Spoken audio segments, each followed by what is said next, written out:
Book I. The Gods in Council. Minerva's visit to Ithaca. The challenge from Telemachus to the suitors. Tell me, O Muse, of that ingenious hero who traveled far and wide after he had sacked the famous town of Troy. Many cities did he visit, and many were the nations with whose manners and customs he was acquainted. Moreover, he suffered much by sea while trying to save his own life and bring his men safely home, but do what he might he could not save his men, for they perished through their own sheer folly in eating the cattle of the sun god Hyperion, so the god prevented them from ever reaching home. Tell me, too, about all these things, O daughter of Jove, from whatsoever source you may know them. So now all who escaped death in battle or by shipwreck had got safely home except Ulysses, and he, though he was longing to return to his wife and country, was detained by the goddess Calypso, who had got him into a large cave and wanted to marry him. But as years went by, there came a time when the gods settled that he should go back to Ithaca. Even then, however, when he was among his own people, his troubles were not yet over. Nevertheless all the gods had now begun to pity him except Neptune, who still persecuted him without ceasing and would not let him get home. Now Neptune had gone off to the Ethiopians, who are at the world's end, and lie in two halves, the one looking west and the other east. One he had gone there to accept a hecatomb of sheep and oxen, and was enjoying himself at his festival, but the other gods met in the house of Olympian Jove, and the sire of gods and men spoke first. At that moment he was thinking of Aegisthus, who had been killed by Agamemnon's son Orestes, so he said to the other gods, "See now, how men lay blame upon us gods for what is after all nothing but their own folly. Look at Aegisthus, he must needs make love to Agamemnon's wife unrighteously and then kill Agamemnon, though he knew it would be the death of him, for I sent Mercury to warn him not to do either of these things, inasmuch as Orestes would be sure to take his revenge when he grew up and wanted to return home. Mercury told him this in all good will, but he would not listen, and now he has paid for everything in full." Then Minerva said, "Father, son of Saturn, king of kings, it served Aegisthus right, and so it would anyone else who does as he did, but Aegisthus is neither here nor there.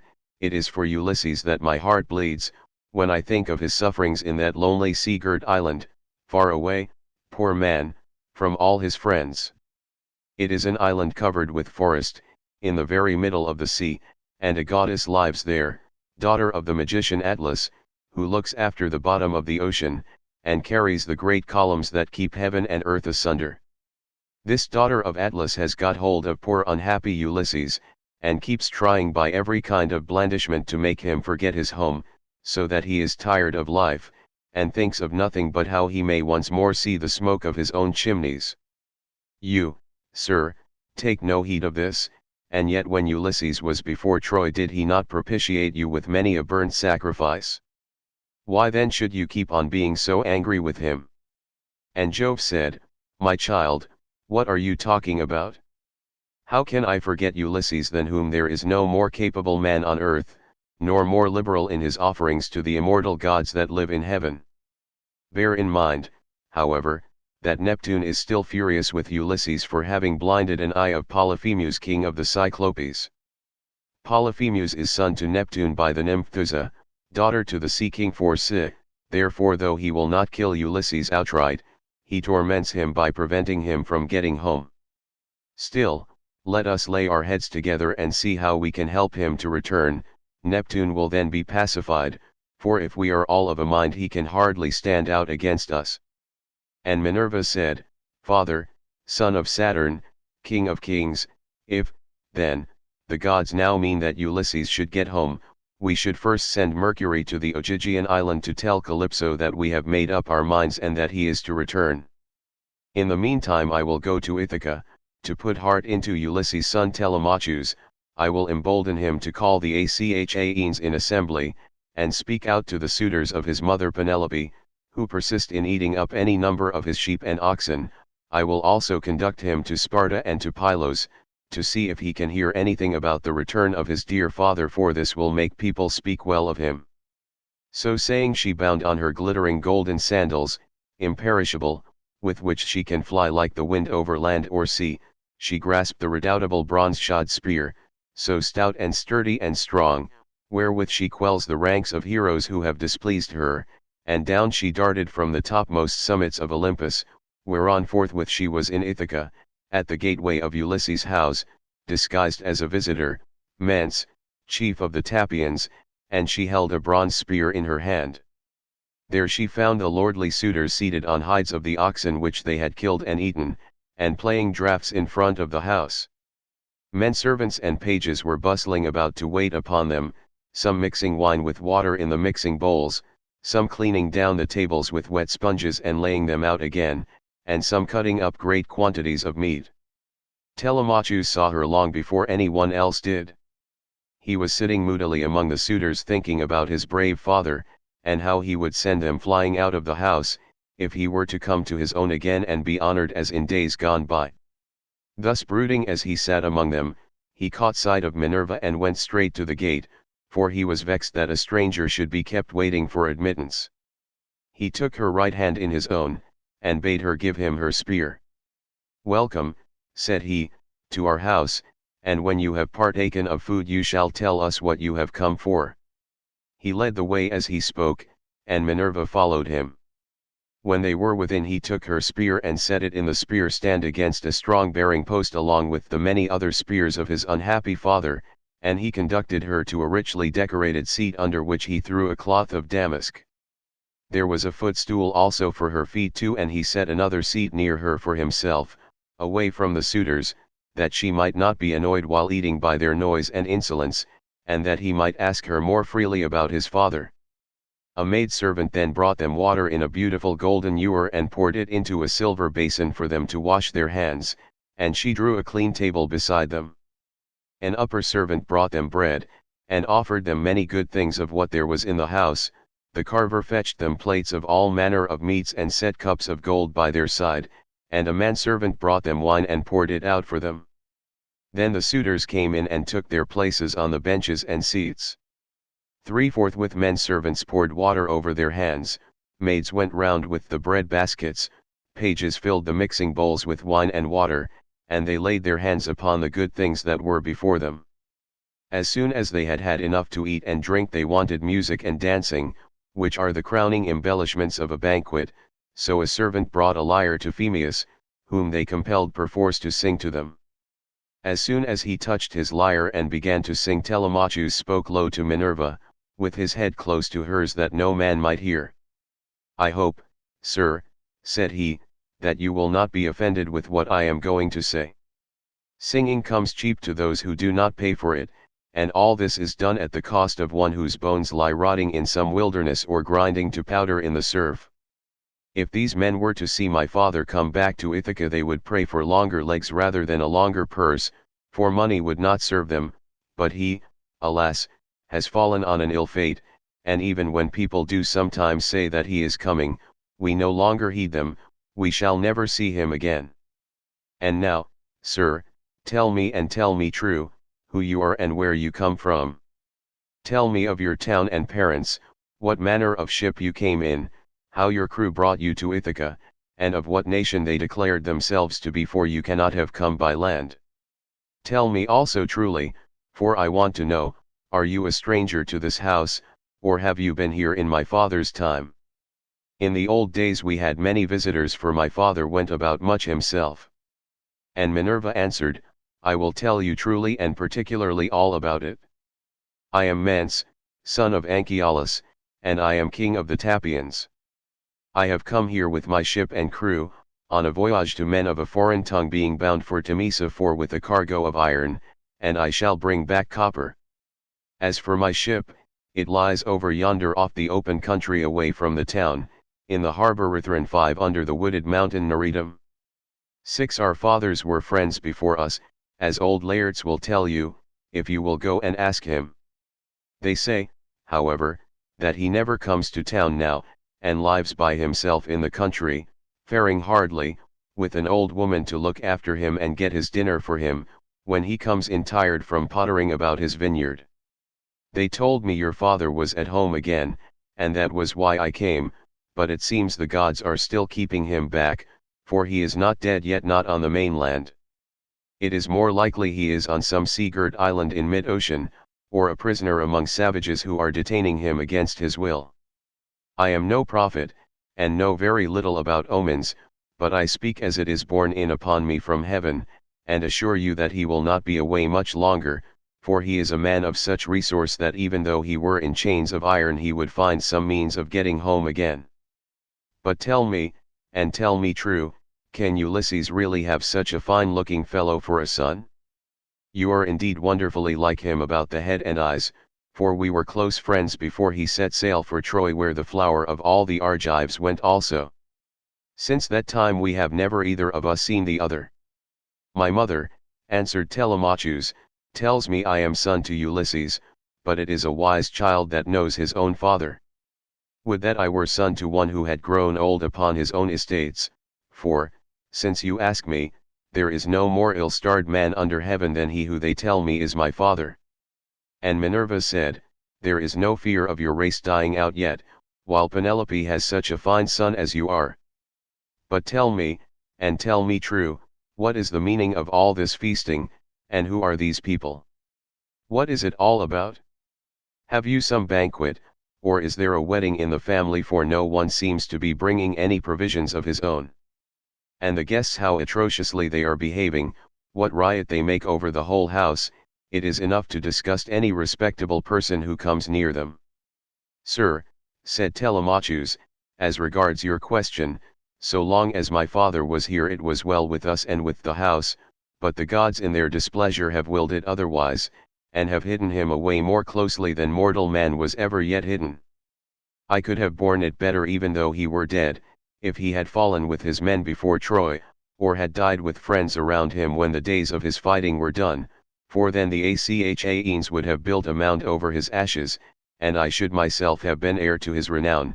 But now the storm winds have spirited him away we know not whither, he is gone without leaving so much as a trace behind him, and I inherit nothing but dismay.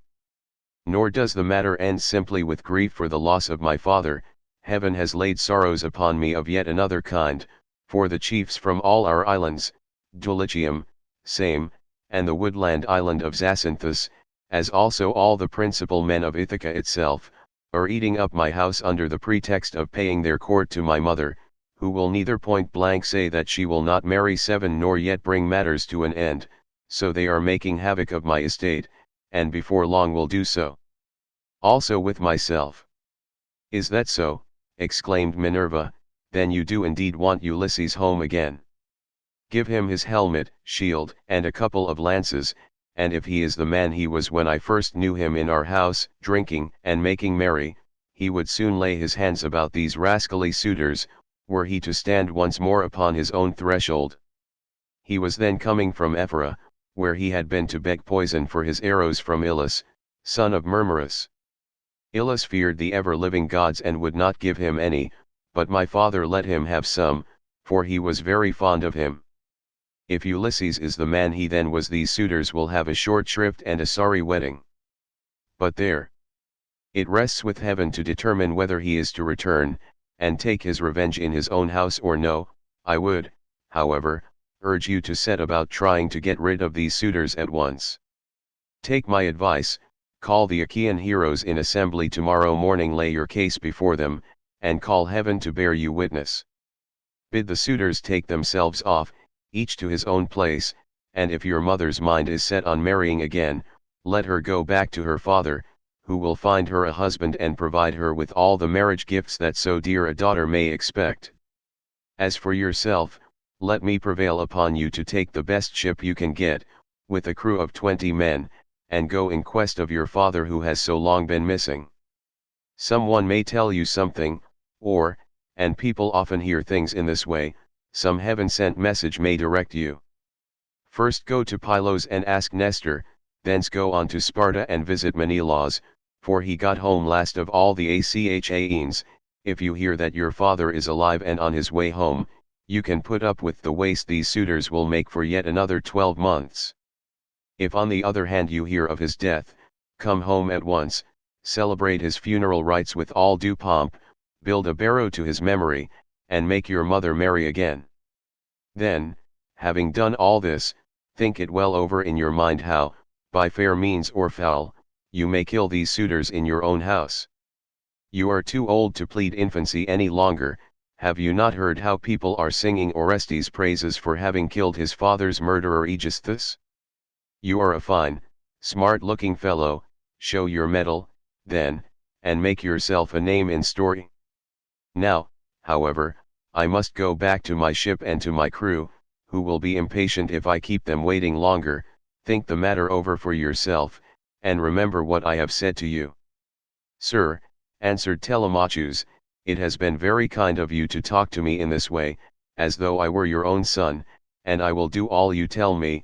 I know you want to be getting on with your voyage, but stay a little longer till you have taken a bath and refreshed yourself. I will then give you a present, and you shall go on your way rejoicing. I will give you one of great beauty and value, a keepsake such as only dear friends give to one another. Minerva answered, do not try to keep me, for I would be on my way at once. As for any present you may be disposed to make me, keep it till I come again, and I will take it home with me. You shall give me a very good one, and I will give you one of no less value in return. With these words she flew away like a bird into the air, but she had given Telemachus courage, and had made him think more than ever about his father. He felt the change, wondered at it, and knew that the stranger had been a god, so he went straight to where the suitors were sitting. Phemius was still singing, and his hero sat wrapped in silence as he told the sad tale of the return from Troy, and the ills Minerva had laid upon the Achaeans. Penelope, daughter of Icarius, heard his song from her room upstairs, and came down by the great staircase, not alone, but attended by 2 of her handmaids. When she reached the suitors she stood by one of the bearing posts that supported the roof of the cloisters 8 with a staid maiden on either side of her. She held a veil, moreover, before her face, and was weeping bitterly. Phemius, she cried, you know many another feat of gods and heroes, such as poets love to celebrate. Sing the suitors some one of these, and let them drink their wine in silence, but cease this sad tale, for it breaks my sorrowful heart, and reminds me of my lost husband whom I mourn ever without ceasing, and whose name was great over all Hellas and middle Argos. 9. Mother, answered Telemachus, let the bard sing what he has a mind to. Bards do not make the ills they sing of, it is Jove, not they, who makes them, and who sends will or woe upon mankind according to his own good pleasure. This fellow means no harm by singing the ill-fated return of the Danaans, for people always applaud the latest songs most warmly. Make up your mind to it and bear it. Ulysses is not the only man who never came back from Troy, but many another went down as well as he. Go, then, within the house and busy yourself with your daily duties, your loom, your distaff, and the ordering of your servants, for speech is man's matter, and mine above all others 10, for it is I who am master here. She went wondering back into the house, and laid her son saying in her heart. Then, going upstairs with her handmaids into her room, she mourned her dear husband till Minerva shed sweet sleep over her eyes. But the suitors were clamorous throughout the covered cloisters 11, and prayed each one that he might be her bedfellow. Then Telemachus spoke, shameless, he cried, and insolent suitors, let us feast at our pleasure now, and let there be no brawling, for it is a rare thing to hear a man with such a divine voice as Phemius has. But in the morning meet me in full assembly that I may give you formal notice to depart, and feast at one another's houses, turn and turn about, at your own cost. If on the other hand you choose to persist in sponging upon one man, heaven help me, but Jove shall reckon with you in full, and when you fall in my father's house there shall be no man to avenge you.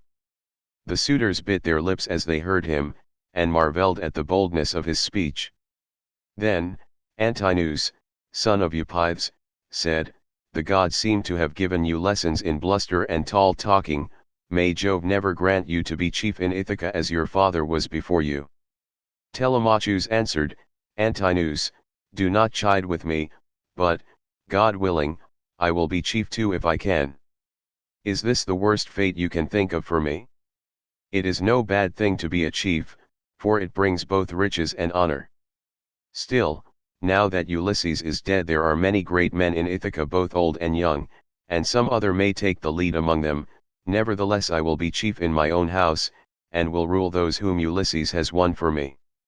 Then Eurymachus, son of Polybus, answered, It rests with heaven to decide who shall be chief among us, but you shall be master in your own house and over your own possessions, no one while there is a man in Ithaca shall do you violence nor rob you. And now, my good fellow, I want to know about this stranger. What country does he come from?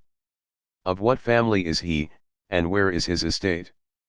Has he brought you news about the return of your father, or was he on business of his own? He seemed a well-to-do man, but he hurried off so suddenly that he was gone in a moment before we could get to know him. My father is dead and gone, answered Telemachus, and even if some rumor reaches me I put no more faith in it now. My mother does indeed sometimes send for a soothsayer and question him, but I give his prophesyings no heed. As for the stranger, he was Mance, son of Anchialus, chief of the Tapians, an old friend of my father's. But in his heart he knew that it had been the goddess. The suitors then returned to their singing and dancing until the evening, but when night fell upon their pleasuring they went home to bed each in his own abode. 12 Telemachus's room was high up in a tower 13 that looked onto the outer court. Hither, then, he hied, brooding and full of thought. A good old woman, Euryclea, daughter of Ops, the son of Pisner, went before him with a couple of blazing torches. Laertes had bought her with his own money when she was quite young, he gave the worth of 20 oxen for her, and shewed as much respect to her in his household as he did to his own wedded wife, but he did not take her to his bed for he feared his wife's resentment. 14 She it was who now lighted Telemachus to his room, and she loved him better than any of the other women in the house did, for she had nursed him when he was a baby. He opened the door of his bedroom and sat down upon the bed. As he took off his shirt 15 he gave it to the good old woman, who folded it tidily up, and hung it for him over a peg by his bedside, after which she went out, pulled the door to by a silver catch, and drew the bolt home by means of the strap. 16 But Telemachus as he lay covered with a woolen fleece kept thinking all night through of his intended voyage and of the counsel that Minerva had given him. Book 2. Assembly of the people of Ithaca. Speeches of Telemachus and of the suitors. Telemachus makes his preparations and starts for Pylos with Minerva disguised as Mentor. Now when the child of morning, rosy-fingered dawn, appeared Telemachus rose and dressed himself. He bound his sandals onto his comely feet, girded his sword about his shoulder, and left his room looking like an immortal god. He at once sent the criers round to call the people in assembly, so they called them and the people gathered thereon. Then, when they were got together, he went to the place of assembly spear in hand not alone, for his 2 hounds went with him. Minerva endowed him with a presence of such divine comeliness that all marvelled at him as he went by, and when he took his place in his father's seat even the oldest counselors made way for him. Aegyptius, a man bent double with age, and of infinite experience, was the first to speak. His son Antiphus had gone with Ulysses to Ilius, land of noble steeds, but the savage Cyclops had killed him when they were all shut up in the cave, and had cooked his last dinner for him.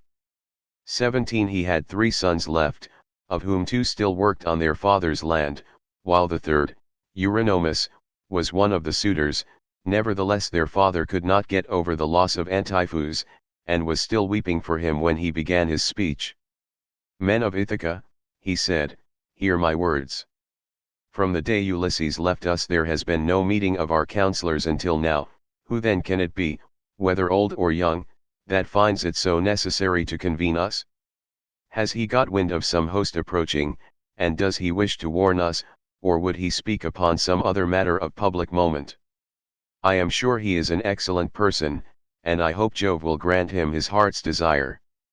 Telemachus took this speech as of good omen and rose at once, for he was bursting with what he had to say. He stood in the middle of the assembly and the good herald Pisner brought him his staff. Then, turning to Aegyptius, Sir, said he, it is I, as you will shortly learn, who have convened you, for it is I who am the most aggrieved. I have not got wind of any host approaching about which I would warn you, nor is there any matter of public moment on which I would speak. My grievance is purely personal, and turns on two great misfortunes which have fallen upon my house. The first of these is the loss of my excellent father, who was chief among all you here present, and was like a father to every one of you. The second is much more serious, and ere long will be the utter ruin of my estate. The sons of all the chief men among you are pestering my mother to marry them against her will.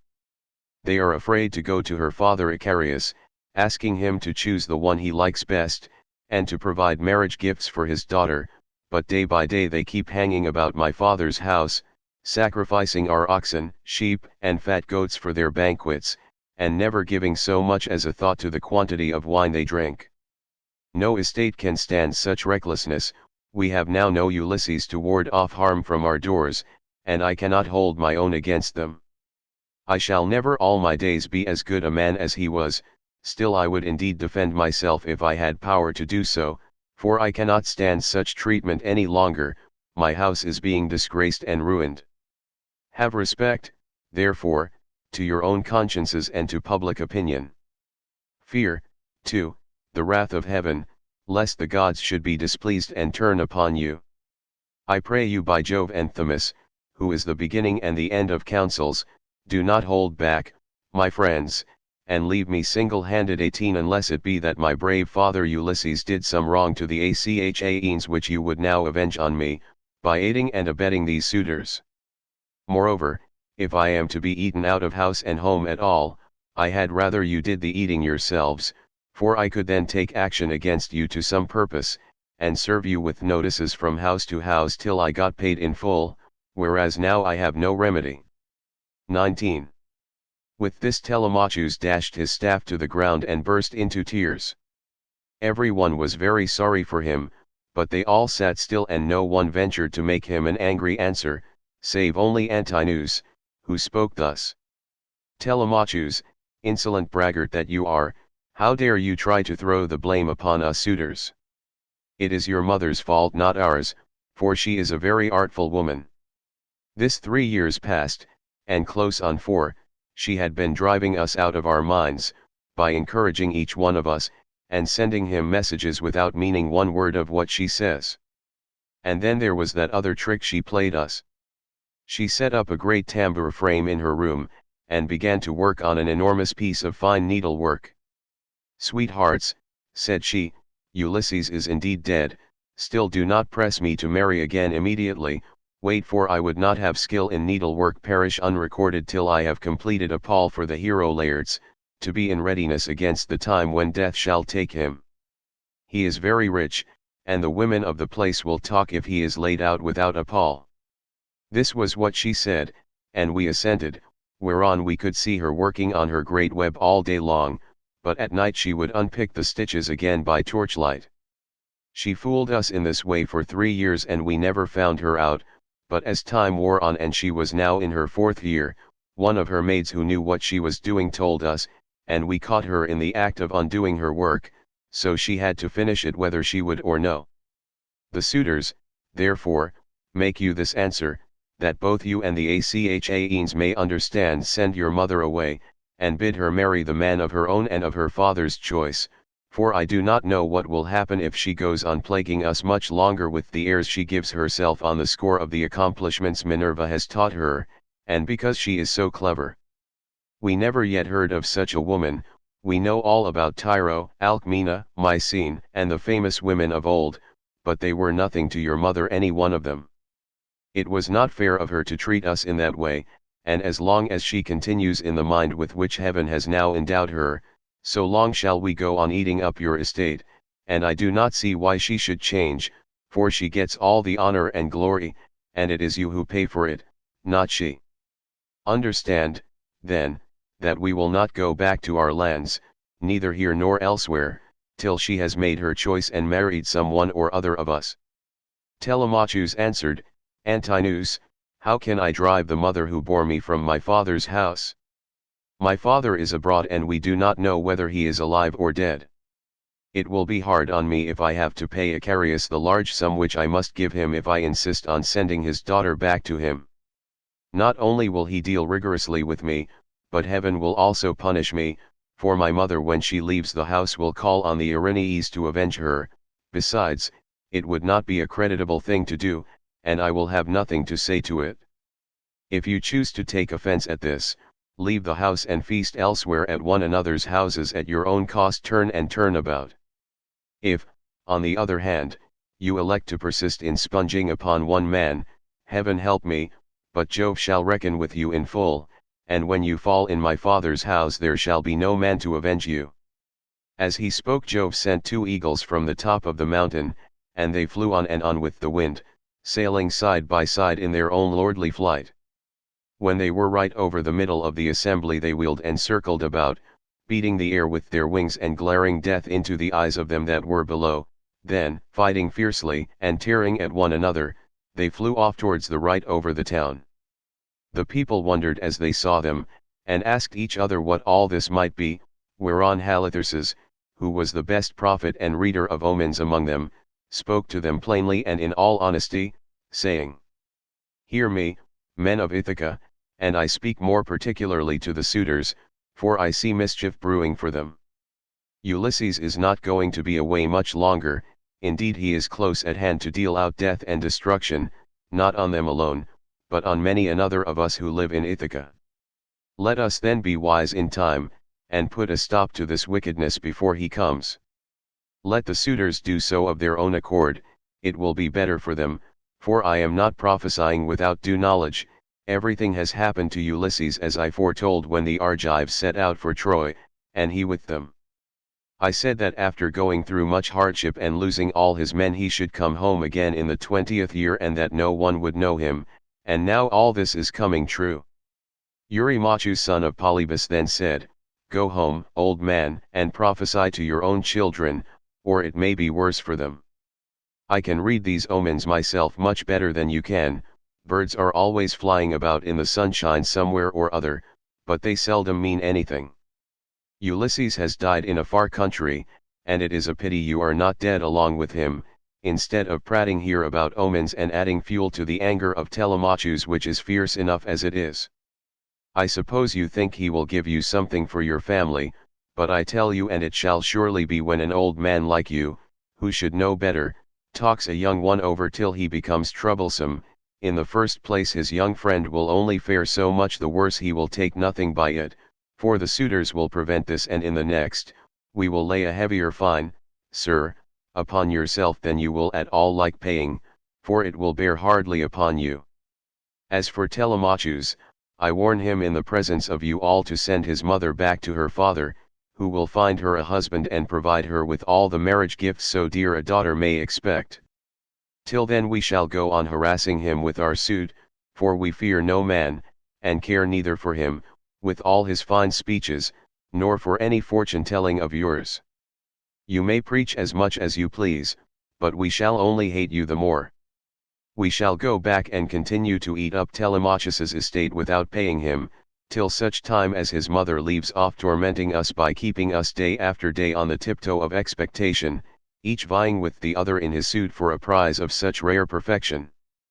Besides, we cannot go after the other women whom we should marry in due course, but for the way in which she treats us."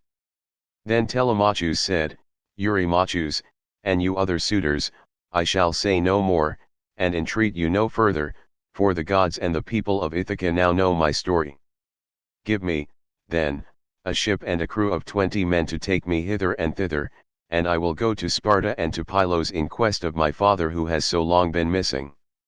Some one may tell me something, or, and people often hear things in this way, some heaven-sent message may direct me. If I can hear of him as alive and on his way home, I will put up with the waste you suitors will make for yet another 12 months. If on the other hand I hear of his death, I will return at once, celebrate his funeral rites with all due pomp, build a barrow to his memory, and make my mother marry again." With these words he sat down, and Mentor 20, who had been a friend of Ulysses, and had been left in charge of everything with full authority over the servants, rose to speak.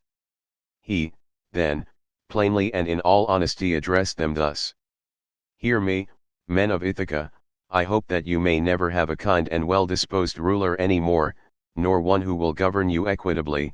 I hope that all your chiefs henceforward may be cruel and unjust, for there is not one of you but has forgotten Ulysses, who ruled you as though he were your father. I am not half so angry with the suitors, for if they choose to do violence in the naughtiness of their hearts, and wager their heads that Ulysses will not return, they can take the high hand and eat up his estate. But as for you others, I am shocked at the way in which you all sit still without even trying to stop such scandalous goings on, which you could do if you chose, for you are many and they are few. Leocritus, son of Evenor, answered him saying, Mentor, what folly is all this, that you should set the people to stay us? It is a hard thing for one man to fight with many about his victuals.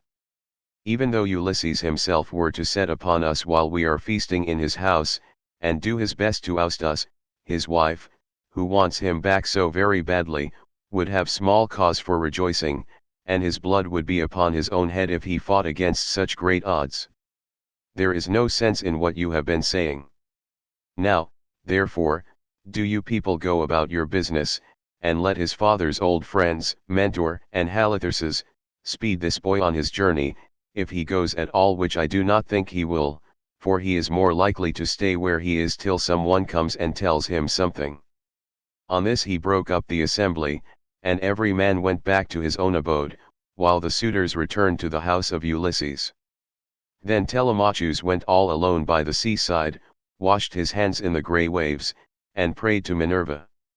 Hear me, he cried, you god who visited me yesterday, and bade me sail the seas in search of my father who has so long been missing.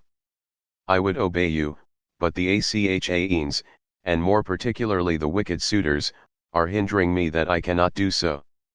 As he thus prayed, Minerva came close up to him in the likeness and with the voice of Mentor.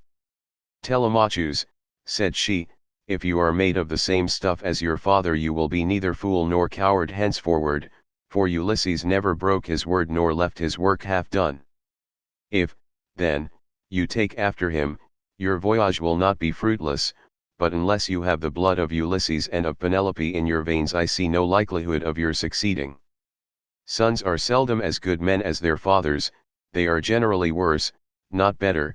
Still, as you are not going to be either fool or coward henceforward, and are not entirely without some share of your father's wise discernment, I look with hope upon your undertaking. But mind you never make common cause with any of those foolish suitors, for they have neither sense nor virtue, and give no thought to death and to the doom that will shortly fall on one and all of them, so that they shall perish on the same day. As for your voyage, it shall not be long delayed. Your father was such an old friend of mine that I will find you a ship, and will come with you myself. Now, however, return home, and go about among the suitors, begin getting provisions ready for your voyage, see everything well stowed, the wine in jars, and the barley meal, which is the staff of life, in leathern bags, while I go round the town and beat up volunteers at once. There are many ships in Ithaca, both old and new. I will run my eye over them for you and will choose the best. We will get her ready and will put out to sea without delay.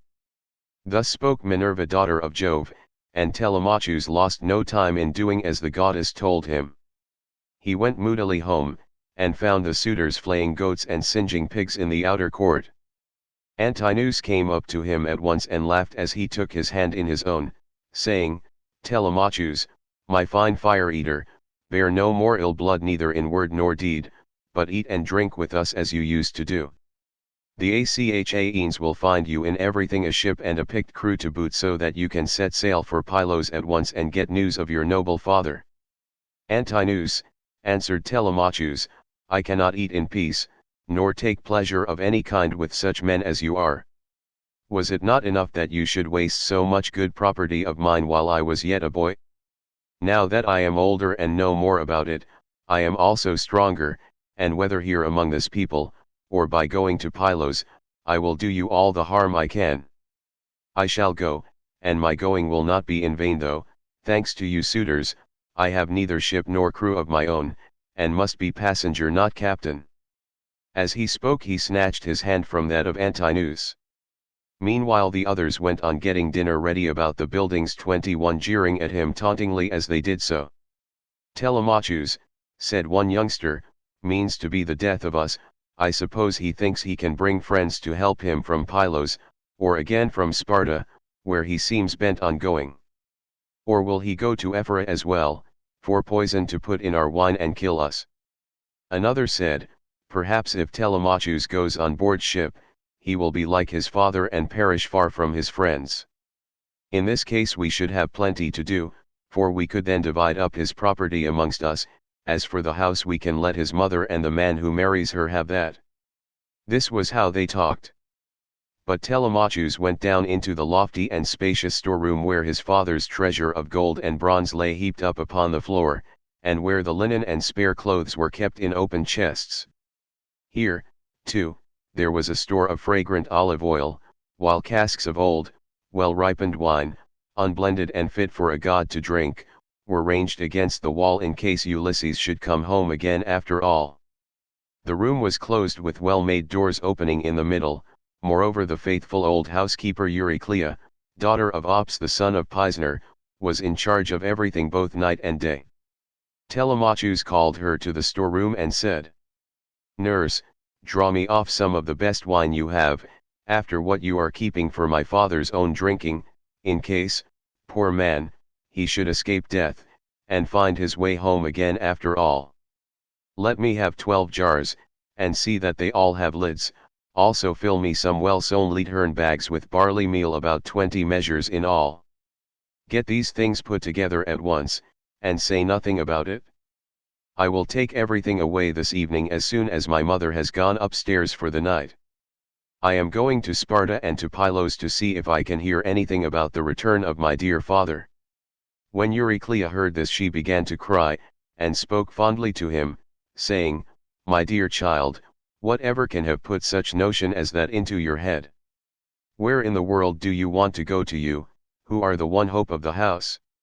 Your poor father is dead and gone in some foreign country nobody knows where, and as soon as your back is turned these wicked ones here will be scheming to get you put out of the way, and will share all your possessions among themselves. Stay where you are among your own people, and do not go wandering and worrying your life out on the barren ocean." "Fear not, nurse," answered Telemachus, "my scheme is not without heaven's sanction, but swear that you will say nothing about all this to my mother, till I have been away some 10 or 12 days, unless she hears of my having gone, and asks you, for I do not want her to spoil her beauty by crying." The old woman swore most solemnly that she would not, and when she had completed her oath, she began drawing off the wine into jars, and getting the barley meal into the bags, while Telemachus went back to the suitors. Then Minerva bethought her of another matter. She took his shape, and went round the town to each one of the crew, telling them to meet at the ship by sundown. She went also to Noemon son of Phryneus, and asked him to let her have a ship, which he was very ready to do. When the sun had set and darkness was over all the land, she got the ship into the water, put all the tackle on board her that ships generally carry, and stationed her at the end of the harbor. Presently the crew came up, and the goddess spoke encouragingly to each of them. Furthermore, she went to the house of Ulysses, and threw the suitors into a deep slumber. She caused their drink to fuddle them, and made them drop their cups from their hands, so that instead of sitting over their wine, they went back into the town to sleep, with their eyes heavy and full of drowsiness. Then she took the form and voice of Mentor, and called Telemachus to come outside. "Telemachus," said she, "the men are on board and at their oars, waiting for you to give your orders, so make haste and let us be off." On this she led the way, while Telemachus followed in her steps. When they got to the ship they found the crew waiting by the waterside, and Telemachus said, "Now my men, help me to get the stores on board. They are all put together in the cloister, and my mother does not know anything about it, nor any of the maidservants except one." With these words he led the way and the others followed after. When they had brought the things as he told them, Telemachus went on board, Minerva going before him and taking her seat in the stern of the vessel, while Telemachus sat beside her. Then the men loosed the hawsers and took their places on the benches. Minerva sent them a fair wind from the west 22 that whistled over the deep blue waves 23, whereon Telemachus told them to catch hold of the ropes and hoist sail, and they did as he told them. They set the mast in its socket in the cross plank, raised it, and made it fast with the forestays, then they hoisted their white sails aloft with ropes of twisted ox hide.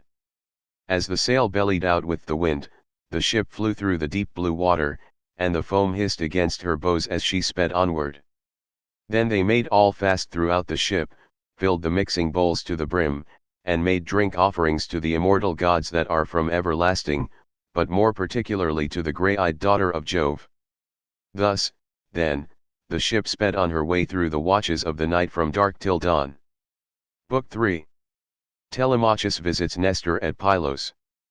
But as the sun was rising from the fair sea 24 into the firmament of heaven to shed light on mortals and immortals, they reached Pylos, the city of Neleus.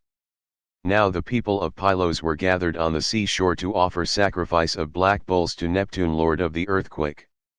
There were 9 guilds with 500 men in each, and there were 9 bulls to each guild. As they were eating the inward meats 25 and burning the thigh bones on the embers in the name of Neptune, Telemachus and his crew arrived, furled their sails, brought their ship to anchor, and went ashore. Minerva led the way and Telemachus followed her. Presently she said, "Telemachus, you must not be in the least shy or nervous, you have taken this voyage to try and find out where your father is buried and how he came by his end. So go straight up to Nestor that we may see what he has got to tell us. Beg of him to speak the truth, and he will tell no lies, for he is an excellent person." "But how, Mentor," replied Telemachus, "dare I go up to Nestor, and how am I to address him? I have never yet been used to holding long conversations with people, and am ashamed to begin questioning one who is so much older than myself." "Some things, Telemachus," answered Minerva, "will be suggested to you by your own instinct, and heaven will prompt you further, for I am assured that the gods have been with you from the time of your birth until now." She then went quickly on, and Telemachus followed in her steps till they reached the place where the guilds of the Pylian people were assembled. There they found Nestor sitting with his sons, while his company round him were busy getting dinner ready, and putting pieces of meat onto the spits 26 while other pieces were cooking. When they saw the strangers they crowded round them, took them by the hand and bade them take their places. Nestor's son Pisistratus at once offered his hand to each of them, and seated them on some soft sheepskins that were lying on the sands near his father and his brother Thrasymnes. Then he gave them their portions of the inward meats and poured wine for them into a golden cup, handing it to Minerva first, and saluting her at the same time. "Offer a prayer, sir," said he, "to King Neptune, for it is his feast that you are joining. When you have duly prayed and made your drink offering, pass the cup to your friend that he may do so also. I doubt not that he too lifts his hands in prayer, for man cannot live without God in the world. Still he is younger than you are, and is much of an age with myself, so I will give you the precedence." As he spoke he handed her the cup. Minerva thought it very right and proper of him to have given it to herself first. 27 She accordingly began praying heartily to Neptune. "O thou," she cried, "that encirclest the earth, vouchsafe to grant the prayers of thy servants that call upon thee. More especially we pray thee send down thy grace on Nestor and on his sons, thereafter also make the rest of the Pylian people some handsome return for the goodly hecatomb they are offering you. Lastly, grant Telemachus and myself a happy issue, in respect of the matter that has brought us in our ship to Pylos." When she had thus made an end of praying, she handed the cup to Telemachus and he prayed likewise. By and by, when the outer meats were roasted and had been taken off the spits, the carvers gave every man his portion and they all made an excellent dinner. As soon as they had had enough to eat and drink, Nestor, knight of Gerene, began to speak. "Now," said he, "that our guests have done their dinner, it will be best to ask them who they are. Who, then, sir strangers, are you, and from what port have you sailed? Are you traders? Or do you sail the seas as rovers with your hand against every man, and every man's hand against you?" Telemachus answered boldly, for Minerva had given him courage to ask about his father and get himself a good name. "Nestor," said he, "son of Neleus, honor to the Achaean name, you ask whence we come, and I will tell you. We come from Ithaca under Narratum 28, and the matter about which I would speak is of private not public import. I seek news of my unhappy father Ulysses, who is said to have sacked the town of Troy in company with yourself.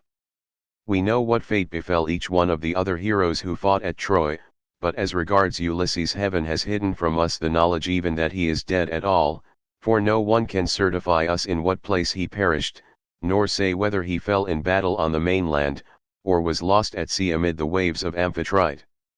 Therefore I am suppliant at your knees, if haply you may be pleased to tell me of his melancholy end, whether you saw it with your own eyes, or heard it from some other traveler, for he was a man born to trouble. Do not soften things out of any pity for me, but tell me in all plainness exactly what you saw. If my brave father Ulysses ever did you loyal service, either by word or deed, when you Achaeans were harassed among the Trojans, bear it in mind now as in my favor and tell me truly all." "My friend," answered Nestor, "you recall a time of much sorrow to my mind, for the brave Achaeans suffered much both at sea, while privateering under Achilles, and when fighting before the great city of King Priam. Our best men all of them fell there, Ajax, Achilles, Patroclus peer of gods in council, and my own dear son Antilochus, a man singularly fleet of foot and in fight valiant. But we suffered much more than this, what mortal tongue indeed could tell the whole story? Though you were to stay here and question me for 5 years, or even 6, I could not tell you all that the Achaeans suffered, and you would turn homeward weary of my tale before it ended. 9 long years did we try every kind of stratagem, but the hand of heaven was against us. During all this time there was no one who could compare with your father in subtlety. If indeed you are his son, I can hardly believe my eyes, and you talk just like him too. No one would say that people of such different ages could speak so much alike. He and I never had any kind of difference from first to last, neither in camp nor council, but in singleness of heart and purpose we advised the Argives how all might be ordered for the best. When, however, we had sacked the city of Priam, and were setting sail in our ships as heaven had dispersed us, then Jove saw fit to vex the Argives on their homeward voyage, for they had not all been either wise or understanding, and hence many came to a bad end through the displeasure of Jove's daughter Minerva, who brought about a quarrel between the 2 sons of Atreus. The sons of Atreus called a meeting which was not as it should be, for it was sunset and the Achaeans were heavy with wine.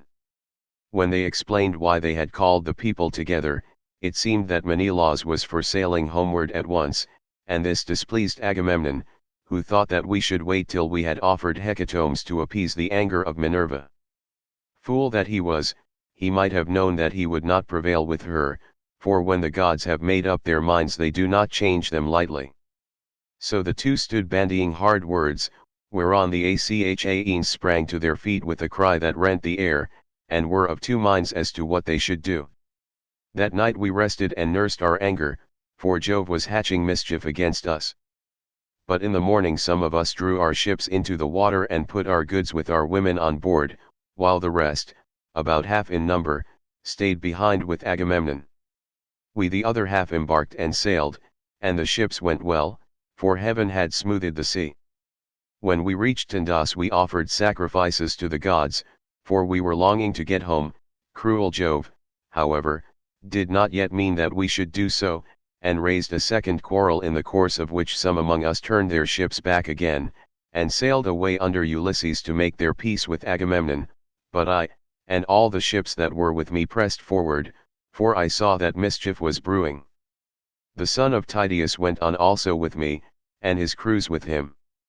Later on Menelaus joined us at Lesbos, and found us making up our minds about our course, for we did not know whether to go outside Chios by the island of Syra, keeping this to our left, or inside Chios, over against the stormy headland of Mimas. So we asked heaven for a sign, and were shown one to the effect that we should be soonest out of danger if we headed our ships across the open sea to Euboea. This we therefore did, and a fair wind sprang up which gave us a quick passage during the night to Geraestus 29, where we offered many sacrifices to Neptune for having helped us so far on our way. 4 days later Diomed and his men stationed their ships in Argos, but I held on for Pylos, and the wind never fell light from the day when heaven first made it fair for me. Therefore, my dear young friend, I returned without hearing anything about the others.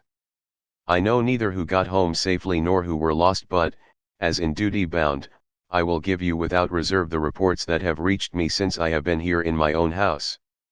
They say the Myrmidons returned home safely under Achilles' son Neoptolemus, so also did the valiant son of Poeas, Philoctetes. Idomeneus, again, lost no men at sea, and all his followers who escaped death in the field got safe home with him to Crete. No matter how far out of the world you live, you will have heard of Agamemnon and the bad end he came to at the hands of Aegisthus, and a fearful reckoning did Aegisthus presently pay. See what a good thing it is for a man to leave a son behind him to do as Orestes did, who killed false Aegisthus the murderer of his noble father. You too, then, for you are a tall smart-looking fellow, show your mettle and make yourself a name in story.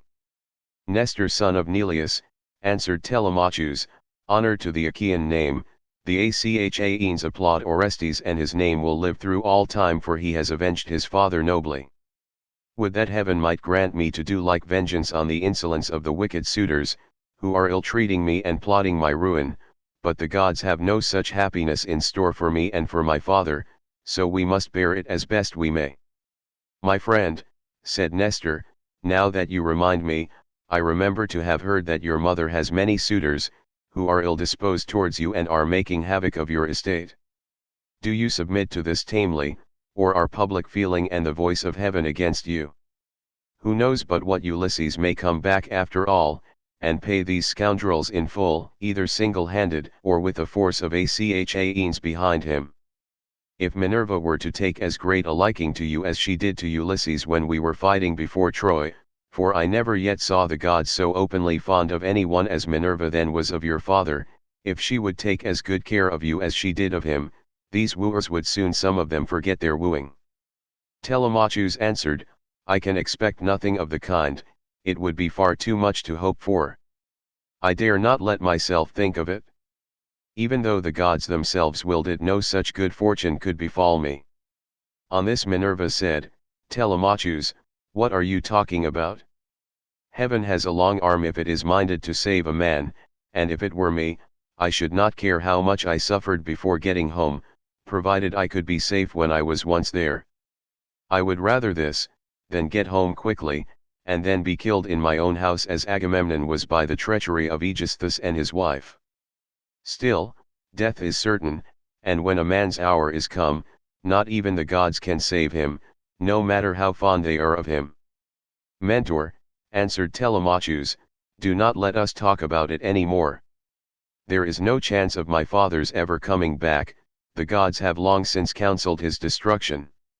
There is something else, however, about which I should like to ask Nestor, for he knows much more than anyone else does. They say he has reigned for 3 generations, so that it is like talking to an immortal. Tell me, therefore, Nestor, and tell me true, how did Agamemnon come to die in that way? What was Menelaus doing? And how came false Aegisthus to kill so far better a man than himself?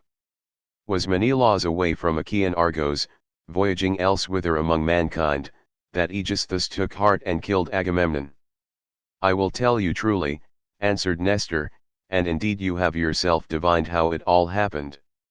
If Menelaus when he got back from Troy had found Aegisthus still alive in his house, there would have been no barrow heaped up for him, not even when he was dead, but he would have been thrown outside the city to dogs and vultures, and not a woman would have mourned him, for he had done a deed of great wickedness. But we were over there, fighting hard at Troy, and Aegisthus, who was taking his ease quietly in the heart of Argos, cajoled Agamemnon's wife Clytemnestra with incessant flattery. At first she would have nothing to do with his wicked scheme, for she was of a good natural disposition. 30 Moreover there was a bard with her, to whom Agamemnon had given strict orders on setting out for Troy, that he was to keep guard over his wife, but when heaven had counseled her destruction, Aegisthus carried this bard off to a desert island and left him there for crows and seagulls to batten upon, after which she went willingly enough to the house of Aegisthus. Then he offered many burnt sacrifices to the gods, and decorated many temples with tapestries and gilding, for he had succeeded far beyond his expectations. Meanwhile Menelaus and I were on our way home from Troy, on good terms with one another. When we got to Sunium, which is the point of Athens, Apollo with his painless shafts killed Phrontis the steersman of Menelaus' ship, and never man knew better how to handle a vessel in rough weather, so that he died then and there with the helm in his hand, and Menelaus, though very anxious to press forward, had to wait in order to bury his comrade and give him his due funeral rites. Presently, when he too could put to sea again, and had sailed on as far as the Malian heads, Jove counselled evil against him and made it blow hard till the waves ran mountains high. Here he divided his fleet and took the one half towards Crete, where the Sidonians dwell round about the waters of the river Jordanus. There is a high headland hereabouts stretching out into the sea from a place called Gordon, and all along this part of the coast as far as Phaestus the sea runs high when there is a south wind blowing, but after Phaestus the coast is more protected, for a small headland can make a great shelter. Here this part of the fleet was driven onto the rocks and wrecked, but the crews just managed to save themselves. As for the other 5 ships, they were taken by winds and seas to Egypt, where Menelaus gathered much gold and substance among people of an alien speech. Meanwhile Aegisthus here at home plotted his evil deed. For 7 years after he had killed Agamemnon he ruled in Mycene, and the people were obedient under him, but in the 8th year Orestes came back from Athens to be his bane, and killed the murderer of his father. Then he celebrated the funeral rites of his mother and of false Aegisthus by a banquet to the people of Argos, and on that very day Menelaus came home 31 with as much treasure as his ships could carry. Take my advice then, and do not go traveling about for long so far from home, nor leave your property with such dangerous people in your house, they will eat up everything you have among them, and you will have been on a fool's errand. Still, I should advise you by all means to go and visit Menelaus, who has lately come off a voyage among such distant peoples as no man could ever hope to get back from. When the winds had once carried him so far out of his reckoning, even birds cannot fly the distance in a 12-month, so vast and terrible are the seas that they must cross. Go to him, therefore, by sea, and take your own men with you, or if you would rather travel by land you can have a chariot, you can have horses, and here are my sons who can escort you to Lacedaemon where Menelaus lives. Beg of him to speak the truth, and he will tell you no lies, for he is an excellent person. As he spoke the sun set and it came on dark, whereon Minerva said, Sir, all that you have said is well, now, however, order the tongues of the victims to be cut, and mix wine that we may make drink offerings to Neptune, and the other immortals, and then go to bed, for it is bedtime. People should go away early and not keep late hours at a religious festival. Thus spoke the daughter of Jove, and they obeyed her saying. Men servants poured water over the hands of the guests, while pages filled the mixing bowls with wine and water, and handed it round after giving every man his drink offering. Then they threw the tongues of the victims into the fire, and stood up to make their drink offerings. When they had made their offerings and had drunk each as much as he was minded, Minerva and Telemachus were for going on board their ship, but Nestor caught them up at once and stayed them. Heaven and the immortal gods, he exclaimed, forbid that you should leave my house to go on board of a ship. Do you think I am so poor and short of clothes, or that I have so few cloaks and as to be unable to find comfortable beds both for myself and for my guests? Let me tell you I have store both of rugs and cloaks, and shall not permit the son of my old friend Ulysses to camp down on the deck of a ship not while I live, nor yet will my sons after me, but they will keep open house as I have done. Then Minerva answered, Sir, you have spoken well, and it will be much better that Telemachus should do as you have said. He, therefore, shall return with you and sleep at your house, but I must go back to give orders to my crew, and keep them in good heart. I am the only older person among them, the rest are all young men of Telemachus' own age, who have taken this voyage out of friendship, so I must return to the ship and sleep there. Moreover, tomorrow I must go to the Caucanians, where I have a large sum of money long owing to me. As for Telemachus, now that he is your guest, send him to Lacedaemon in a chariot, and let one of your sons go with him. Be pleased to also provide him with your best and fleetest horses." When she had thus spoken, she flew away in the form of an eagle, and all marveled as they beheld it. Nestor was astonished, and took Telemachus by the hand. "My friend," said he, "I see that you are going to be a great hero some day, since the gods wait upon you thus while you are still so young. This can have been none other of those who dwell in heaven than Jove's redoubtable daughter, the Trito-born, who shoots such favor towards your brave father among the Argives. Holy Queen," he continued, "vouchsafe to send down thy grace upon myself, my good wife, and my children. In return, I will offer you in sacrifice a broad-browed heifer of a year old, unbroken, and never yet brought by man under the yoke. I will gild her horns, and will offer her up to you in sacrifice." Thus did he pray, and Minerva heard his prayer. He then led the way to his own house, followed by his sons and sons-in-law. When they had got there and had taken their places on the benches and seats, he mixed them a bowl of sweet wine that was 11 years old when the housekeeper took the lid off the jar that held it. As he mixed the wine, he prayed much and made drink offerings to Minerva, daughter of aegis-bearing Jove. Then, when they had made their drink offerings and had drunk each as much as he was minded, the others went home to bed each in his own abode, but Nestor put Telemachus to sleep in the room that was over the gateway along with Pisistratus, who was the only unmarried son now left him. As for himself, he slept in an inner room of the house, with the queen his wife by his side. Now when the child of morning rosy-fingered dawn appeared, Nestor left his couch and took his seat on the benches of white and polished marble that stood in front of his house. Here aforetime sat Neleus, peer of gods in council, but he was now dead, and had gone to the house of Hades, so Nestor sat in his seat scepter in hand, as guardian of the public weal. His sons as they left their rooms gathered round him, Echephron, Stratius, Perseus, Aratus, and Thrasymnes. The sixth son was Pisistratus, and when Telemachus joined them they made him sit with them. Nestor then addressed them. "My sons," said he, "make haste to do as I shall bid you.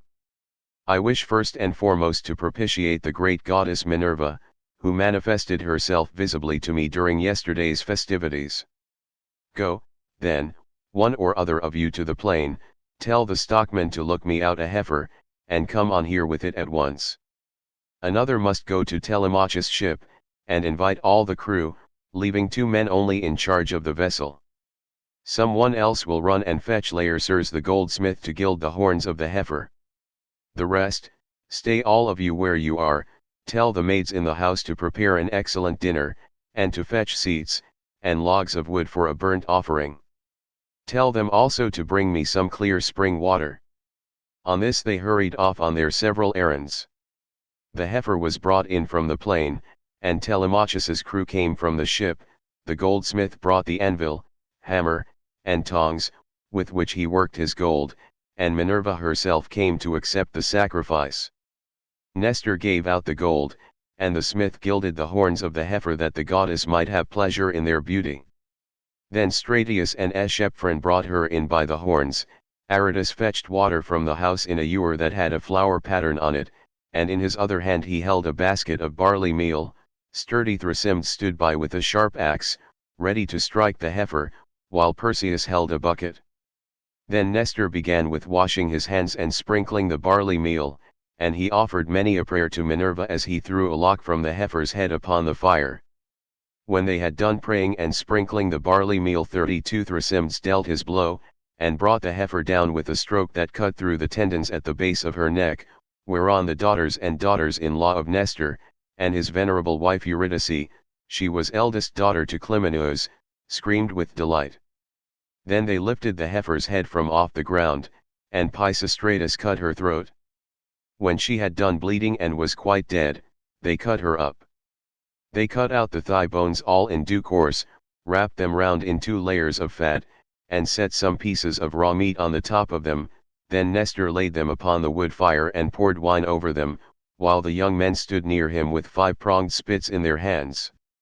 When the thighs were burned and they had tasted the inward meats, they cut the rest of the meat up small, put the pieces on the spits and toasted them over the fire. Meanwhile lovely Polycaste, Nestor's youngest daughter, washed Telemachus. When she had washed him and anointed him with oil, she brought him a fair mantle and shirt. 33 And he looked like a god as he came from the bath and took his seat by the side of Nestor.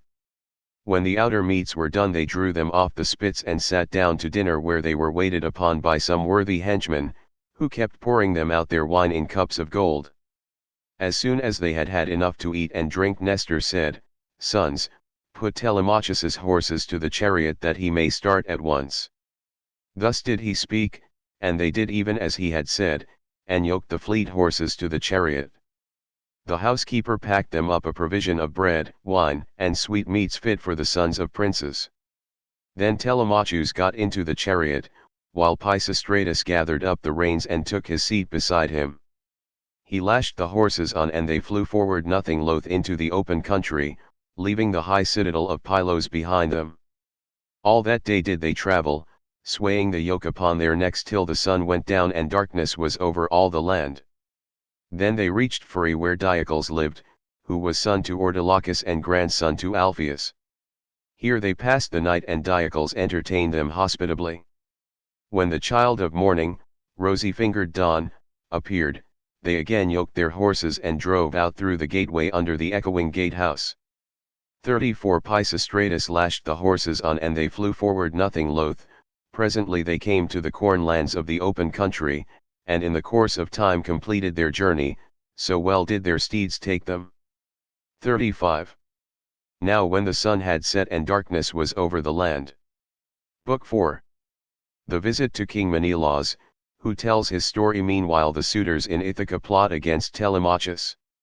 They reached the low-lying city of Lacedaemon, where they drove straight to the abode of Menelaus. 36 And found him in his own house, feasting with his many clansmen in honor of the wedding of his son, and also of his daughter, whom he was marrying to the son of that valiant warrior Achilles. He had given his consent and promised her to him while he was still at Troy, and now the gods were bringing the marriage about, so he was sending her with chariots and horses to the city of the Myrmidons, over whom Achilles' son was reigning. For his only son he had found a bride from Sparta. 37 The daughter of Elector. This son, Megapenthes, was born to him of a bondwoman, for heaven vouchsafed Helen no more children after she had borne Hermione, who was fair as golden Venus herself. So the neighbors and kinsmen of Menelaus were feasting and making merry in his house. There was a bard also to sing to them and play his lyre, while 2 tumblers went about performing in the midst of them when the man struck up with his tune. 38. Telemachus and the son of Nestor stayed their horses at the gate, whereon Eteoneus, servant to Menelaus, came out, and as soon as he saw them ran hurrying back into the house to tell his master. He went close up to him and said, "Menelaus, there are some strangers come here, 2 men, who look like sons of Jove. What are we to do? Shall we take their horses out, or tell them to find friends elsewhere as they best can?" Menelaus was very angry and said, "Eteoneus, son of Boethus, you never used to be a fool, but now you talk like a simpleton. Take their horses out, of course, and show the strangers in that they may have supper. You and I have stayed often enough at other people's houses before we got back here, where heaven grant that we may rest in peace henceforward." So Eteoneus bustled back and bade the other servants come with him. They took their sweating steeds from under the yoke, made them fast to the mangers, and gave them a feed of oats and barley mixed. Then they leaned the chariot against the end wall of the courtyard, and led the way into the house. Telemachus and Pisistratus were astonished when they saw it, for its splendor was as that of the sun and moon. Then, when they had admired everything to their heart's content, they went into the bathroom and washed themselves. When the servants had washed them and anointed them with oil, they brought them woolen cloaks and shirts, and the 2 took their seats by the side of Menelaus. A maidservant brought them water in a beautiful golden ewer, and poured it into a silver basin for them to wash their hands, and she drew a clean table beside them. An upper servant brought them bread, and offered them many good things of what there was in the house, while the carver fetched them plates of all manner of meats and set cups of gold by their side. Menelaus then greeted them saying, "Fall to, and welcome.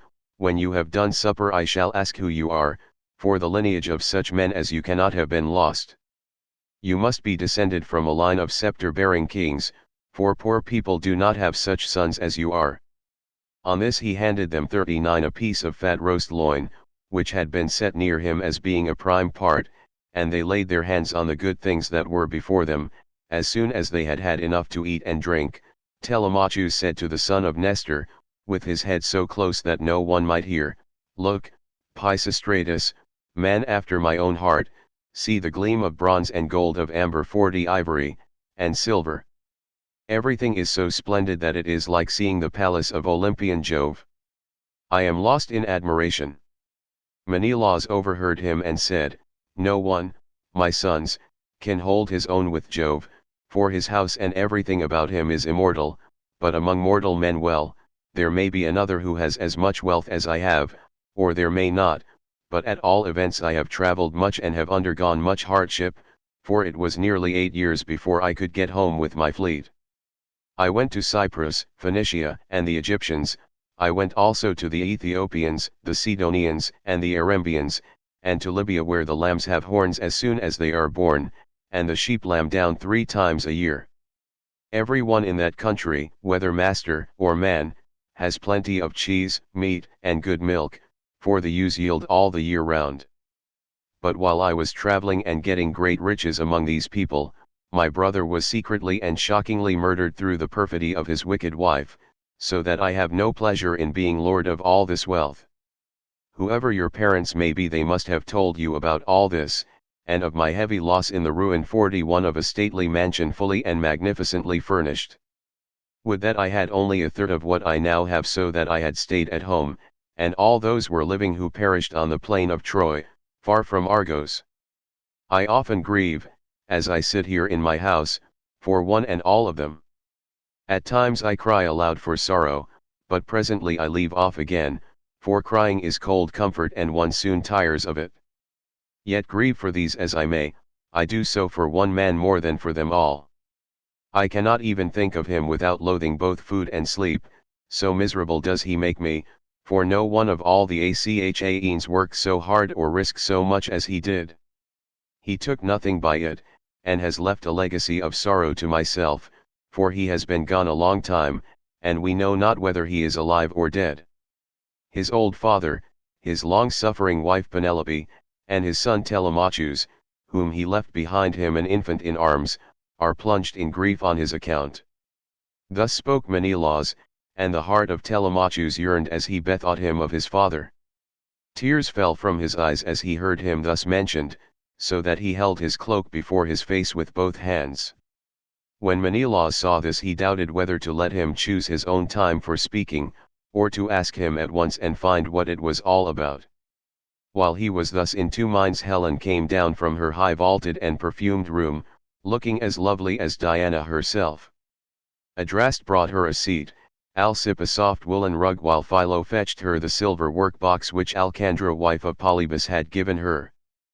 Polybus lived in Egyptian Thebes, which is the richest city in the whole world.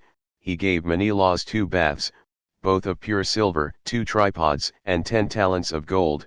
Besides all this, his wife gave Helen some beautiful presents, to wit, a golden distaff, and a silver work-box that ran on wheels, with a gold band round the top of it. Philo now placed this by her side, full of fine spun yarn, and a distaff charged with violet-colored wool was laid upon the top of it.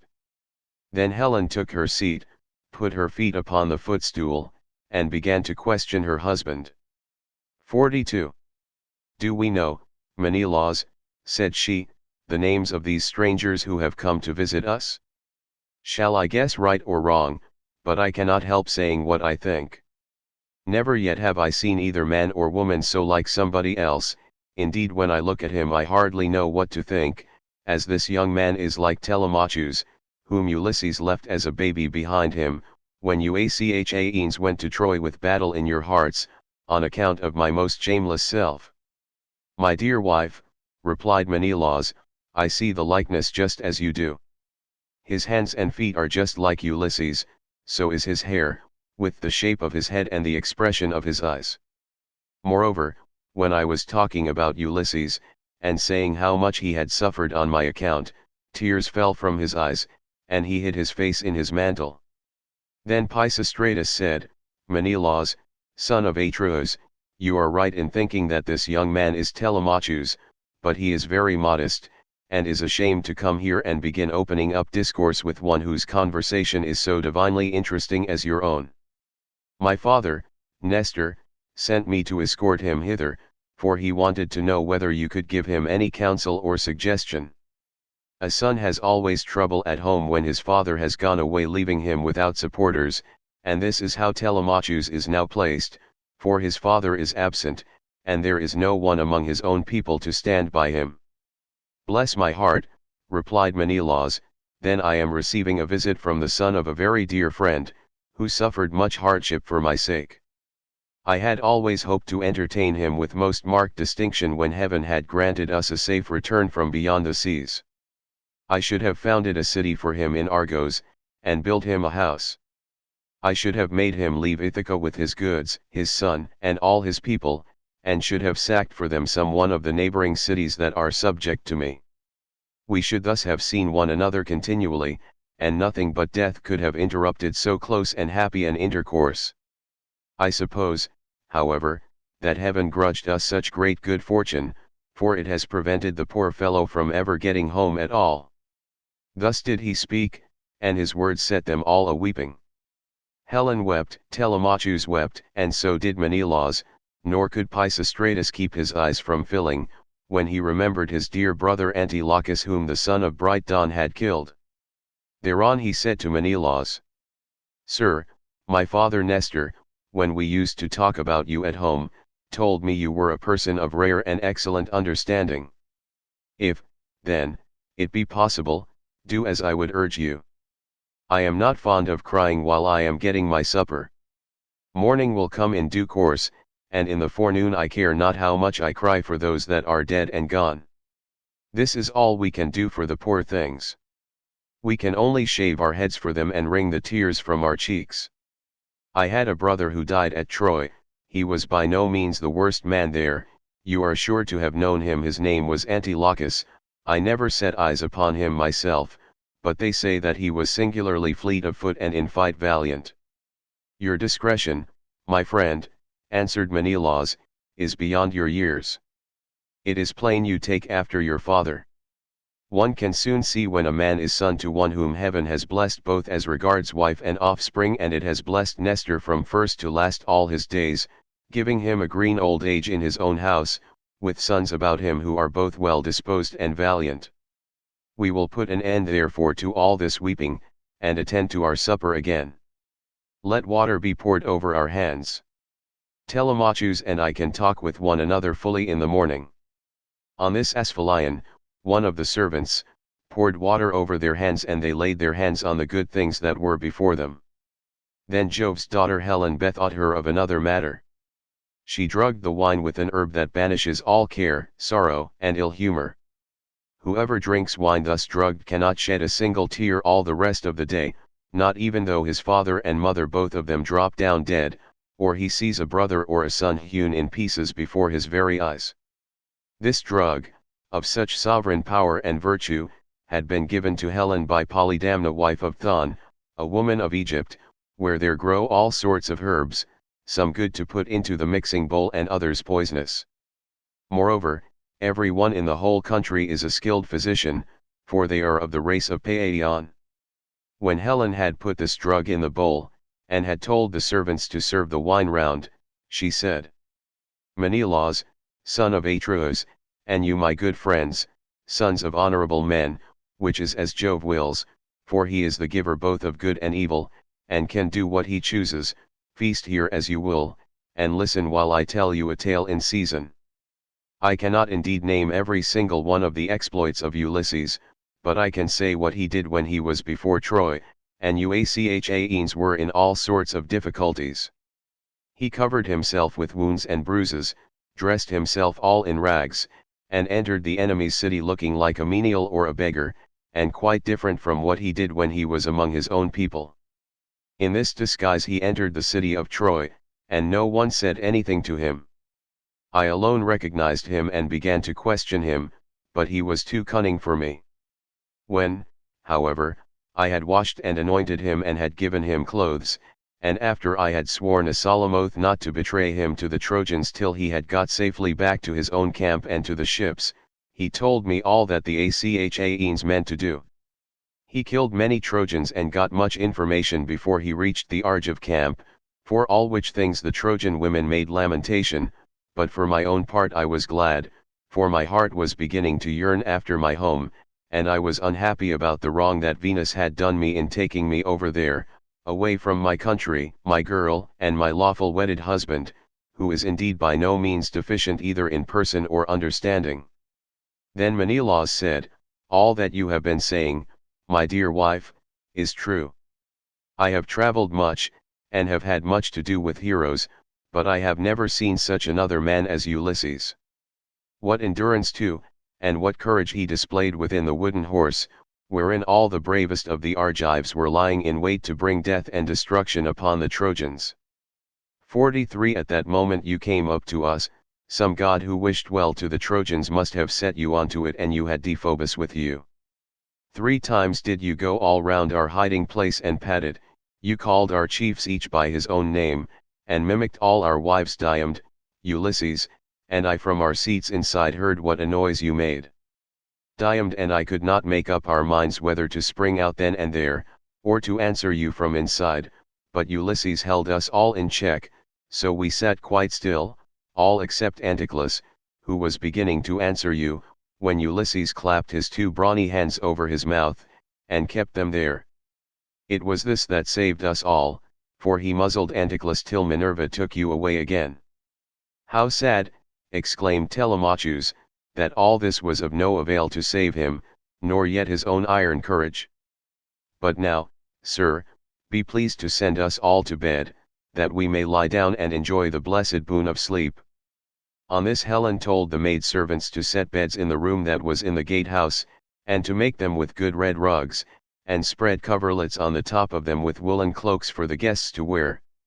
So the maids went out, carrying a torch, and made the beds, to which a manservant presently conducted the strangers.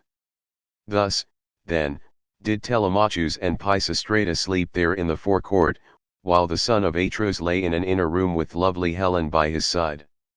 When the child of morning, rosy-fingered dawn appeared, Menelaus rose and dressed himself. He bound his sandals onto his comely feet, girded his sword about his shoulders, and left his room looking like an immortal god.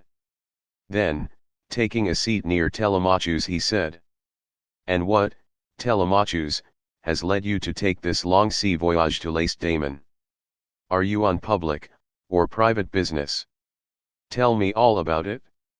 "I have come, sir," replied Telemachus, "to see if you can tell me anything about my father. I am being eaten out of house and home, my fair estate is being wasted, and my house is full of miscreants who keep killing great numbers of my sheep and oxen, on the pretence of paying their addresses to my mother. Therefore, I am suppliant at your knees if haply you may tell me about my father's melancholy end, whether you saw it with your own eyes, or heard it from some other traveler, for he was a man born to trouble. Do not soften things out of any pity for myself, but tell me in all plainness exactly what you saw. If my brave father Ulysses ever did you loyal service either by word or deed, when you Achaeans were harassed by the Trojans, bear it in mind now as in my favor and tell me truly all." Menelaus on hearing this was very much shocked. "So," he exclaimed, "these cowards would usurp a brave man's bed? A hind might as well lay her newborn young in the lair of a lion, and then go off to feed in the forest or in some grassy dell. The lion when he comes back to his lair will make short work with the pair of them, and so will Ulysses with these suitors.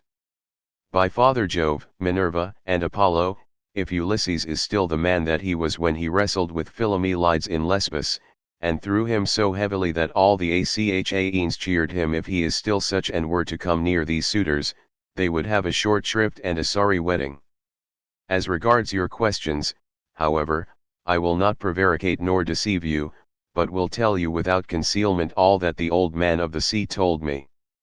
I was trying to come on here, but the gods detained me in Egypt, for my hecatombs had not given them full satisfaction, and the gods are very strict about having their dues.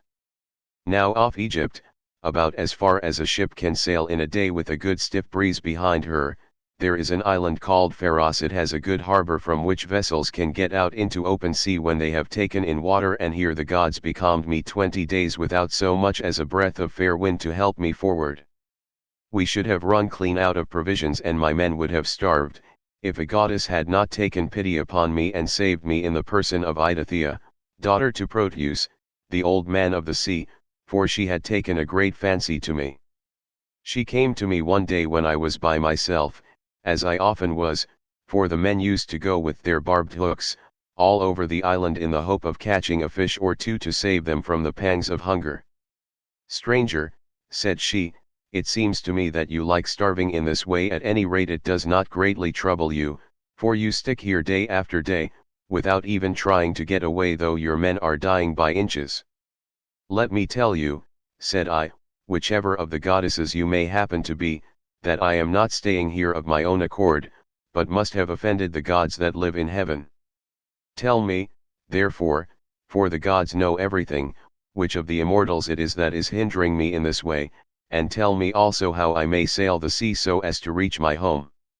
"Stranger," replied she, "I will make it all quite clear to you. There is an old immortal who lives under the sea hereabouts, and whose name is Proteus. He is an Egyptian, and people say he is my father. He is Neptune's head man and knows every inch of ground all over the bottom of the sea.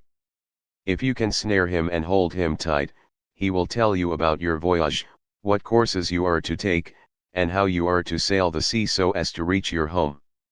He will also tell you, if you so will, all that has been going on at your house, both good and bad, while you have been away on your long and dangerous journey." "Can you show me," said I, "some stratagem by means of which I may catch this old god without his suspecting it and finding me out? For a god is not easily caught, not by a mortal man." "Stranger," said she, "I will make it all quite clear to you. About the time when the sun shall have reached mid-heaven, the old man of the sea comes up from under the waves, heralded by the west wind that furs the water over his head.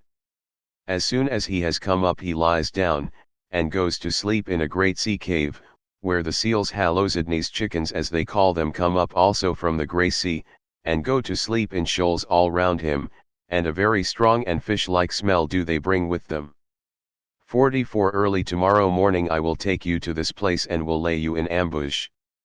Pick out, therefore, the 3 best men you have in your fleet, and I will tell you all the tricks that the old man will play you. First he will look over all his seals, and count them, then, when he has seen them and tallied them on his 5 fingers, he will go to sleep among them, as a shepherd among his sheep. The moment you see that he is asleep, seize him, put forth all your strength and hold him fast, for he will do his very utmost to get away from you. He will turn himself into every kind of creature that goes upon the earth, and will become also both fire and water, but you must hold him fast and grip him tighter and tighter, till he begins to talk to you and comes back to what he was when you saw him go to sleep. Then you may slacken your hold and let him go, and you can ask him which of the gods it is that is angry with you, and what you must do to reach your home over the seas." Having so said, she dived under the waves, whereon I turned back to the place where my ships were ranged upon the shore, and my heart was clouded with care as I went along. When I reached my ship we got supper ready, for night was falling, and camped down upon the beach.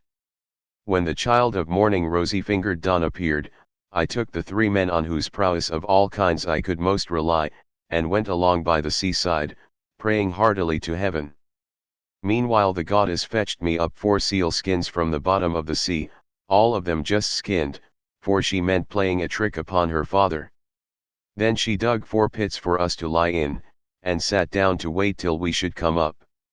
When we were close to her, she made us lie down in the pits one after the other, and threw a seal skin over each of us.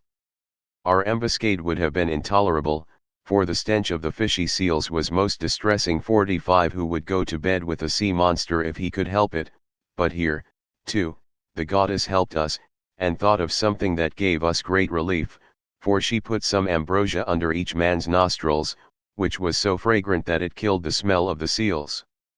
46. We waited the whole morning and made the best of it, watching the seals come up in hundreds to bask upon the seashore, till at noon the old man of the sea came up too, and when he had found his fat seals he went over them and counted them. We were among the first he counted, and he never suspected any guile, but laid himself down to sleep as soon as he had done counting.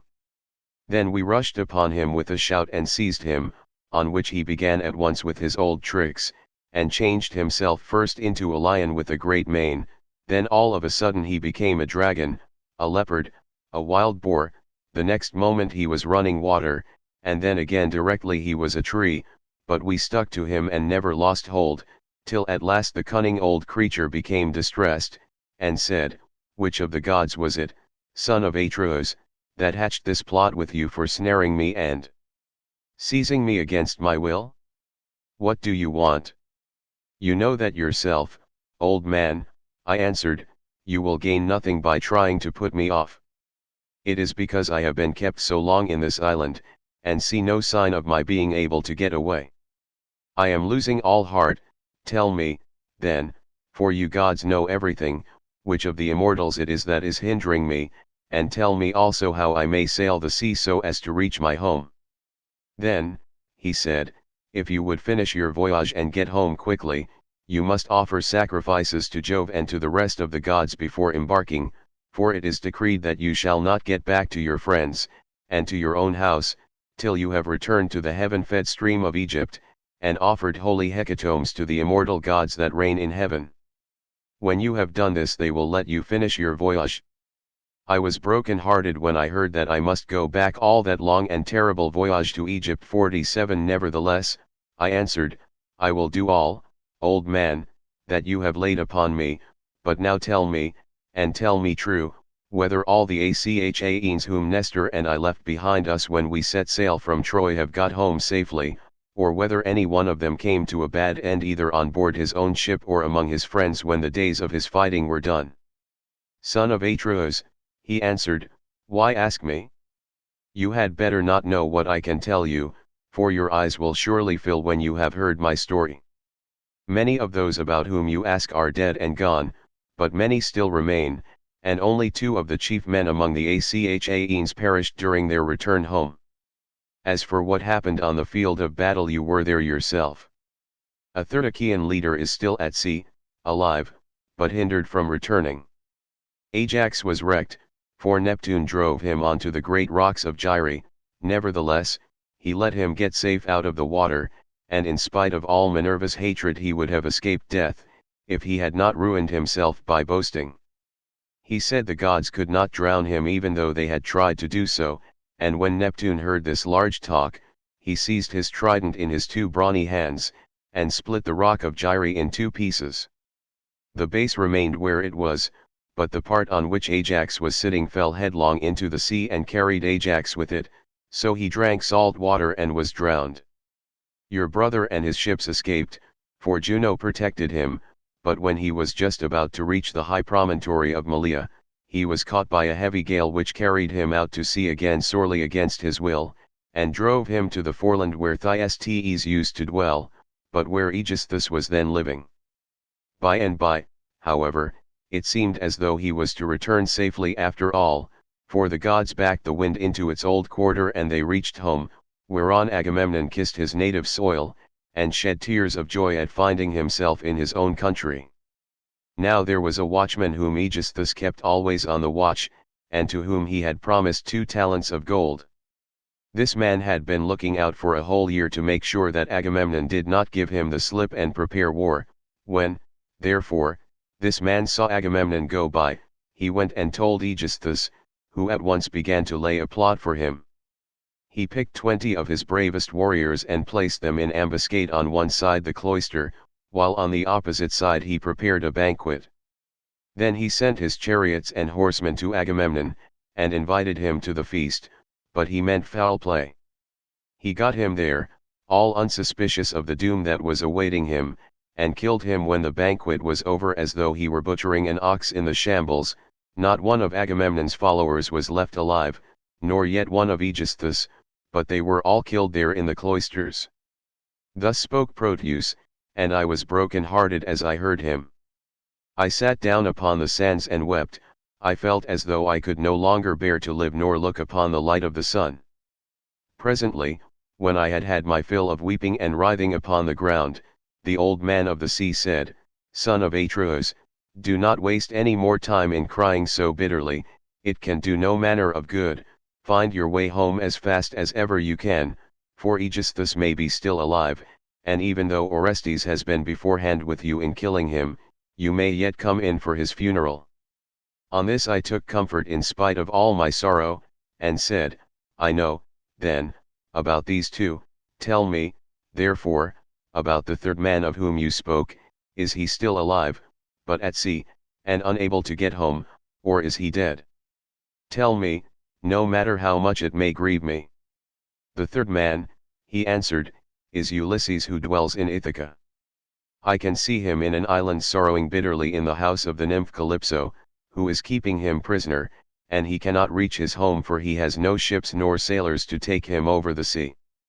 As for your own end, Menelaus, you shall not die in Argos, but the gods will take you to the Elysian plain, which is at the ends of the world.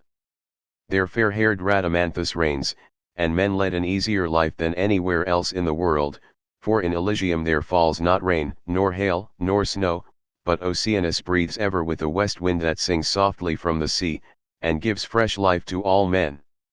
This will happen to you because you have married Helen, and are Jove's son-in-law." As he spoke he dived under the waves, whereon I turned back to the ships with my companions, and my heart was clouded with care as I went along. When we reached the ships we got supper ready, for night was falling, and camped down upon the beach.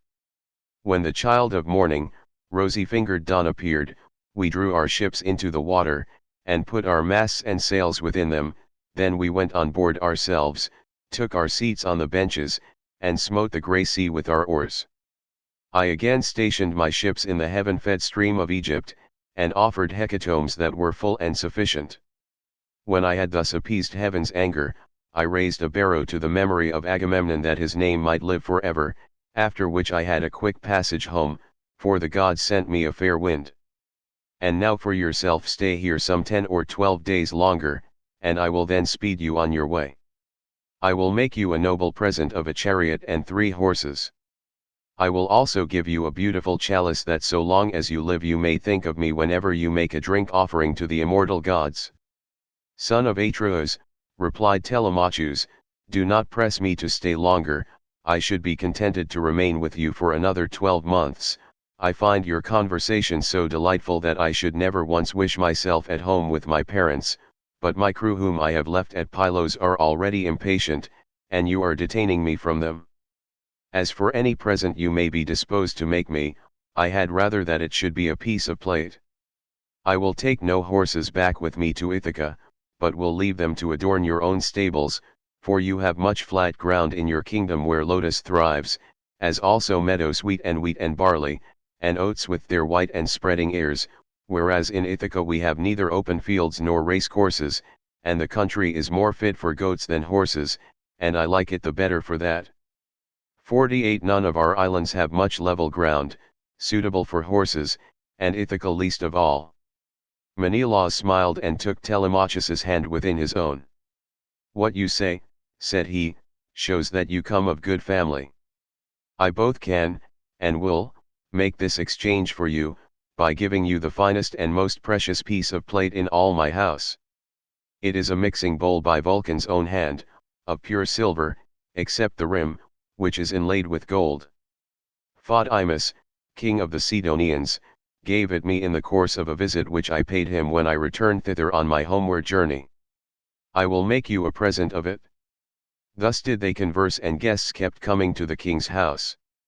They brought sheep and wine, while their wives had put up bread for them to take with them, so they were busy cooking their dinners in the courts. 49. Meanwhile the suitors were throwing discs or aiming with spears at a mark on the levelled ground in front of Ulysses' house, and were behaving with all their old insolence. Antinous and Eurymachus, who were their ringleaders and much the foremost among them all, were sitting together when Noemon son of Phrynius came up and said to Antinous, "Have we any idea, Antinous, on what day Telemachus returns from Pylos? He has a ship of mine, and I want it, to cross over to Elis. I have 12 brood mares there with yearling mule foals by their side not yet broken in, and I want to bring one of them over here and break him." They were astounded when they heard this, for they had made sure that Telemachus had not gone to the city of Neleus. They thought he was only away somewhere on the farms, and was with the sheep, or with the swineherd. So Antinous said, "When did he go? Tell me truly, and what young men did he take with him? Were they freemen or his own bondsmen, for he might manage that too? Tell me also, did you let him have the ship of your own free will because he asked you, or did he take it without your leave?" "I lent it him," answered Noemon.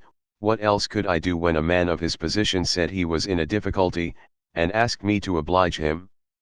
I could not possibly refuse. As for those who went with him, they were the best young men we have, and I saw Mentor go on board as captain or some god who was exactly like him. I cannot understand it, for I saw Mentor here myself yesterday morning, and yet he was then setting out for Pylos." Noemon then went back to his father's house, but Antinous and Eurymachus were very angry. They told the others to leave off playing, and to come and sit down along with themselves. When they came, Antinous son of Eupeithes spoke in anger. His heart was black with rage, and his eyes flashed fire as he said, "Good heavens, this voyage of Telemachus is a very serious matter. We had made sure that it would come to nothing, but the young fellow has got away in spite of us, and with a picked crew too. He will be giving us trouble presently. May Jove take him before he is full grown. Find me a ship, therefore, with a crew of 20 men, and I will lie in wait for him in the straits between Ithaca and Samos. He will then rue the day that he set out to try and get news of his father." Thus did he speak, and the others applauded his saying. They then all of them went inside the buildings. It was not long ere Penelope came to know what the suitors were plotting, for a manservant, Medon, overheard them from outside the outer court as they were laying their schemes within, and went to tell his mistress. As he crossed the threshold of her room, Penelope said, "Medon, what have the suitors sent you here for? Is it to tell the maids to leave their master's business and cook dinner for them? I wish they may neither woo nor dine henceforward, neither here nor anywhere else, but let this be the very last time, for the waste you all make of my son's estate. Did not your fathers tell you when you were children, how good Ulysses had been to them, never doing anything high-handed, nor speaking harshly to anybody? Kings may say things sometimes, and they may take a fancy to one man and dislike another, but Ulysses never did an unjust thing by anybody, which shows what bad hearts you have, and that there is no such thing as gratitude left in this world." Then Medon said, "I wish, madam, that this were all, but they are plotting something much more dreadful now. May heaven frustrate their design. They are going to try and murder Telemachus as he is coming home from Pylos and Lacedaemon, where he has been to get news of his father." Then Penelope's heart sank within her, and for a long time she was speechless, her eyes filled with tears, and she could find no utterance. At last, however, she said, "Why did my son leave me? What business had he to go sailing off in ships that make long voyages over the ocean like sea horses? Does he want to die without leaving anyone behind him to keep up his name?" "I do not know," answered Medon, "whether some god set him onto it, or whether he went on his own impulse to see if he could find out if his father was dead or alive and on his way home." Then he went downstairs again, leaving Penelope in an agony of grief. There were plenty of seats in the house, but she had no heart for sitting on any one of them. She could only fling herself on the floor of her own room and cry, whereon all the maids in the house, both old and young, gathered round her and began to cry too, till at last in a transport of sorrow she exclaimed, "My dears, heaven has been pleased to try me with more affliction than any other woman of my age and country. First I lost my brave and lion-hearted husband, who had every good quality under heaven, and whose name was great over all Hellas and Middle Argos, and now my darling son is at the mercy of the winds and waves, without my having heard one word about his leaving home. You hussies, there was not one of you would so much as think of giving me a call out of my bed, though you all of you very well knew when he was starting. If I had known he meant taking this voyage, he would have had to give it up, no matter how much he was bent upon it, or leave me a corpse behind him one or other. Now, however, go some of you and call old Dolius, who was given me by my father on my marriage, and who is my gardener. Bid him go at once and tell everything to Laertes, who may be able to hit on some plan for enlisting public sympathy on our side, as against those who are trying to exterminate his own race and that of Ulysses." Then the dear old nurse Euryclea said, "You may kill me, madam, or let me live on in your house, whichever you please, but I will tell you the real truth. I knew all about it, and gave him everything he wanted in the way of bread and wine, but he made me take my solemn oath that I would not tell you anything for some 10 or 12 days, unless you asked or happened to hear of his having gone, for he did not want you to spoil your beauty by crying. And now, madam, wash your face, change your dress, and go upstairs with your maids to offer prayers to Minerva, daughter of aegis-bearing Jove, for she can save him even though he be in the jaws of death. Do not trouble Laertes, he has trouble enough already. Besides, I cannot think that the gods hate the race of the son of Arcesia so much, but there will be a son left to come up after him, and inherit both the house and the fair fields that lie far all round it."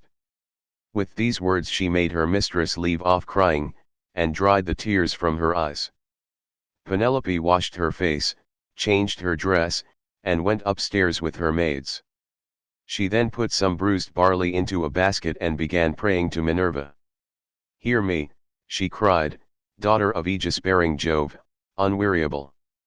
If ever Ulysses while he was here burned you fat thigh bones of sheep or heifer, bear it in mind now as in my favor, and save my darling son from the villainy of the suitors."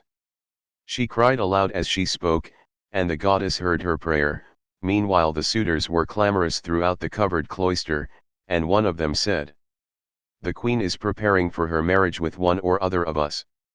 Little does she dream that her son has now been doomed to die." This was what they said, but they did not know what was going to happen. Then Antinous said, "Comrades, let there be no loud talking, lest some of it get carried inside. Let us be up and do that in silence, about which we are all of a mind." He then chose 20 men, and they went down to their ship and to the seaside. They drew the vessel into the water and got her mast and sails inside her. They bound the oars to the thole pins with twisted thongs of leather, all in due course, and spread the white sails aloft, while their fine servants brought them their armor. Then they made the ship fast a little way out, came on shore again, got their suppers, and waited till night should fall.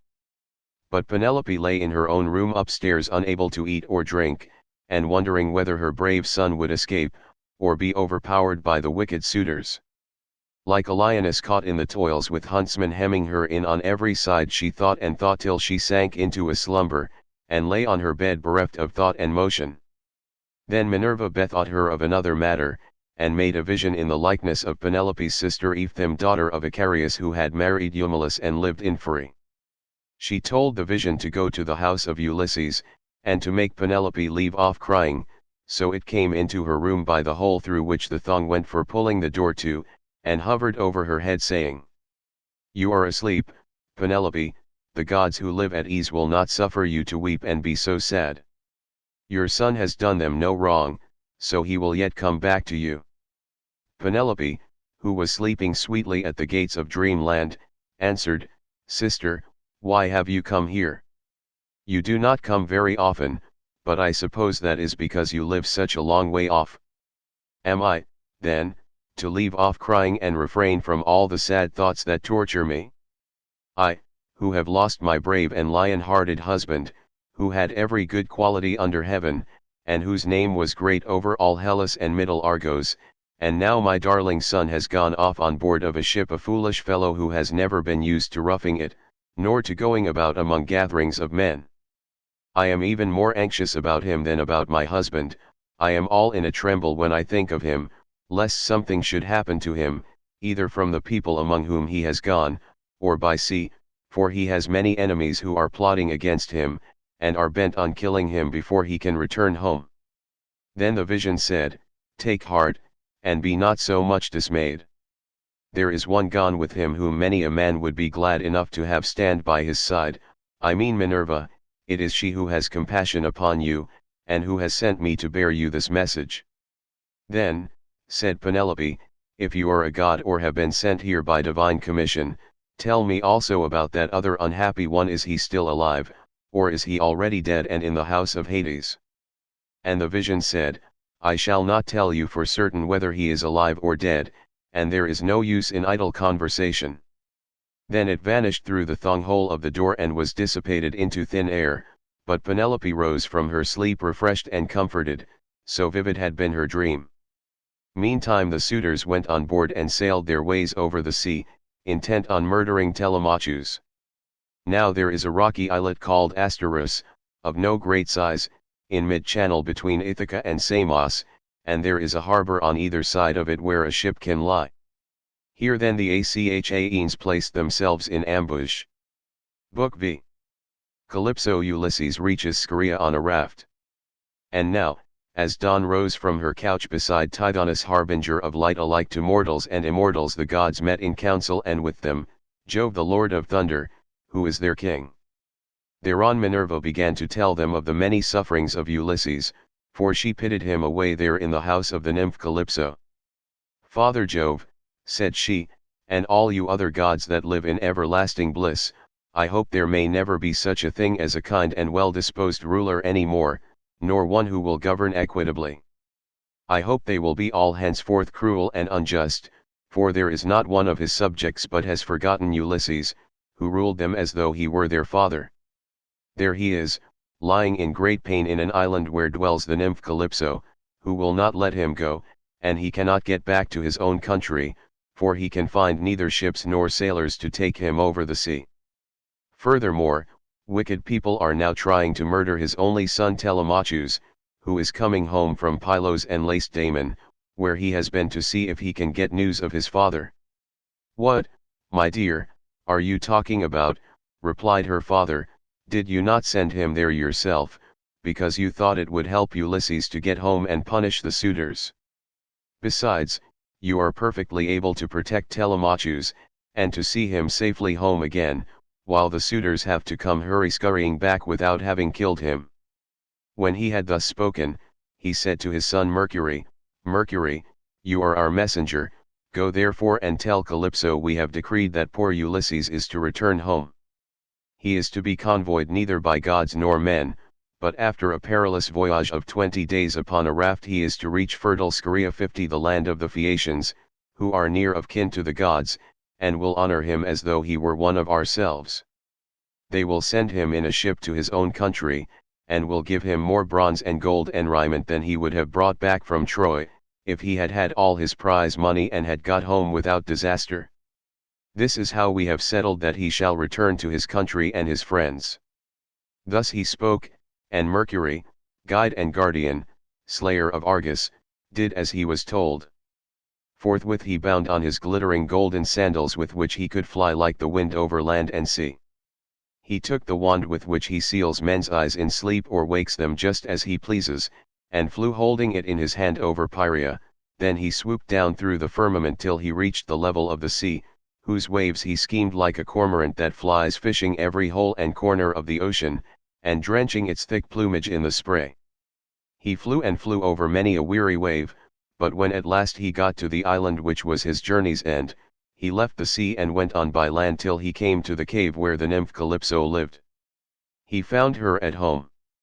There was a large fire burning on the hearth, and one could smell from far the fragrant reek of burning cedar and sandalwood.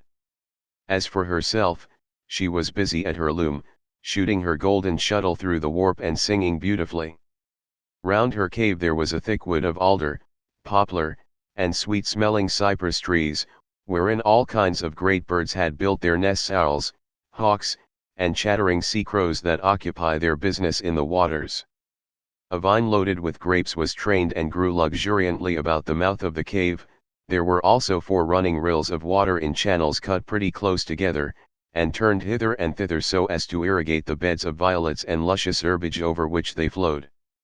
51 Even a god could not help being charmed with such a lovely spot, so Mercury stood still and looked at it, but when he had admired it sufficiently he went inside the cave. Calypso knew him at once, for the gods all know each other, no matter how far they live from one another, but Ulysses was not within. He was on the seashore as usual, looking out upon the barren ocean with tears in his eyes, groaning and breaking his heart for sorrow. Calypso gave Mercury a seat and said, "Why have you come to see me, Mercury honored, and ever welcome, for you do not visit me often? Say what you want, I will do it for you at once if I can, and if it can be done at all, but come inside, and let me set refreshment before you." As she spoke she drew a table loaded with ambrosia beside him and mixed him some red nectar, so Mercury ate and drank till he had had enough, and then said, "We are speaking god and goddess to one another, and you ask me why I have come here, and I will tell you truly as you would have me do. Jove sent me, it was no doing of mine. Who could possibly want to come all this way over the sea where there are no cities full of people to offer me sacrifices or choice hecatombs? Nevertheless I had to come, for none of us other gods can cross Jove, nor transgress his orders. He says that you have here the most ill-starred of all those who fought 9 years before the city of King Priam and sailed home in the 10th year after having sacked it. On their way home they sinned against Minerva 52, who raised both wind and waves against them, so that all his brave companions perished, and he alone was carried hither by wind and tide. Jove says that you are to let this man go at once, for it is decreed that he shall not perish here, far from his own people, but shall return to his house and country and see his friends again." Calypso trembled with rage when she heard this. "You gods," she exclaimed, "ought to be ashamed of yourselves. You are always jealous and hate seeing a goddess take a fancy to a mortal man, and live with him in open matrimony. So when rosy-fingered Dawn made love to Orion, you precious gods were all of you furious till Diana went and killed him in Ortygia. So again when Ceres fell in love with Iasion, and yielded to him in a thrice-ploughed fallow field, Jove came to hear of it before so very long and killed Iasion with his thunderbolts. And now you are angry with me too because I have a man here. I found the poor creature sitting all alone astride of a keel, for Jove had struck his ship with lightning and sunk it in mid-ocean, so that all his crew were drowned, while he himself was driven by wind and waves onto my island. I got fond of him and cherished him, and had set my heart on making him immortal, so that he should never grow old all his days. Still I cannot cross Jove, nor bring his counsels to nothing. Therefore, if he insists upon it, let the man go beyond the seas again, but I cannot send him anywhere myself, for I have neither ships nor men who can take him. Nevertheless I will readily give him such advice, in all good faith, as will be likely to bring him safely to his own country." "Then send him away," said Mercury, "or Jove will be angry with you and punish you." On this he took his leave, and Calypso went out to look for Ulysses, for she had heard Jove's message. She found him sitting upon the beach with his eyes ever filled with tears, and dying of sheer homesickness, for he had got tired of Calypso, and though he was forced to sleep with her in the cave by night, it was she, not he, that would have it so. As for the daytime, he spent it on the rocks and on the seashore, weeping, crying aloud for his despair, and always looking out upon the sea. Calypso then went close up to him, said, "My poor fellow, you shall not stay here grieving and fretting your life out any longer. I am going to send you away of my own free will, so go, cut some beams of wood, and make yourself a large raft with an upper deck that it may carry you safely over the sea. I will put bread, wine, and water on board to save you from starving. I will also give you clothes, and will send you a fair wind to take you home, if the gods in heaven so will it, for they know more about these things, and can settle them better than I can." Ulysses shuddered as he heard her. "Now goddess," he answered, "there is something behind all this. You cannot be really meaning to help me home when you bid me do such a dreadful thing as put to sea on a raft. Not even a well-found ship with a fair wind could venture on such a distant voyage. Nothing that you can say or do shall make me go on board a raft unless you first solemnly swear that you mean me no mischief." Calypso smiled at this and caressed him with her hand. "You know a great deal," said she, "but you are quite wrong here. May heaven above and earth below be my witnesses, with the waters of the river Styx, and this is the most solemn oath which a blessed God can take, that I mean you no sort of harm, and am only advising you to do exactly what I should do myself in your place.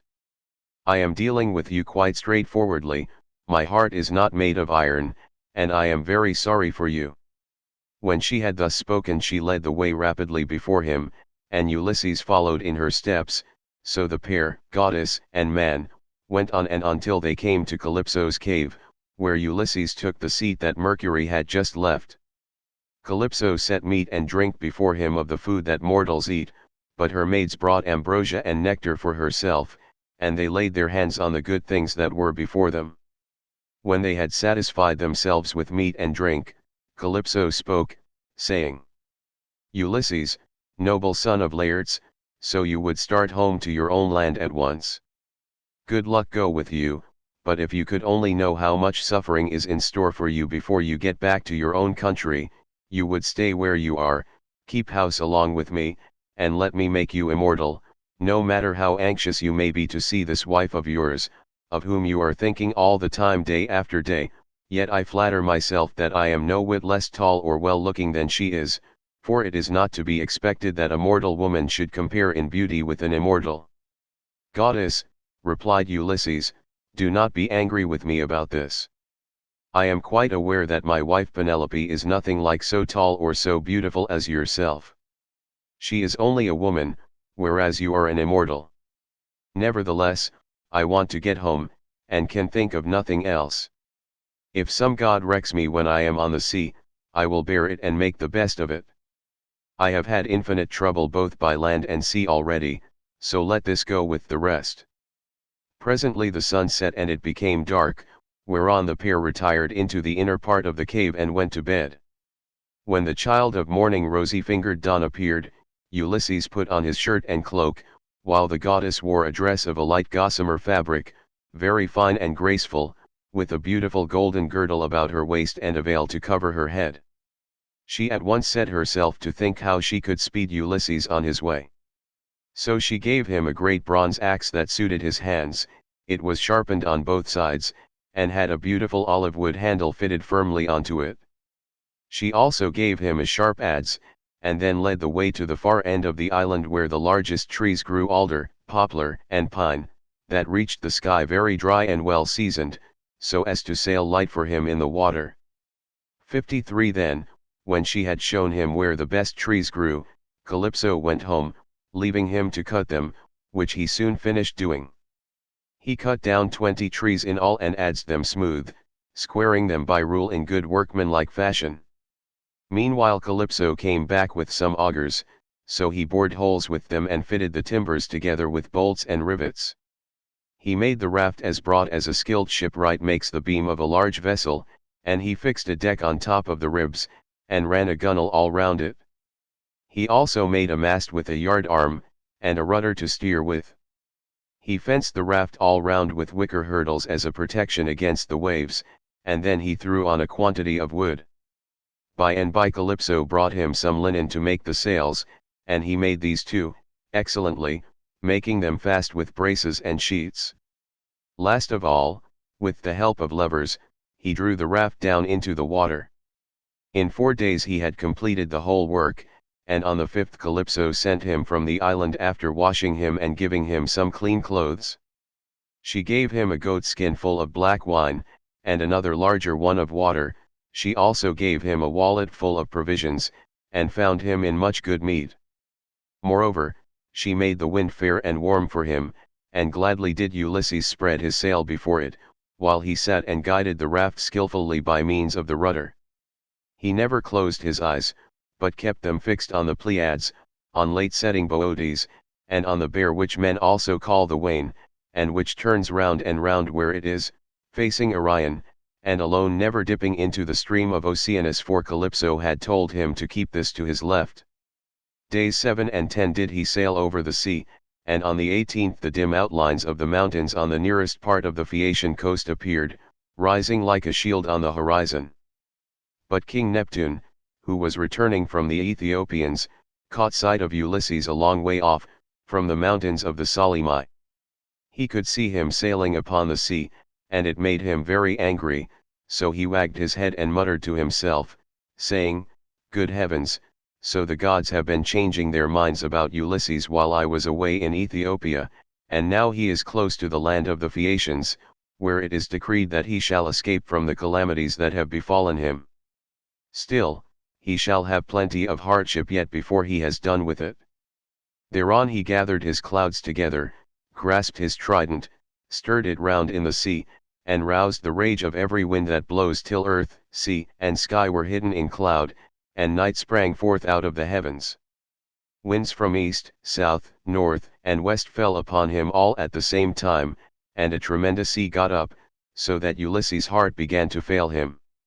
"Alas," he said to himself in his dismay, "whatever will become of me?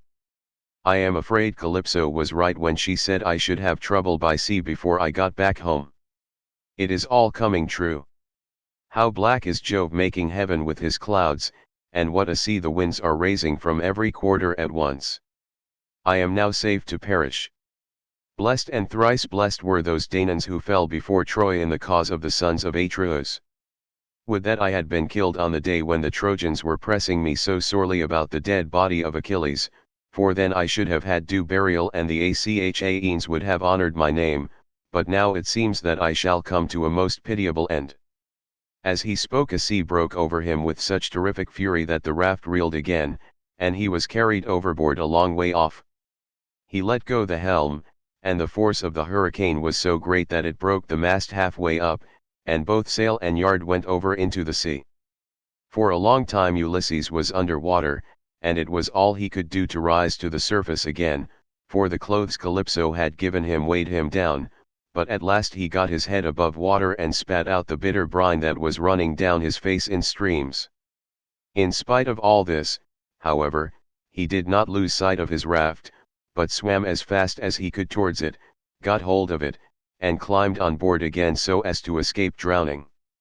The sea took the raft and tossed it about as autumn winds whirl thistledown round and round upon a road.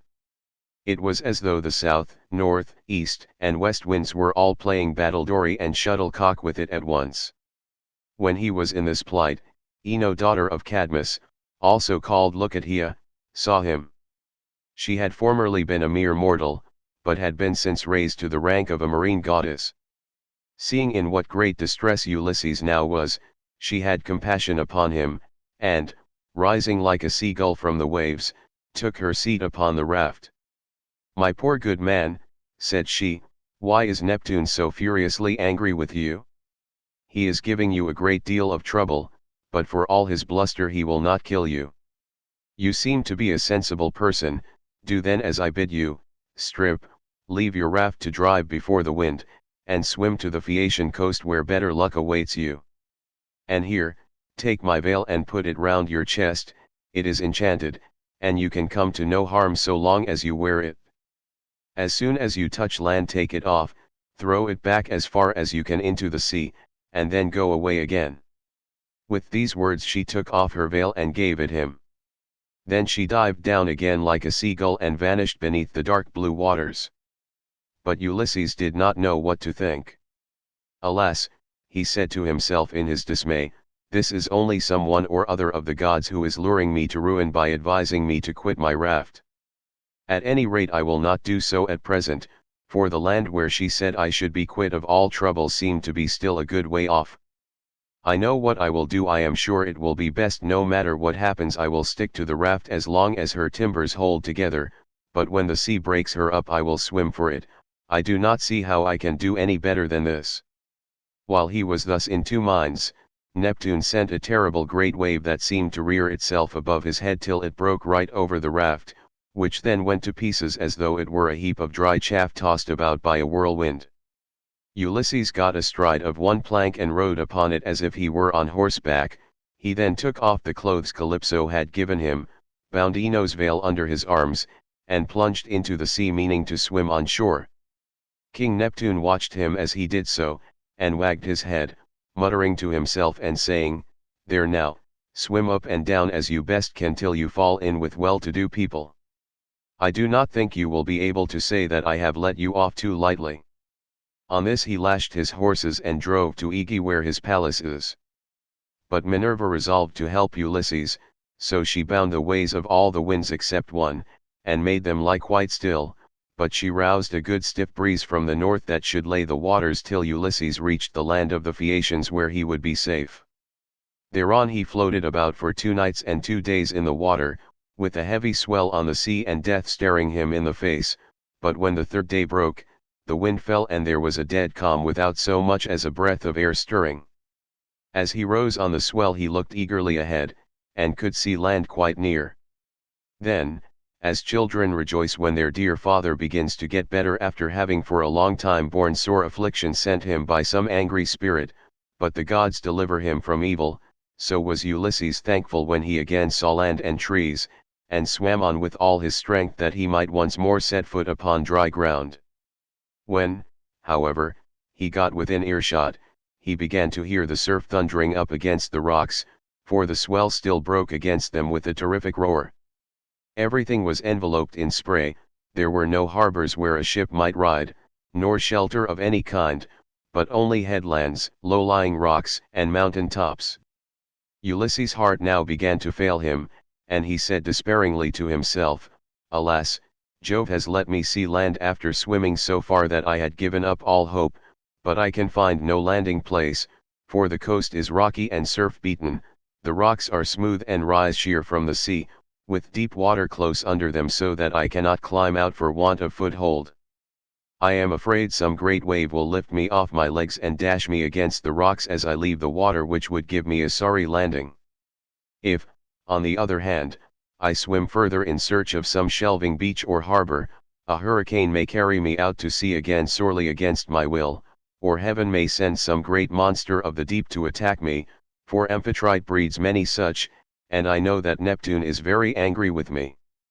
While he was thus in 2 minds, a wave caught him and took him with such force against the rocks that he would have been smashed and torn to pieces if Minerva had not shown him what to do.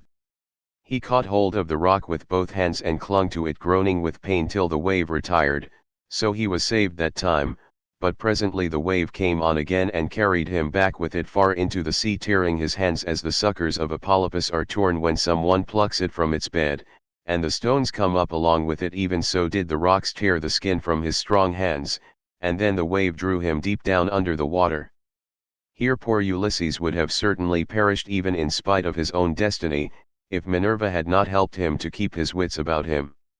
He swam seaward again, beyond reach of the surf that was beating against the land, and at the same time he kept looking towards the shore to see if he could find some haven, or a spit that should take the waves aslant. By and by, as he swam on, he came to the mouth of a river, and here he thought would be the best place, for there were no rocks, and it afforded shelter from the wind. He felt that there was a current, so he prayed inwardly and said, "Hear me, O king, whoever you may be, and save me from the anger of the sea god Neptune, for I approach you prayerfully. Anyone who has lost his way has at all times a claim even upon the gods, wherefore in my distress I draw near to your stream, and cling to the knees of your riverhood. Have mercy upon me, O king, for I declare myself your suppliant." Then the god stayed his stream and stilled the waves, making all calm before him, and bringing him safely into the mouth of the river. Here at last Ulysses' knees and strong hands failed him, for the sea had completely broken him.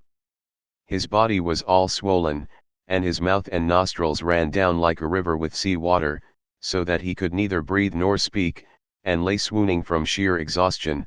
Presently, when he had got his breath and came to himself again, he took off the scarf that Ino had given him and threw it back into the salt 54 stream of the river, whereon Ino received it into her hands from the wave that bore it towards her.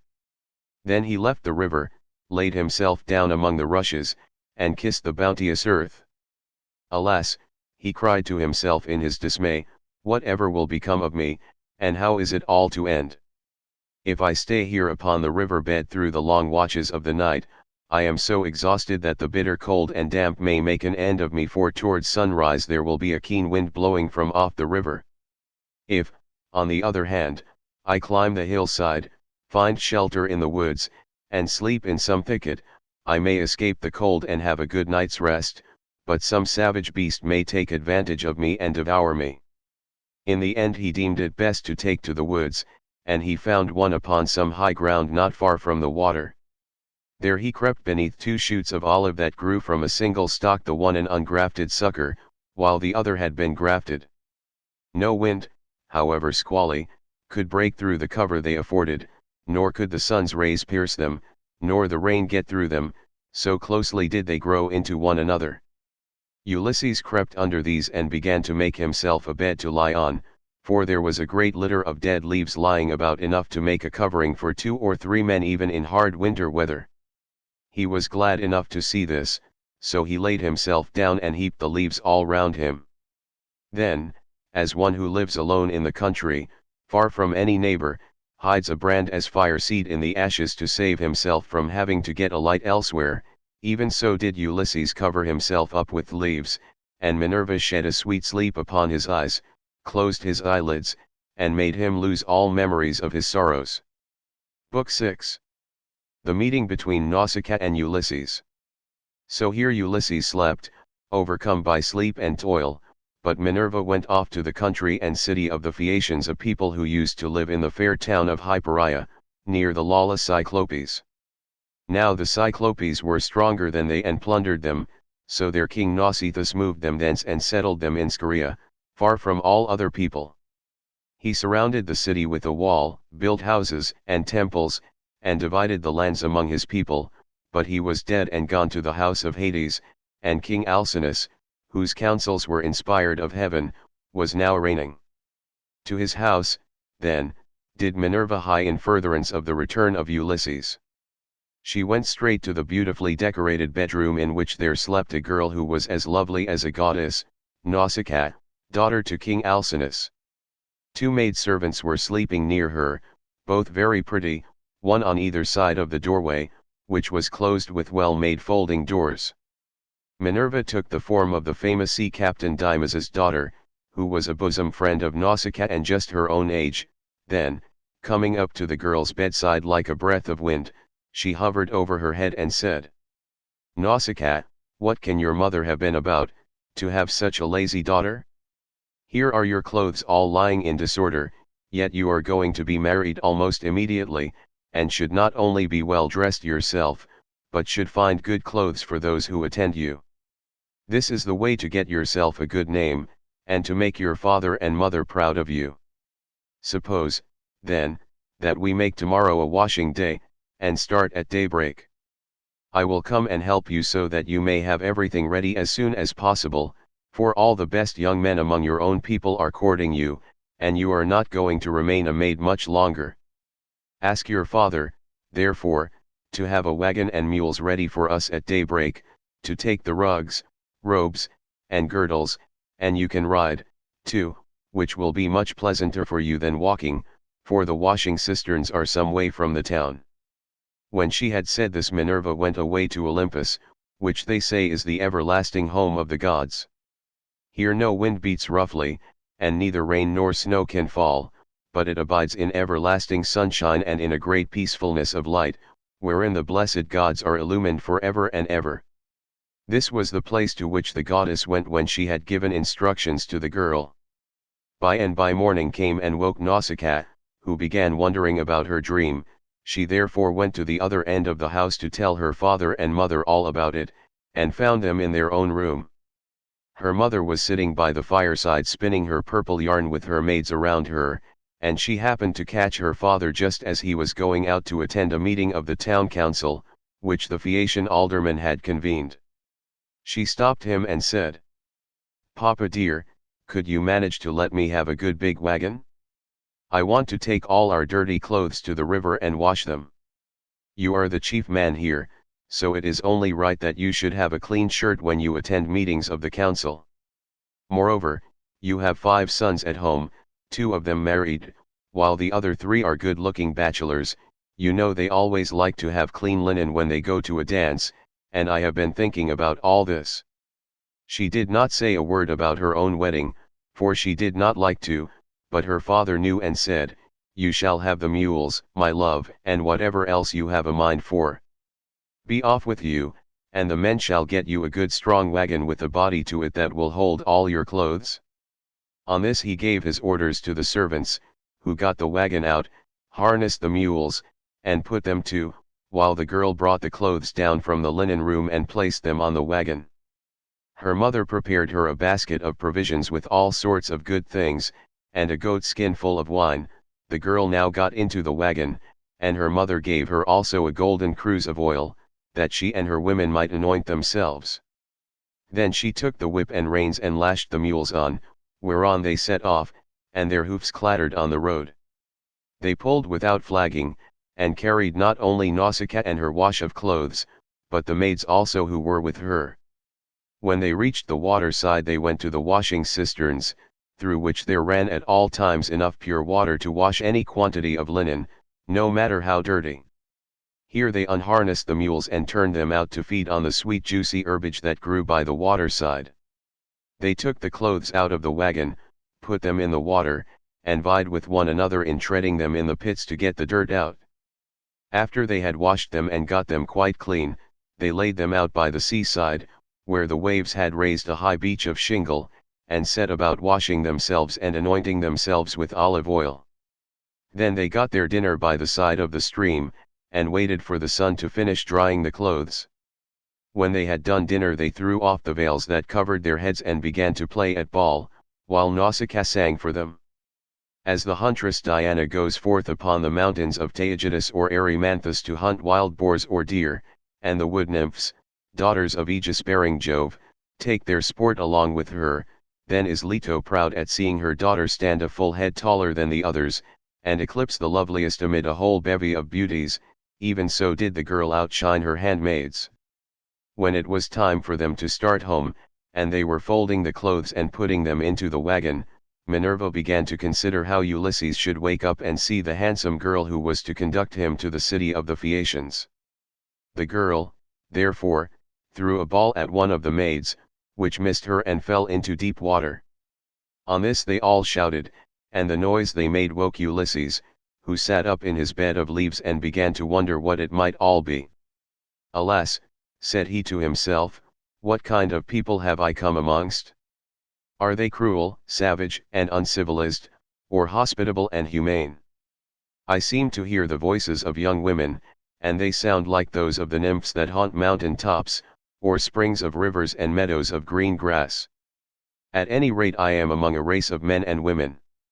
Let me try if I cannot manage to get a look at them." As he said this he crept from under his bush, and broke off a bough covered with thick leaves to hide his nakedness. He looked like some lion of the wilderness that stalks about exulting in his strength and defying both wind and rain. His eyes glare as he prowls in quest of oxen, sheep, or deer, for he is famished, and will dare break even into a well-fenced homestead, trying to get at the sheep. Even such did Ulysses seem to the young women, as he drew near to them all naked as he was, for he was in great want. On seeing one so unkempt and so begrimed with salt water, the others scampered off along the spits that jutted out into the sea, but the daughter of Alcinous stood firm, for Minerva put courage into her heart and took away all fear from her. She stood right in front of Ulysses, and he doubted whether he should go up to her, throw himself at her feet, and embrace her knees as a suppliant, or stay where he was and entreat her to give him some clothes and show him the way to the town. In the end he deemed it best to entreat her from a distance in case the girl should take offense at his coming near enough to clasp her knees, so he addressed her in honeyed and persuasive language. "O Queen," he said, "I implore your aid, but tell me, are you a goddess or are you a mortal woman?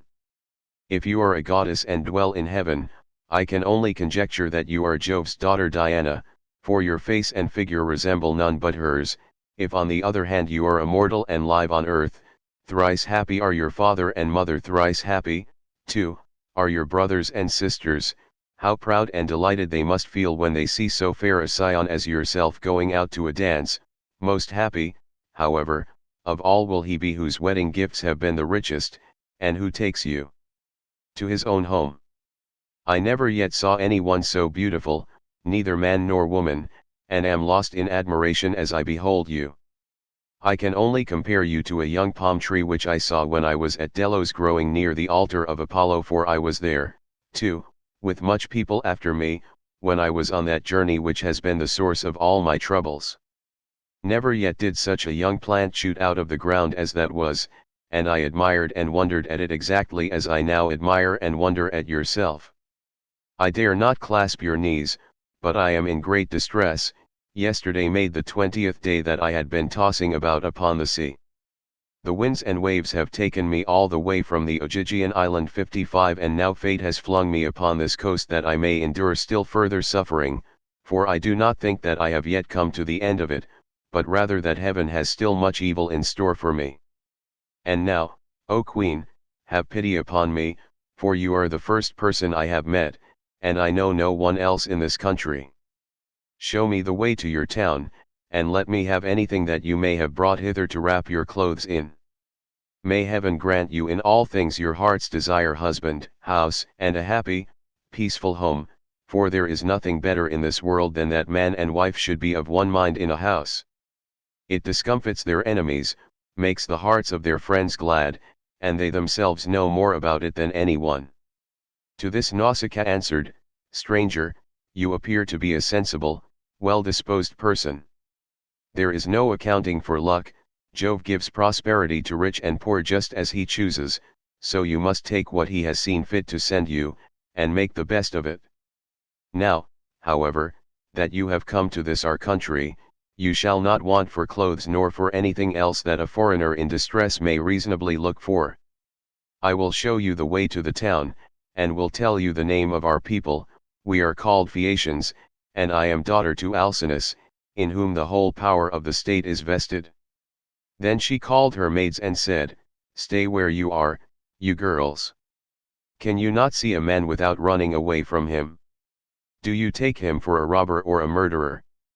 Neither he nor anyone else can come here to do us Phaeacians any harm, for we are dear to the gods, and live apart on a land's end that juts into the sounding sea, and have nothing to do with any other people. This is only some poor man who has lost his way, and we must be kind to him, for strangers and foreigners in distress are under Jove's protection, and will take what they can get and be thankful. So, girls, give the poor fellow something to eat and drink, and wash him in the stream at some place that is sheltered from the wind.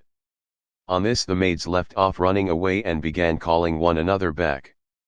They made Ulysses sit down in the shelter as Nausicaa had told them, and brought him a shirt and cloak. They also brought him the little golden cruse of oil, and told him to go and wash in the stream.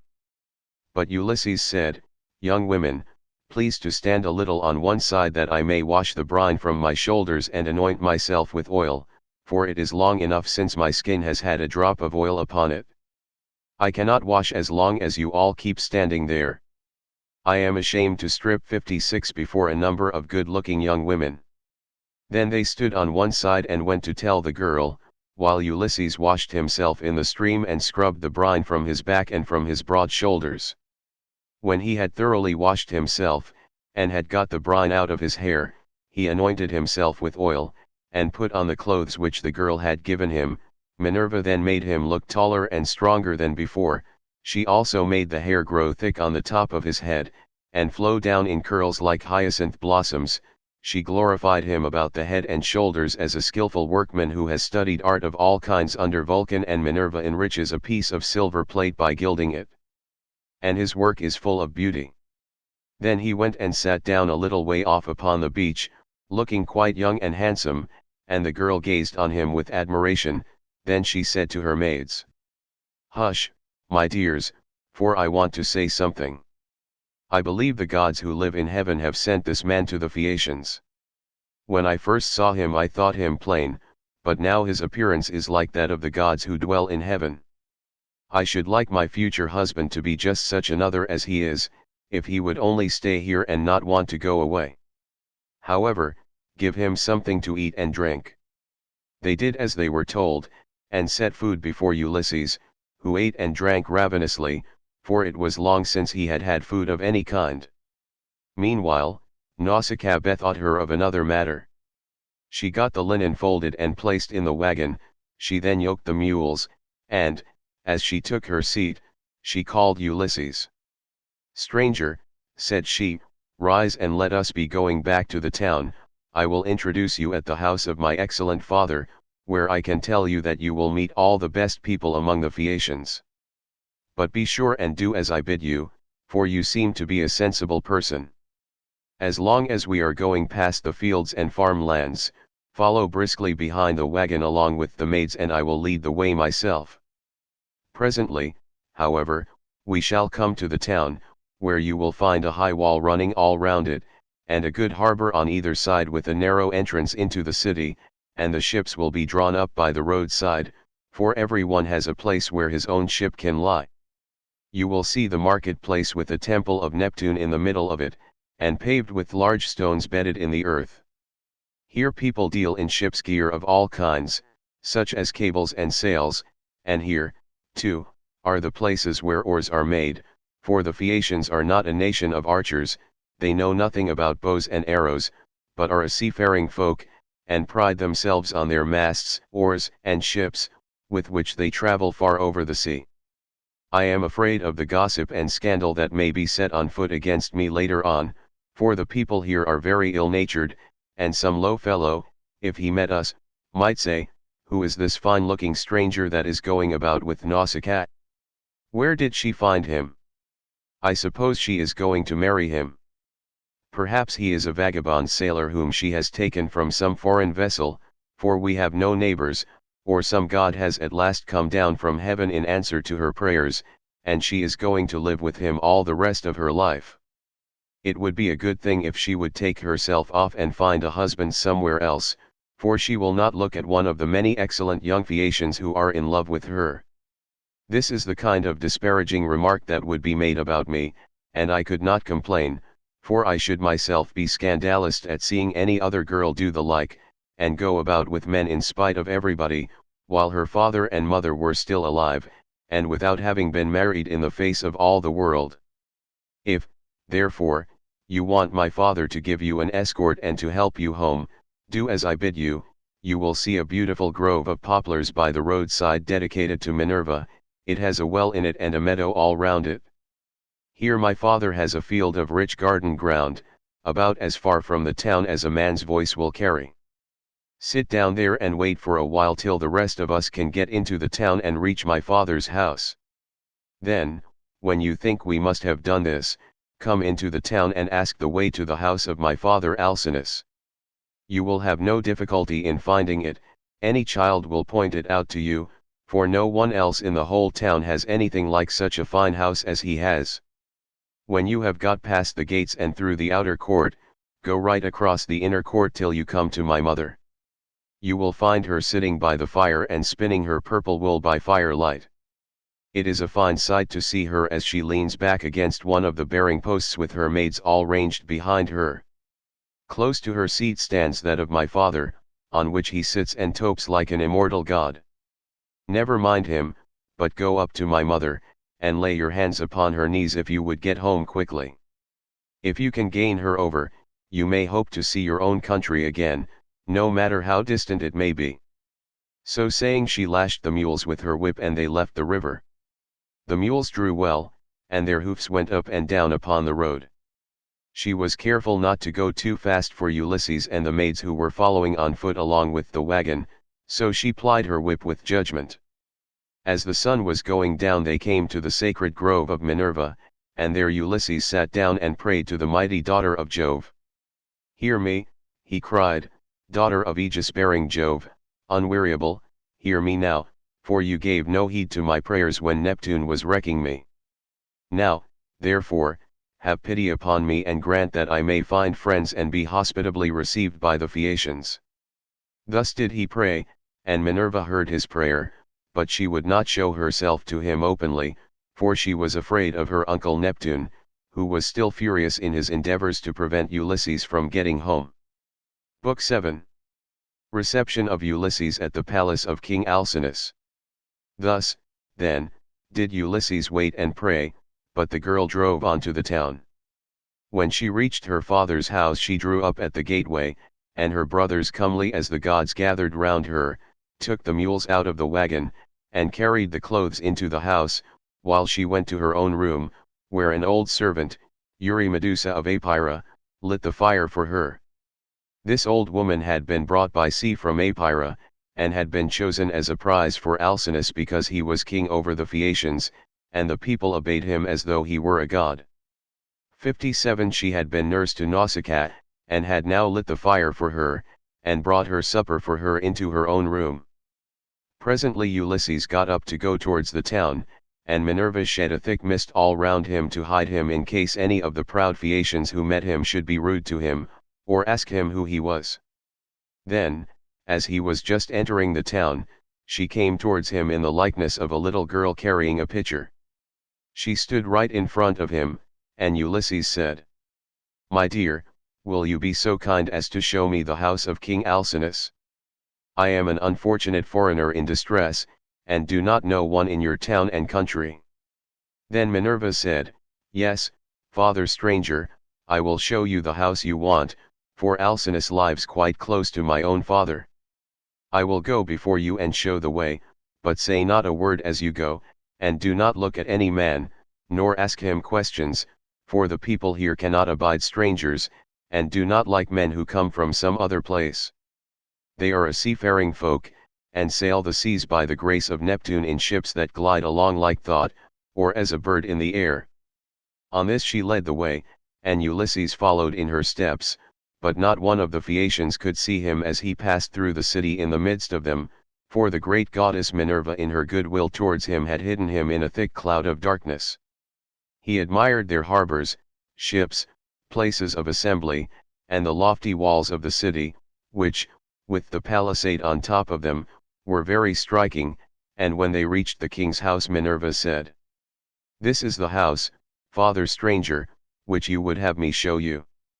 You will find a number of great people sitting at table, but do not be afraid, go straight in, for the bolder a man is the more likely he is to carry his point, even though he is a stranger. First find the queen. Her name is Arete, and she comes of the same family as her husband Alcinous. They both descend originally from Neptune, who was father to Nausithous by Paraboe, a woman of great beauty. Paraboe was the youngest daughter of Eurymedon, who at one time reigned over the giants, but he ruined his ill-fated people and lost his own life to boot. Neptune, however, lay with his daughter, and she had a son by him, the great Nausithous, who reigned over the Phaeacians. Nausithous had two sons, Rhaxenor and Alcinous. 58 Apollo killed the first of them while he was still a bridegroom and without male issue, but he left a daughter Arete, whom Alcinous married, and honors as no other woman is honored of all those that keep house along with their husbands. Thus she both was, and still is, respected beyond measure by her children, by Alcinous himself, and by the whole people, who look upon her as a goddess, and greet her whenever she goes about the city, for she is a thoroughly good woman both in head and heart, and when any women are friends of hers, she will help their husbands also to settle their disputes. If you can gain her goodwill, you may have every hope of seeing your friends again, and getting safely back to your home and country." Then Minerva left Scheria and went away over the sea. She went to Marathon 59 and to the spacious streets of Athens, where she entered the abode of Erechtheus, but Ulysses went on to the house of Alcinous, and he pondered much as he paused a while before reaching the threshold of bronze, for the splendor of the palace was like that of the sun or moon. The walls on either side were of bronze from end to end, and the cornice was of blue enamel. The doors were gold, and hung on pillars of silver that rose from a floor of bronze, while the lintel was silver and the hook of the door was of gold. On either side there stood gold and silver mastiffs which Vulcan, with his consummate skill, had fashioned expressly to keep watch over the palace of King Alcinous, so they were immortal and could never grow old. Seats were ranged all along the wall, here and there from one end to the other, with coverings of fine woven work which the women of the house had made. Here the chief persons of the Phaeacians used to sit and eat and drink, for there was abundance at all seasons, and there were golden figures of young men with lighted torches in their hands, raised on pedestals, to give light by night to those who were at table. There are 50 maidservants in the house, some of whom are always grinding rich yellow grain at the mill, while others work at the loom, or sit and spin, and their shuttles go backwards and forwards like the fluttering of aspen leaves, while the linen is so closely woven that it will turn oil. As the Phaeacians are the best sailors in the world, so their women excel all others in weaving, for Minerva has taught them all manner of useful arts, and they are very intelligent. Outside the gate of the outer court there is a large garden of about 4 acres with a wall all round it. It is full of beautiful trees, pears, pomegranates, and the most delicious apples. There are luscious figs also, and olives in full growth. The fruits never rot nor fail all the year round, neither winter nor summer, for the air is so soft that a new crop ripens before the old has dropped. Pear grows on pear, apple on apple, and fig on fig, and so also with the grapes, for there is an excellent vineyard. On the level ground of a part of this, the grapes are being made into raisins, in another part they are being gathered, some are being trodden in the wine tubs, others further on have shed their blossom and are beginning to show fruit, others again are just changing color. In the furthest part of the ground there are beautifully arranged beds of flowers that are in bloom all the year round. 2 streams go through it, the one turned in ducts throughout the whole garden, while the other is carried under the ground of the outer court to the house itself, and the townspeople draw water from it. Such, then, were the splendors with which the gods had endowed the house of King Alcinous. So here Ulysses stood for a while and looked about him, but when he had looked long enough he crossed the threshold and went within the precincts of the house. There he found all the chief people among the Phaeacians making their drink offerings to Mercury, which they always did the last thing before going away for the night. 61 He went straight through the court, still hidden by the cloak of darkness in which Minerva had enveloped him, till he reached Arete and King Alcinous. Then he laid his hands upon the knees of the queen, and at that moment the miraculous darkness fell away from him and he became visible. Every one was speechless with surprise at seeing a man there, but Ulysses began at once with his petition. "Queen Arete," he exclaimed, "daughter of great Rhexenor, in my distress I humbly pray you, as also your husband and these your guests, whom may heaven prosper with long life and happiness, and may they leave their possessions to their children, and all the honors conferred upon them by the state, to help me home to my own country as soon as possible, for I have been long in trouble and away from my friends." Then he sat down on the hearth among the ashes and they all held their peace, till presently the old hero Eschneus, who was an excellent speaker and an elder among the Phaeacians, plainly and in all honesty addressed them thus. "Alcinous," said he, "it is not creditable to you that a stranger should be seen sitting among the ashes of your hearth. Every one is waiting to hear what you are about to say. Tell him, then, to rise and take a seat on a stool inlaid with silver, and bid your servants mix some wine and water that we may make a drink offering to Jove the Lord of Thunder, who takes all well-disposed suppliants under his protection, and let the housekeeper give him some supper, of whatever there may be in the house." When Alcinous heard this he took Ulysses by the hand, raised him from the hearth, and bade him take the seat of Laodamas, who had been sitting beside him, and was his favorite son. A maidservant then brought him water in a beautiful golden ewer and poured it into a silver basin for him to wash his hands, and she drew a clean table beside him. An upper servant brought him bread and offered him many good things of what there was in the house, and Ulysses ate and drank. Then Alcinous said to one of the servants, "Pontonous, mix a cup of wine and hand it round that we may make drink offerings to Jove the Lord of Thunder, who is the protector of all well-disposed suppliants." Pontonous then mixed wine and water, and handed it round after giving every man his drink offering. When they had made their offerings, and had drunk each as much as he was minded, Alcinous said, "Aldermen and town councillors of the Phaeacians, hear my words. You have had your supper, so now go home to bed. Tomorrow morning I shall invite a still larger number of aldermen, and will give a sacrificial banquet in honor of our guest. We can then discuss the question of his escort, and consider how we may at once send him back rejoicing to his own country without trouble or inconvenience to himself, no matter how distant it may be.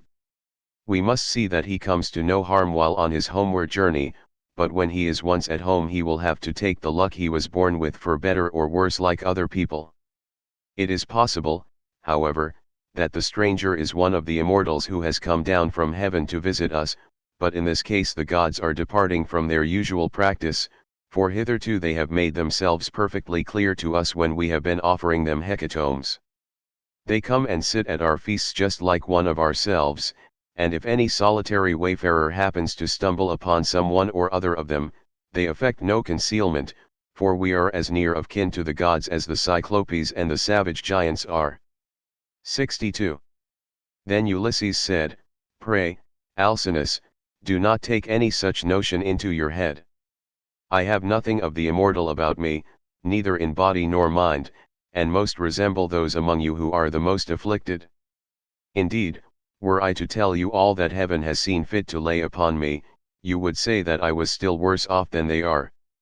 Nevertheless, let me sup in spite of sorrow, for an empty stomach is a very importunate thing, and thrusts itself on a man's notice no matter how dire is his distress. I am in great trouble, yet it insists that I shall eat and drink, bids me lay aside all memory of my sorrows and dwell only on the due replenishing of itself. As for yourselves, do as you propose, and at break of day set about helping me to get home.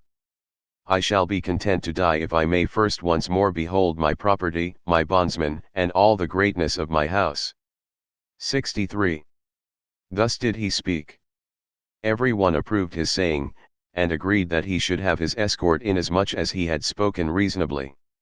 Then when they had made their drink offerings, and had drunk each as much as he was minded, they went home to bed every man in his own abode, leaving Ulysses in the cloister with Arete and Alcinous while the servants were taking the things away after supper.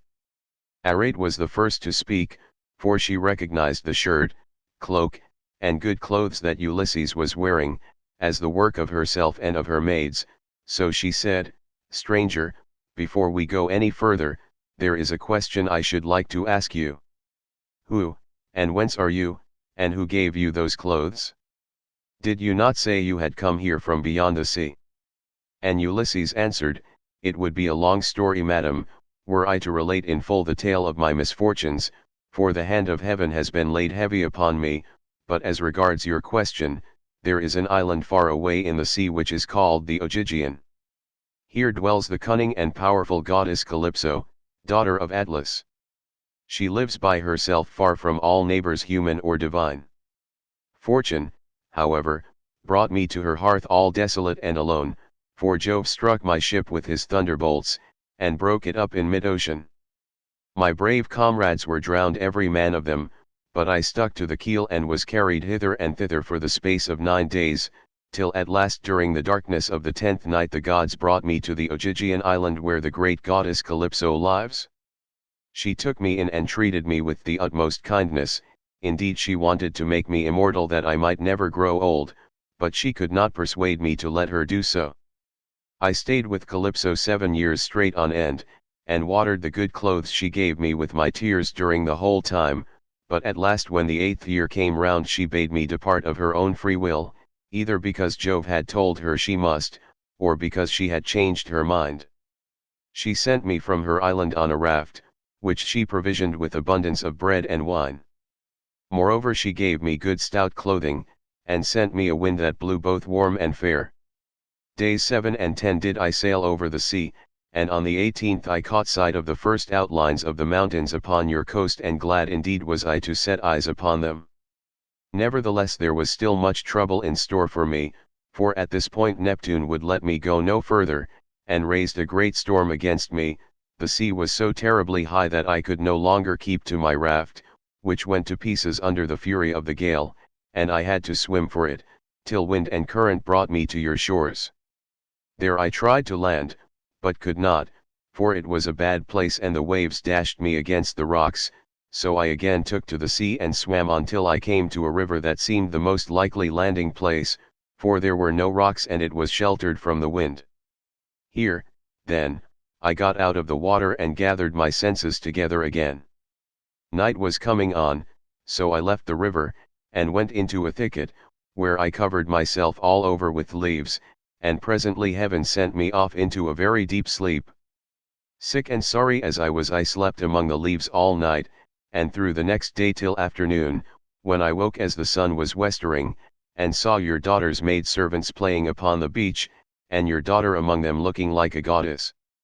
I besought her aid, and she proved to be of an excellent disposition, much more so than could be expected from so young a person, for young people are apt to be thoughtless.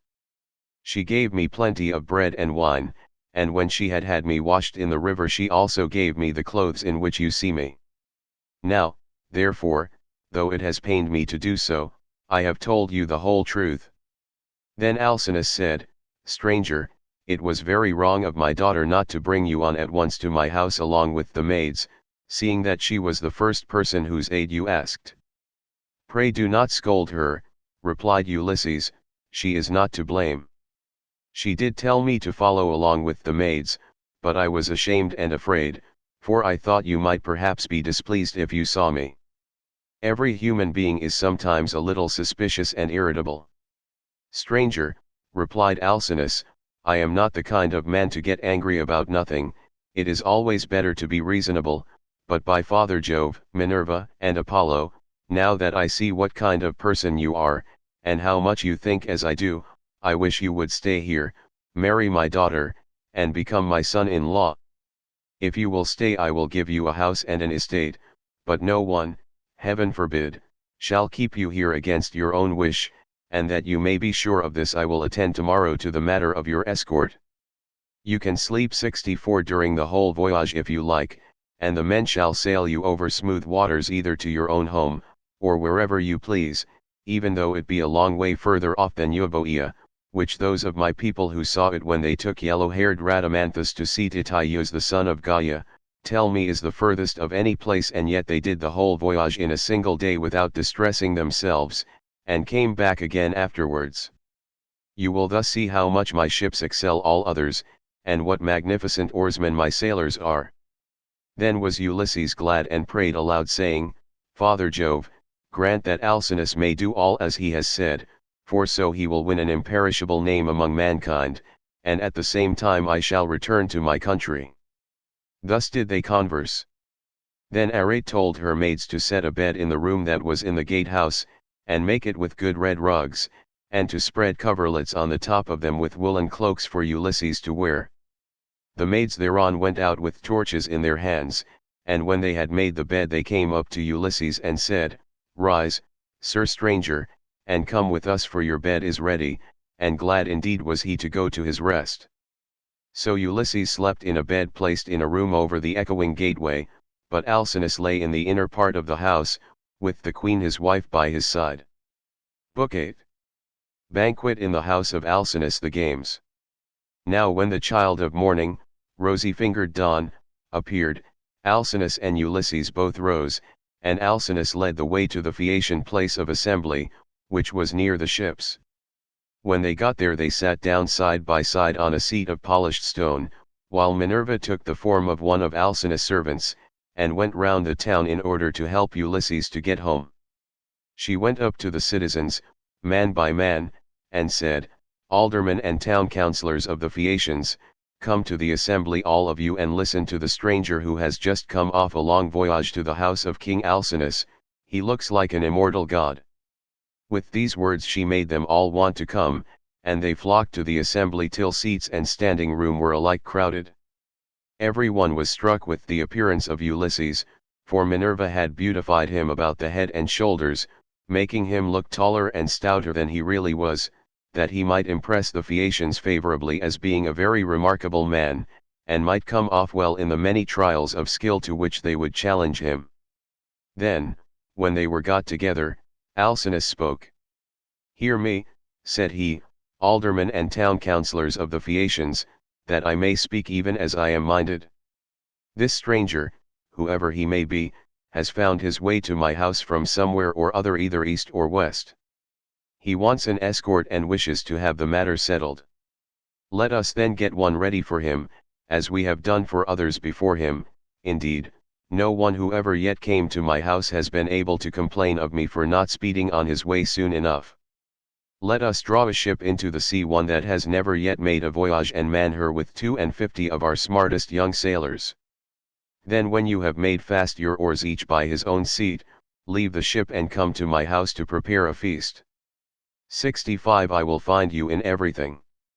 I am giving these instructions to the young men who will form the crew, for as regards you aldermen and town councillors, you will join me in entertaining our guest in the cloisters. I can take no excuses, and we will have Demodocus to sing to us, for there is no bard like him whatever he may choose to sing about.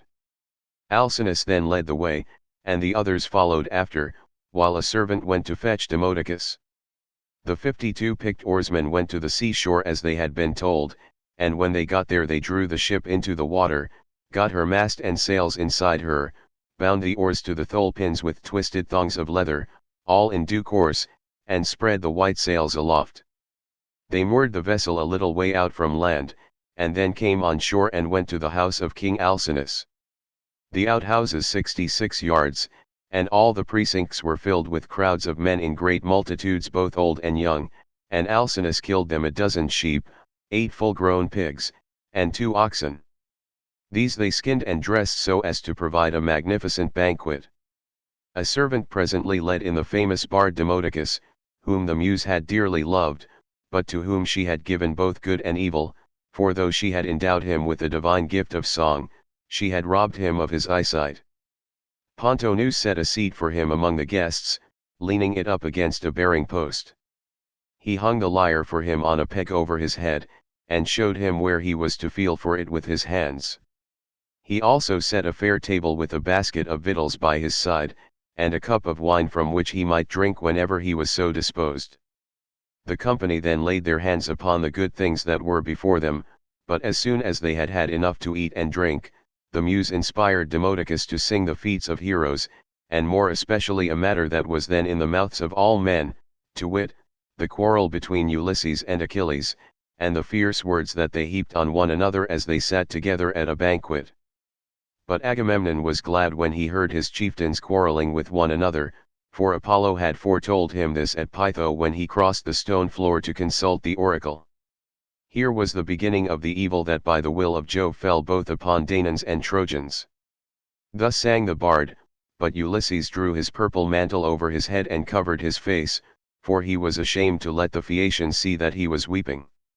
When the bard left off singing he wiped the tears from his eyes, uncovered his face, and, taking his cup, made a drink offering to the gods, but when the Phaeacians pressed Demodocus to sing further, for they delighted in his lays, then Ulysses again drew his mantle over his head and wept bitterly. No one noticed his distress except Alcinous, who was sitting near him, and heard the heavy sighs that he was heaving. So he at once said, "Aldermen and town councillors of the Phaeacians, we have had enough now, both of the feast, and of the minstrelsy that is its due accompaniment. Let us proceed therefore to the athletic sports, so that our guest on his return home may be able to tell his friends how much we surpass all other nations as boxers, wrestlers, jumpers, and runners." With these words he led the way, and the others followed after. A servant hung Demodocus's lyre on its peg for him, led him out of the cloister, and set him on the same way as that along which all the chief men of the Phaeacians were going to see the sports. A crowd of several thousands of people followed them, and there were many excellent competitors for all the prizes. Acroneus, Ocylas, Elatreus, Nautius, Primnuus, Anchialus, Erytmuus, Pontus, Proreus, Thuon, Anabasinus, and Amphialus son of Polyneus son of Tecton. There was also Euryalus son of Naubolus, who was like Mars himself, and was the best-looking man among the Phaeacians except Laodamas. 3 sons of Alcinous, Laodamas, Halios, and Clytonius, competed also. The foot races came first. The course was set out for them from the starting post, and they raised a dust upon the plain as they all flew forward at the same moment. Clytonius came in first by a long way, he left everyone else behind him by the length of the furrow that a couple of mules can plow in a fallow field. 67 They then turned to the painful art of wrestling, and here Euryalus proved to be the best man. Amphialus excelled all the others in jumping, while at throwing the disc there was no one who could approach Elatreus. Alcinous's son Laodamas was the best boxer, and he it was who presently said, when they had all been diverted with the games, "Let us ask the stranger whether he excels in any of these sports. He seems very powerfully built, his thighs, calves, hands, and neck are of prodigious strength, nor is he at all old, but he has suffered much lately, and there is nothing like the sea for making havoc with a man, no matter how strong he is." "You are quite right, Laodamas," replied Euryalus, "go up to your guest and speak to him about it yourself." When Laodamas heard this he made his way into the middle of the crowd and said to Ulysses, "I hope, sir, that you will enter yourself for some one or other of our competitions if you are skilled in any of them, and you must have gone in for many a one before now. There is nothing that does anyone so much credit all his life long as the showing himself a proper man with his hands and feet. Have a try therefore at something, and banish all sorrow from your mind. Your return home will not be long delayed, for the ship is already drawn into the water, and the crew is found." Ulysses answered, "Laodamas, why do you taunt me in this way? My mind is set rather on cares than contests. I have been through infinite trouble, and am come among you now as a suppliant, praying your king and people to further me on my return home." Then Euryalus reviled him outright and said, "I gather, then, that you are unskilled in any of the many sports that men generally delight in. I suppose you are one of those grasping traders that go about in ships as captains or merchants, and who think of nothing but of their outward freights and homeward cargoes. There does not seem to be much of the athlete about you." "For shame, sir," answered Ulysses, fiercely, "you are an insolent fellow. So true is it that the gods do not grace all men alike in speech, person, and understanding. One man may be of weak presence, but heaven has adorned this with such a good conversation that he charms everyone who sees him. His honeyed moderation carries his hearers with him so that he is leader in all assemblies of his fellows, and wherever he goes he is looked up to. Another may be as handsome as a god, but his good looks are not crowned with discretion. This is your case. No god could make a finer looking fellow than you are, but you are a fool. Your ill-judged remarks have made me exceedingly angry, and you are quite mistaken, for I excel in a great many athletic exercises. Indeed, so long as I had youth and strength, I was among the first athletes of the age. Now, however, I am worn out by labor and sorrow, for I have gone through much both on the field of battle and by the waves of the weary sea. Still, in spite of all this I will compete, for your taunts have stung me to the quick." So he hurried up without even taking his cloak off, and seized a disc, larger, more massive and much heavier than those used by the Phaeacians when disc throwing among themselves. 68 Then, swinging it back, he threw it from his brawny hand, and it made a humming sound in the air as he did so. The Phaeacians quailed beneath the rushing of its flight as it sped gracefully from his hand, and flew beyond any mark that had been made yet. Minerva, in the form of a man, came and marked the place where it had fallen. "A blind man, sir," said she, "could easily tell your mark by groping for it, it is so far ahead of any other. You may make your mind easy about this contest, for no Phaeacian can come near to such a throw as yours." Ulysses was glad when he found he had a friend among the lookers-on, so he began to speak more pleasantly. "Young men," said he, "come up to that throw if you can, and I will throw another disc as heavy or even heavier. If anyone wants to have a bout with me, let him come on, for I am exceedingly angry. I will box, wrestle, or run, I do not care what it is, with any man of you all except Laodamas, but not with him because I am his guest, and one cannot compete with one's own personal friend. At least I do not think it a prudent or a sensible thing for a guest to challenge his host's family at any game, especially when he is in a foreign country. He will cut the ground from under his own feet if he does, but I make no exception as regards anyone else, for I want to have the matter out and know which is the best man." I am a good hand at every kind of athletic sport known among mankind. I am an excellent archer. In battle I am always the first to bring a man down with my arrow, no matter how many more are taking aim at him alongside of me. Philoctetes was the only man who could shoot better than I could when we Achaeans were before Troy and in practice. I far excel every one else in the whole world, of those who still eat bread upon the face of the earth, but I should not like to shoot against the mighty dead, such as Hercules, or Eurytus, the Achaian men who could shoot against the gods themselves. This in fact was how Eurytus came prematurely by his end, for Apollo was angry with him and killed him because he challenged him as an archer. I can throw a dart farther than anyone else can shoot an arrow. Running is the only point in respect of which I am afraid some of the Phaeacians might beat me, for I have been brought down very low at sea, my provisions ran short, and therefore I am still weak. They all held their peace except King Alcinous, who began, "Sir, we have had much pleasure in hearing all that you have told us, from which I understand that you are willing to show your prowess, as having been displeased with some insolent remarks that have been made to you by one of our athletes, and which could never have been uttered by any one who knows how to talk with propriety. I hope you will apprehend my meaning, and will explain to any one of your chief men who may be dining with yourself and your family when you get home, that we have an hereditary aptitude for accomplishments of all kinds. We are not particularly remarkable for our boxing, nor yet as wrestlers, but we are singularly fleet of foot and are excellent sailors. We are extremely fond of good dinners, music, and dancing. We also like frequent changes of linen, warm baths, and good beds. So now, please, some of you who are the best dancers set about dancing, that our guest on his return home may be able to tell his friends how much we surpass all other nations as sailors, runners, dancers, and minstrels. Demodocus has left his lyre at my house, so run some one or other of you and fetch it for him."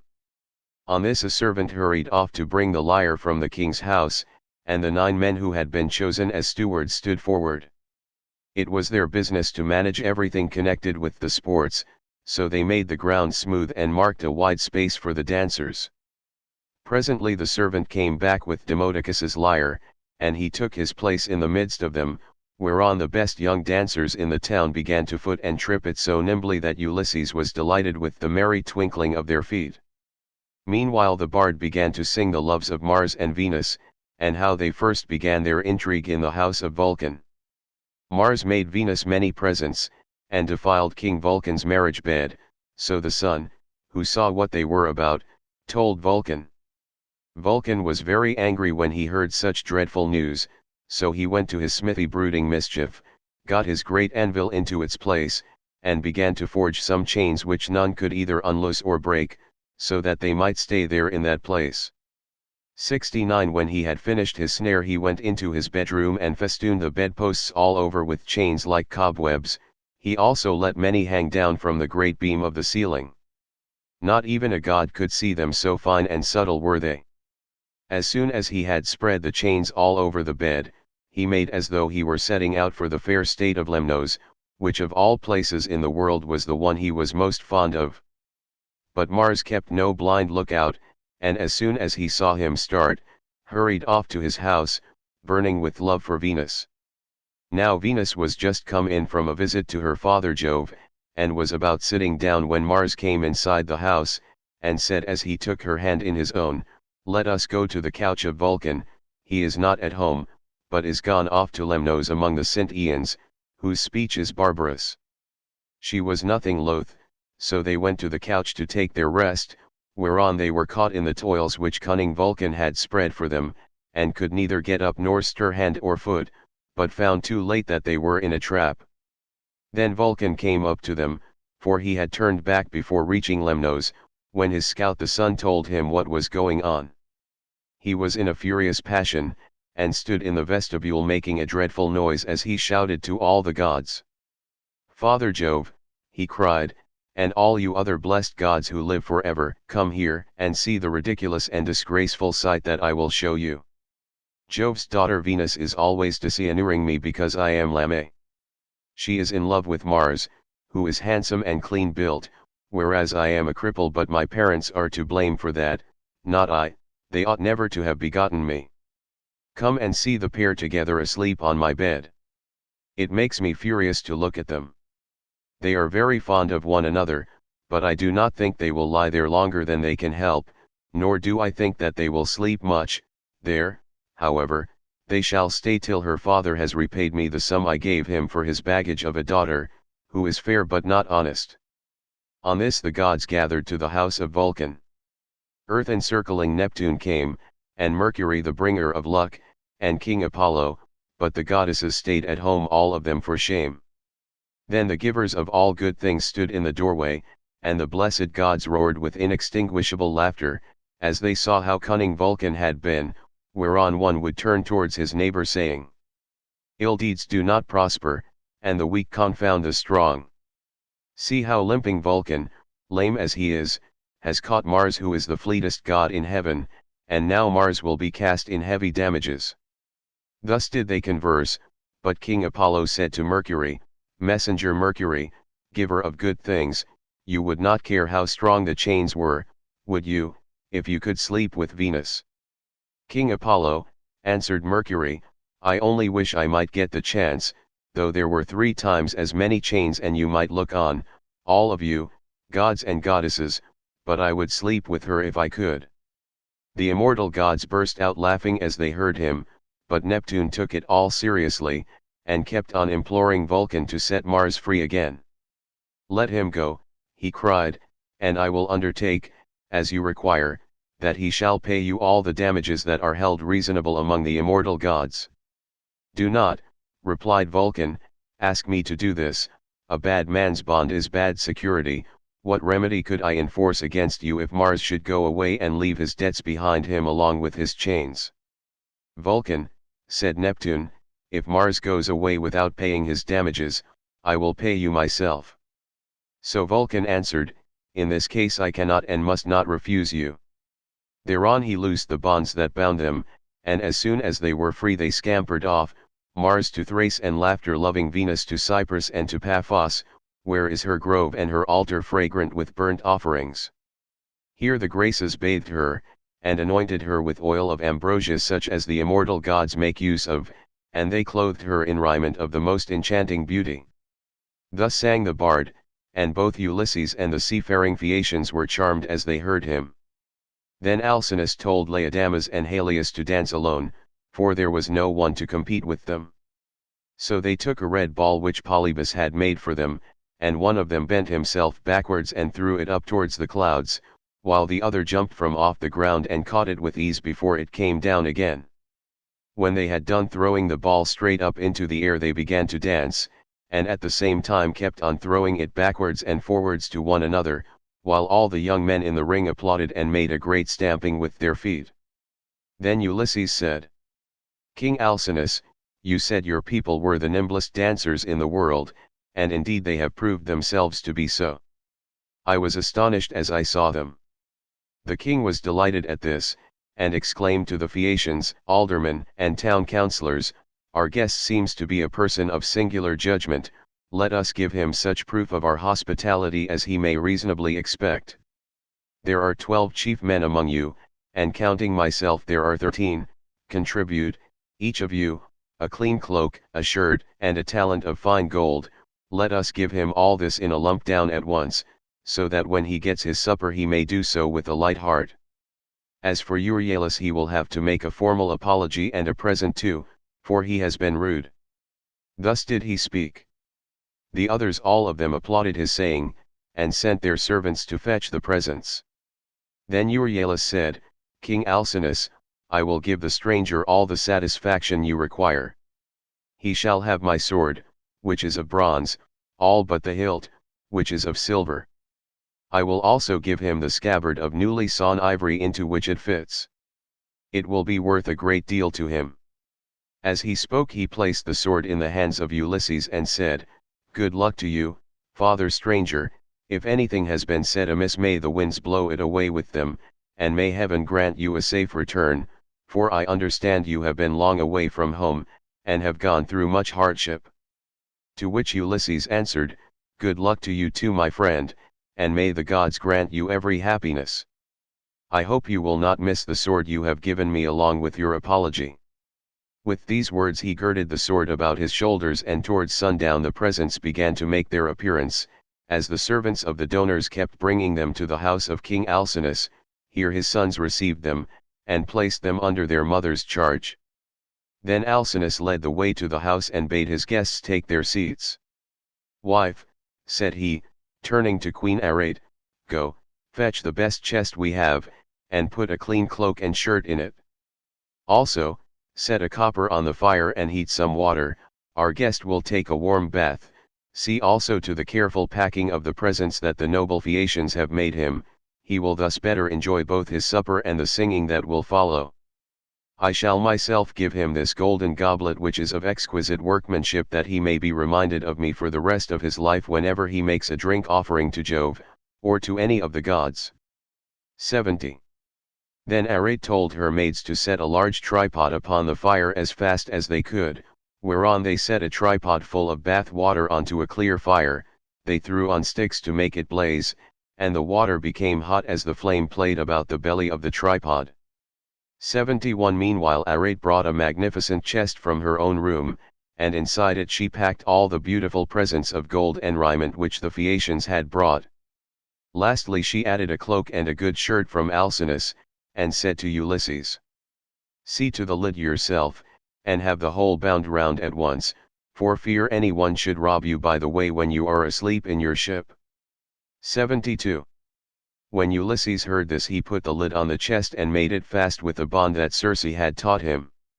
He had done so before an upper servant told him to come to the bath and wash himself.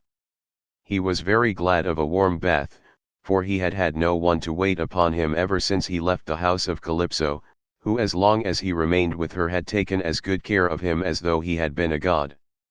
When the servants had done washing and anointing him with oil, and had given him a clean cloak and shirt, he left the bathroom and joined the guests who were sitting over their wine. Lovely Nausicaa stood by one of the bearing posts supporting the roof of the cloister, and admired him as she saw him pass. "Farewell, stranger," said she, "do not forget me when you are safe at home again, for it is to me first that you owe a ransom for having saved your life." And Ulysses said, "Nausicaa, daughter of great Alcinous, may Jove the mighty husband of Juno, grant that I may reach my home, so shall I bless you as my guardian angel all my days, for it was you who saved me." When he had said this, he seated himself beside Alcinous. Supper was then served, and the wine was mixed for drinking. A servant led in the favorite bard Demodocus, and set him in the midst of the company, near one of the bearing posts supporting the cloister, that he might lean against it. Then Ulysses cut off a piece of roast pork with plenty of fat, for there was abundance left on the joint, and said to a servant, "Take this piece of pork over to Demodocus and tell him to eat it, for all the pain his lays may cause me I will salute him none the less." Bards are honored and respected throughout the world, for the muse teaches them their songs and loves them. The servant carried the pork in his fingers over to Demodocus, who took it and was very much pleased. They then laid their hands on the good things that were before them, and as soon as they had had to eat and drink, Ulysses said to Demodocus, "Demodocus, there is no one in the world whom I admire more than I do you. You must have studied under the Muse, Jove's daughter, and under Apollo, so accurately do you sing the return of the Achaeans with all their sufferings and adventures. If you were not there yourself, you must have heard it all from someone who was. Now, however, change your song and tell us of the wooden horse which Epus made with the assistance of Minerva, and which Ulysses got by stratagem into the fort of Troy after freighting it with the men who afterwards sacked the city. If you will sing this tale aright I will tell all the world how magnificently heaven has endowed you." The bard inspired of heaven took up the story at the point where some of the Argives set fire to their tents and sailed away, while others, hidden within the horse 73, were waiting with Ulysses in the Trojan place of assembly. For the Trojans themselves had drawn the horse into their fortress, and it stood there while they sat in council round it, and were in three minds as to what they should do. Some were for breaking it up then and there, others would have it dragged to the top of the rock on which the fortress stood, and then thrown down the precipice, while yet others were for letting it remain as an offering and propitiation for the gods. And this was how they settled it in the end, for the city was doomed when it took in that horse, within which were all the bravest of the Argives waiting to bring death and destruction on the Trojans. Anon he sang how the sons of the Achaeans issued from the horse, and sacked the town, breaking out from their ambuscade. He sang how they overran the city hither and thither and ravaged it, and how Ulysses went raging like Mars along with Menelaus to the house of Deiphobus. It was there that the fight raged most furiously, nevertheless by Minerva's help he was victorious. All this he told, but Ulysses was overcome as he heard him, and his cheeks were wet with tears. He wept as a woman weeps when she throws herself on the body of her husband who has fallen before his own city and people, fighting bravely in defense of his home and children. She screams aloud and flings her arms about him as he lies gasping for breath and dying, but her enemies beat her from behind about the back and shoulders, and carry her off into slavery, to a life of labor and sorrow, and the beauty fades from her cheeks. Even so piteously did Ulysses weep, but none of those present perceived his tears except Alcinous, who was sitting near him, and could hear the sobs and sighs that he was heaving. The king, therefore, at once rose and said, "Aldermen and town councillors of the Phaeacians, let Demodocus cease his song, for there are those present who do not seem to like it." From the moment that we had done supper and Demodocus began to sing, our guest has been all the time groaning and lamenting. He is evidently in great trouble, so let the bard leave off, that we may all enjoy ourselves, hosts and guest alike.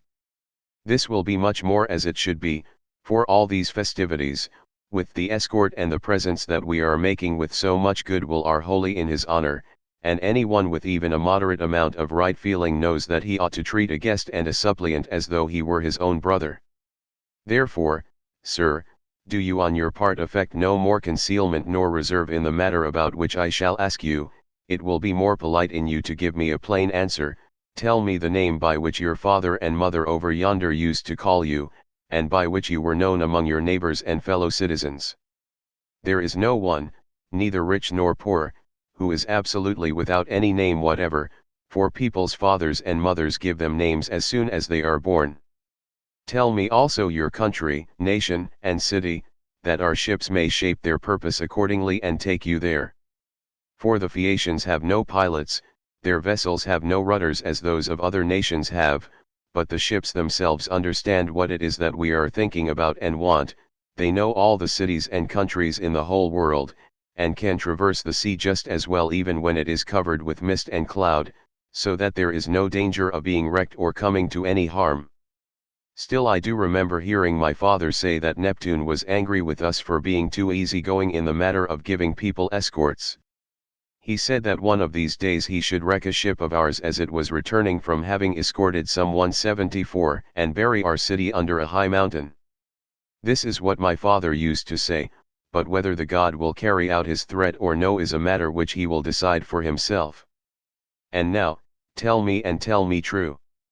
Where have you been wandering, and in what countries have you traveled? Tell us of the peoples themselves, and of their cities who were hostile, savage, and uncivilized, and who, on the other hand, hospitable and humane. Tell us also why you are made so unhappy on hearing about the return of the Argive from Troy. The gods arranged all this, and sent them their misfortunes in order that future generations might have something to sing about. Did you lose some brave kinsman of your wife's when you were before Troy? A son-in-law or father-in-law, which are the nearest relations a man has outside his own flesh and blood? Or was it some brave and kindly-natured comrade, for a good friend is as dear to a man as his own brother? Book 9. Ulysses declares himself and begins his story, the Cicons, Lotophagi, and Cyclopes.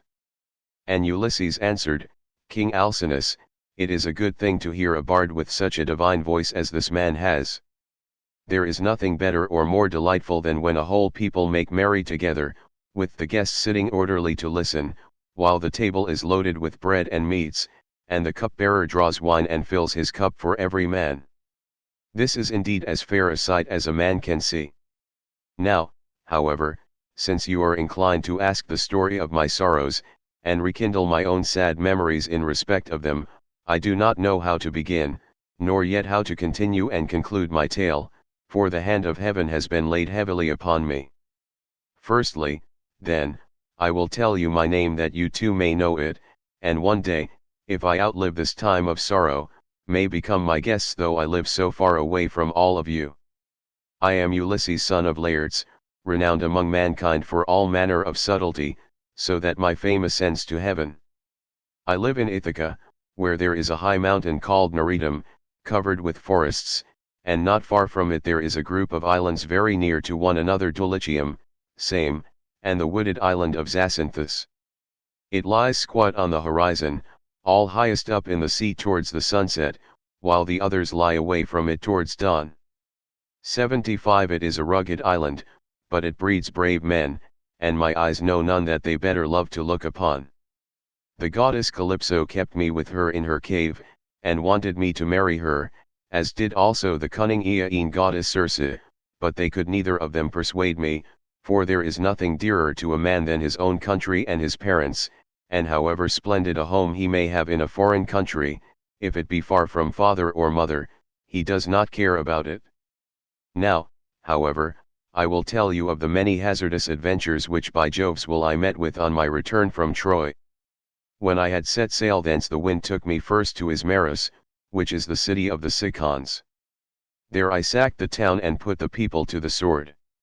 We took their wives and also much booty, which we divided equitably amongst us, so that none might have reason to complain.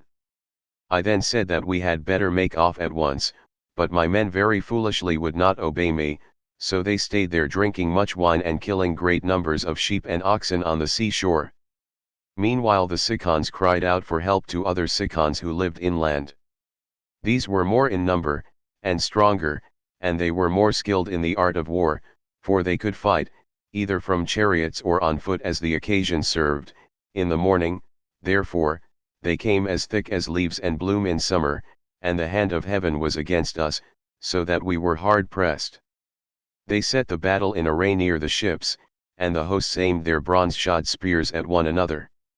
76 So long as the day waxed and it was still morning, we held our own against them, though they were more in number than we, but as the sun went down, towards the time when men loose their oxen, the Cicons got the better of us, and we lost 6 men from every ship we had, so we got away with those that were left. Thence we sailed onward with sorrow in our hearts, but glad to have escaped death though we had lost our comrades, nor did we leave till we had thrice invoked each one of the poor fellows who had perished by the hands of the Cicons. Then Jove raised the north wind against us till it blew a hurricane, so that land and sky were hidden in thick clouds, and night sprang forth out of the heavens.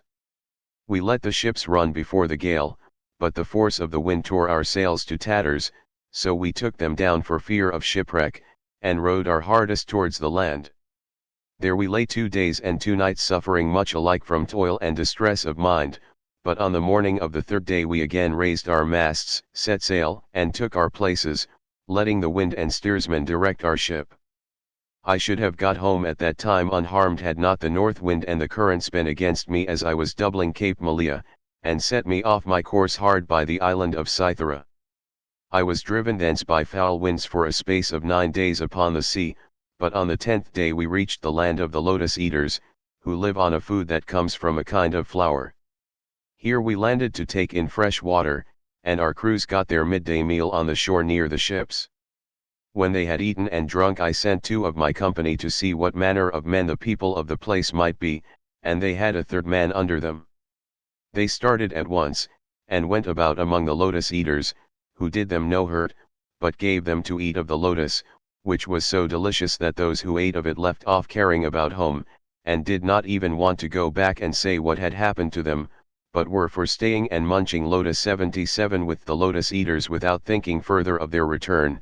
Nevertheless, though they wept bitterly I forced them back to the ships and made them fast under the benches. Then I told the rest to go on board at once, lest any of them should taste of the lotus and leave off wanting to get home, so they took their places and smote the grey sea with their oars. We sailed hence, always in much distress, till we came to the land of the lawless and inhuman Cyclopes. Now the Cyclopes neither plant nor plough, but trust in Providence, and live on such wheat, barley, and grapes as grow wild without any kind of tillage, and their wild grapes yield them wine as the sun and the rain may grow them. They have no laws nor assemblies of the people, but live in caves on the tops of high mountains, each is lord and master in his family, and they take no account of their neighbors. Now off their harbor there lies a wooded and fertile island not quite close to the land of the Cyclopes, but still not far.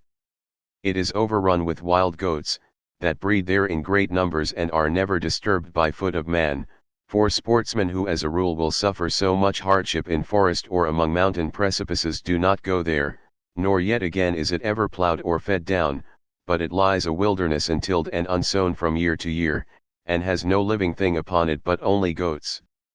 For the Cyclopes have no ships, nor yet shipwrights who could make ships for them, they cannot therefore go from city to city, or sail over the sea to one another's country as people who have ships can do. If they had had these they would have colonized the island 78, for it is a very good one, and would yield everything in due season. There are meadows that in some places come right down to the seashore, well watered and full of luscious grass. Grapes would do there excellently, there is level land for ploughing, and it would always yield heavily at harvest time, for the soil is deep. There is a good harbor where no cables are wanted, nor yet anchors, nor need a ship be moored, but all one has to do is to beach one's vessel and stay there till the wind becomes fair for putting out to sea again. At the head of the harbor there is a spring of clear water coming out of a cave, and there are poplars growing all round it. Here we entered, but so dark was the night that some god must have brought us in, for there was nothing whatever to be seen. A thick mist hung all round our ship 79. The moon was hidden behind a mass of clouds so that no one could have seen the island if he had looked for it, nor were there any breakers to tell us we were close inshore before we found ourselves upon the land itself. When, however, we had beached the ships, we took down the sails, went ashore and camped upon the beach till daybreak. When the child of morning, rosy-fingered dawn appeared, we admired the island and wandered all over it, while the nymphs Jove's daughters roused the wild goats that we might get some meat for our dinner. On this we fetched our spears and bows and arrows from the ships, and dividing ourselves into 3 bands began to shoot the goats. Heaven sent us excellent sport. I had 12 ships with me, and each ship got 9 goats, while my own ship had 10, thus through the livelong day to the going down of the sun we ate and drank our fill, and we had plenty of wine left, for each one of us had taken many jars full when we sacked the city of the Cicons, and this had not yet run out. While we were feasting we kept turning our eyes towards the land of the Cyclopes, which was hard by, and saw the smoke of their stubble fires. We could almost fancy we heard their voices and the bleating of their sheep and goats, but when the sun went down and it came on dark, we camped down upon the beach, and next morning I called a council. "Stay here, my brave fellows," said I, "all the rest of you, while I go with my ship and exploit these people myself. I want to see if they are uncivilized savages, or a hospitable and humane race."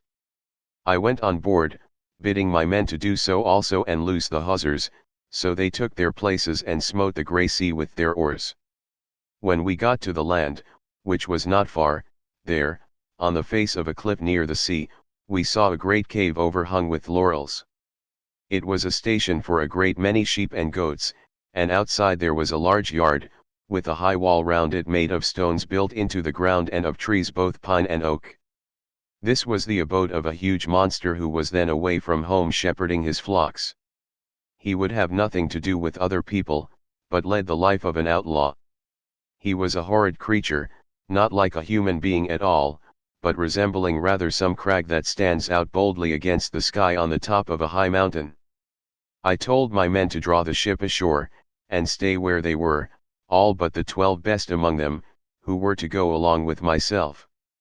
I also took a goat skin of sweet black wine which had been given me by Maron, son of Euanthes, who was priest of Apollo the patron god of Ismarus, and lived within the wooded precincts of the temple. When we were sacking the city we respected him, and spared his life, as also his wife and child, so he made me some presents of great value, 7 talents of fine gold, and a bowl of silver, with 12 jars of sweet wine, unblended, and of the most exquisite flavor. Not a man nor maid in the house knew about it, but only himself, his wife, and one housekeeper. When he drank it he mixed 20 parts of water to 1 of wine, and yet the fragrance from the mixing bowl was so exquisite that it was impossible to refrain from drinking. I filled a large skin with this wine, and took a wallet full of provisions with me, for my mind misgave me that I might have to deal with some savage who would be of great strength, and would respect neither right nor law. We soon reached his cave, but he was out shepherding, so we went inside and took stock of all that we could see. His cheese racks were loaded with cheeses, and he had more lambs and kids than his pens could hold. They were kept in separate flocks. First there were the hoggets, then the oldest of the younger lambs, and lastly the very young ones, 80, all kept apart from one another. As for his dairy, all the vessels, bowls, and milk pails into which he milked, were swimming with whey. When they saw all this, my men begged me to let them first steal some cheeses, and make off with them to the ship. They would then return, drive down the lambs and kids, put them on board and sail away with them. It would have been indeed better if we had done so, but I would not listen to them, for I wanted to see the owner himself, in the hope that he might give me a present. When, however, we saw him, my poor men found him ill to deal with. We lit a fire, offered some of the cheeses in sacrifice, ate others of them, and then sat waiting till the Cyclops should come in with his sheep. When he came, he brought in with him a huge load of dry firewood to light the fire for his supper, and this he flung with such a noise onto the floor of his cave that we hid ourselves for fear at the far end of the cavern. Meanwhile he drove all the ewes inside, as well as the she-goats that he was going to milk, leaving the males, both rams and he-goats, outside in the yards. Then he rolled a huge stone to the mouth of the cave, so huge that 22 strong four-wheeled wagons would not be enough to draw it from its place against the doorway. When he had so done he sat down and milked his ewes and goats, all in due course, and then let each of them have her own young. He curdled half the milk and set it aside in wicker strainers, but the other half he poured into bowls that he might drink it for his supper. When he had got through with all his work, he lit the fire, and then caught sight of us, whereon he said, "Strangers, who are you? Where do you sail from? Are you traders, or do you sail the sea as rovers, with your hands against every man, and every man's hand against you?" We were frightened out of our senses by his loud voice and monstrous form, but I managed to say, "We are Achaeans on our way home from Troy, but by the will of Jove, and stress of weather, we have been driven far out of our course. We are the people of Agamemnon, son of Atreus, who has won infinite renown throughout the whole world, by sacking so great a city and killing so many people. We therefore humbly pray you to show us some hospitality, and otherwise make us such presents as visitors may reasonably expect. May your excellency fear the wrath of heaven, for we are your suppliants, and Jove takes all respectable travelers under his protection, for he is the avenger of all suppliants and foreigners in distress." To this he gave me but a pitiless answer. "Stranger," said he, "you are a fool, or else you know nothing of this country. Talk to me, indeed, about fearing the gods or shunning their anger.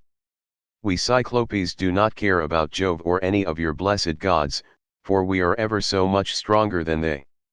I shall not spare either yourself or your companions out of any regard for Jove, unless I am in the humor for doing so.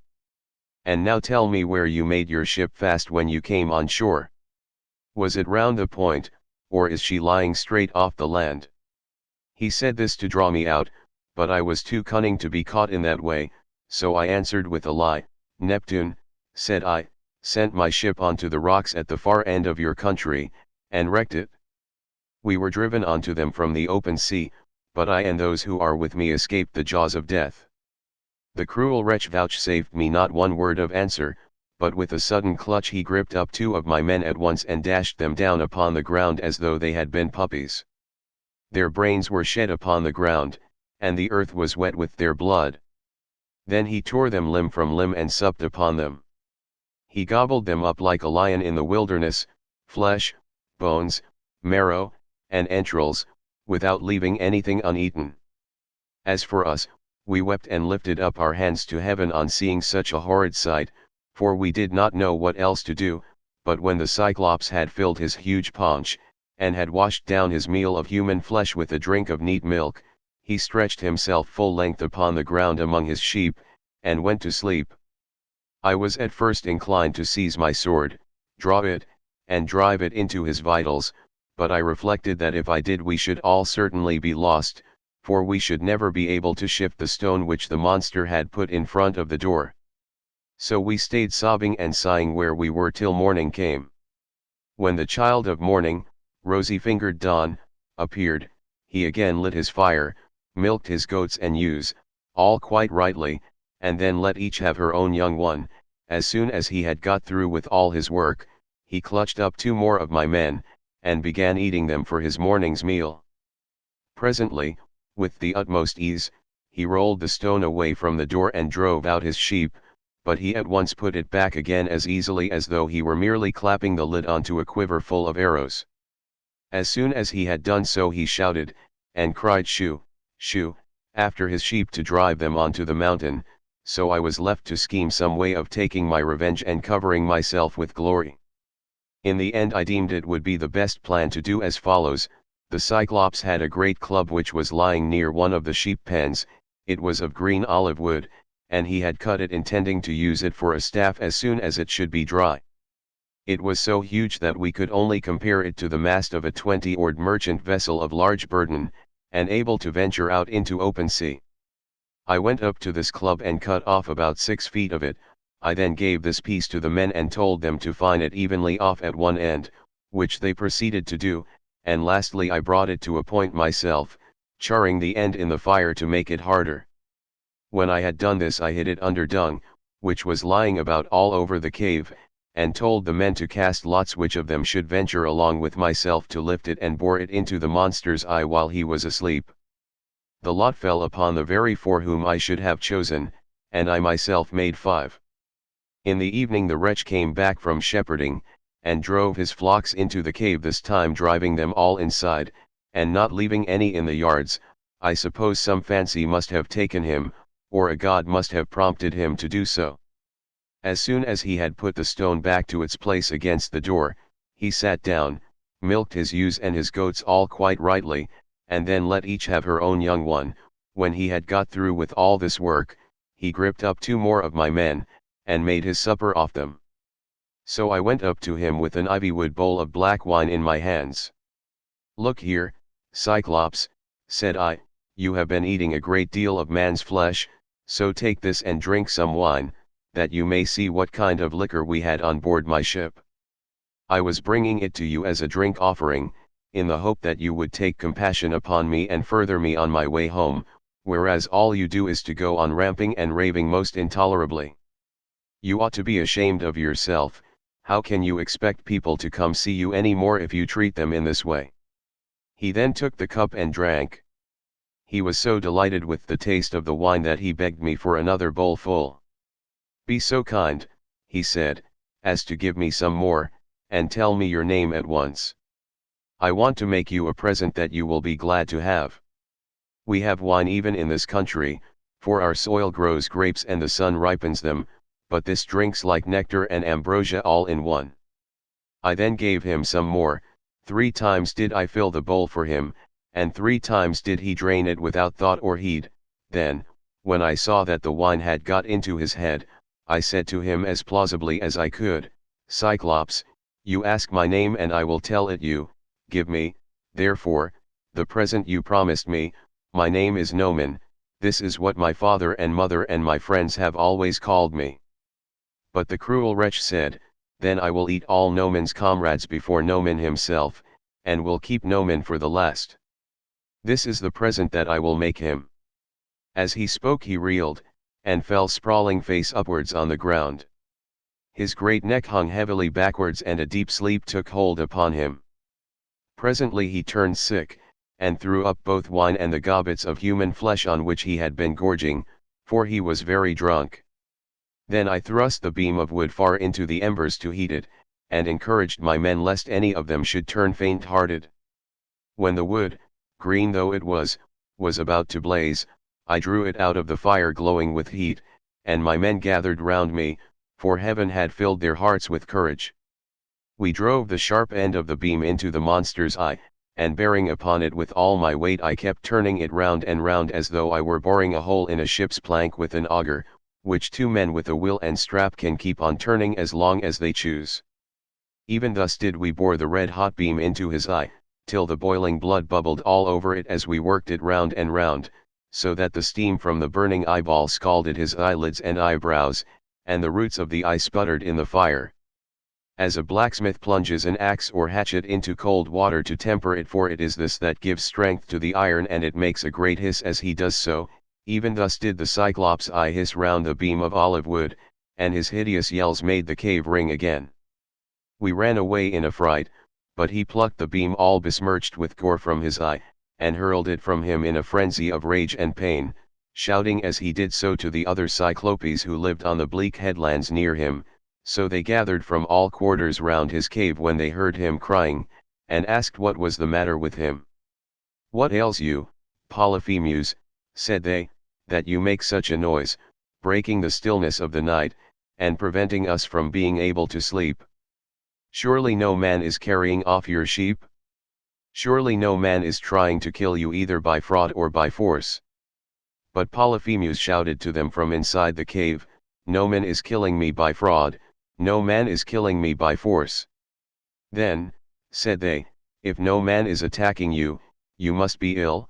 When Jove makes people ill, there is no help for it, and you had better pray to your father Neptune." Then they went away, and I laughed inwardly at the success of my clever stratagem, but the Cyclops, groaning and in an agony of pain, felt about with his hands till he found the stone and took it from the door. Then he sat in the doorway and stretched his hands in front of it to catch anyone going out with the sheep, for he thought I might be foolish enough to attempt this. As for myself, I kept on puzzling to think how I could best save my own life and those of my companions. I schemed and schemed, as one who knows that his life depends upon it, for the danger was very great. In the end I deemed that this plan would be the best. The male sheep were well grown, and carried a heavy black fleece, so I bound them noiselessly in threes together, with some of the withies on which the wicked monster used to sleep. There was to be a man under the middle sheep, and the two on either side were to cover him, so that there were 3 sheep to each man. As for myself, there was a ram finer than any of the others, so I caught hold of him by the back, ensconced myself in the thick wool under his belly, and hung on patiently to his fleece, face upwards, keeping a firm hold on it all the time. Thus, then, did we wait in great fear of mind till morning came, but when the child of morning, rosy-fingered dawn, appeared, the male sheep hurried out to feed, while the ewes remained bleating about the pens waiting to be milked, for their udders were full to bursting, but their master in spite of all his pain felt the backs of all the sheep as they stood upright, without being sharp enough to find out that the men were underneath their bellies. As the ram was going out, last of all, heavy with its fleece and with the weight of my crafty self, Polyphemus laid hold of it and said, "My good ram, what is it that makes you the last to leave my cave this morning? You are not wont to let the ewes go before you, but lead the mob with a run whether to flowery mead or bubbling fountain, and are the first to come home again at night, but now you lag last of all. Is it because you know your master has lost his eye, and are sorry because that wicked Noman and his horrid crew has got him down in his drink and blinded him? But I will have his life yet. If you could understand and talk, you would tell me where the wretch is hiding, and I would dash his brains upon the ground till they flew all over the cave. I should thus have some satisfaction for the harm this no-good Noman has done me." As he spoke he drove the ram outside, but when we were a little way out from the cave and yards, I first got from under the ram's belly, and then freed my comrades. As for the sheep, which were very fat, by constantly heading them in the right direction we managed to drive them down to the ship. The crew rejoiced greatly at seeing those of us who had escaped death, but wept for the others whom the Cyclops had killed. However, I made signs to them by nodding and frowning that they were to hush their crying, and told them to get all the sheep on board at once and put out to sea. So they went aboard, took their places, and smote the grey sea with their oars. Then, when I had got as far out as my voice would reach, I began to jeer at the Cyclops. "Cyclops," said I, "you should have taken better measure of your man before eating up his comrades in your cave. You wretch, eat up your visitors in your own house? You might have known that your sin would find you out, and now Jove and the other gods have punished you." He got more and more furious as he heard me, so he tore the top from off a high mountain, and flung it just in front of my ship so that it was within a little of hitting the end of the rudder. 81 The sea quaked as the rock fell into it, and the wash of the wave it raised carried us back towards the mainland, and forced us towards the shore. But I snatched up a long pole and kept the ship off, making signs to my men by nodding my head, that they must row for their lives, whereon they laid out with a will.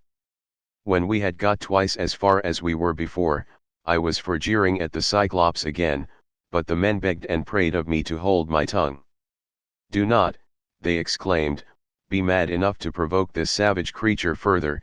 He has thrown one rock at us already which drove us back again to the mainland, and we made sure it had been the death of us. If he had then heard any further sound of voices he would have pounded our heads and our ship's timbers into a jelly with the rugged rocks he would have heaved at us, for he can throw them a long way." But I would not listen to them, and shouted out to him in my rage, "Cyclops, if any one asks you who it was that put your eye out and spoiled your beauty, say it was the valiant warrior Ulysses, son of Laertes, who lives in Ithaca." On this he groaned, and cried out, "Alas, alas, then the old prophecy about me is coming true. There was a prophet here, at one time, a man both brave and of great stature, Telemus son of Eurymus, who was an excellent seer, and did all the prophesying for the Cyclopes till he grew old. He told me that all this would happen to me some day, and said I should lose my sight by the hand of Ulysses. I have been all along expecting someone of imposing presence and superhuman strength, whereas he turns out to be a little insignificant weakling, who has managed to blind my eye by taking advantage of me in my drink. Come here, then, Ulysses, that I may make you presents to show my hospitality, and urge Neptune to help you forward on your journey, for Neptune and I are father and son. He, if he so will, shall heal me, which no one else neither god nor man can do." Then I said, "I wish I could be as sure of killing you outright and sending you down to the house of Hades, as I am that it will take more than Neptune to cure that eye of yours." On this he lifted up his hands to the firmament of heaven and prayed, saying, "Hear me, great Neptune, if I am indeed your own true begotten son, grant that Ulysses may never reach his home alive, or if he must get back to his friends at last, let him do so late and in sore plight after losing all his men. Let him reach his home in another man's ship and find trouble in his house." 82. Thus did he pray, and Neptune heard his prayer. Then he picked up a rock much larger than the first, swung it aloft and hurled it with prodigious force. It fell just short of the ship, but was within a little of hitting the end of the rudder.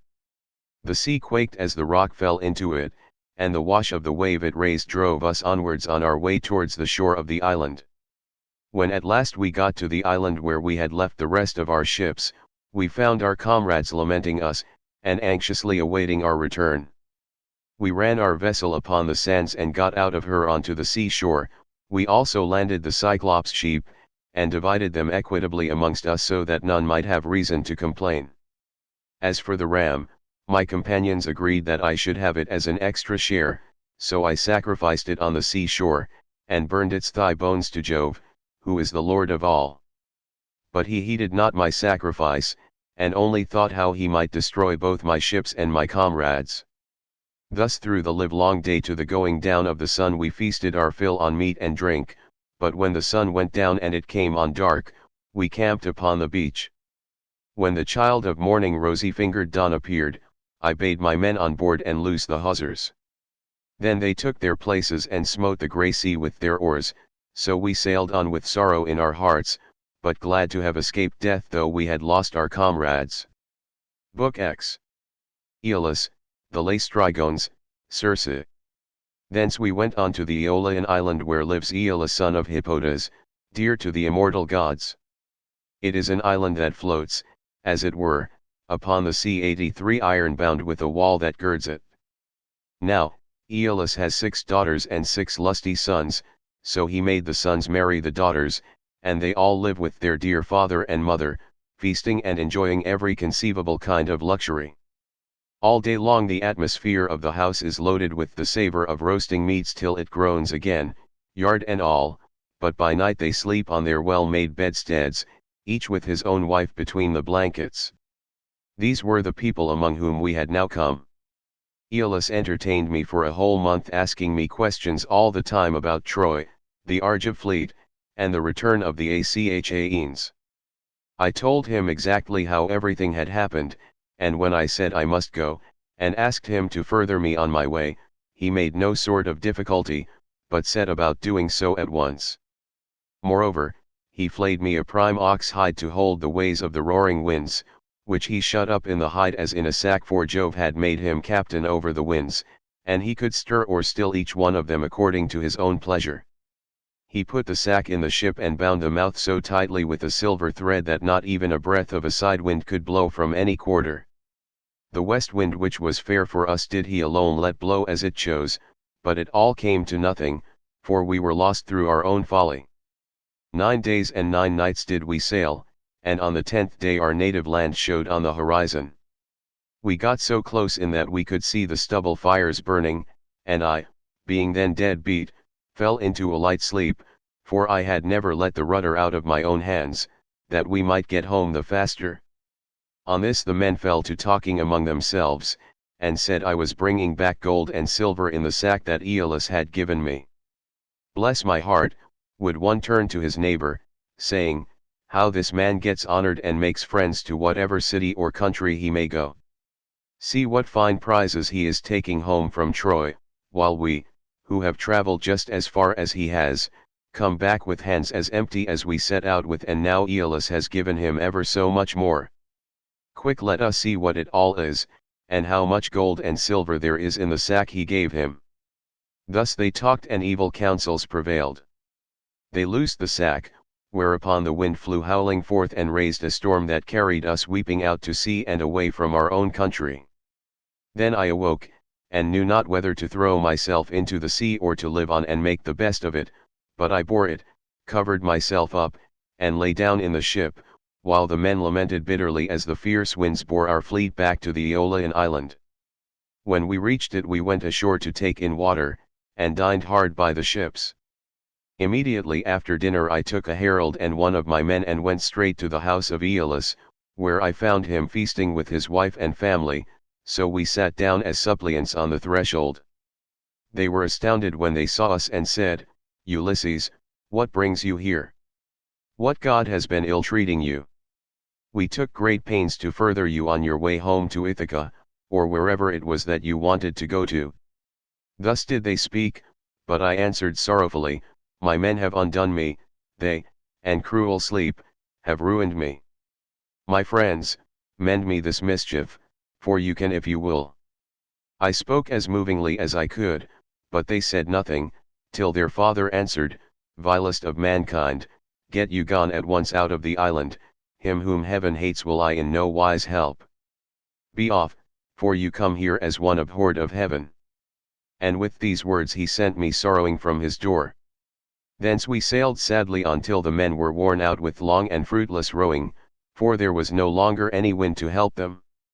6 days, night and day did we toil, and on the 7th day we reached the rocky stronghold of Lamus Telepilus, the city of the Laestrygonians, where the shepherd who is driving in his sheep and goats to be milked salutes him who is driving out his flock to feed, and this last answers the salute.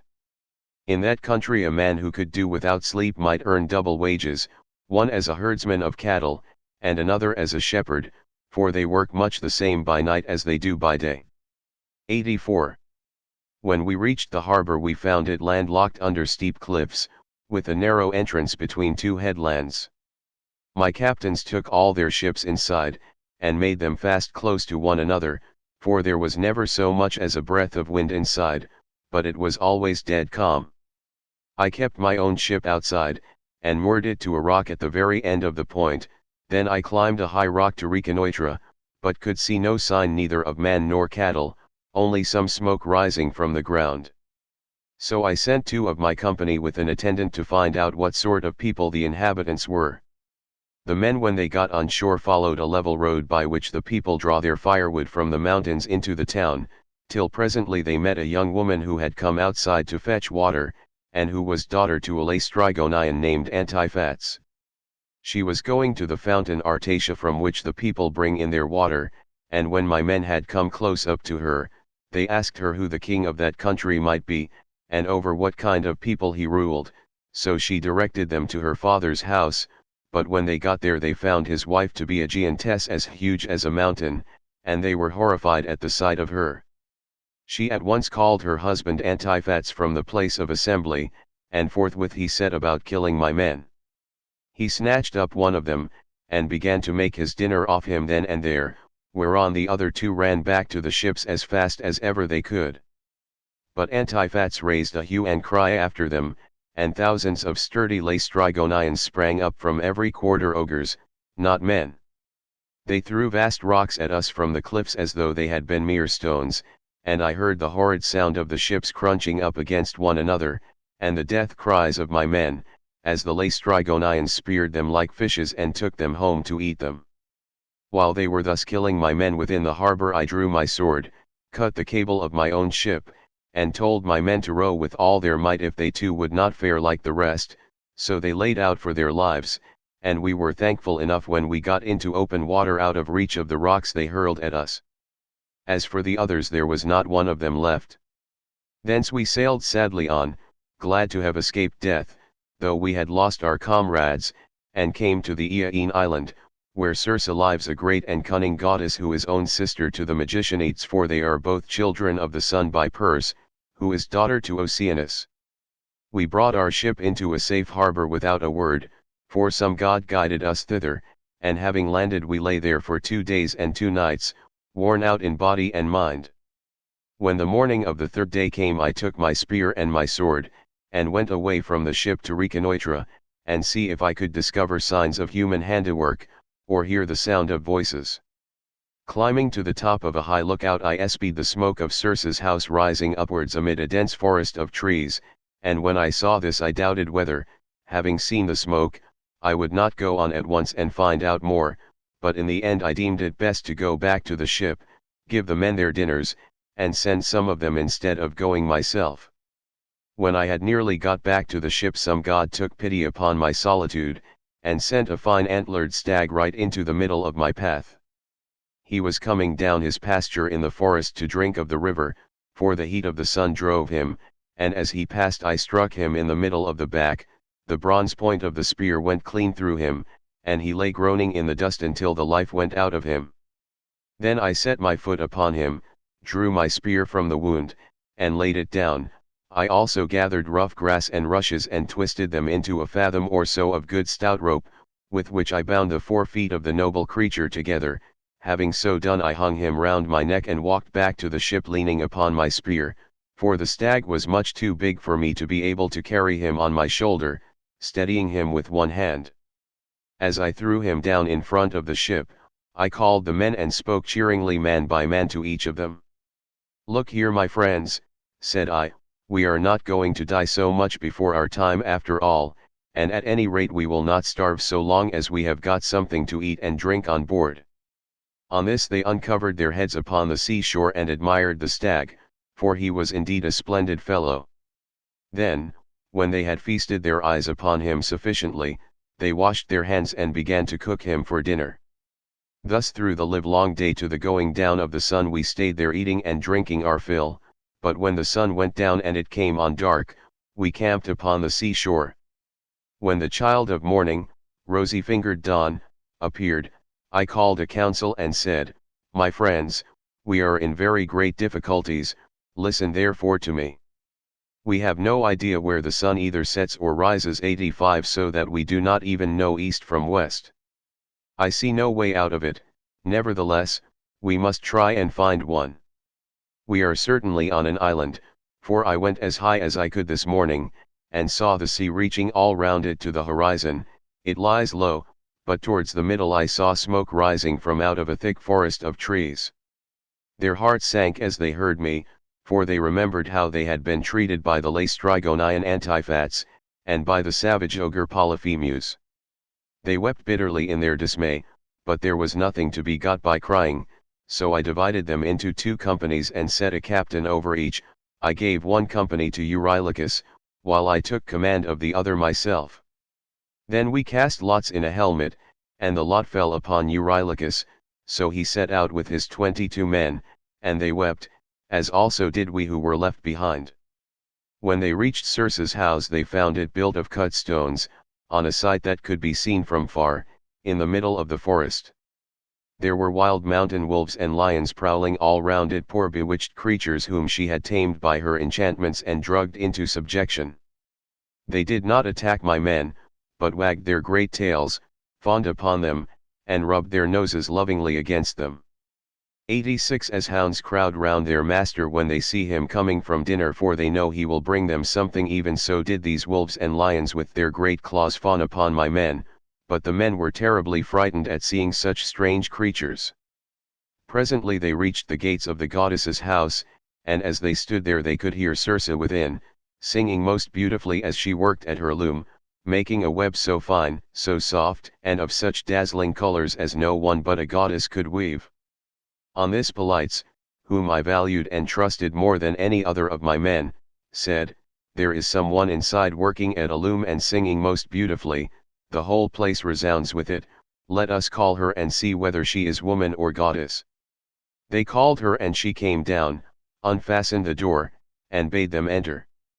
They, thinking no evil, followed her, all except Eurylochus, who suspected mischief and stayed outside. When she had got them into her house, she set them upon benches and seats and mixed them a mess with cheese, honey, meal, and Pramnian wine, but she drugged it with wicked poisons to make them forget their homes, and when they had drunk she turned them into pigs by a stroke of her wand, and shut them up in her pigsties. They were like pigs' head, hair, and all, and they grunted just as pigs do, but their senses were the same as before, and they remembered everything. Thus then were they shut up squealing, and Circe threw them some acorns and beech masts such as pigs eat, but Eurylochus hurried back to tell me about the sad fate of our comrades.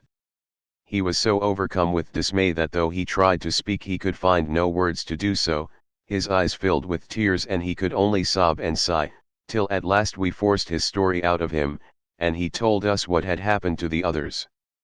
"We went," said he, "as you told us, through the forest, and in the middle of it there was a fine house built with cut stones in a place that could be seen from far. There we found a woman, or else she was a goddess, working at her loom and singing sweetly, so the men shouted to her and called her, whereon she at once came down, opened the door, and invited us in. The others did not suspect any mischief, so they followed her into the house, but I stayed where I was, for I thought there might be some treachery. From that moment I saw them no more, for not one of them ever came out, though I sat a long time watching for them. Then I took my sword of bronze and slung it over my shoulders. I also took my bow, and told Eurylochus to come back with me and shew me the way. But he laid hold of me with both his hands and spoke piteously, saying, "Sir, do not force me to go with you, but let me stay here, for I know you will not bring one of them back with you, nor even return alive yourself. Let us rather see if we cannot escape at any rate with the few that are left us, for we may still save our lives." "Stay where you are, then," answered I, "eating and drinking at the ship, but I must go, for I am most urgently bound to do so." With this I left the ship and went up inland. When I got through the charmed grove, and was near the great house of the enchantress Circe, I met Mercury with his golden wand, disguised as a young man in the heyday of his youth and beauty, with the down just coming upon his face.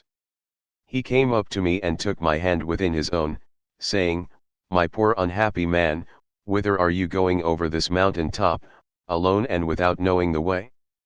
Your men are shut up in Circe's pigsties, like so many wild boars in their lairs.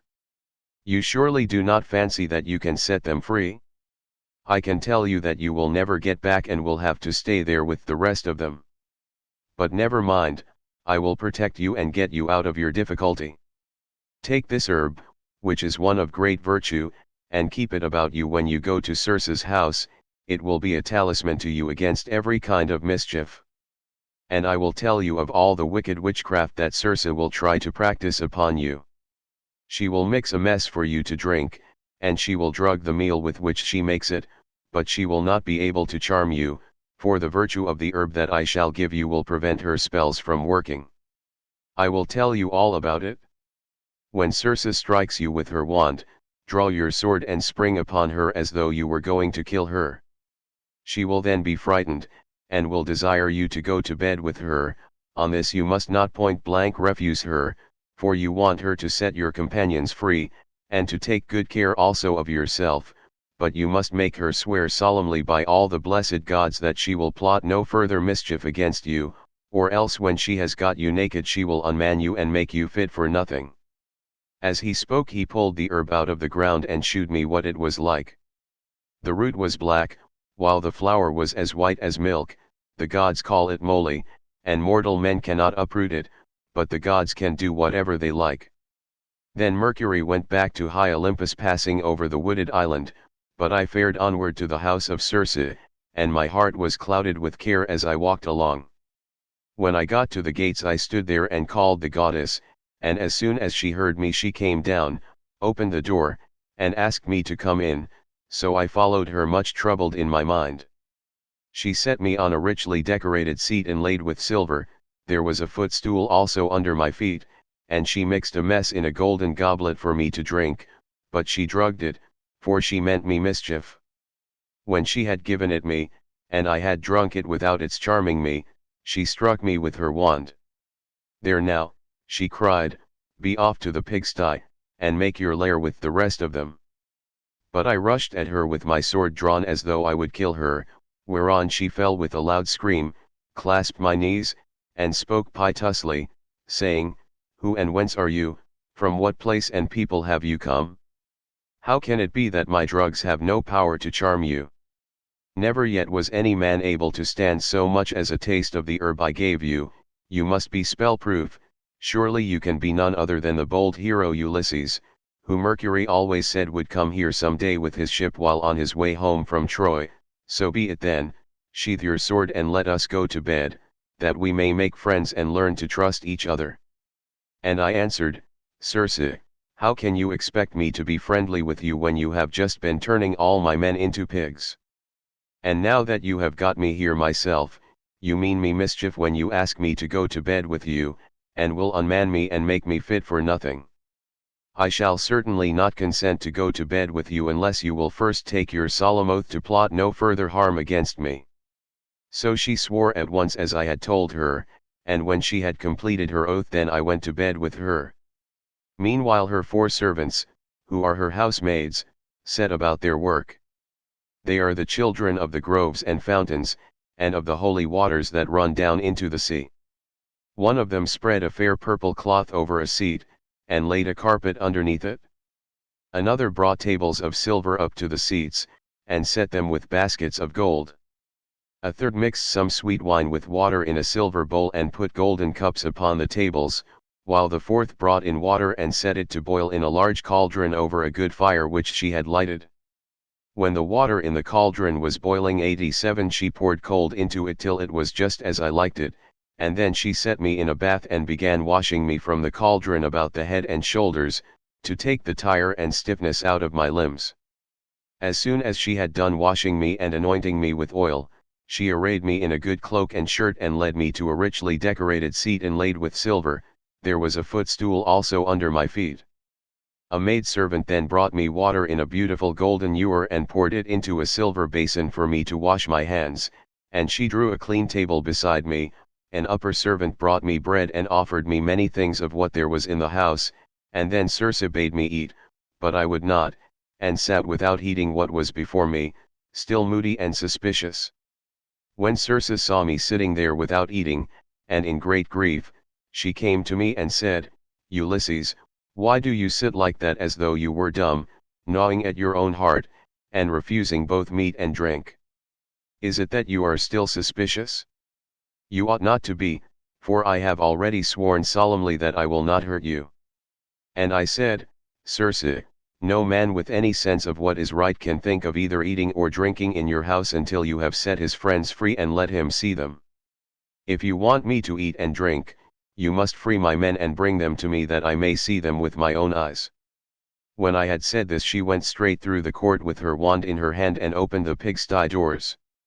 My men came out like so many prime hogs and stood looking at her, but she went about among them and anointed each with a second drug, whereon the bristles that the bad drug had given them fell off, and they became men again, younger than they were before, and much taller and better looking.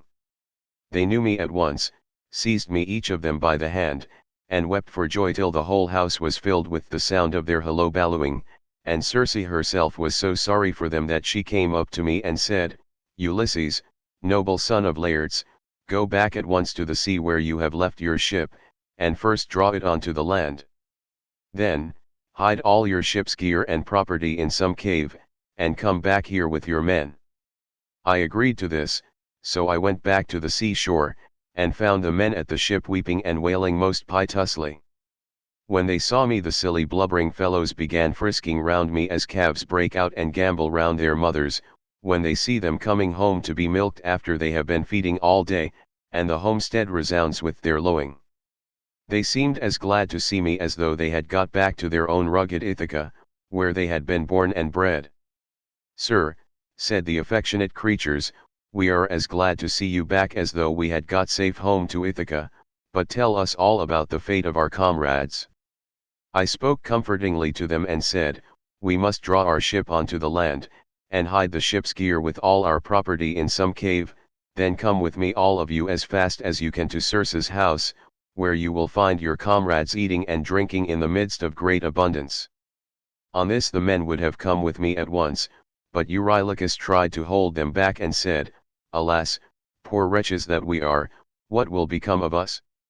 Rush not on your ruin by going to the house of Circe, who will turn us all into pigs or wolves or lions, and we shall have to keep guard over her house. Remember how the Cyclops treated us when our comrades went inside his cave, and Ulysses with them. It was all through his sheer folly that those men lost their lives. When I heard him, I was in two minds whether or no to draw the keen blade that hung by my sturdy thigh and cut his head off in spite of his being a near relation of my own, but the men interceded for him and said, Sir, if it may so be, let this fellow stay here and mind the ship, but take the rest of us with you to Circe's house. On this we all went inland, and Eurylochus was not left behind after all, but came on too, for he was frightened by the severe reprimand that I had given him. Meanwhile Circe had been seeing that the men who had been left behind were washed and anointed with olive oil. She had also given them woolen cloaks and shirts, and when we came we found them all comfortably at dinner in her house. As soon as the men saw each other face to face and knew one another, they wept for joy and cried aloud till the whole palace rang again. Thereon Circe came up to me and said, Ulysses, noble son of Laertes, tell your men to leave off crying. I know how much you have all of you suffered at sea, and how ill you have fared among cruel savages on the mainland, but that is over now, so stay here, and eat and drink till you are once more as strong and hardy as you were when you left Ithaca, for at present you are weakened both in body and mind, you keep all the time thinking of the hardships you have suffered during your travels, so that you have no more cheerfulness left in you. Thus did she speak and we assented. We stayed with Circe for a whole 12-month, feasting upon an untold quantity both of meat and wine. But when the year had passed in the waning of moons and the long days had come round, my men called me apart and said, Sir, it is time you began to think about going home, if so be you are to be spared to see your house and native country at all. Thus did they speak and I assented. Thereon through the livelong day to the going down of the sun we feasted our fill on meat and wine, but when the sun went down and it came on dark the men laid themselves down to sleep in the covered cloisters. I, however, after I had got into bed with Circe, besought her by her knees, and the goddess listened to what I had got to say.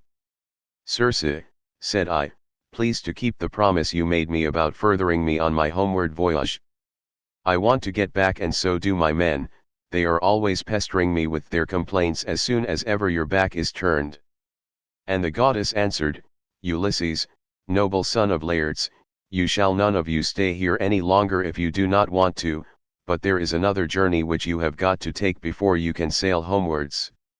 You must go to the house of Hades and of dread Proserpine to consult the ghost of the blind Theban prophet Tiresias, whose reason is still unshaken.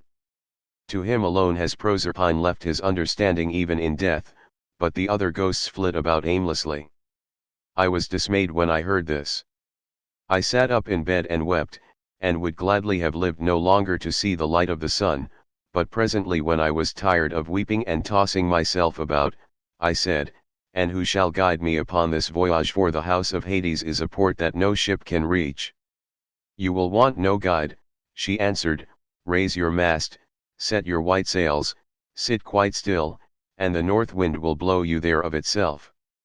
When your ship has traversed the waters of Oceanus, you will reach the fertile shore of Proserpine's country with its groves of tall poplars and willows that shed their fruit untimely. Here beach your ship upon the shore of Oceanus, and go straight on to the dark abode of Hades. You will find it near the place where the rivers Pyrophlegethon and Cocytus, which is a branch of the river Styx, flow into Acheron, and you will see a rock near it, just where the two roaring rivers run into one another.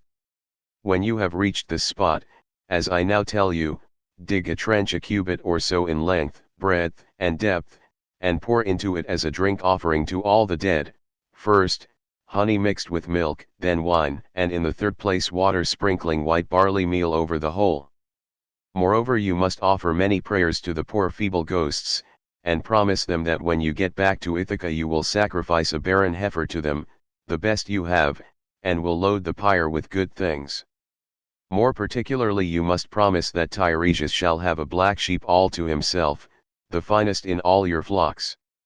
When you shall have thus besought the ghosts with your prayers, offer them a ram and a black ewe, bending their heads towards Erebus, but yourself turn away from them as though you would make towards the river. On this, many dead men's ghosts will come to you, and you must tell your men to skin the 2 sheep that you have just killed, and offer them as a burnt sacrifice with prayers to Hades and to Proserpine. Then draw your sword and sit there, so as to prevent any other poor ghost from coming near the spilt blood before Tiresias shall have answered your questions. The seer will presently come to you, and will tell you about your voyage, what stages you are to make, and how you are to sail the sea so as to reach your home. It was daybreak by the time she had done speaking, so she dressed me in my shirt and cloak. As for herself, she threw a beautiful light gossamer fabric over her shoulders, fastening it with a golden girdle round her waist, and she covered her head with a mantle. Then I went about among the men everywhere all over the house, and spoke kindly to each of them man by man.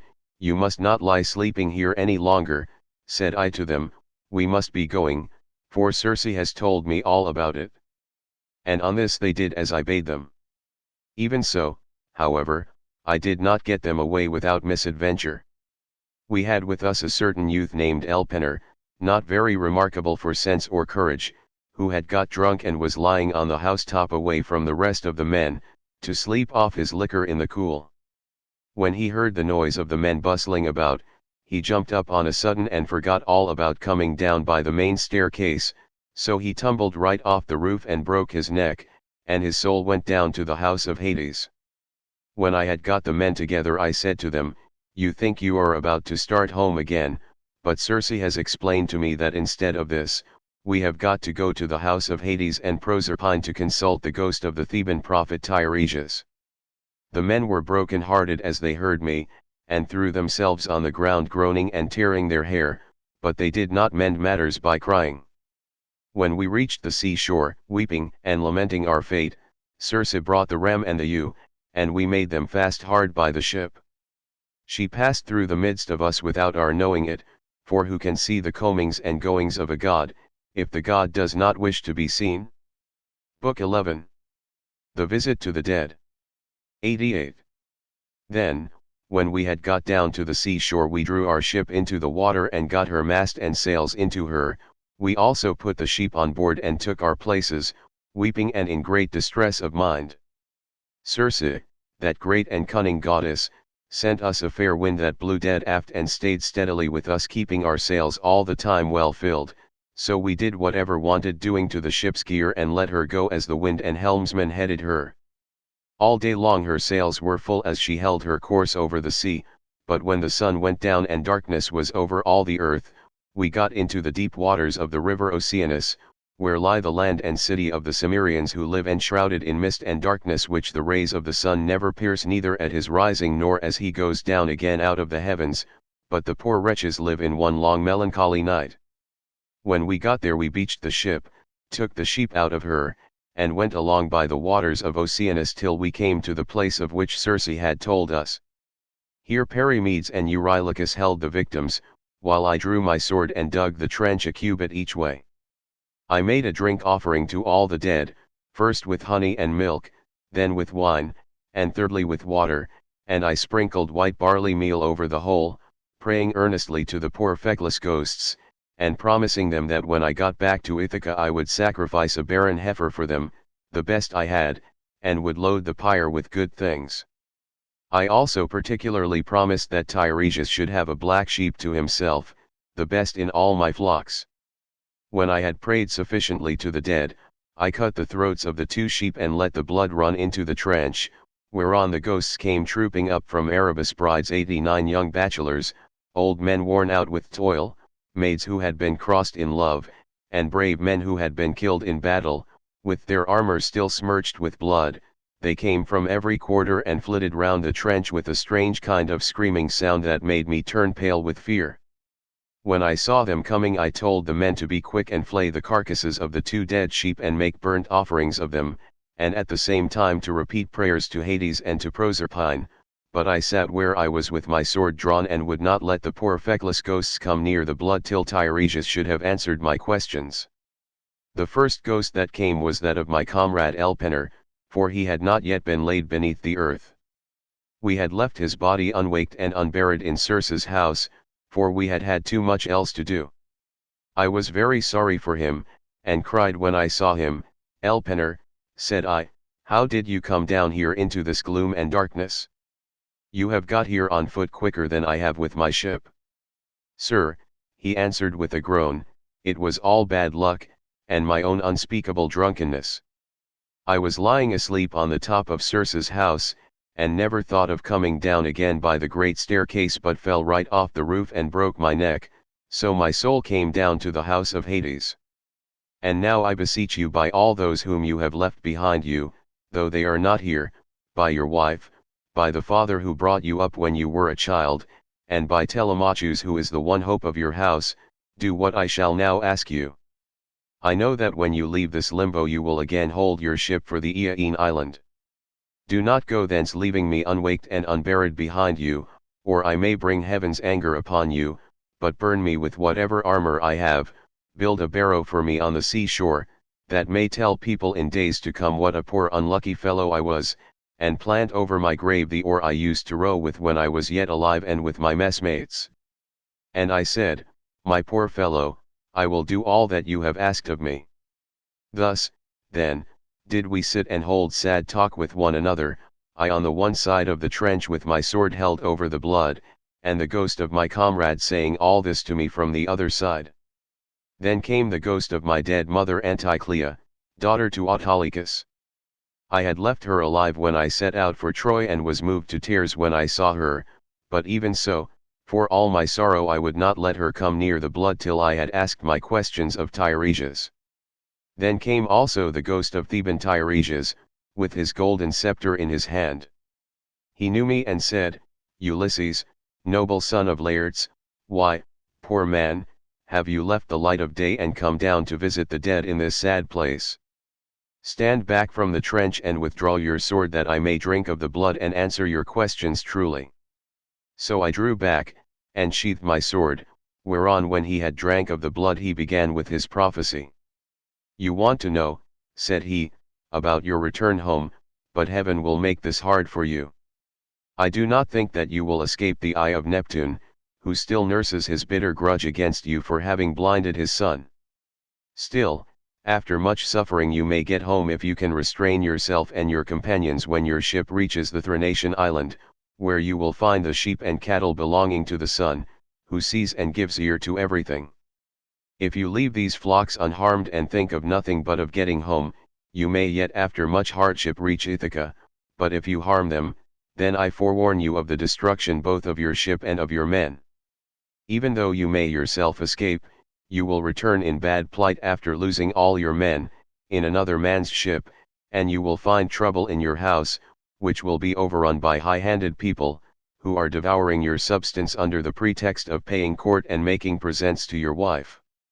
When you get home you will take your revenge on these suitors, and after you have killed them by force or fraud in your own house, you must take a well-made oar and carry it on, till you come to a country where the people have never heard of the sea and do not even mix salt with their food, nor do they know anything about ships, and oars that are as the wings of a ship. I will give you this certain token which cannot escape your notice. A wayfarer will meet you and will say it must be a winnowing shovel that you have got upon your shoulder. On this you must fix the oar in the ground and sacrifice a ram, a bull, and a boar to Neptune. 90 Then go home and offer hecatombs to all the gods in heaven one after the other. As for yourself, death shall come to you from the sea, and your life shall ebb away very gently when you are full of years and peace of mind, and your people shall bless you. All that I have said will come true. 91. This, I answered, must be as it may please heaven, but tell me and tell me and tell me true. I see my poor mother's ghost close by us, she is sitting by the blood without saying a word, and though I am her own son she does not remember me and speak to me. Tell me, sir, how I can make her know me. That, said he, I can soon do. Any ghost that you let taste of the blood will talk with you like a reasonable being, but if you do not let them have any blood they will go away again.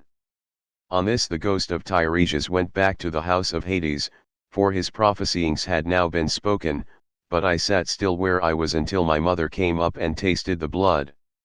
Then she knew me at once and spoke fondly to me, saying, My son, how did you come down to this abode of darkness while you are still alive?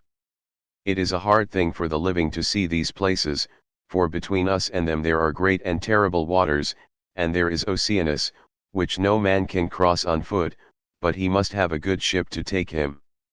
Are you all this time trying to find your way home from Troy, and have you never yet got back to Ithaca nor seen your wife in your own house? Mother, said I was forced to come here to consult the ghost of the Theban prophet Tiresias. I have never yet been near the Achaean land nor set foot on my native country, and I have had nothing but one long series of misfortunes from the very first day that I set out with Agamemnon for Ilius, the land of noble steeds, to fight the Trojans. But tell me, and tell me true, in what way did you die?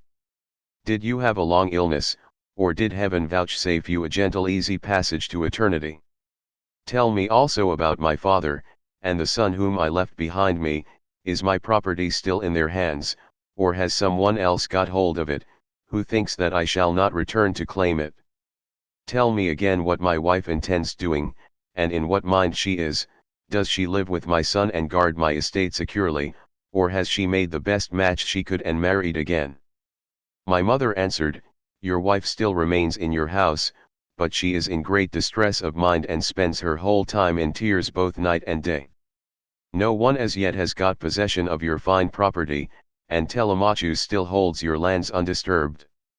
He has to entertain largely, as of course he must, considering his position as a magistrate. 92 And how everyone invites him. Your father remains at his old place in the country and never goes near the town. He has no comfortable bed nor bedding. In the winter he sleeps on the floor in front of the fire with the men and goes about all in rags, but in summer, when the warm weather comes on again, he lies out in the vineyard on a bed of vine leaves thrown anyhow upon the ground. He grieves continually about your never having come home, and suffers more and more as he grows older. As for my own end, it was in this wise: heaven did not take me swiftly and painlessly in my own house, nor was I attacked by any illness such as those that generally wear people out and kill them, but my longing to know what you were doing and the force of my affection for you, this it was that was the death of me. 93. Then I tried to find some way of embracing my poor mother's ghost. Thrice I sprang towards her and tried to clasp her in my arms, but each time she flitted from my embrace as it were a dream or phantom, and being touched to the quick I said to her, Mother, why do you not stay still when I would embrace you? If we could throw our arms around one another we might find sad comfort in the sharing of our sorrows even in the house of Hades. Does Proserpine want to lay a still further load of grief upon me by mocking me with a phantom only? My son, she answered, most ill-fated of all mankind, it is not Proserpine that is beguiling you, but all people are like this when they are dead. The sinews no longer hold the flesh and bones together, these perish in the fierceness of consuming fire as soon as life has left the body, and the soul flits away as though it were a dream. Now, however, go back to the light of day as soon as you can, and note all these things that you may tell them to your wife hereafter. Thus did we converse, and anon Proserpine sent up the ghosts of the wives and daughters of all the most famous men. They gathered in crowds about the blood, and I considered how I might question them severally. In the end I deemed that it would be best to draw the keen blade that hung by my sturdy thigh, and keep them from all drinking the blood at once. So they came up one after the other, and each one as I questioned her told me her race and lineage. The first I saw was Tyro. She was daughter of Salmoneus and wife of Critias the son of Aeolus. 94 She fell in love with the river Enipeus, who is much the most beautiful river in the whole world. Once when she was taking a walk by his side as usual, Neptune, disguised as her lover, lay with her at the mouth of the river, and a huge blue wave arched itself like a mountain over them to hide both woman and god, whereon he loosed her virgin girdle and laid her in a deep slumber. When the god had accomplished the deed of love, he took her hand in his own and said, Tyro, rejoice in all goodwill, the embraces of the gods are not fruitless, and you will have fine twins about this time 12 months. Take great care of them. I am Neptune, so now go home, but hold your tongue and do not tell anyone. Then he dived under the sea, and she in due course bore Peleus and Neleus, who both of them served Jove with all their might. Peleus was a great breeder of sheep and lived in Iolcus, but the other lived in Pylos. The rest of her children were by Critias, namely, Aeson, Pheres, and Amithaon, who was a mighty warrior and charioteer. Next to her I saw Antiope, daughter to Asopus, who could boast of having slept in the arms of even Jove himself, and who bore him 2 sons Amphion and Zethus. These founded Thebes with its 7 gates, and built a wall all round it, for strong though they were they could not hold Thebes till they had walled it. Then I saw Alcmena, the wife of Amphitryon, who also bore to Jove indomitable Hercules, and Megara, who was daughter to great King Creon, and married the redoubtable son of Amphitryon. I also saw fair Epicaste, mother of King Oedipodes, whose awful lot it was to marry her own son without suspecting it. He married her after having killed his father, but the gods proclaimed the whole story to the world, whereon he remained king of Thebes, in great grief for the spite the gods had borne him. But Epicaste went to the house of the mighty jailer Hades, having hanged herself for grief, and the avenging spirits haunted him as for an outraged mother to his ruing bitterly thereafter. Then I saw Chloris, whom Neleus married for her beauty, having given priceless presents for her. She was youngest daughter to Amphion son of Iasus and king of Minion Orchomenus, and was queen in Pylos. She bore Nestor, Chromius, and Periclymenus, and she also bore that marvelously lovely woman Pero, who was wooed by all the country round, but Neleus would only give her to him who should raid the cattle of Iphicles from the grazing grounds of Phyllis, and this was a hard task. The only man who would undertake to raid them was a certain excellent seer 95, but the will of heaven was against him, for the rangers of the cattle caught him and put him in prison. Nevertheless, when a full year had passed and the same season came round again, Iphicles set him at liberty, after he had expounded all the oracles of heaven. Thus, then, was the will of Jove accomplished. And I saw Leda the wife of Tyndarus, who bore him 2 famous sons, Castor breaker of horses, and Pollux the mighty boxer. Both these heroes are lying under the earth, though they are still alive, for by a special dispensation of Jove, they die and come to life again, each one of them every other day throughout all time, and they have the rank of gods. After her I saw Euphemia wife of Aloeus, who boasted the embrace of Neptune. She bore 2 sons, Otis and Ephialtes, but both were short-lived.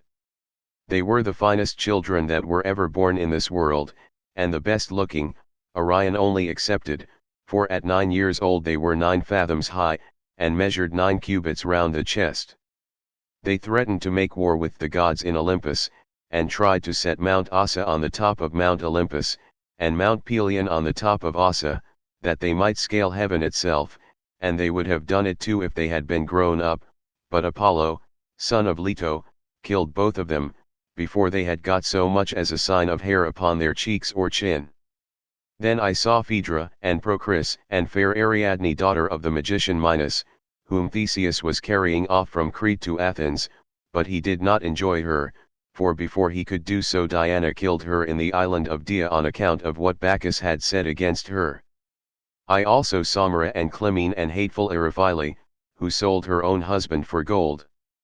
But it would take me all night if I were to name every single one of the wives and daughters of heroes whom I saw, and it is time for me to go to bed, either on board ship with my crew, or here. As for my escort, heaven and yourselves will see to it." Here he ended, and the guests sat all of them enthralled and speechless throughout the covered cloister. Then Arete said to them, "What do you think of this man, O Phaeacians? Is he not tall and good-looking, and is he not clever? True, he is my own guest, but all of you share in the distinction. Do not be in a hurry to send him away, nor niggardly in the presents you make to one who is in such great need, for heaven has blessed all of you with great abundance." Then spoke the aged hero Eschenus, who was one of the oldest men among them. "My friends," said he, "what our august queen has just said to us is both reasonable and to the purpose, therefore be persuaded by it, but the decision whether in word or deed rests ultimately with King Alcinous." "The thing shall be done," exclaimed Alcinous, "as surely as I still live and reign over the Phaeacians.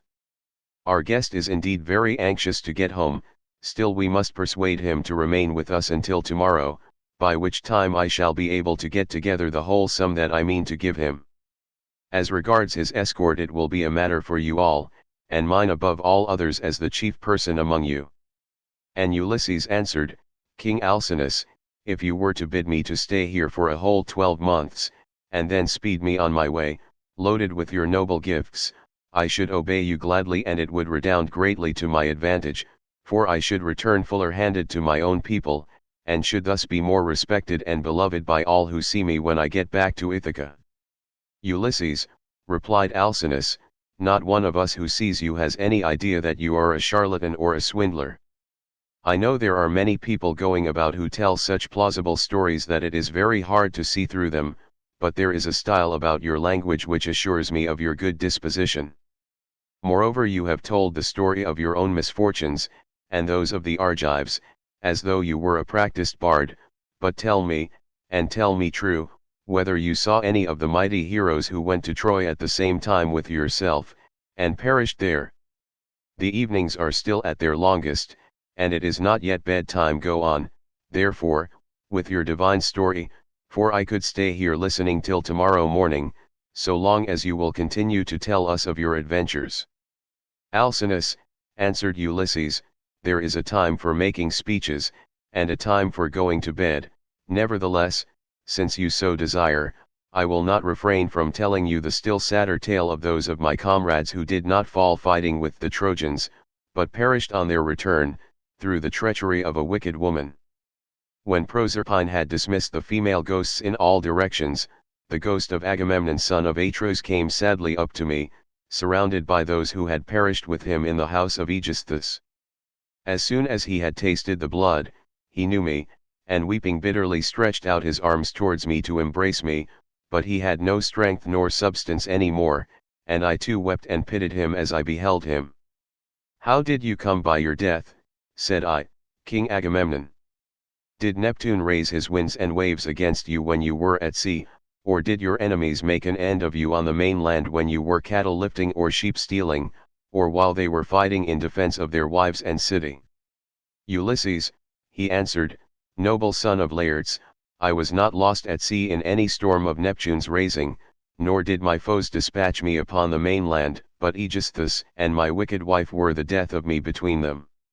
He asked me to his house, feasted me, and then butchered me most miserably as though I were a fat beast in a slaughter-house, while all around me my comrades were slain like sheep or pigs for the wedding breakfast, or picnic, or gorgeous banquet of some great nobleman.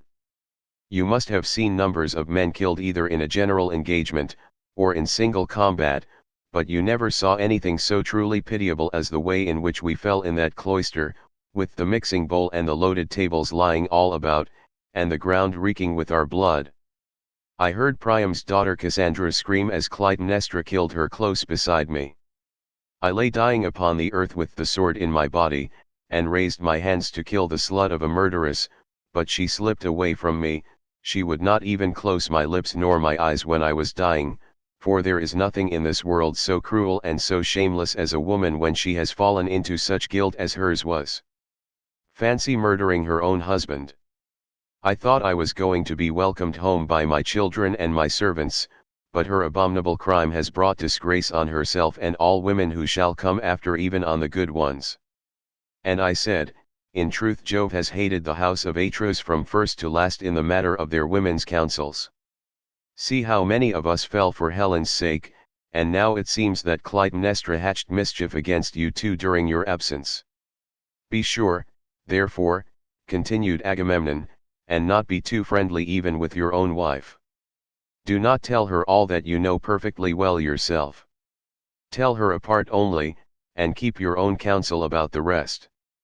Not that your wife, Ulysses, is likely to murder you, for Penelope is a very admirable woman, and has an excellent nature. We left her a young bride with an infant at her breast when we set out for Troy. This child no doubt is now grown up happily to man's estate 96, and he and his father will have a joyful meeting and embrace one another as it is right they should do, whereas my wicked wife did not even allow me the happiness of looking upon my son, but killed me ere I could do so. Furthermore I say and lay my saying to your heart, do not tell people when you are bringing your ship to Ithaca, but steal a march upon them, for after all this there is no trusting women. But now tell me, and tell me true, can you give me any news of my son Orestes? Is he in Orchomenus, or at Pylos, or is he at Sparta with Menelaus, for I presume that he is still living? And I said, Agamemnon, why do you ask me? I do not know whether your son is alive or dead, and it is not right to talk when one does not know. As we two sat weeping and talking thus sadly with one another, the ghost of Achilles came up to us with Patroclus, Antilochus, and Ajax, who was the finest and goodliest man of all the Danaans after the son of Peleus. The fleet descendant of Aeacus knew me and spoke piteously, saying, Ulysses, noble son of Laertes, what deed of daring will you undertake next, that you venture down to the house of Hades among us silly dead, who are but the ghosts of them that can labor no more? And I said, Achilles, son of Peleus, foremost champion of the Achaeans, I came to consult Tiresias, and see if he could advise me about my return home to Ithaca, for I have never yet been able to get near the Achaean land, nor to set foot in my own country, but have been in trouble all the time. As for you, Achilles, no one was ever yet so fortunate as you have been, nor ever will be, for you were adored by all us Argives as long as you were alive, and now that you are here you are a great prince among the dead. Do not, therefore, take it so much to heart even if you are dead. Say not a word, he answered, in death's favor, I would rather be a paid servant in a poor man's house and be above ground than king of kings among the dead. But give me news about my son. Is he gone to the wars, and will he be a great soldier, or is this not so? Tell me also if you have heard anything about my father Peleus. Does he still rule among the Myrmidons, or do they show him no respect throughout Hellas and Thea now that he is old and his limbs fail him?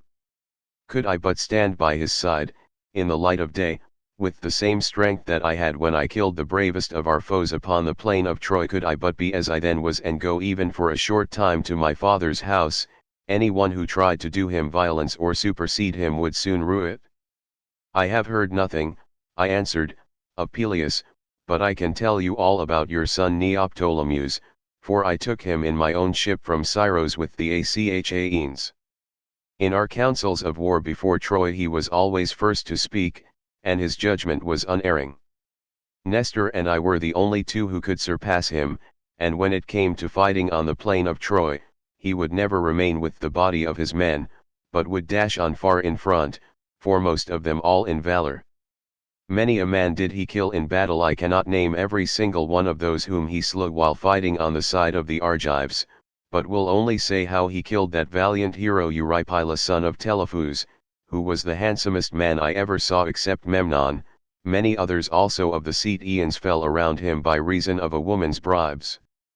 Moreover, when all the bravest of the Argives went inside the horse that Epus had made, and it was left to me to settle when we should either open the door of our ambuscade, or close it, though all the other leaders and chief men among the Danaans were drying their eyes and quaking in every limb, I never once saw him turn pale nor wipe a tear from his cheek. He was all the time urging me to break out from the horse, grasping the handle of his sword and his bronze-shod spear, and breathing fury against the foe. Yet when we had sacked the city of Priam he got his handsome share of the prize money and went on board. Such is the fortune of war, without a wound upon him, neither from a thrown spear nor in close combat, for the rage of Mars is a matter of great chance. When I had told him this, the ghost of Achilles strode off across a meadow full of asphodel, exulting over what I had said concerning the prowess of his son. The ghosts of other dead men stood near me and told me each his own melancholy tale, but that of Ajax son of Telamon alone held aloof, still angry with me for having won the cause in our dispute about the armor of Achilles. Thetis had offered it as a prize, but the Trojan prisoners and Minerva were the judges. Would that I had never gained the day in such a contest, for it cost the life of Ajax, who was foremost of all the Danaans after the son of Peleus, alike in stature and prowess. When I saw him I tried to pacify him and said, Ajax, will you not forget and forgive even in death, but must the judgment about that hateful armor still rankle with you? It cost us Argives dear enough to lose such a tower of strength as you were to us. We mourned you as much as we mourned Achilles son of Peleus himself, nor can the blame be laid on anything but on the spite which Jove bore against the Danaans, for it was this that made him counsel your destruction. Come hither, therefore, bring your proud spirit into subjection, and hear what I can tell you. He would not answer, but turned away to Erebus and to the other ghosts. Nevertheless, I should have made him talk to me in spite of his being so angry, or I should have gone on talking to him. 97 Only that there were still others among the dead whom I desired to see. Then I saw Minos son of Jove with his golden scepter in his hand sitting in judgment on the dead, and the ghosts were gathered sitting and standing round him in the spacious house of Hades, to learn his sentences upon them. After him I saw huge Orion in a meadow full of asphodel driving the ghosts of the wild beasts that he had killed upon the mountains, and he had a great bronze club in his hand, unbreakable for ever and ever. And I saw Titaius son of Gaia stretched upon the plain and covering some 9 acres of ground. 2 vultures on either side of him were digging their beaks into his liver, and he kept on trying to beat them off with his hands, but could not, for he had violated Jove's mistress Leto as she was going through Pinopus on her way to Pytho. I saw also the dreadful fate of Tantalus, who stood in a lake that reached his chin. He was dying to quench his thirst, but could never reach the water, for whenever the poor creature stooped to drink, it dried up and vanished, so that there was nothing but dry ground parched by the spite of heaven. There were tall trees, moreover, that shed their fruit over his head, pears, pomegranates, apples, sweet figs, and juicy olives, but whenever the poor creature stretched out his hand to take some, the wind tossed the branches back again to the clouds. And I saw Sisyphus at his endless task raising his prodigious stone with both his hands.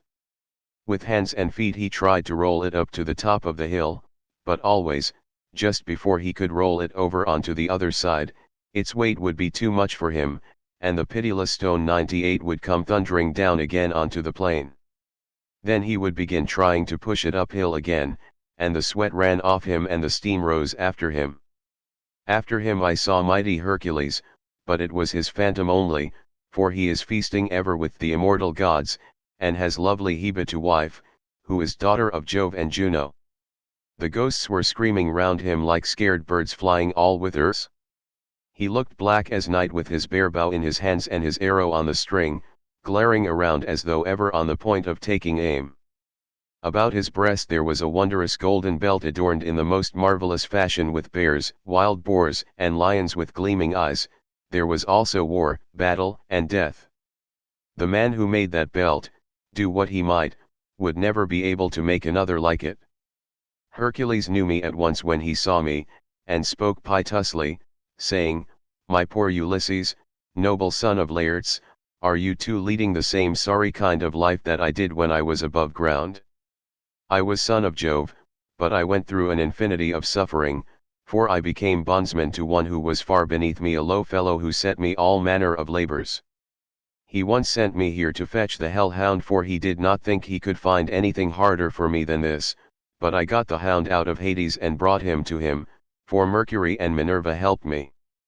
On this Hercules went down again into the house of Hades, but I stayed where I was in case some other of the mighty dead should come to me.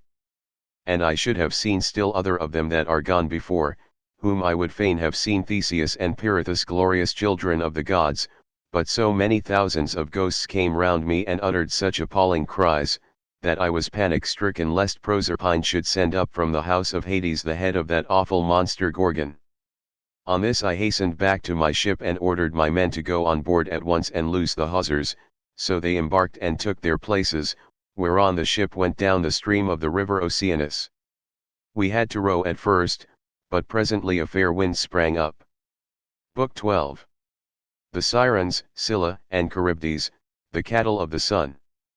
After we were clear of the river Oceanus, and had got out into the open sea, we went on till we reached the Aeaean island, where there is dawn and sunrise as in other places.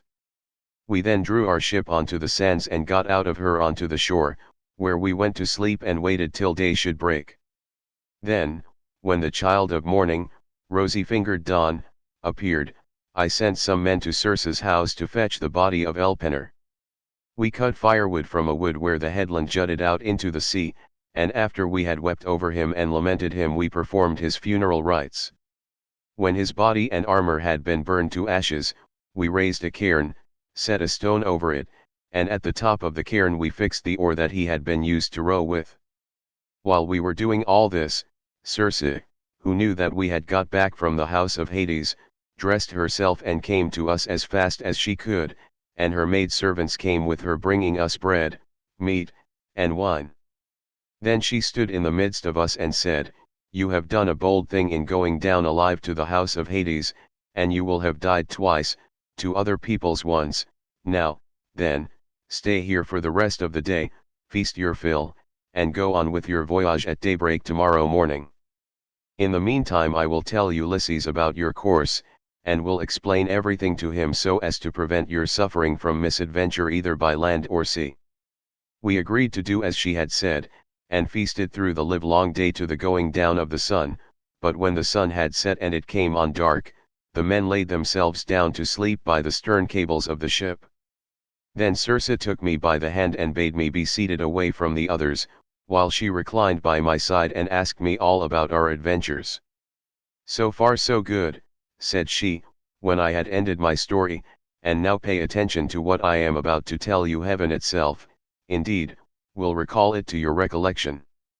First you will come to the sirens who enchant all who come near them.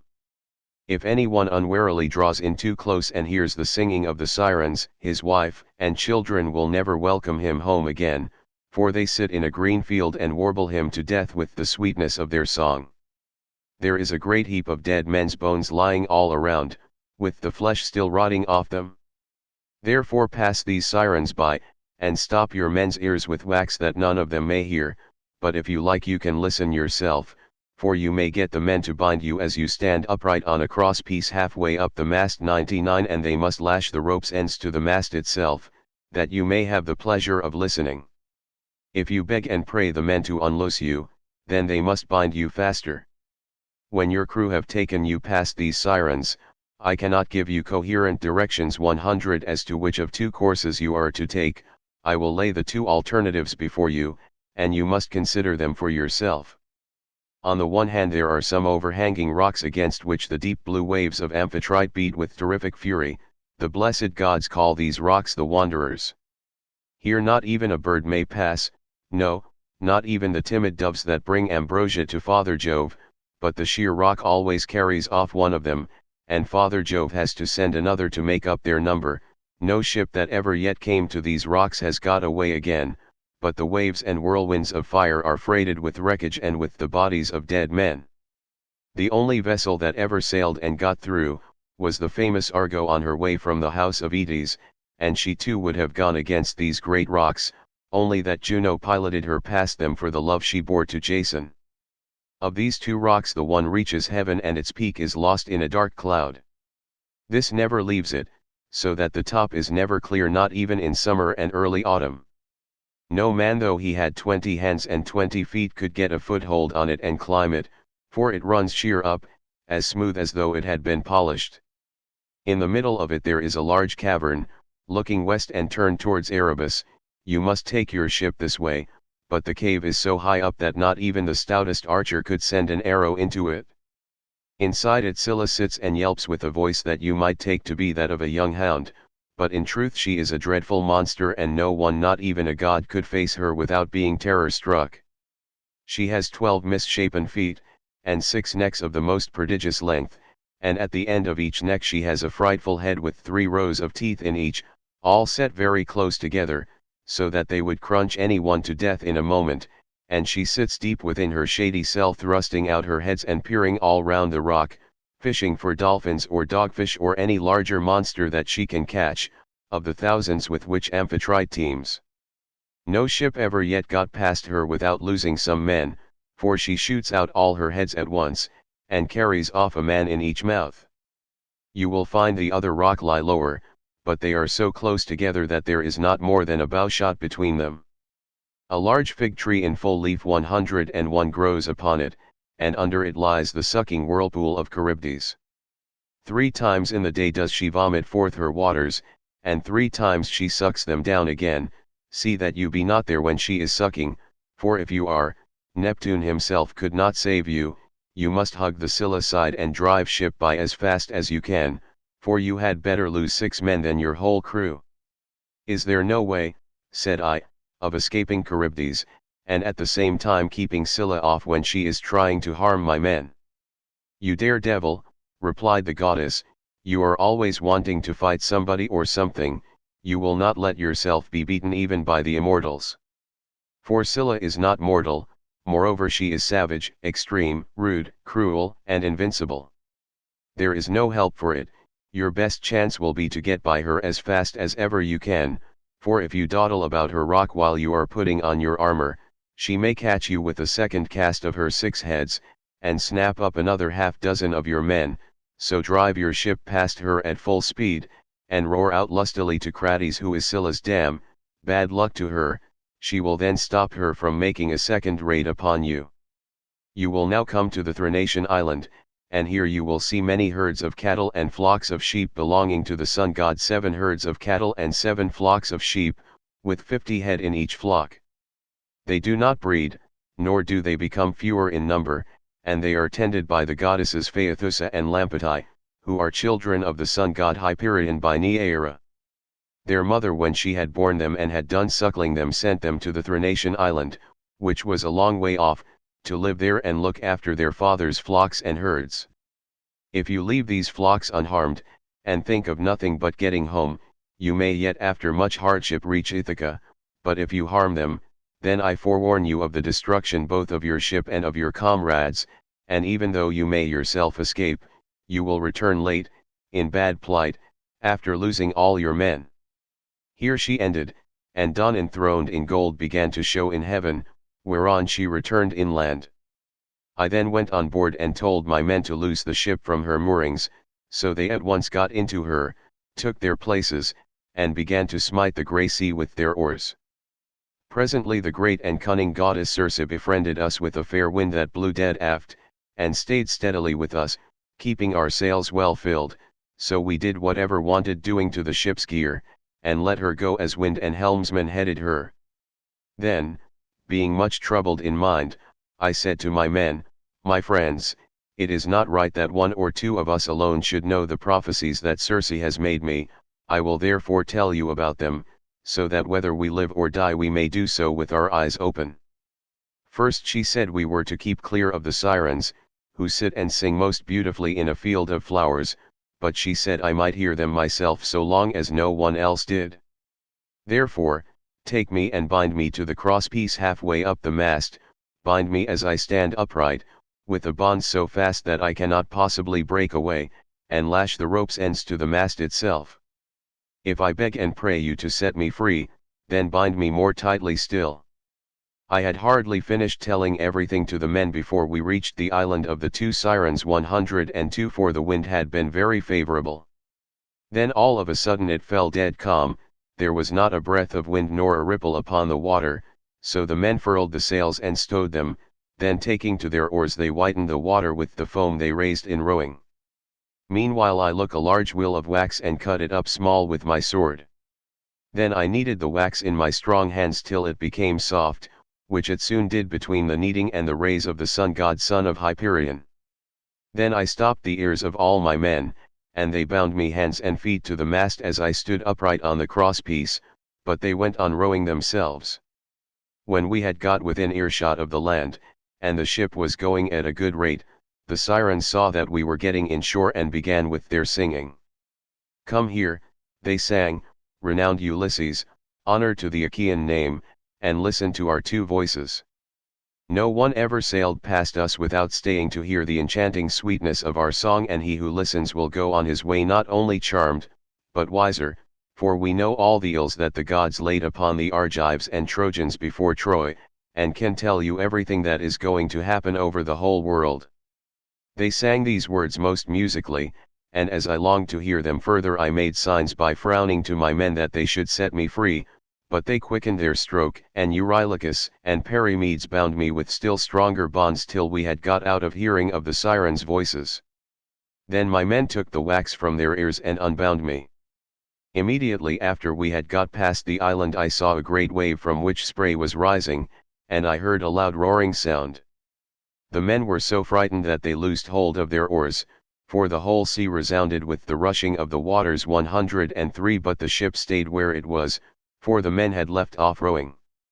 I went round, therefore, and exhorted them man by man not to lose heart. My friends, said I, this is not the first time that we have been in danger, and we are in nothing like so bad a case as when the Cyclops shut us up in his cave. Nevertheless, my courage and wise counsel saved us then, and we shall live to look back on all this as well. Now, therefore, let us all do as I say, trust in Jove and row on with might and main. As for you, coxswain, these are your orders, attend to them, for the ship is in your hands. Turn her head away from these steaming rapids and hug the rock, or she will give you the slip and be over yonder before you know where you are, and you will be the death of us. So they did as I told them, but I said nothing about the awful monster Scylla, for I knew the men would not go on rowing if I did, but would huddle together in the hold. In one thing only did I disobey Circe's strict instructions. I put on my armor. Then seizing two strong spears I took my stand on the ship's bows, for it was there that I expected first to see the monster of the rock, who was to do my men so much harm, but I could not make her out anywhere, though I strained my eyes with looking the gloomy rock all over and over. Then we entered the straits in great fear of mind, for on the one hand was Scylla, and on the other dread Charybdis kept sucking up the salt water. As she vomited it up, it was like the water in a cauldron when it is boiling over upon a great fire, and the spray reached the top of the rocks on either side. When she began to suck again, we could see the water all inside whirling round and round, and it made a deafening sound as it broke against the rocks. We could see the bottom of the whirlpool all black with sand and mud, and the men were at their wits' ends for fear. While we were taken up with this, and were expecting each moment to be our last, Scylla pounced down suddenly upon us and snatched up my 6 best men. I was looking at once after both ship and men, and in a moment I saw their hands and feet ever so high above me, struggling in the air as Scylla was carrying them off, and I heard them call out my name in one last despairing cry. As a fisherman, seated, spear in hand, upon some jutting rock 104 throws bait into the water to deceive the poor little fishes, and spears them with the ox's horn with which his spear is shod, throwing them gasping onto the land as he catches them one by one. Even so did Scylla land these panting creatures on her rock and munch them up at the mouth of her den, while they screamed and stretched out their hands to me in their mortal agony. This was the most sickening sight that I saw throughout all my voyages. When we had passed the wandering rocks, with Scylla and terrible Charybdis, we reached the noble island of the sun god, where were the goodly cattle and sheep belonging to the sun Hyperion. While still at sea in my ship I could bear the cattle lowing as they came home to the yards, and the sheep bleating. Then I remembered what the blind Theban prophet Tiresias had told me, and how carefully Aeaean Circe had warned me to shun the island of the blessed sun god. So being much troubled I said to the men, "My men, I know you are hard pressed, but listen while I tell you the prophecy that Tiresias made me, and how carefully Aeaean Circe warned me to shun the island of the blessed sun god, for it was here," she said, "that our worst danger would lie. Head the ship, therefore, away from the island." The men were in despair at this, and Eurylochus at once gave me an insolent answer. "Ulysses," said he, "you are cruel, you are very strong yourself and never get worn out, you seem to be made of iron, and now, though your men are exhausted with toil and want of sleep, you will not let them land and cook themselves a good supper upon this island, but bid them put out to sea and go faring fruitlessly on through the watches of the flying night. It is by night that the winds blow hardest and do so much damage. How can we escape should one of those sudden squalls spring up from southwest or west, which so often wreck a vessel when our lords the gods are unpropitious? Now, therefore, let us obey the behests of night and prepare our supper here hard by the ship. Tomorrow morning we will go on board again and put out to sea." Thus spoke Eurylochus, and the men approved his words. I saw that heaven meant us a mischief and said, "You force me to yield, for you are many against one, but at any rate each one of you must take his solemn oath that if he meet with a herd of cattle or a large flock of sheep, he will not be so mad as to kill a single head of either, but will be satisfied with the food that Circe has given us." They all swore as I bade them, and when they had completed their oath we made the ship fast in a harbor that was near a stream of fresh water, and the men went ashore and cooked their suppers. As soon as they had had enough to eat and drink, they began talking about their poor comrades whom Scylla had snatched up and eaten. This set them weeping and they went on crying till they fell off into a sound sleep. In the third watch of the night, when the stars had shifted their places, Jove raised a great gale of wind that flew a hurricane so that land and sea were covered with thick clouds, and night sprang forth out of the heavens. When the child of morning, rosy-fingered dawn, appeared, we brought the ship to land and drew her into a cave wherein the sea nymphs hold their courts and dances, and I called the men together in council. "My friends," said I, "we have meat and drink in the ship, let us mind, therefore, and not touch the cattle, or we shall suffer for it, for these cattle and sheep belong to the mighty sun, who sees and gives ear to everything." And again they promised that they would obey. For a whole month the wind blew steadily from the south, and there was no other wind, but only south and east. 105 As long as corn and wine held out, the men did not touch the cattle when they were hungry. When, however, they had eaten all there was in the ship, they were forced to go further afield, with hook and line, catching birds and taking whatever they could lay their hands on, for they were starving. One day, therefore, I went up inland that I might pray heaven to show me some means of getting away. When I had gone far enough to be clear of all my men, and had found a place that was well sheltered from the wind, I washed my hands and prayed to all the gods in Olympus till by and by they sent me off into a sweet sleep. Meanwhile Eurylochus had been giving evil counsel to the men. "Listen to me," said he, "my poor comrades. All deaths are bad enough, but there is none so bad as famine. Why should not we drive in the best of these cows and offer them in sacrifice to the immortal gods? If we ever get back to Ithaca, we can build a fine temple to the sun god and enrich it with every kind of ornament. If, however, he is determined to sink our ship out of revenge for these homed cattle, and the other gods are of the same mind, I for one would rather drink salt water once for all and have done with it, than be starved to death by inches in such a desert island as this is." Thus spoke Eurylochus, and the men approved his words. Now the cattle, so fair and goodly, were feeding not far from the ship. The men, therefore, drove in the best of them, and they all stood round them saying their prayers, and using young oak shoots instead of barley meal, for there was no barley left. When they had done praying they killed the cows and dressed their carcasses. They cut out the thigh bones, wrapped them round in 2 layers of fat, and set some pieces of raw meat on top of them. They had no wine with which to make drink offerings over the sacrifice while it was cooking, so they kept pouring on a little water from time to time while the inward meats were being grilled. Then, when the thigh bones were burned and they had tasted the inward meats, they cut the rest up small and put the pieces upon the spits. By this time my deep sleep had left me, and I turned back to the ship and to the seashore. As I drew near I began to smell hot roast meat, so I groaned out a prayer to the immortal gods. "Father Jove," I exclaimed, "and all you other gods who live in everlasting bliss, you have done me a cruel mischief by the sleep into which you have sent me. See what fine work these men of mine have been making in my absence." Meanwhile Lampetai went straight off to the sun and told him we had been killing his cows, whereon he flew into a great rage, and said to the immortals, "Father Jove, and all you other gods who live in everlasting bliss, I must have vengeance on the crew of Ulysses' ship. They have had the insolence to kill my cows, which were the one thing I loved to look upon, whether I was going up heaven or down again. If they do not square accounts with me about my cows, I will go down to Hades and shine there among the dead." "Sun," said Jove, "go on shining upon us gods and upon mankind over the fruitful earth. I will shiver their ship into little pieces with a bolt of white lightning as soon as they get out to sea."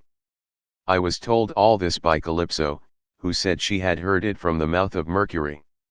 As soon as I got down to my ship and to the seashore I rebuked each one of the men separately, but we could see no way out of it, for the cows were dead already. And indeed the gods began at once to show signs and wonders among us, for the hides of the cattle crawled about, and the joints upon the spits began to low like cows, and the meat, whether cooked or raw, kept on making a noise just as cows do. For 6 days my men kept driving in the best cows and feasting upon them, but when Jove the son of Saturn had added a 7th day, the fury of the gale abated. We therefore went on board, raised our masts, spread sail, and put out to sea.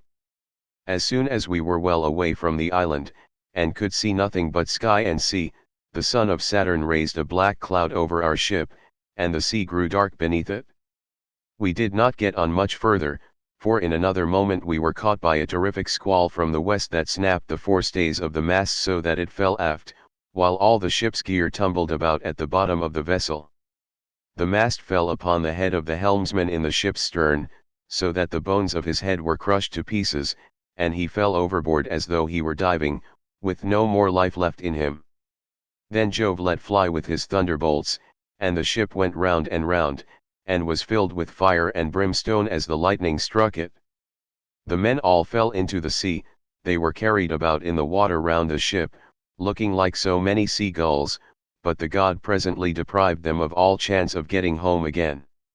I stuck to the ship till the sea knocked her sides from her keel, which drifted about by itself, and struck the mast out of her in the direction of the keel, but there was a backstay of stout ox thongs still hanging about it, and with this I lashed the mast and keel together, and getting astride of them was carried wherever the winds chose to take me. The gale from the west had now spent its force, and the wind got into the south again, which frightened me lest I should be taken back to the terrible whirlpool of Charybdis. This indeed was what actually happened, for I was borne along by the waves all night, and by sunrise had reached the rock of Scylla, and the whirlpool. She was then sucking down the salt sea water 106, but I was carried aloft toward the fig tree, which I caught hold of and clung onto like a bat. I could not plant my feet anywhere so as to stand securely, for the roots were a long way off and the boughs that overshadowed the whole pool were too high, too vast, and too far apart for me to reach them, so I hung patiently on, waiting till the pool should discharge my mast and raft again, and a very long while it seemed. A juryman is not more glad to get home to supper, after having been long detained in court by troublesome cases, than I was to see my raft beginning to work its way out of the whirlpool again. At last I let go with my hands and feet, and fell heavily into the sea, hard by my raft, onto which I then got, and began to row with my hands.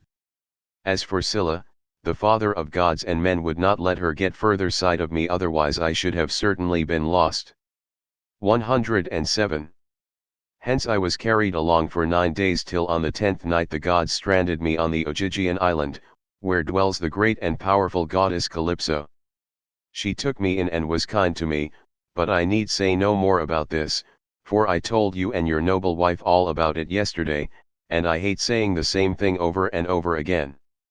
Book 13. Ulysses leaves Scheria and returns to Ithaca. Thus did he speak, and they all held their peace throughout the covered cloister, enthralled by the charm of his story, till presently Alcinous began to speak. Ulysses, said he, now that you have reached my house, I doubt not you will get home without further misadventure, no matter how much you have suffered in the past. To you others, however, who come here night after night to drink my choicest wine and listen to my bard, I would insist as follows. Our guest has already packed up the clothes, wrought gold 108 and other valuables which you have brought for his acceptance. Let us now, therefore, present him further, each one of us, with a large tripod and a cauldron. We will recoup ourselves by the levy of a general rate, for private individuals cannot be expected to bear the burden of such a handsome present. Every one approved of this, and then they went home to bed, each in his own abode. When the child of morning, rosy-fingered dawn, appeared, they hurried down to the ship and brought their cauldrons with them. Alcinous went on board and saw everything so securely stowed under the ship's benches that nothing could break adrift and injure the rowers. Then they went to the house of Alcinous to get dinner, and he sacrificed a bull for them in honor of Jove, who is the Lord of all. They set the steaks to grill and made an excellent dinner, after which the inspired bard, Demodocus, who was a favorite with every one, sang to them, but Ulysses kept on turning his eyes towards the sun, as though to hasten his setting, for he was longing to be on his way. As one who has been all day ploughing a fallow field with a couple of oxen keeps thinking about his supper and is glad when night comes that he may go and get it, for it is all his legs can do to carry him, even so did Ulysses rejoice when the sun went down, and he at once said to the Phaeacians, addressing himself more particularly to King Alcinous, Sir, and all of you, farewell. Make your drink offerings and send me on my way rejoicing, for you have fulfilled my heart's desire by giving me an escort, and making me presents, which heaven grant that I may turn to good account. May I find my admirable wife living in peace among friends. 109 And may you whom I leave behind me give satisfaction to your wives and children. 110 May heaven vouchsafe you every good grace, and may no evil thing come among your people. Thus did he speak. His hearers all of them approved his saying and agreed that he should have his escort, inasmuch as he had spoken reasonably. Alcinous therefore said to his servant, Pontonous, mix some wine and hand it round to everybody, that we may offer a prayer to Father Jove, and speed our guest upon his way. Pontonous mixed the wine and handed it to every one in turn. The others each from his own seat made a drink offering to the blessed gods that live in heaven, but Ulysses rose and placed the double cup in the hands of Queen Arete. Farewell, Queen, said he, henceforward and forever, till age and death, the common lot of mankind, lay their hands upon you. I now take my leave. Be happy in this house with your children, your people, and with King Alcinous. As he spoke he crossed the threshold, and Alcinous sent a man to conduct him to his ship and to the seashore. Arete also sent some maidservants with him, one with a clean shirt and cloak, another to carry his strong box, and a third with corn and wine. When they got to the water side the crew took these things and put them on board, with all the meat and drink, but for Ulysses they spread a rug and a linen sheet on deck that he might sleep soundly in the stern of the ship. Then he too went on board and lay down without a word, but the crew took every man his place and loosed the hawser from the pierced stone to which it had been bound. Thereon, when they began rowing out to sea, Ulysses fell into a deep, sweet, and almost death-like slumber. 111. The ship bounded forward on her way as a four-in-hand chariot flies over the course when the horses feel the whip. Her prow covet as it were the neck of a stallion, and a great wave of dark blue water seethed in her wake. She held steadily on her course, and even a falcon, swiftest of all birds, could not have kept pace with her. Thus, then, she cut her way through the water, carrying one who was as cunning as the gods, but who was now sleeping peacefully, forgetful of all that he had suffered both on the field of battle and by the waves of the weary sea. When the bright star that heralds the approach of dawn began to show, the ship drew near to land. 112. Now there is in Ithaca a haven of the old merman for sea, which lies between two points that break the line of the sea and shut the harbour in. These shelter it from the storms of wind and sea that rage outside, so that, when once within it, a ship may lie without being even moored. At the head of this harbour there is a large olive tree, and at no great distance a fine overarching cavern sacred to the nymphs who are called Naiads. 113. There are mixing bowls within it and wine jars of stone, and the bees hive there. Moreover, there are great looms of stone on which the nymphs weave their robes of sea purple, very curious to see, and at all times there is water within it. It has two entrances, one facing north by which mortals can go down into the cave, while the other comes from the south and is more mysterious. Mortals cannot possibly get in by it, it is the way taken by the gods. Into this harbour, then, they took their ship, for they knew the place. 114. She had so much way upon her that she ran half her own length onto the shore. 115. When, however, they had landed, the first thing they did was to lift Ulysses with his rug and linen sheet out of the ship, and lay him down upon the sand still fast asleep. Then they took out the presents which Minerva had persuaded the Phaeacians to give him when he was setting out on his voyage homewards. They put these all together by the root of the olive tree, away from the road, for fear some passer-by. 116 might come and steal them before Ulysses awoke, and then they made the best of their way home again. But Neptune did not forget the threats with which he had already threatened Ulysses, so he took counsel with Jove. "Father Jove," said he, "I shall no longer be held in any sort of respect among you gods, if mortals like the Phaeacians, who are my own flesh and blood, show such small regard for me. I said I would let Ulysses get home when he had suffered sufficiently. I did not say that he should never get home at all, for I knew you had already nodded your head about it, and promised that he should do so, but now they have brought him in a ship fast asleep and have landed him in Ithaca after loading him with more magnificent presents of bronze, gold, and raiment than he would ever have brought back from Troy, if he had had his share of the spoil and got home without misadventure." And Jove answered, "What, O Lord of the earthquake, are you talking about? The gods are by no means wanting in respect for you. It would be monstrous were they to insult one so old and honored as you are. As regards mortals, however, if any of them is indulging in insolence and treating you disrespectfully, it will always rest with yourself to deal with him as you may think proper, so do just as you please." "I should have done so at once," replied Neptune, "if I were not anxious to avoid anything that might displease you. Now, therefore, I should like to wreck the Phaeacian ship as it is returning from its escort. This will stop them from escorting people in future, and I should also like to bury their city under a huge mountain." "My good friend," answered Jove, "I should recommend you at the very moment when the people from the city are watching the ship on her way, to turn it into a rock near the land and looking like a ship.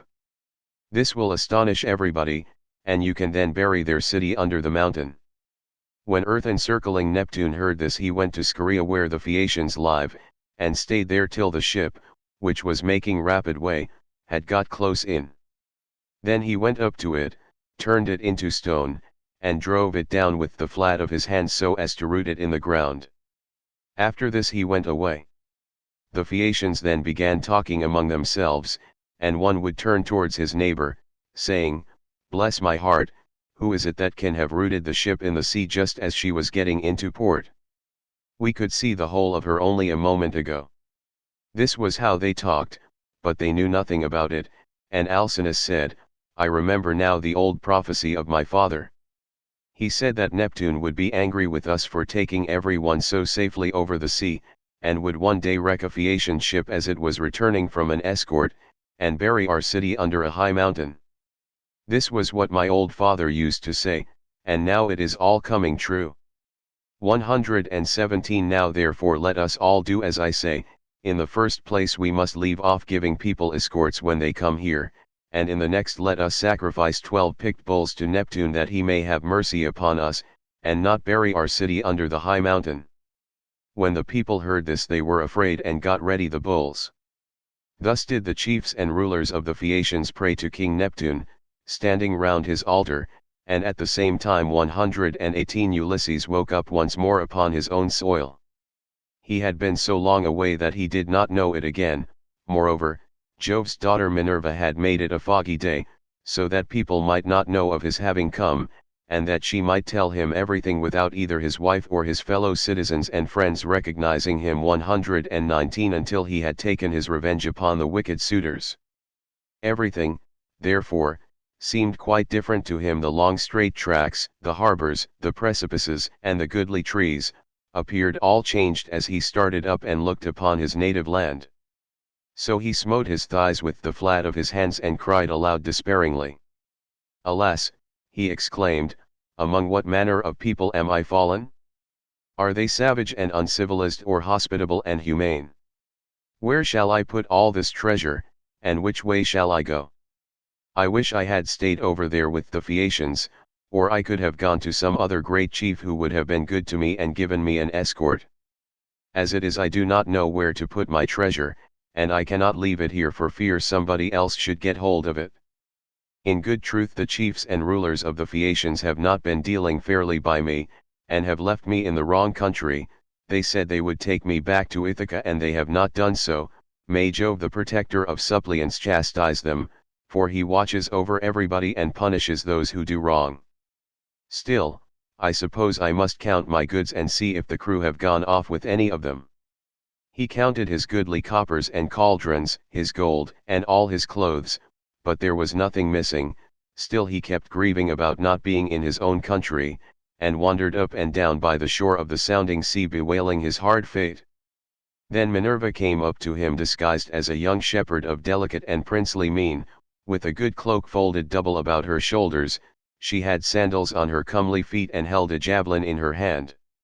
Ulysses was glad when he saw her, and went straight up to her. My friend, said he, you are the first person whom I have met with in this country. I salute you, therefore, and beg you to be well disposed towards me. Protect these my goods, and myself too, for I embrace your knees and pray to you as though you were a god. Tell me, then, and tell me truly, what land and country is this? Who are its inhabitants? Am I on an island, or is this the seaboard of some continent? Minerva answered, Stranger, you must be very simple, or must have come from somewhere a long way off, not to know what country this is. It is a very celebrated place, and everybody knows it east and west. It is rugged and not a good driving country, but it is by no means a bad island for what there is of it. It grows any quantity of corn and also wine, for it is watered both by rain and dew. It breeds cattle also and goats. All kinds of timber grow here, and there are watering places where the water never runs dry. So, sir, the name of Ithaca is known even as far as Troy, which I understand to be a long way off from this Achaean country. Ulysses was glad at finding himself, as Minerva told him, in his own country, and he began to answer, but he did not speak the truth, and made up a lying story in the instinctive weariness of his heart. I heard of Ithaca, said he, when I was in Crete beyond the seas, and now it seems I have reached it with all these treasures. I have left as much more behind me for my children, but am flying because I killed Orsilochus son of Idomeneus, the fleetest runner in Crete. I killed him because he wanted to rob me of the spoils I had got from Troy with so much trouble and danger both on the field of battle and by the waves of the weary sea. He said I had not served his father loyally at Troy as vassal, but had set myself up as an independent ruler, so I lay in wait for him with one of my followers by the roadside, and speared him as he was coming into town from the country. It was a very dark night and nobody saw us. It was not known, therefore, that I had killed him, but as soon as I had done so I went to a ship and besought the owners, who were Phoenicians, to take me on board and set me in Pylos or in Elis where the Epeans rule, giving them as much spoil as satisfied them. They meant no guile, but the wind drove them off their course, and we sailed until we came hither by night. It was all we could do to get inside the harbor, and none of us said a word about supper though we wanted it badly, but we all went on shore and lay down just as we were. I was very tired and fell asleep directly, so they took my goods out of the ship, and placed them beside me where I was lying upon the sand. Then they sailed away to Sidonia, and I was left here in great distress of mind. Such was his story, but Minerva smiled and caressed him with her hand. Then she took the form of a woman, fair, stately, and wise. He must be indeed a shifty lying fellow, said she, who could surpass you in all manner of craft even though you had a god for your antagonist. Daredevil that you are, full of guile, unwearying in deceit, can you not drop your tricks and your instinctive falsehood, even now that you are in your own country again? We will say no more, however, about this, for we can both of us deceive upon occasion. You are the most accomplished counselor and orator among all mankind, while I for diplomacy and subtlety have no equal among the gods. Did you not know Jove's daughter Minerva, me, who have been ever with you, who kept watch over you in all your troubles, and who made the Phaeacians take so great a liking to you? And now, again, I am come here to talk things over with you, and help you to hide the treasure I made the Phaeacians give you. I want to tell you about the troubles that await you in your own house. You have got to face them, but tell no one, neither man nor woman, that you have come home again. Bear everything, and put up with every man's insolence, without a word. And Ulysses answered, a man, goddess, may know a great deal, but you are so constantly changing your appearance that when he meets you it is a hard matter for him to know whether it is you or not. This much, however, I know exceedingly well. You were very kind to me as long as we Achaeans were fighting before Troy, but from the day on which we went on board ship after having sacked the city of Priam, and heaven dispersed us from that day, Minerva, I saw no more of you, and cannot ever remember your coming to my ship to help me in a difficulty. I had to wander on sick and sorry till the gods delivered me from evil and I reached the city of the Phaeacians, where you encouraged me and took me into the town. 120 And now, I beseech you in your father's name, tell me the truth, for I do not believe I am really back in Ithaca. I am in some other country and you are mocking me and deceiving me in all you have been saying. Tell me then truly, have I really got back to my own country? You are always taking something of that sort in your head, replied Minerva, and that is why I cannot desert you in your afflictions. You are so plausible, shrewd, and shifty. Anyone but yourself on returning from so long a voyage would at once have gone home to see his wife and children, but you do not seem to care about asking after them or hearing any news about them till you have exploited your wife, who remains at home vainly grieving for you, and having no peace night or day for the tears she sheds on your behalf. As for my not coming near you, I was never uneasy about you, for I was certain you would get back safely though you would lose all your men, and I did not wish to quarrel with my uncle Neptune, who never forgave you for having blinded his son.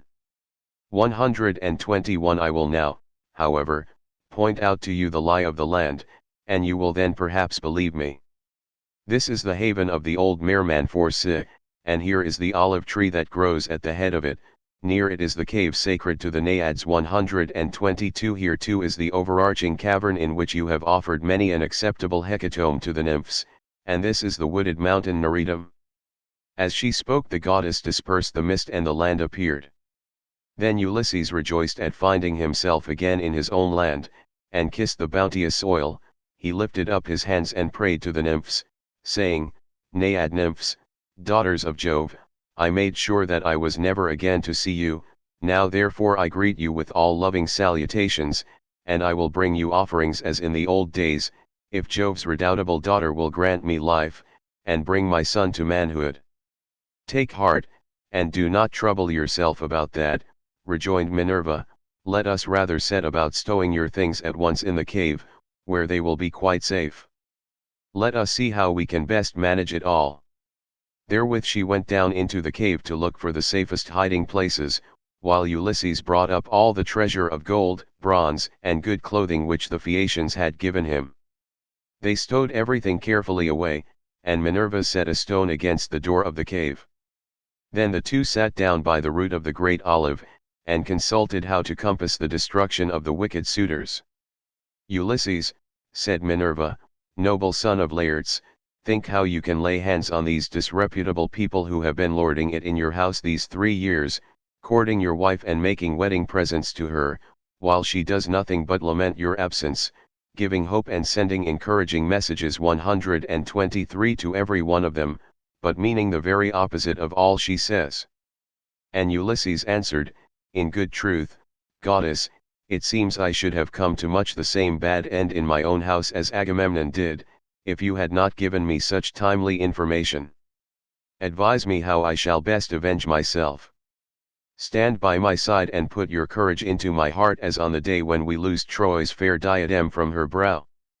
Help me now as you did then, and I will fight 300 men, if you, Goddess, will be with me.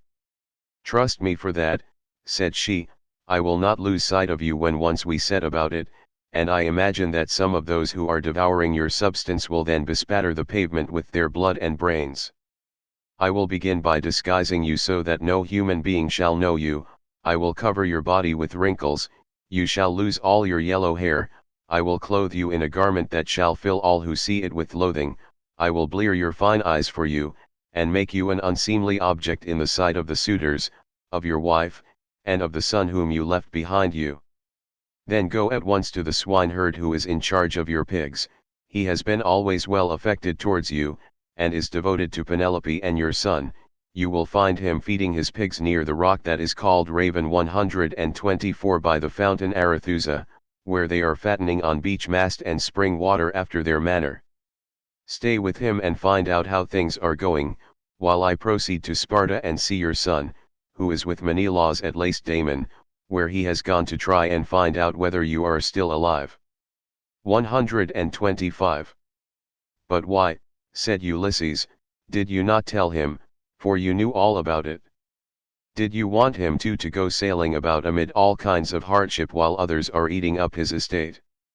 Minerva answered, never mind about him, I sent him that he might be well spoken of for having gone. He is in no sort of difficulty, but is staying quite comfortably with Menelaus, and is surrounded with abundance of every kind. The suitors have put out to sea and are lying in wait for him, for they mean to kill him before he can get home.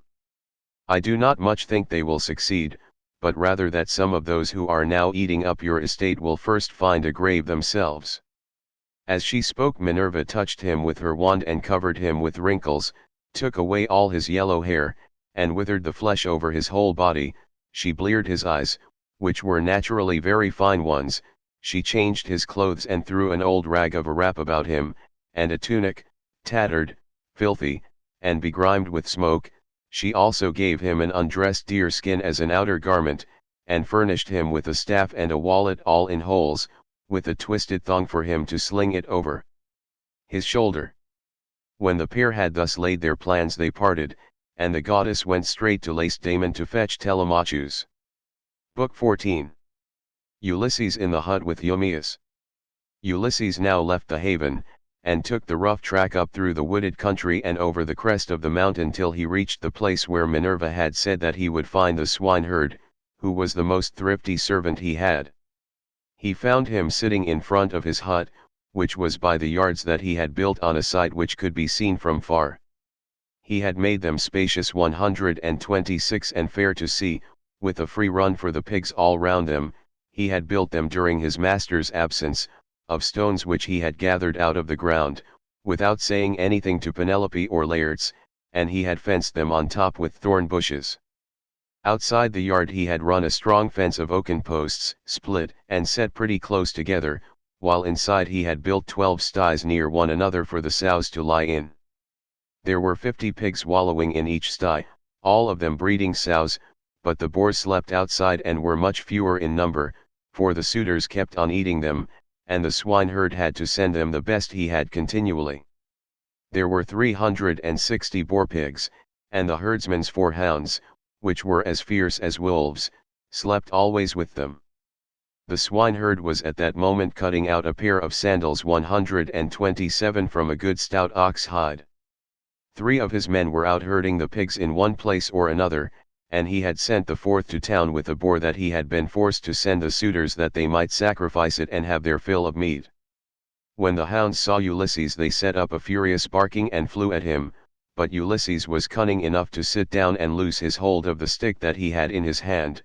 Still, he would have been torn by them in his own homestead had not the swineherd dropped his ox hide, rushed full speed through the gate of the yard and driven the dogs off by shouting and throwing stones at them.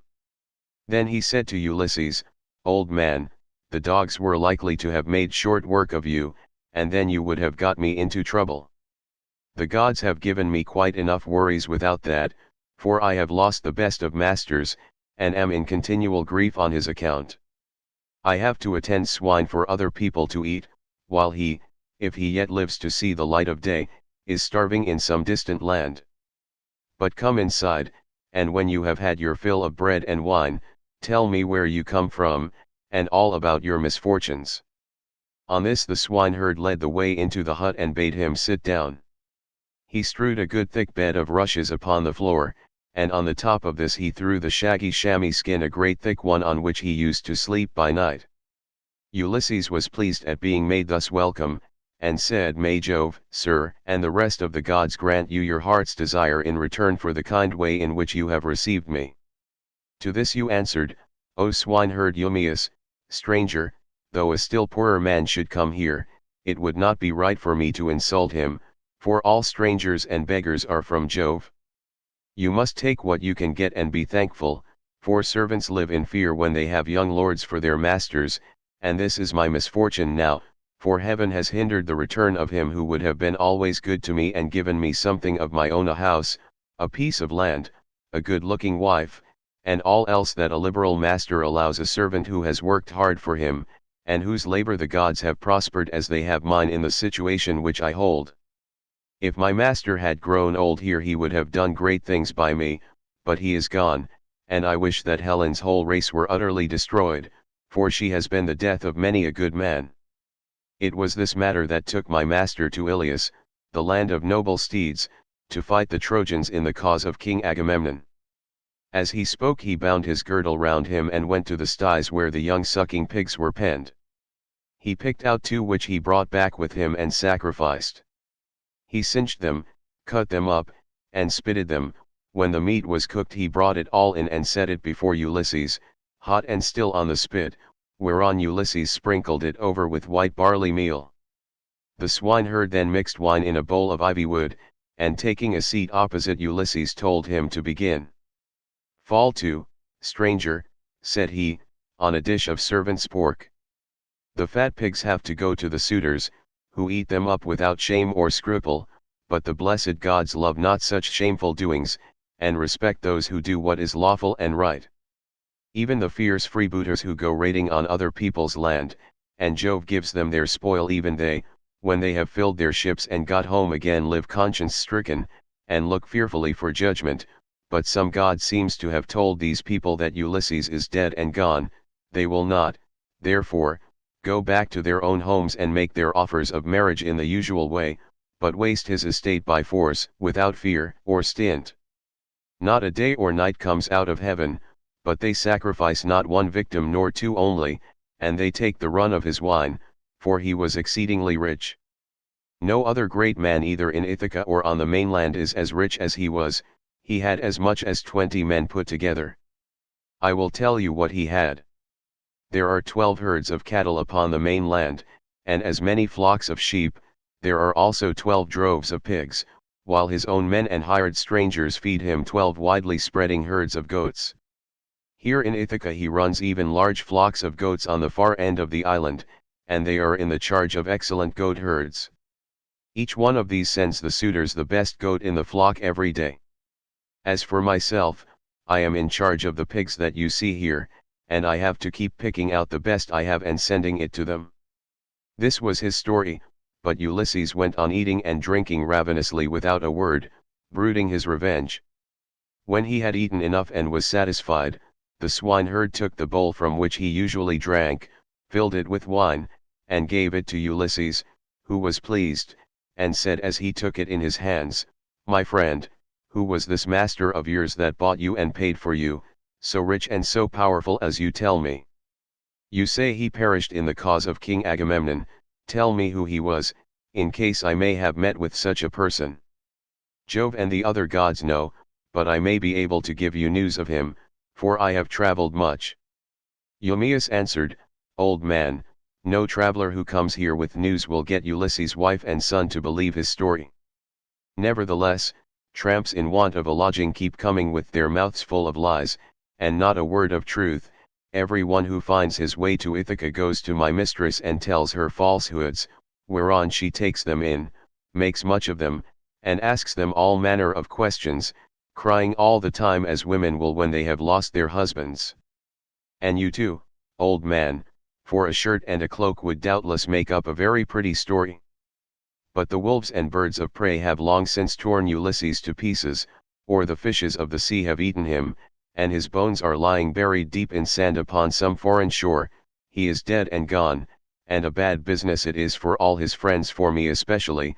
Go where I may, I shall never find so good a master, not even if I were to go home to my mother and father where I was bred and born. I do not so much care, however, about my parents now, though I should dearly like to see them again in my own country. It is the loss of Ulysses that grieves me most. I cannot speak of him without reverence, though he is here no longer, for he was very fond of me, and took such care of me that wherever he may be I shall always honor his memory." "My friend," replied Ulysses, "you are very positive, and very hard of belief about your master's coming home again. Nevertheless I will not merely say, but will swear, that he is coming. Do not give me anything for my news till he has actually come. You may then give me a shirt and cloak of good wear if you will. I am in great want, but I will not take anything at all till then, for I hate a man, even as I hate hellfire, who lets his poverty tempt him into lying. I swear by King Jove, by the rights of hospitality, and by that hearth of Ulysses to which I have now come, that all will surely happen as I have said it will. Ulysses will return in the self-same year.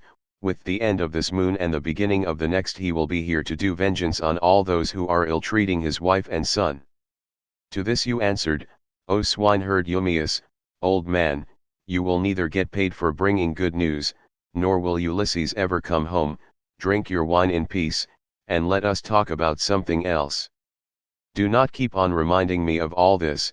It always pains me when anyone speaks about my honored master. As for your oath, we will let it alone, but I only wish he may come, as do Penelope, his old father Laertes, and his son Telemachus. I am terribly unhappy too about this same boy of his. He was running up fast into manhood, and bade fair to be no worse man, face and figure, than his father, but someone, either God or man, has been unsettling his mind, so he has gone off to Pylos to try and get news of his father, and the suitors are lying in wait for him as he is coming home, in the hope of leaving the house of Arcesius without a name in Ithaca. But let us say no more about him, and leave him to be taken, or else to escape if the son of Saturn holds his hand over him to protect him. And now, old man, tell me your own story. Tell me also, for I want to know, who you are and where you come from. Tell me of your town and parents, what manner of ship you came in, how crew brought you to Ithaca, and from what country they profess to come, for you cannot have come by land." And Ulysses answered, "I will tell you all about it. If there were meat and wine enough, and we could stay here in the hut with nothing to do but to eat and drink while the others go to their work, I could easily talk on for a whole 12 months without ever finishing the story of the sorrows with which it has pleased heaven to visit me. I am by birth a Cretan.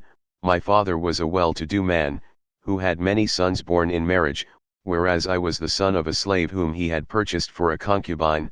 Nevertheless, my father Castor, son of Hylax, whose lineage I claim, and who was held in the highest honor among the Cretans for his wealth, prosperity, and the valor of his sons, put me on the same level with my brothers who had been born in wedlock.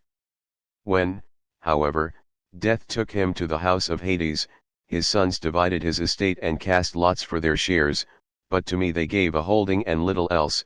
Nevertheless, my valor enabled me to marry into a rich family, for I was not given to bragging, or shirking on the field of battle. It is all over now. Still, if you look at the straw you can see what the ear was, for I have had trouble enough and to spare. Mars and Minerva made me doughty in war. When I had picked my men to surprise the enemy with an ambuscade, I never gave death so much as a thought, but was the first to leap forward and spear all whom I could overtake. Such was I in battle, but I did not care about farm work, nor the frugal home life of those who would bring up children. My delight was in ships, fighting, javelins, and arrows, things that most men shudder to think of, but one man likes one thing and another another, and this was what I was most naturally inclined to. Before the Achaeans went to Troy, 9 times was I in command of men and ships on foreign service, and I amassed much wealth. I had my pick of the spoil in the first instance, and much more was allotted to me later on. My house grew apace and I became a great man among the Cretans, but when Jove counseled that terrible expedition, in which so many perished, the people required me and Idomeneus to lead their ships to Troy, and there was no way out of it, for they insisted on our doing so. There we fought for 9 whole years, but in the 10th we sacked the city of Priam and sailed home again as heaven dispersed us. Then it was that Jove devised evil against me. I spent but 1 month happily with my children, wife, and property, and then I conceived the idea of making a descent on Egypt, so I fitted out a fine fleet and manned it. I had 9 ships, and the people flocked to fill them. For 6 days I and my men made feast, and I found them many victims both for sacrifice to the gods and for themselves, but on the 7th day we went on board and set sail from Crete with a fair north wind behind us, though we were going down a river. Nothing went ill with any of our ships, and we had no sickness on board, but sat where we were and let the ships go as the wind and steersman took them. On the 5th day we reached the river Aegyptus. There I stationed my ships in the river, bidding my men stay by them and keep guard over them while I sent out scouts to reconnoitre from every point of vantage. But the men disobeyed my orders, took to their own devices, and ravaged the land of the Egyptians, killing the men, and taking their wives and children captive.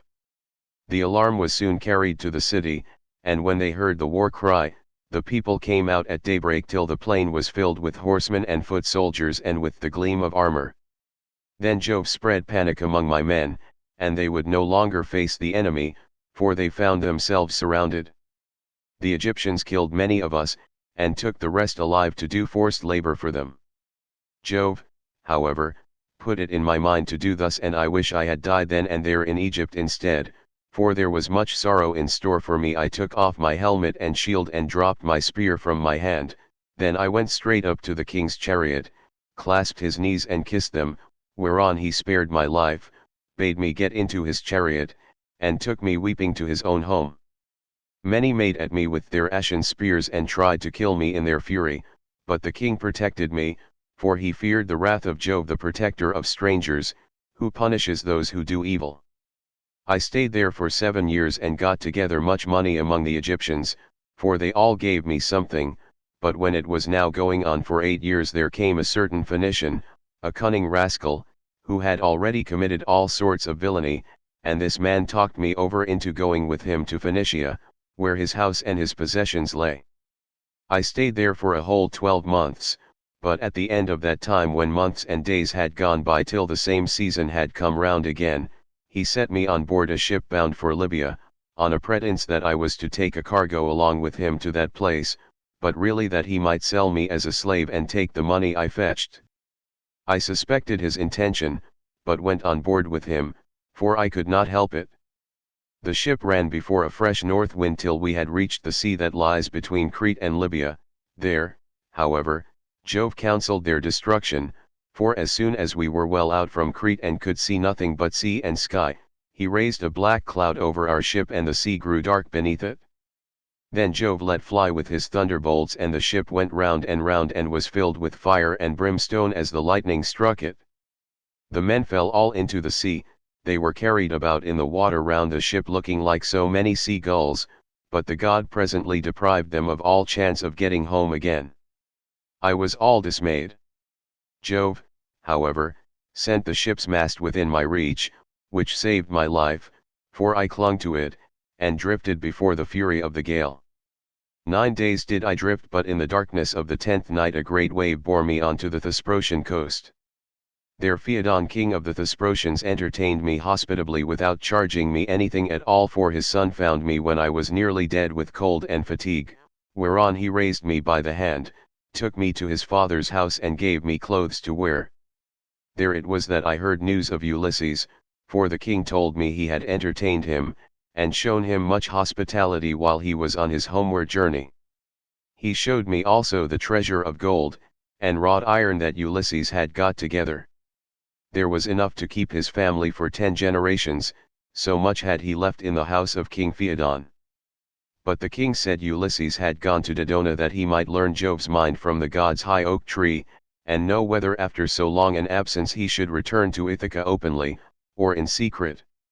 Moreover the king swore in my presence, making drink offerings in his own house as he did so, that the ship was by the water side, and the crew found, that should take him to his own country. He sent me off however before Ulysses returned, for there happened to be a Thesprotian ship sailing for the wheat-growing island of Dulichium, and he told those in charge of her to be sure and take me safely to King Acastus.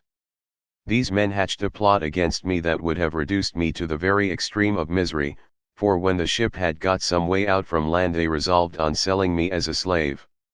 They stripped me of the shirt and cloak that I was wearing, and gave me instead the tattered old clouts in which you now see me. Then, towards nightfall, they reached the tilled lands of Ithaca, and there they bound me with a strong rope fast in the ship, while they went on shore to get supper by the seaside. But the gods soon undid my bonds for me, and having drawn my rags over my head I slid down the rudder into the sea, where I struck out and swam till I was well clear of them, and came ashore near a thick wood in which I lay concealed. They were very angry at my having escaped and went searching about for me, till at last they thought it was no further use and went back to their ship. The gods, having hidden me thus easily, then took me to a good man's door, for it seems that I am not to die yet a while. To this you answered, O swineherd Eumaeus, poor unhappy stranger, I have found the story of your misfortunes extremely interesting, but that part about Ulysses is not right, and you will never get me to believe it. Why should a man like you go about telling lies in this way? I know all about the return of my master. The gods one and all of them detest him, or they would have taken him before Troy, or let him die with friends around him when the days of his fighting were done, for then the Achaeans would have built a mound over his ashes and his son would have been heir to his renown, but now the storm winds have spirited him away we know not whither. As for me, I live out of the way here with the pigs, and never go to the town unless when Penelope sends for me on the arrival of some news about Ulysses. Then they all sit round and ask questions, both those who grieve over the king's absence, and those who rejoice at it because they can eat up his property without paying for it. For my own part I have never cared about asking anyone else since the time when I was taken in by an Aetolian, who had killed a man and come a long way till at last he reached my station, and I was very kind to him. He said he had seen Ulysses with Idomeneus among the Cretans, refitting his ships which had been damaged in a gale. He said Ulysses would return in the following summer or autumn with his men, and that he would bring back much wealth. And now you unfortunate old man, since fate has brought you to my door, do not try to flatter me in this way with vain hopes.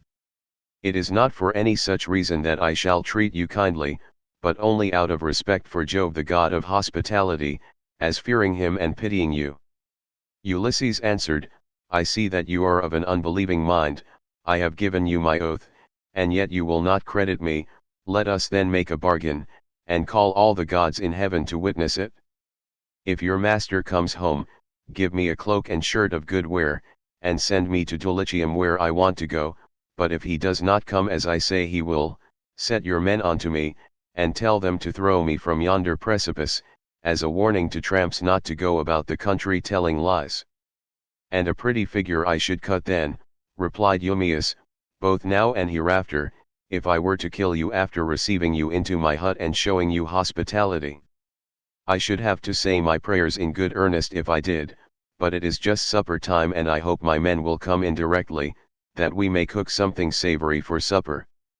Thus did they converse, and presently the swineherds came up with the pigs, which were then shut up for the night in their sties, and a tremendous squealing they made as they were being driven into them. But Eumaeus called to his men and said, Bring in the best pig you have, that I may sacrifice him for this stranger, and we will take toll of him ourselves. We have had trouble enough this long time feeding pigs, while others reap the fruit of our labor. On this he began chopping firewood, while the others brought in a fine fat 5-year-old boar pig, and set it at the altar. Eumaeus did not forget the gods, for he was a man of good principles, so the first thing he did was to cut bristles from the pig's face and throw them into the fire, praying to all the gods as he did so that Ulysses might return home again. Then he clubbed the pig with a billet of oak which he had kept back when he was chopping the firewood, and stunned it, while the others slaughtered and singed it. Then they cut it up, and Eumaeus began by putting raw pieces from each joint onto some of the fat, these he sprinkled with barley meal, and laid upon the embers. They cut the rest of the meat up small, put the pieces upon the spits and roasted them till they were done. When they had taken them off the spits they threw them onto the dresser in a heap. The swineherd, who was a most equitable man, then stood up to give every one his share. He made 7 portions, one of these he set apart for Mercury the son of Maia and the nymphs, praying to them as he did so, the others he dealt out to the men man by man. He gave Ulysses some slices cut lengthways down the loin as a mark of especial honor, and Ulysses was much pleased. I hope, Eumaeus, said he, that Jove will be as well disposed towards you as I am, for the respect you are showing to an outcast like myself. To this you answered, O swineherd Eumaeus, eat, my good fellow, and enjoy your supper, such as it is. God grants this, and withholds that, just as he thinks right, for he can do whatever he chooses. As he spoke he cut off the first piece and offered it as a burnt sacrifice to the immortal gods, then he made them a drink offering, put the cup in the hands of Ulysses, and sat down to his own portion. Mesaulius brought them their bread. The swineherd had brought this man on his own account from among the Tapians during his master's absence, and had paid for him with his own money without saying anything either to his mistress or Laertes. They then laid their hands upon the good things that were before them, and when they had had enough to eat and drink, Mesaulius took away what was left of the bread, and they all went to bed after having made a hearty supper. Now the night came on stormy and very dark, for there was no moon. It poured without ceasing, and the wind blew strong from the west, which is a wet quarter, so Ulysses thought he would see whether Eumaeus, in the excellent care he took of him, would take off his own cloak and give it him, or make one of his men give him one. Listen to me, said he, Eumaeus and the rest of you, when I have said a prayer I will tell you something. It is the wine that makes me talk in this way. Wine will make even a wise man fall to singing, it will make him chuckle and dance and say many a word that he had better leave unspoken. Still, as I have begun, I will go on. Would that I were still young and strong as when we got up an ambuscade before Troy. Menelaus and Ulysses were the leaders, but I was in command also, for the other 2 would have it so. When we had come up to the wall of the city we crouched down beneath our armor and lay there under cover of the reeds and thick brushwood that grew about the swamp. It came on to freeze with the north wind blowing, the snow fell small and fine like hoarfrost, and our shields were coated thick with rime. The others had all got cloaks and shirts, and slept comfortably enough with their shields about their shoulders, but I had carelessly left my cloak behind me, not thinking that I should be too cold, and had gone off in nothing but my shirt and shield. When the night was 2/3 through and the stars had shifted their places, I nudged Ulysses who was close to me with my elbow, and he at once gave me his ear. Ulysses, said I, this cold will be the death of me, for I have no cloak, Some god fooled me into setting off with nothing on but my shirt, and I do not know what to do. Ulysses, who was as crafty as he was valiant, hit upon the following plan. "Keep still," said he in a low voice, "or the others will hear you." Then he raised his head on his elbow. "My friends," said he, "I have had a dream from heaven in my sleep. We are a long way from the ships. I wish someone would go down and tell Agamemnon to send us up more men at once." On this Thoas son of Andraemon threw off his cloak and set out running to the ships, whereon I took the cloak and lay in it comfortably enough till morning. Would that I were still young and strong as I was in those days, for then some one of you swineherds would give me a cloak both out of goodwill and for the respect due to a brave soldier, but now people look down upon me because my clothes are shabby. And Eumaeus answered, "Old man, you have told us an excellent story, and have said nothing so far but what is quite satisfactory. For the present, therefore, you shall want neither clothing nor anything else that a stranger in distress may reasonably expect, but tomorrow morning you have to shake your own old rags about your body again, for we have not many spare cloaks nor shirts up here, but every man has only one. When Ulysses' son comes home again he will give you both cloak and shirt, and send you wherever you may want to go." With this he got up and made a bed for Ulysses by throwing some goatskins and sheepskins on the ground in front of the fire. Here Ulysses lay down, and Eumaeus covered him over with a great heavy cloak that he kept for a change in case of extraordinarily bad weather. Thus did Ulysses sleep, and the young men slept beside him. But the swineherd did not like sleeping away from his pigs, so he got ready to go outside, and Ulysses was glad to see that he looked after his property during his master's absence. First he slung his sword over his brawny shoulders and put on a thick cloak to keep out the wind. He also took the skin of a large and well-fed goat, and a javelin in case of attack from men or dogs. Thus equipped he went to his rest where the pigs were camping under an overhanging rock that gave them shelter from the north wind. Book 15. Minerva summons Telemachus from Lacedaemon. He meets with Theoclymenus at Pylos and brings him to Ithaca. On landing he goes to the hut of Eumaeus. But Minerva went to the fair city of Lacedaemon to tell Ulysses' son that he was to return at once. She found him and Pisistratus sleeping in the forecourt of Menelaus's house. Pisistratus was fast asleep, but Telemachus could get no rest all night for thinking of his unhappy father, so Minerva went close up to him and said, "Telemachus, you should not remain so far away from home any longer, nor leave your property with such dangerous people in your house. They will eat up everything you have among them, and you will have been on a fool's errand. Ask Menelaus to send you home at once if you wish to find your excellent mother still there when you get back. Her father and brothers are already urging her to marry Eurymachus, who has given her more than any of the others, and has been greatly increasing his wedding presents. I hope nothing valuable may have been taken from the house in spite of you, but you know what women are. They always want to do the best they can for the man who marries them, and never give another thought to the children of their first husband, nor to their father either when he is dead and done with.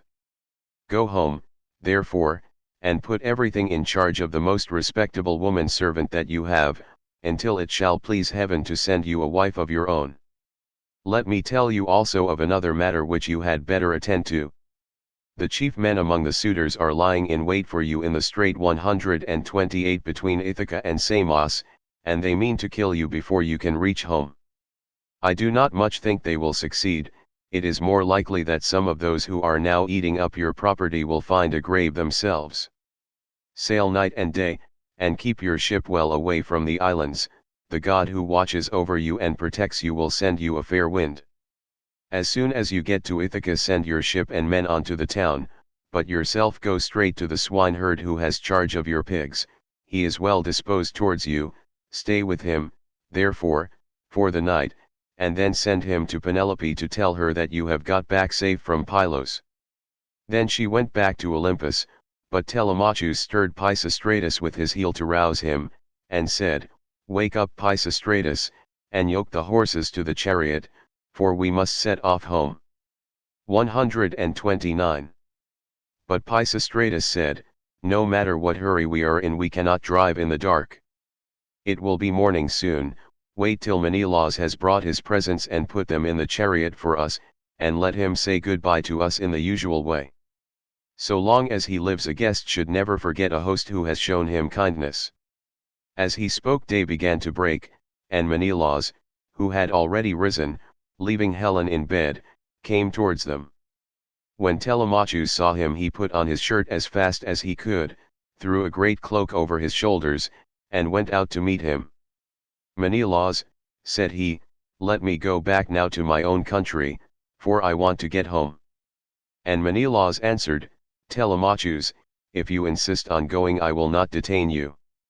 I do not like to see a host either too fond of his guest or too rude to him. Moderation is best in all things, and not letting a man go when he wants to do so is as bad as telling him to go if he would like to stay. One should treat a guest well as long as he is in the house and speed him when he wants to leave it. Wait, then, till I can get your beautiful presents into your chariot, and till you have yourself seen them. I will tell the women to prepare a sufficient dinner for you of what there may be in the house. It will be at once more proper and cheaper for you to get your dinner before setting out on such a long journey. If, moreover, you have a fancy for making a tour in Hellas or in the Peloponnese, I will yoke my horses, and will conduct you myself through all our principal cities. No one will send us away empty-handed, every one will give us something: a bronze tripod, a couple of mules, or a gold cup." "Menelaus," replied Telemachus, "I want to go home at once, for when I came away I left my property without protection, and fear that while looking for my father I shall come to ruin myself, or find that something valuable has been stolen during my absence." When Menelaus heard this, he immediately told his wife and servants to prepare a sufficient dinner from what there might be in the house.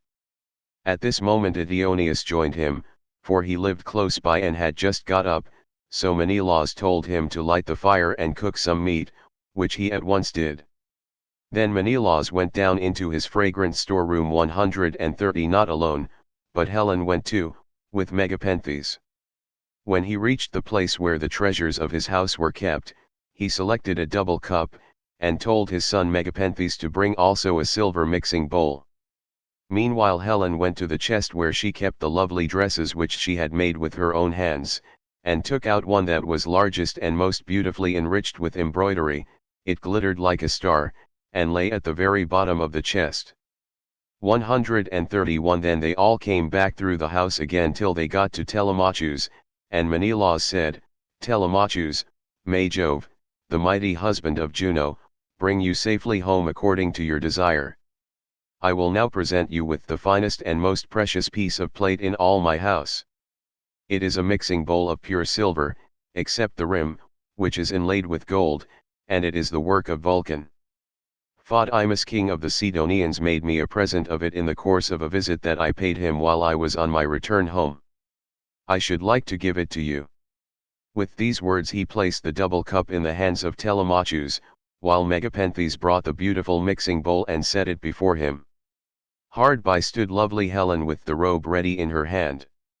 "I too, my son," said she, "have something for you as a keepsake from the hand of Helen. It is for your bride to wear upon her wedding day. Till then, get your dear mother to keep it for you, thus may you go back rejoicing to your own country and to your home."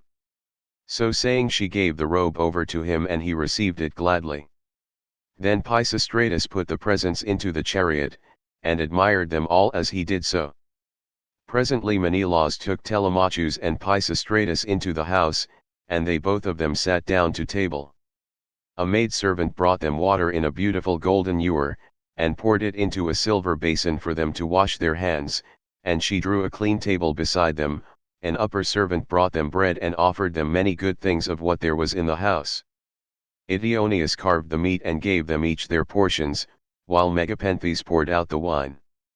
Then they laid their hands upon the good things that were before them, but as soon as they had had enough to eat and drink, Telemachus and Pisistratus yoked the horses, and took their places in the chariot.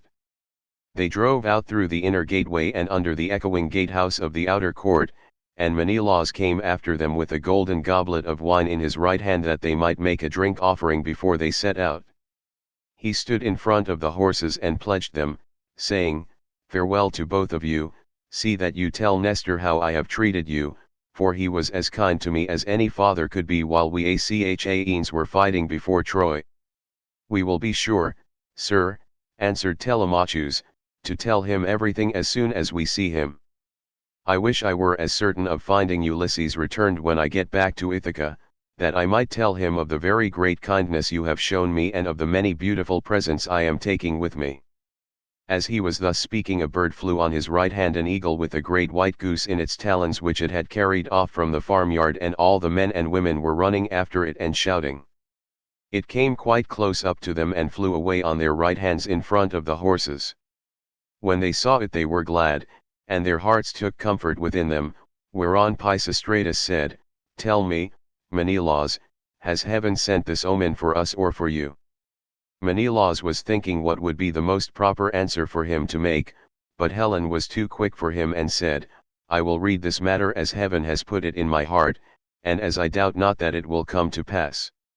The eagle came from the mountain where it was bred and has its nest, and in like manner Ulysses, after having travelled far and suffered much, will return to take his revenge if indeed he is not back already and hatching mischief for the suitors. May Jove so grant it, replied Telemachus. If it should prove to be so, I will make vows to you as though you were a god, even when I am at home. As he spoke he lashed his horses and they started off at full speed through the town towards the open country. They swayed the yoke upon their necks and travelled the whole day long till the sun set and darkness was over all the land.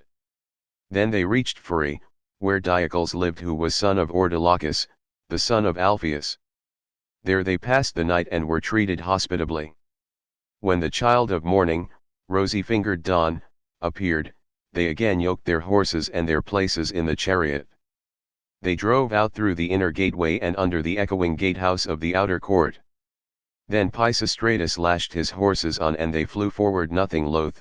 Ere long they came to Pylos, and then Telemachus said, Pisistratus, I hope you will promise to do what I am going to ask you. You know our fathers were old friends before us, moreover, we are both of an age, and this journey has brought us together still more closely. Do not, therefore, take me past my ship, but leave me there, for if I go to your father's house he will try to keep me in the warmth of his goodwill towards me, and I must go home at once. Pisistratus thought how he should do as he was asked, and in the end he deemed it best to turn his horses towards the ship, and put Menelaus's beautiful presents of gold and raiment in the stern of the vessel. Then he said, Go on board at once and tell your men to do so also before I can reach home to tell my father. I know how obstinate he is, and am sure he will not let you go. He will come down here to fetch you, and he will not go back without you. But he will be very angry. With this he drove his goodly steeds back to the city of the Pylians and soon reached his home, but Telemachus called the men together and gave his orders. Now, my men, said he, get everything in order on board the ship, and let us set out home. Thus did he speak, and they went on board even as he had said. But as Telemachus was thus busied, praying also and sacrificing to Minerva in the ship's stern, there came to him a man from a distant country, a seer, who was flying from Argos because he had killed a man. He was descended from Melampus, who used to live in Pylos, the land of sheep. He was rich and owned a great house, but he was driven into exile by the great and powerful King Neleus. Neleus seized his goods and held them for a whole year, during which he was a close prisoner in the house of King Phylacus, and in much distress of mind both on account of the daughter of Neleus and because he was haunted by a great sorrow that dread Erinnys had laid upon him. In the end, however, he escaped with his life, drove the cattle from Phyllis to Pylos, avenged the wrong that had been done him, and gave the daughter of Neleus to his brother. Then he left the country and went to Argos, where it was ordained that he should reign over much people. There he married, established himself, and had two famous sons, Antiphates and Mantius. Antiphates became father of Oicleus, and Oicleus of Amphiaraus, who was dearly loved both by Jove and by Apollo, but he did not live to old age, for he was killed in Thebes by reason of a woman's gifts. His sons were Alcmaeon and Amphilochus. Mantius, the other son of Melampus, was father to Polyphetes and Clytus. Aurora, throned in gold, carried off Clytus for his beauty's sake, that he might dwell among the immortals, but Apollo made Polyphetes the greatest seer in the whole world now that Amphiaraus was dead. He quarreled with his father and went to live in Hyperesia, where he remained and prophesied for all men. His son, Theoclymenus, it was who now came up to Telemachus as he was making drink offerings and praying in his ship. "Friend," said he, "now that I find you sacrificing in this place, I beseech you by your sacrifices themselves, and by the God to whom you make them, I pray you also by your own head and by those of your followers, tell me the truth and nothing but the truth. Who and whence are you? Tell me also of your town and parents." Telemachus said, "I will answer you quite truly. I am from Ithaca, and my father is Ulysses, as surely as that he ever lived. But he has come to some miserable end. Therefore I have taken this ship and got my crew together to see if I can hear any news of him, for he has been away a long time." "I too," answered Theoclymenus, "am an exile, for I have killed a man of my own race. He has many brothers and kinsmen in Argos, and they have great power among the Argives. I am flying to escape death at their hands, and am thus doomed to be a wanderer on the face of the earth. I am your suppliant, take me, therefore, on board your ship that they may not kill me, for I know they are in pursuit." "I will not refuse you," replied Telemachus, "if you wish to join us. Come, therefore, and in Ithaca we will treat you hospitably according to what we have." On this he received Theoclymenus' spear and laid it down on the deck of the ship. He went on board and sat in the stern, bidding Theoclymenus sit beside him. Then the men let go the hawsers. Telemachus told them to catch hold of the ropes, and they made all haste to do so. They set the mast in its socket in the cross plank, raised it and made it fast with the forestays, and they hoisted their white sails with sheets of twisted ox hide. Minerva sent them a fair wind that blew fresh and strong to take the ship on her course as fast as possible. Thus then they passed by Crowne and Chalcis. Presently the sun set and darkness was over all the land. The vessel made a quick passage to Pheae and thence on to Elis, where the Epeans rule. Telemachus then headed her for the flying islands 132, wondering within himself whether he should escape death or should be taken prisoner. Meanwhile Ulysses and the swineherd were eating their supper in the hut, and the men supped with them. As soon as they had had to eat and drink, Ulysses began trying to prove the swineherd and see whether he would continue to treat him kindly, and ask him to stay on at the station or pack him off to the city. So he said, "Eumaeus, and all of you, tomorrow I want to go away and begin begging about the town, so as to be no more trouble to you or to your men. Give me your advice therefore, and let me have a good guide to go with me and show me the way. I will go the round of the city begging as I needs must, to see if any one will give me a drink and a piece of bread. I should like also to go to the house of Ulysses and bring news of her husband to Queen Penelope. I could then go about among the suitors and see if out of all their abundance they will give me a dinner. I should soon make them an excellent servant in all sorts of ways. Listen and believe when I tell you that by the blessing of Mercury, who gives grace and good name to the works of all men, there is no one living who would make a more handy servant than I should to put fresh wood on the fire, chop fuel, carve, cook, pour out wine, and do all those services that poor men have to do for their betters." The swineherd was very much disturbed when he heard this. "Heaven help me," he exclaimed, "whatever can have put such a notion as that into your head? If you go near the suitors you will be undone to a certainty, for their pride and insolence reach the very heavens. They would never think of taking a man like you for a servant. Their servants are all young men, well dressed, wearing good cloaks and shirts, with well-looking faces and their hair always tidy. The tables are kept quite clean and are loaded with bread, meat, and wine. Stay where you are, then, you are not in anybody's way. I do not mind your being here, no more do any of the others, and when Telemachus comes home he will give you a shirt and cloak and will send you wherever you want to go." Ulysses answered, "I hope you may be as dear to the gods as you are to me, for having saved me from going about and getting into trouble. There is nothing worse than being always on the tramp. Still, when men have once got low down in the world, they will go through a great deal on behalf of their miserable bellies. Since, however, you press me to stay here and await the return of Telemachus, tell me about Ulysses' mother, and his father whom he left on the threshold of old age when he set out for Troy. Are they still living, or are they already dead and in the house of Hades? I will tell you all about them, replied Eumaeus. Laertes is still living, and prays heaven to let him depart peacefully in his own house, for he is terribly distressed about the absence of his son, and also about the death of his wife, which grieved him greatly and aged him more than anything else did. She came to an unhappy end. 133 Through sorrow for her son, may no friend or neighbor who has dealt kindly by me come to such an end as she did. As long as she was still living, though she was always grieving, I used to like seeing her and asking her how she did, for she brought me up along with her daughter Timene, the youngest of her children. We were boy and girl together, and she made little difference between us. When, however, we both grew up, they sent Timene to Same and received a splendid dowry for her. As for me, my mistress gave me a good shirt and cloak with a pair of sandals for my feet, and sent me off into the country, but she was just as fond of me as ever. This is all over now.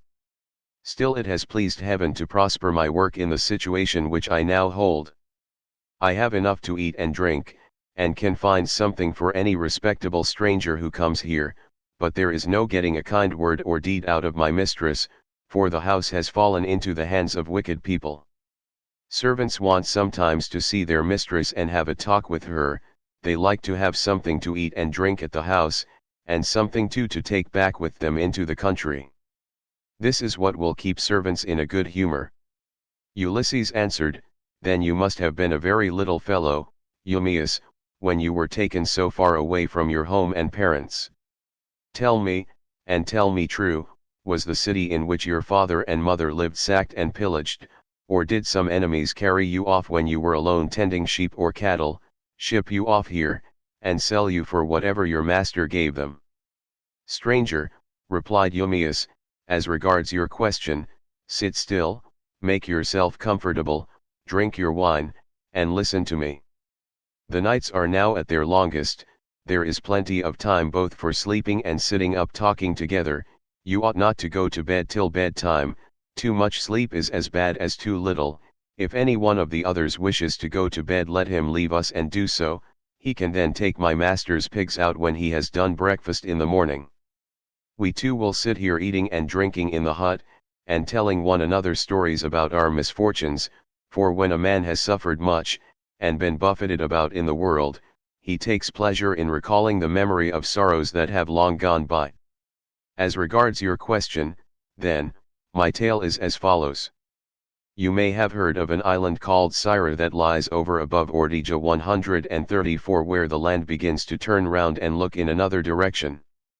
135 It is not very thickly peopled, but the soil is good, with much pasture fit for cattle and sheep, and it abounds with wine and wheat. Dearth never comes there, nor are the people plagued by any sickness, but when they grow old Apollo comes with Diana and kills them with his painless shafts. It contains 2 communities, and the whole country is divided between these 2. My father Tissus, son of Ormenus, a man comparable to the gods, reigned over both.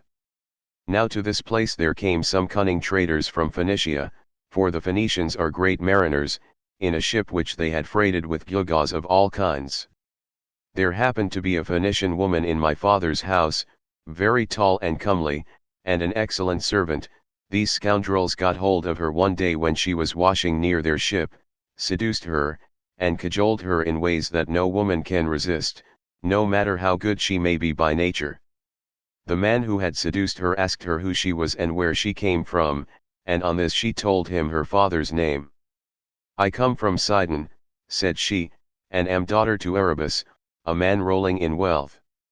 One day as I was coming into the town from the country, some Tappian pirates seized me and took me here over the sea, where they sold me to the man who owns this house, and he gave them their price for me. The man who had seduced her then said, would you like to come along with us to see the house of your parents and your parents themselves? They are both alive and are said to be well off. I will do so gladly, answered she, if you men will first swear me a solemn oath that you will do me no harm by the way. They all swore as she told them, and when they had completed their oath the woman said, Hush, and if any of your men meets me in the street or at the well, do not let him speak to me, for fear someone should go and tell my master, in which case he would suspect something. He would put me in prison, and would have all of you murdered. Keep your own counsel therefore, buy your merchandise as fast as you can, and send me word when you have done loading. I will bring as much gold as I can lay my hands on, and there is something else also that I can do towards paying my fare. I am nurse to the son of the good man of the house, a funny little fellow just able to run about. I will carry him off in your ship, and you will get a great deal of money for him if you take him and sell him in foreign parts. On this she went back to the house. The Phoenicians stayed a whole year till they had loaded their ship with much precious merchandise, and then, when they had got freight enough, they sent to tell the woman. Their messenger, a very cunning fellow, came to my father's house bringing a necklace of gold with amber beads strung among it, and while my mother and the servants had it in their hands admiring it and bargaining about it, he made a sign quietly to the woman and then went back to the ship, whereon she took me by the hand and led me out of the house. In the forepart of the house she saw the table set with the cups of guests who had been feasting with my father, as being in attendance on him. These were now all gone to a meeting of the public assembly, so she snatched up 3 cups and carried them off in the bosom of her dress, while I followed her, for I knew no better.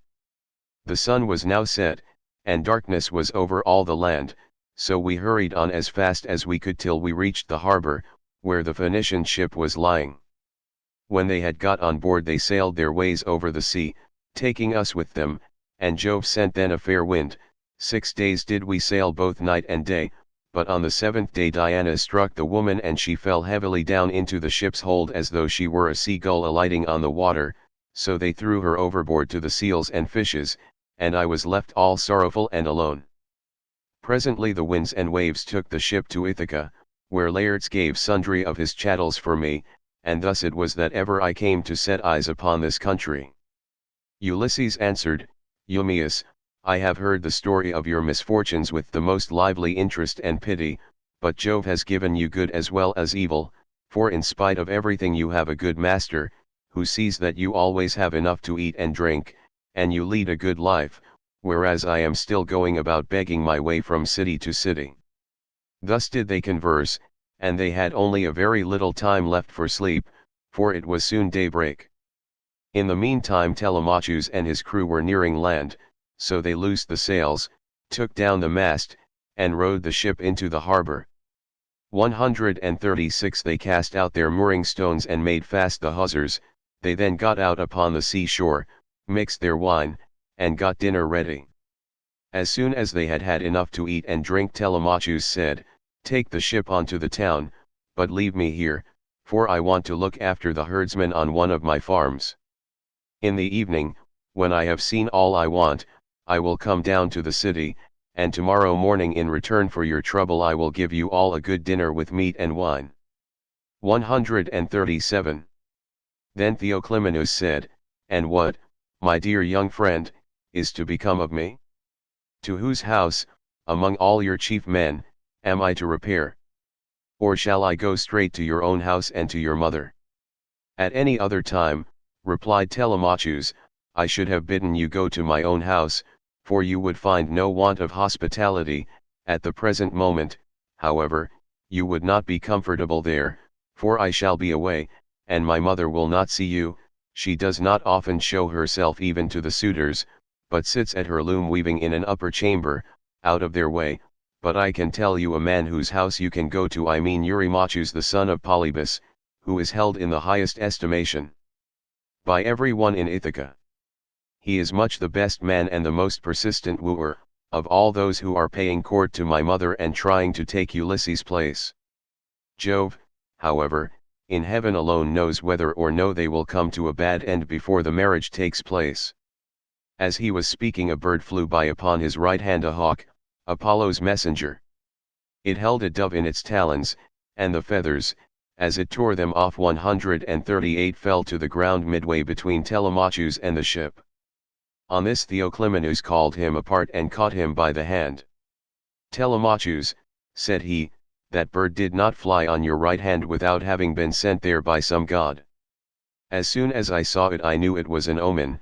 It means that you will remain powerful and that there will be no house in Ithaca more royal than your own.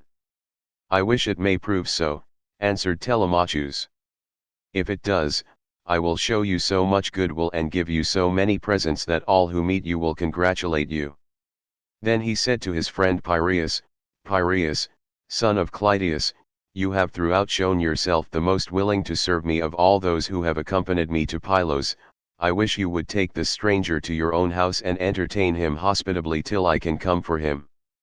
And Piraeus answered, Telemachus, you may stay away as long as you please, but I will look after him for you, and he shall find no lack of hospitality.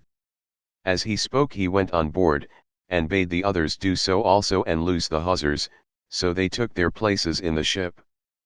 But Telemachus bound on his sandals, and took a long and doughty spear with a head of sharpened bronze from the deck of the ship. Then they loosed the hawsers, thrust the ship off from land, and made on towards the city as they had been told to do, while Telemachus strode on as fast as he could, till he reached the homestead where his countless herds of swine were feeding, and where dwelt the excellent swineherd, who was so devoted a servant to his master. Book 16. Ulysses reveals himself to Telemachus. Meanwhile Ulysses and the swineherd had lit a fire in the hut and were getting breakfast ready at daybreak, for they had sent the men out with the pigs.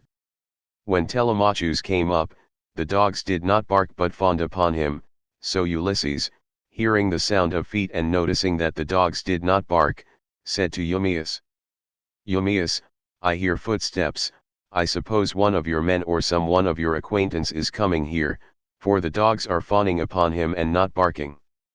The words were hardly out of his mouth before his son stood at the door.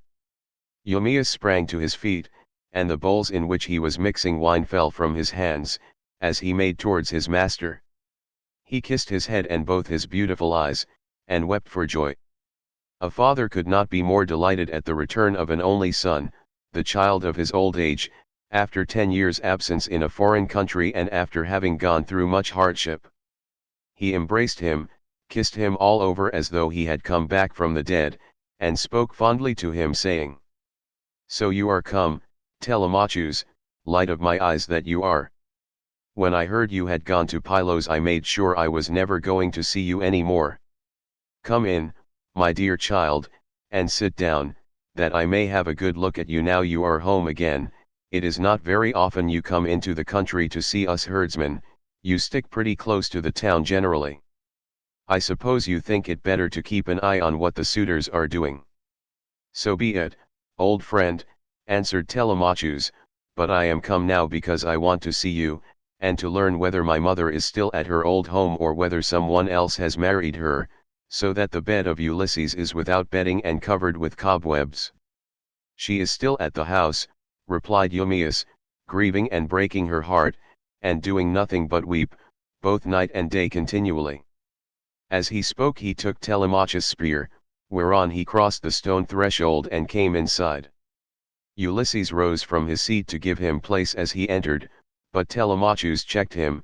Sit down, stranger, said he, I can easily find another seat, and there is one here who will lay it for me. Ulysses went back to his own place, and Eumaeus strewed some green brushwood on the floor and threw a sheepskin on top of it for Telemachus to sit upon.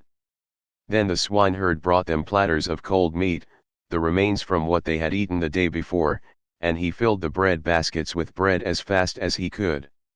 He mixed wine also in bowls of ivy wood, and took his seat facing Ulysses. Then they laid their hands on the good things that were before them, and as soon as they had had enough to eat and drink Telemachus said to Eumaeus, Old friend, where does this stranger come from? How did his crew bring him to Ithaca, and who were they, for assuredly he did not come here by land. To this you answered, O swineherd Eumaeus, my son, I will tell you the real truth. He says he is a Cretan, and that he has been a great traveler. At this moment he is running away from a Thesprotian ship, and has taken refuge at my station, so I will put him into your hands. Do whatever you like with him, only remember that he is your suppliant."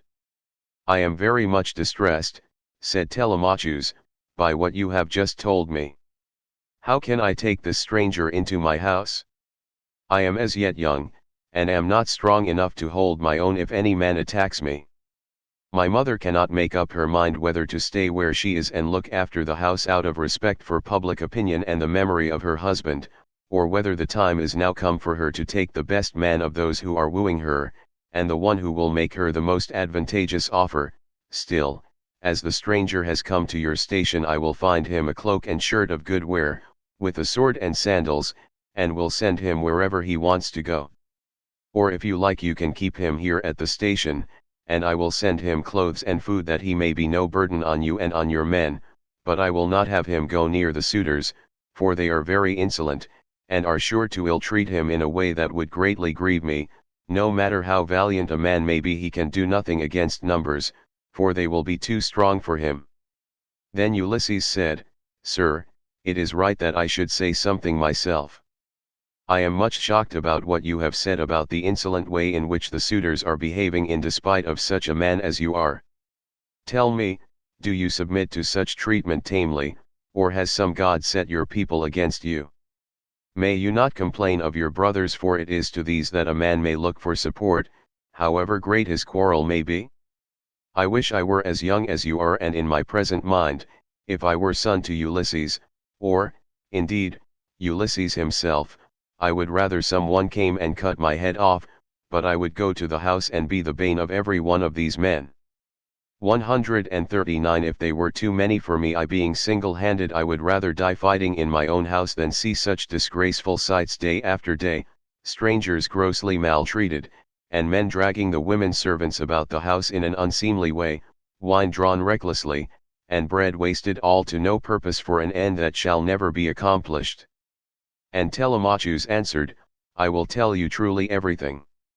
There is no enmity between me and my people, nor can I complain of brothers, to whom a man may look for support however great his quarrel may be. Jove has made us a race of only sons.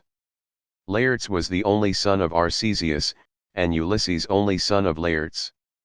I am myself the only son of Ulysses, who left me behind him when he went away, so that I have never been of any use to him. Hence it comes that my house is in the hands of numberless marauders, for the chiefs from all the neighboring islands, Dulichium, Same, Zacynthus, as also all the principal men of Ithaca itself, are eating up my house under the pretext of paying court to my mother, who will neither say point blank that she will not marry, nor yet bring matters to an end, so they are making havoc of my estate, and before long will do so with myself into the bargain. The issue, however, rests with heaven. But do you, old friend Eumaeus, go at once and tell Penelope that I am safe and have returned from Pylos. Tell it to herself alone, and then come back here without letting anyone else know, for there are many who are plotting mischief against me." "I understand and heed you," replied Eumaeus. "You need instruct me no further, only as I am going that way, say whether I had not better let poor Laertes know that you are returned. He used to superintend the work on his farm in spite of his bitter sorrow about Ulysses, and he would eat and drink at will along with his servants, but they tell me that from the day on which you set out for Pylos he has neither eaten nor drunk as he ought to do, nor does he look after his farm, but sits weeping and wasting the flesh from off his bones." "More's the pity," answered Telemachus, "I am sorry for him, but we must leave him to himself just now. If people could have everything their own way, the first thing I should choose would be the return of my father, but go, and give your message, then make haste back again, and do not turn out of your way to tell Laertes. Tell my mother to send one of her women secretly with the news at once, and let him hear it from her." Thus did he urge the swineherd. Eumaeus, therefore, took his sandals, bound them to his feet, and started for the town. Minerva watched him well off the station, and then came up to it in the form of a woman fair, stately, and wise. She stood against the side of the entry, and revealed herself to Ulysses, but Telemachus could not see her, and knew not that she was there, for the gods do not let themselves be seen by everybody. Ulysses saw her, and so did the dogs, for they did not bark, but went scared and whining off to the other side of the yards. She nodded her head and motioned to Ulysses with her eyebrows, whereon he left the hut and stood before her outside the main wall of the yards. Then she said to him, Ulysses, noble son of Laertes, it is now time for you to tell your son, do not keep him in the dark any longer, but lay your plans for the destruction of the suitors, and then make for the town. I will not be long in joining you, for I too am eager for the fray. As she spoke she touched him with her golden wand. First she threw a fair clean shirt and cloak about his shoulders, then she made him younger and of more imposing presence, she gave him back his color, filled out his cheeks, and let his beard become dark again. Then she went away and Ulysses came back inside the hut.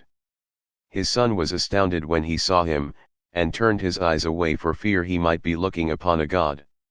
Stranger, said he, how suddenly you have changed from what you were a moment or two ago. You are dressed differently and your color is not the same. Are you someone or other of the gods that live in heaven? If so, be propitious to me till I can make you do sacrifice and offerings of wrought gold. Have mercy upon me. And Ulysses said, I am no god, why should you take me for one? I am your father, on whose account you grieve and suffer so much at the hands of lawless men. As he spoke he kissed his son, and a tear fell from his cheek onto the ground, for he had restrained all tears till now. But Telemachus could not yet believe that it was his father, and said, You are not my father, but some god is flattering me with vain hopes that I may grieve the more hereafter. No mortal man could of himself contrive to do as you have been doing, and make yourself old and young at a moment's notice, unless a god were with him. A second ago you were old and all in rags, and now you are like some god come down from heaven. Ulysses answered, Telemachus, you ought not to be so immeasurably astonished at my being really here. There is no other Ulysses who will come hereafter. Such as I am, it is I, who after long wandering and much hardship have got home in the 20th year to my own country. What you wonder at is the work of the redoubtable goddess Minerva, who does with me whatever she will, for she can do what she pleases. At one moment she makes me like a beggar, and the next I am a young man with good clothes on my back. It is an easy matter for the gods who live in heaven to make any man look either rich or poor. As he spoke he sat down, and Telemachus threw his arms about his father and wept. They were both so much moved that they cried aloud like eagles or vultures with crooked talons that have been robbed of their half-fledged young by peasants. Thus piteously did they weep, and the sun would have gone down upon their mourning if Telemachus had not suddenly said, In what ship, my dear father, did your crew bring you to Ithaca? Of what nation did they declare themselves to be, for you cannot have come by land? I will tell you the truth, my son, replied Ulysses. It was the Phaeacians who brought me here. They are great sailors, and are in the habit of giving escorts to anyone who reaches their coasts. They took me over the sea while I was fast asleep, and landed me in Ithaca, after giving me many presents in bronze, gold, and raiment. These things by heaven's mercy are lying concealed in a cave, and I am now come here on the suggestion of Minerva that we may consult about killing our enemies. First, therefore, give me a list of the suitors, with their number, that I may learn who, and how many, they are. I can then turn the matter over in my mind, and see whether we too can fight the whole body of them ourselves, or whether we must find others to help us. To this Telemachus answered, Father, I have always heard of your renown both in the field and in council, but the task you talk of is a very great one. I am awed at the mere thought of it. 2 men cannot stand against many and brave ones. There are not 10 suitors only, nor twice 10, but 10 many times over. You shall learn their number at once. There are 52 chosen youths from Dulichium, and they have 6 servants. From Same there are 24, 20 young Achaeans from Zacynthus, and 12 from Ithaca itself, all of them well born. They have with them a servant Medon, a bard, and 2 men who can carve at table. If we face such numbers as this, you may have bitter cause to rue your coming, and your revenge. See whether you cannot think of someone who would be willing to come and help us."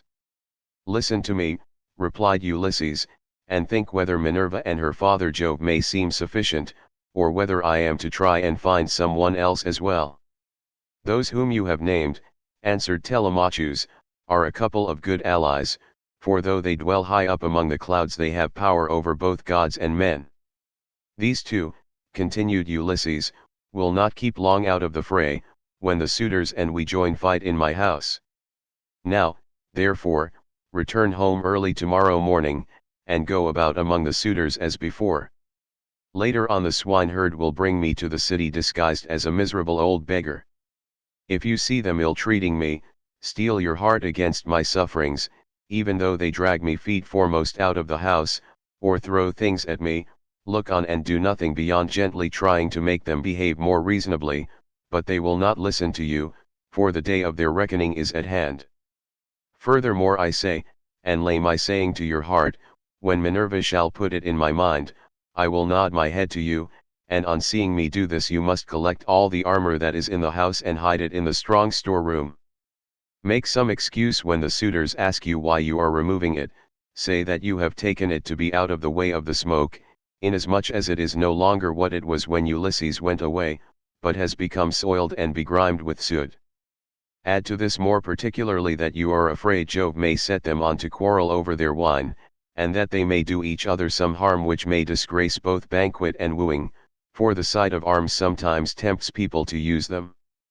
But leave a sword and a spear apiece for yourself and me, and a couple of ox-hide shields so that we can snatch them up at any moment. Jove and Minerva will then soon quiet these people. There is also another matter.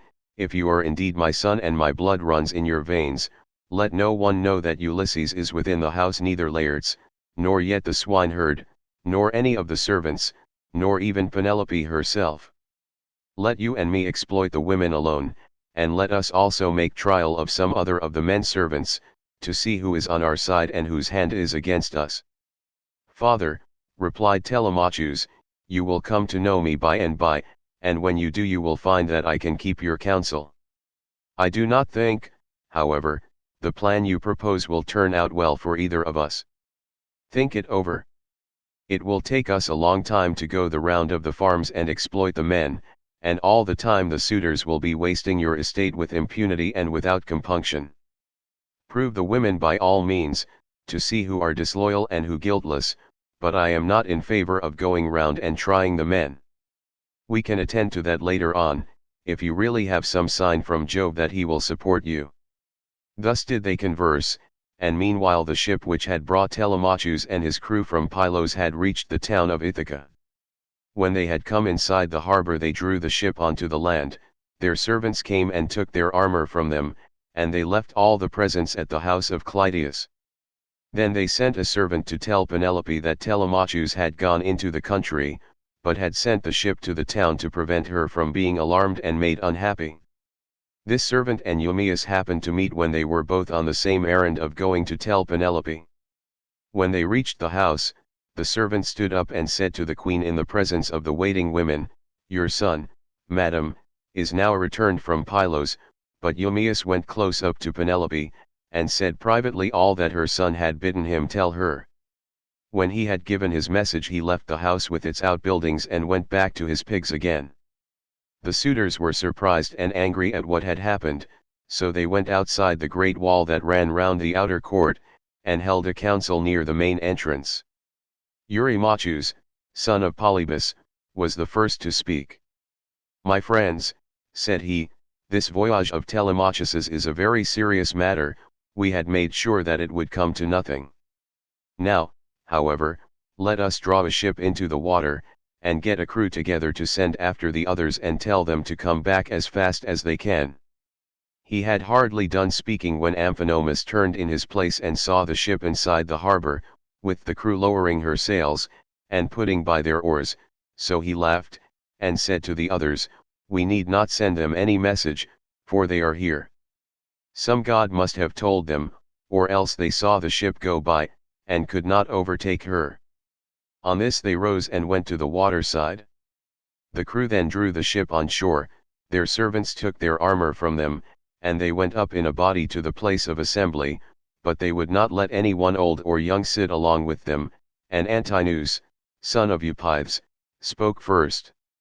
"Good heavens," said he, "see how the gods have saved this man from destruction. We kept a succession of scouts upon the headlands all day long, and when the sun was down we never went on shore to sleep, but waited in the ship all night till morning in the hope of capturing and killing him, but some god has conveyed him home in spite of us. Let us consider how we can make an end of him. He must not escape us, our affair is never likely to come off while he is alive, for he is very shrewd, and public feeling is by no means all on our side.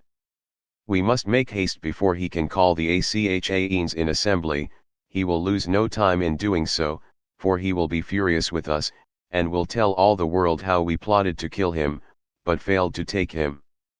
The people will not like this when they come to know of it, we must see that they do us no hurt, nor drive us from our own country into exile. Let us try and lay hold of him either on his farm away from the town, or on the road hither. Then we can divide up his property amongst us, and let his mother and the man who marries her have the house. If this does not please you, and you wish Telemachus to live on and hold his father's property, then we must not gather here and eat up his goods in this way, but must make our offers to Penelope each from his own house, and she can marry the man who will give the most for her, and whose lot it is to win her." They all held their peace until Amphinomus rose to speak. He was the son of Nisus, who was son to King Aretias, and he was foremost among all the suitors from the wheat-growing and well-grossed island of Dulichium. His conversation, moreover, was more agreeable to Penelope than that of any of the other suitors, for he was a man of good natural disposition. "My friends," said he, speaking to them plainly and in all honesty, "I am not in favor of killing Telemachus. It is a heinous thing to kill one who is of noble blood. Let us first take counsel of the gods, and if the oracles of Jove advise it, I will both help to kill him myself, and will urge everyone else to do so, but if they dissuade us, I would have you hold your hands."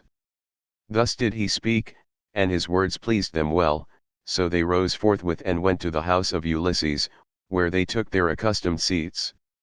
Then Penelope resolved that she would show herself to the suitors.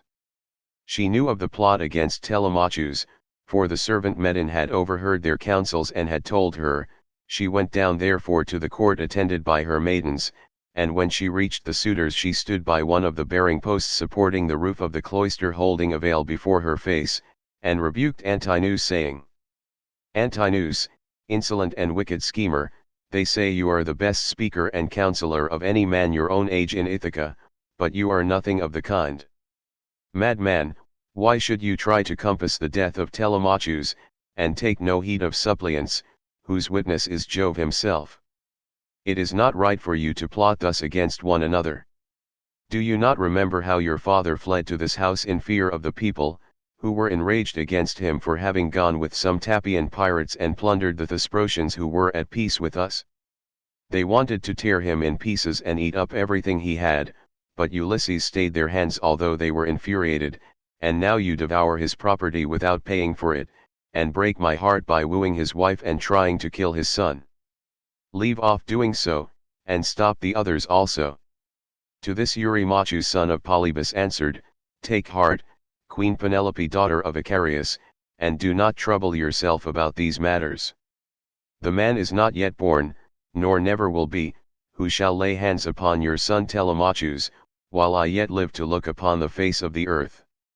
I say, and it shall surely be that my spear shall be reddened with his blood, for many a time has Ulysses taken me on his knees, held wine up to my lips to drink, and put pieces of meat into my hands. Therefore Telemachus is much the dearest friend I have, and has nothing to fear from the hands of us suitors. Of course, if death comes to him from the gods, he cannot escape it." He said this to quiet her, but in reality he was plotting against Telemachus. Then Penelope went upstairs again and mourned her husband till Minerva shed sleep over her eyes. In the evening Eumaeus got back to Ulysses and his son, who had just sacrificed a young pig of a year old and were helping one another to get supper ready. Minerva therefore came up to Ulysses, turned him into an old man with a stroke of her wand, and clad him in his old clothes again, for fear that the swineherd might recognize him and not keep the secret, but go and tell Penelope. Telemachus was the first to speak. "So you have got back, Eumaeus," said he. "What is the news of the town? Have the suitors returned, or are they still waiting over yonder, to take me on my way home?" "I did not think of asking about that," replied Eumaeus, "when I was in the town. I thought I would give my message and come back as soon as I could. I met a man sent by those who had gone with you to Pylos, and he was the first to tell the news to your mother, but I can say what I saw with my own eyes. I had just got onto the crest of the hill of Mercury above the town when I saw a ship coming into harbor with a number of men in her. They had many shields and spears, and I thought it was the suitors, but I cannot be sure." On hearing this Telemachus smiled to his father, but so that Eumaeus could not see him. Then, when they had finished their work and the meal was ready, they ate it, and every man had his full share so that all were satisfied. As soon as they had had enough to eat and drink, they laid down to rest and enjoyed the boon of sleep. Book 17. Telemachus and his mother meet Ulysses, and Eumaeus come down to the town, and Ulysses is insulted by Melanthius. He is recognized by the dog Argos. He is insulted and presently struck by Antinous with a stool. Penelope desires that he shall be sent to her. When the child of morning, rosy-fingered Dawn, appeared, Telemachus bound on his sandals and took a strong spear that suited his hands, for he wanted to go into the city. "Old friend," said he to the swineherd, "I will now go to the town and show myself to my mother, for she will never leave off grieving till she has seen me. As for this unfortunate stranger, take him to the town and let him beg there of anyone who will give him a drink and a piece of bread. I have trouble enough of my own, and cannot be burdened with other people. If this makes him angry, so much the worse for him, but I like to say what I mean." Then Ulysses said, "Sir, I do not want to stay here. A beggar can always do better in town than country, for anyone who likes can give him something. I am too old to care about remaining here at the beck and call of a master. Therefore let this man do as you have just told him, and take me to the town as soon as I have had a warm by the fire, and the day has got a little heat in it. My clothes are wretchedly thin, and this frosty morning I shall be perished with cold, for you say the city is some way off." On this Telemachus strode off through the yards, brooding his revenge upon the suitors.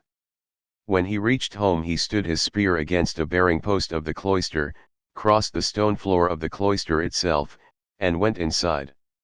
Nurse Eurycleia saw him long before anyone else did. She was putting the fleeces onto the seats, and she burst out crying as she ran up to him. All the other maids came up too, and covered his head and shoulders with their kisses. Penelope came out of her room looking like Diana or Venus, and wept as she flung her arms about her son. She kissed his forehead and both his beautiful eyes. "Light of my eyes," she cried as she spoke fondly to him, "so you are come home again. I made sure I was never going to see you any more. To think of your having gone off to Pylos without saying anything about it or obtaining my consent. But come, tell me what you saw." "Do not scold me, mother," answered Telemachus, "nor vex me, seeing what a narrow escape I have had, but wash your face, change your dress, go upstairs with your maids, and promise full and sufficient hecatombs to all the gods if Jove will only grant us our revenge upon the suitors. I must now go to the place of assembly to invite a stranger who has come back with me from Pylos. I sent him on with my crew, and told Piraeus to take him home and look after him till I could come for him myself." She heeded her son's words, washed her face, changed her dress, and vowed full and sufficient hecatombs to all the gods if they would only vouchsafe her revenge upon the suitors. Telemachus went through, and out of, the cloisters spear in hand, not alone, for his 2 fleet dogs went with him.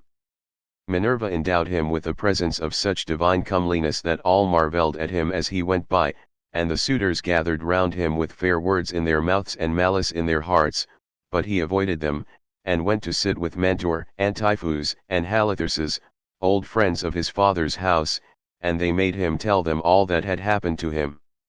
Then Piraeus came up with Theoclymenus, whom he had escorted through the town to the place of assembly, whereon Telemachus at once joined them. Piraeus was first to speak.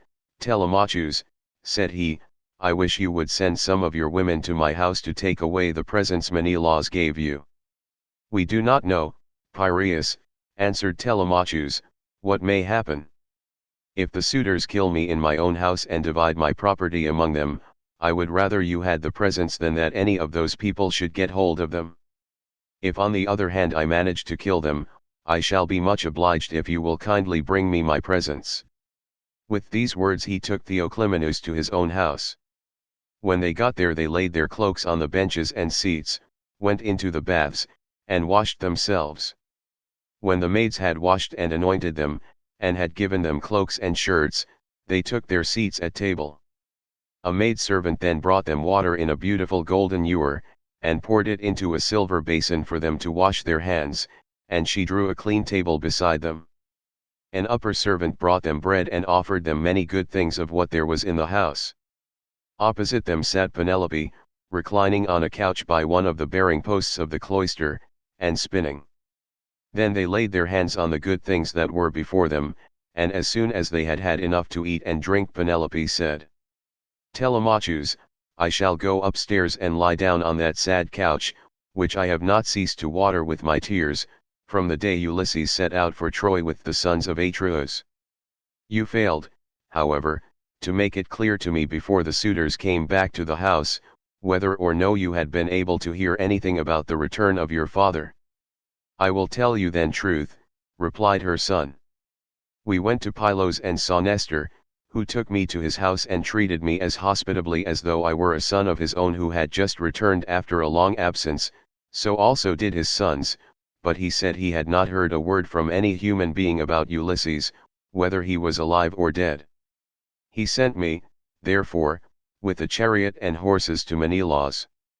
There I saw Helen, for whose sake so many, both Argives and Trojans, were in heaven's wisdom doomed to suffer. Menelaus asked me what it was that had brought me to Lacedaemon, and I told him the whole truth, whereon he said, So, then, these cowards would usurp a brave man's bed. A hind might as well lay her newborn young in the lair of a lion, and then go off to feed in the forest or in some grassy dell.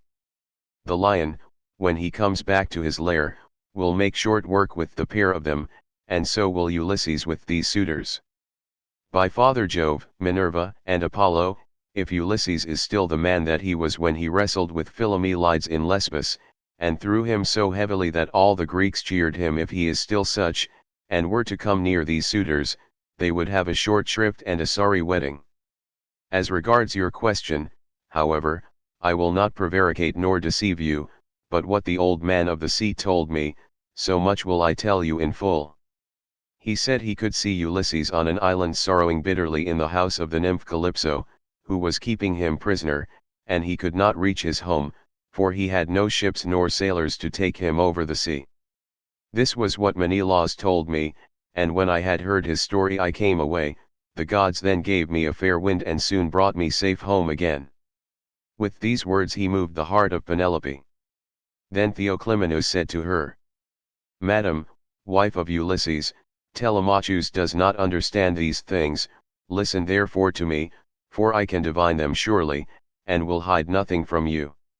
May Jove the King of Heaven be my witness, and the rites of hospitality, with that hearth of Ulysses to which I now come, that Ulysses himself is even now in Ithaca, and, either going about the country or staying in one place, is inquiring into all these evil deeds and preparing a day of reckoning for the suitors.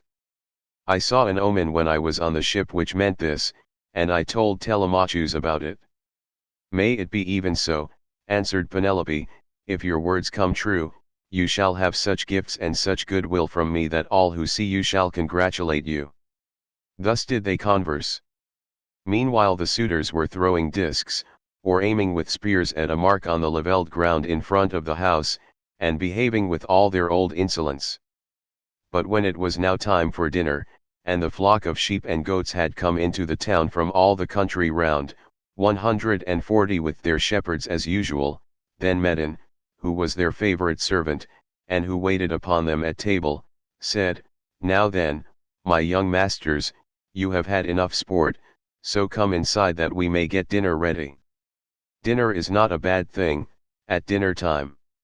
They left their sports as he told them, and when they were within the house, they laid their cloaks on the benches and seats inside, and then sacrificed some sheep, goats, pigs, and a heifer, all of them fat and well grown. 141 Thus they made ready for their meal. In the meantime Ulysses and the swineherd were about starting for the town, and the swineherd said, Stranger, I suppose you still want to go to town today, as my master said you were to do. For my own part I should have liked you to stay here as a station hand, but I must do as my master tells me, or he will scold me later on, and a scolding from one's master is a very serious thing. Let us then be off, for it is now broad day, it will be night again directly and then you will find it colder. 142. I know, and understand you, replied Ulysses, you need say no more. Let us be going, but if you have a stick ready cut, let me have it to walk with, for you say the road is a very rough one. As he spoke he threw his shabby old tattered wallet over his shoulders, by the cord from which it hung, and Eumaeus gave him a stick to his liking. The two then started, leaving the station in charge of the dogs and herdsmen who remained behind.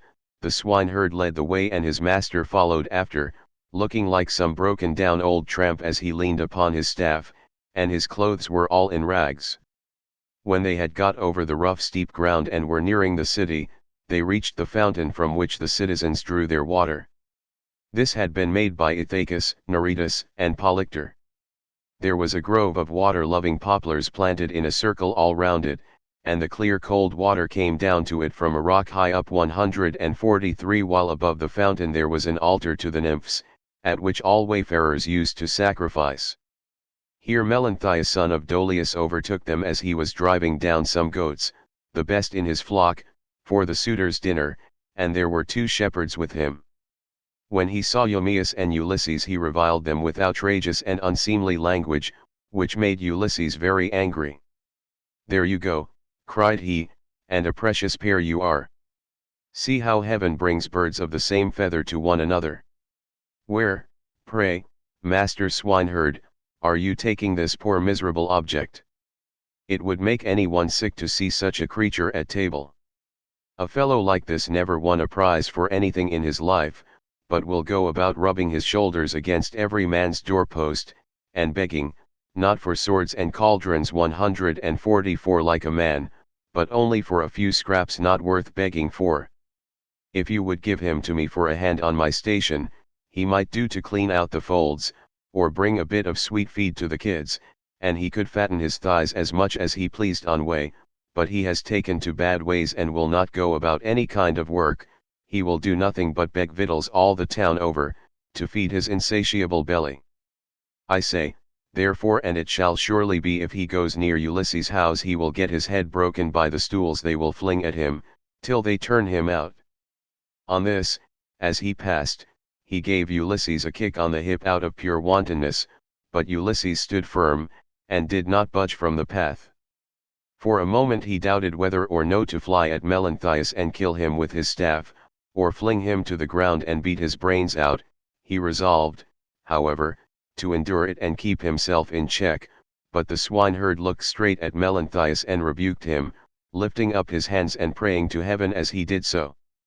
Fountain nymphs, he cried, children of Jove, if ever Ulysses burned you thigh bones covered with fat whether of lambs or kids, grant my prayer that heaven may send him home. He would soon put an end to the swaggering threats with which such men as you go about insulting people gadding all over the town while your flocks are going to ruin through bad shepherding. Then Melanthius the goatherd answered, You ill-conditioned cur, what are you talking about? Some day or other I will put you on board ship and take you to a foreign country, where I can sell you and pocket the money you will fetch. I wish I were as sure that Apollo would strike Telemachus dead this very day, or that the suitors would kill him, as I am that Ulysses will never come home again." With this he left them to come on at their leisure, while he went quickly forward and soon reached the house of his master. When he got there he went in and took his seat among the suitors opposite Eurymachus, who liked him better than any of the others. The servants brought him a portion of meat, and an upper woman servant set bread before him that he might eat. Presently Ulysses and the swineherd came up to the house and stood by it, amid a sound of music, for Phemius was just beginning to sing to the suitors. Then Ulysses took hold of the swineherd's hand, and said, "Eumaeus, this house of Ulysses is a very fine place. No matter how far you go, you will find few like it. One building keeps following on after another. The outer court has a wall with battlements all round it, the doors are double folding, and of good workmanship, it would be a hard matter to take it by force of arms.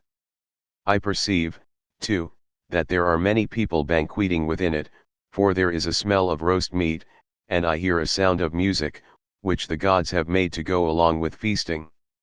Then Eumaeus said, "You have perceived aright, as indeed you generally do, but let us think what will be our best course.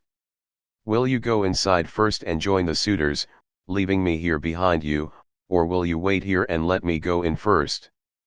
But do not wait long, or some one may see you loitering about outside, and throw something at you. Consider this matter I pray you." And Ulysses answered, "I understand and heed. Go in first and leave me here where I am. I am quite used to being beaten and having things thrown at me. I have been so much buffeted about in war and by sea that I am case hardened, and this too may go with the rest. But a man cannot hide away the cravings of a hungry belly. This is an enemy which gives much trouble to all men. It is because of this that ships are fitted out to sail the seas, and to make war upon other people." As they were thus talking, a dog that had been lying asleep raised his head and pricked up his ears. This was Argos, whom Ulysses had bred before setting out for Troy, but he had never had any work out of him. In the old days he used to be taken out by the young men when they went hunting wild goats, or deer, or hares, but now that his master was gone he was lying neglected on the heaps of mule and cow dung that lay in front of the stable doors till the men should come and draw it away to manure the great close, and he was full of fleas. As soon as he saw Ulysses standing there, he dropped his ears and wagged his tail, but he could not get close up to his master. When Ulysses saw the dog on the other side of the yard, he dashed a tear from his eyes without Eumaeus seeing it, and said, "Eumaeus, what a noble hound that is over yonder on the manure heap. His build is splendid. Is he as fine a fellow as he looks, or is he only one of those dogs that come begging about a table, and are kept merely for show?" "This hound," answered Eumaeus, "belonged to him who has died in a far country. If he were what he was when Ulysses left for Troy, he would soon show you what he could do. There was not a wild beast in the forest that could get away from him when he was once on its tracks. But now he has fallen on evil times, for his master is dead and gone, and the women take no care of him. Servants never do their work when their master's hand is no longer over them, for Jove takes half the goodness out of a man when he makes a slave of him." As he spoke he went inside the buildings to the cloister where the suitors were, but Argos died as soon as he had recognized his master. Telemachus saw Eumaeus long before anyone else did, and beckoned him to come and sit beside him, so he looked about and saw a seat lying near where the carver sat serving out their portions to the suitors. He picked it up, brought it to Telemachus's table, and sat down opposite him. Then the servant brought him his portion, and gave him bread from the bread basket. Immediately afterwards Ulysses came inside, looking like a poor miserable old beggar, leaning on his staff and with his clothes all in rags. He sat down upon the threshold of ashwood just inside the doors leading from the outer to the inner court, and against a bearing post of cypress wood which the carpenter had skillfully planed, and had made to join truly with rule and line. Telemachus took a whole loaf from the bread basket, with as much meat as he could hold in his 2 hands, and said to Eumaeus, "Take this to the stranger, and tell him to go the round of the suitors, and beg from them. A beggar must not be shamefaced." So Eumaeus went up to him and said, Stranger, Telemachus sends you this, and says you are to go the round of the suitors begging, for beggars must not be shamefaced. Ulysses answered, Making Jove grant all happiness to Telemachus, and fulfill the desire of his heart. Then with both hands he took what Telemachus had sent him, and laid it on the dirty old wallet at his feet. He went on eating it while the bard was singing, and had just finished his dinner as he left off. The suitors applauded the bard, whereon Minerva went up to Ulysses and prompted him to beg pieces of bread from each one of the suitors, that he might see what kind of people they were, and tell the good from the bad, but come what might she was not going to save a single one of them. Ulysses, therefore, went on his round, going from left to right, and stretched out his hands to beg as though he were a real beggar. Some of them pitied him, and were curious about him, asking one another who he was and where he came from, whereon the goatherd Melanthius said, Suitors of my noble mistress, I can tell you something about him, for I have seen him before. The swineherd brought him here, but I know nothing about the man himself, nor where he comes from. On this Antinous began to abuse the swineherd. You precious idiot, he cried, what have you brought this man to town for? Have we not tramps and beggars enough already to pester us as we sit at meat? Do you think it a small thing that such people gather here to waste your master's property, and must you needs bring this man as well? And Eumaeus answered, Antinous, your birth is good but your words evil. It was no doing of mine that he came here. Who is likely to invite a stranger from a foreign country, unless it be one of those who can do public service as a seer, a healer of hurts, a carpenter, or a bard who can charm us with his singing? Such men are welcome all the world over, but no one is likely to ask a beggar who will only worry him. You are always harder on Ulysses' servants than any of the other suitors are, and above all on me, but I do not care so long as Telemachus and Penelope are alive and here. But Telemachus said, Hush, do not answer him, Antinous has the bitterest tongue of all the suitors, and he makes the others worse. Then turning to Antinous he said, Antinous, you take as much care of my interests as though I were your son.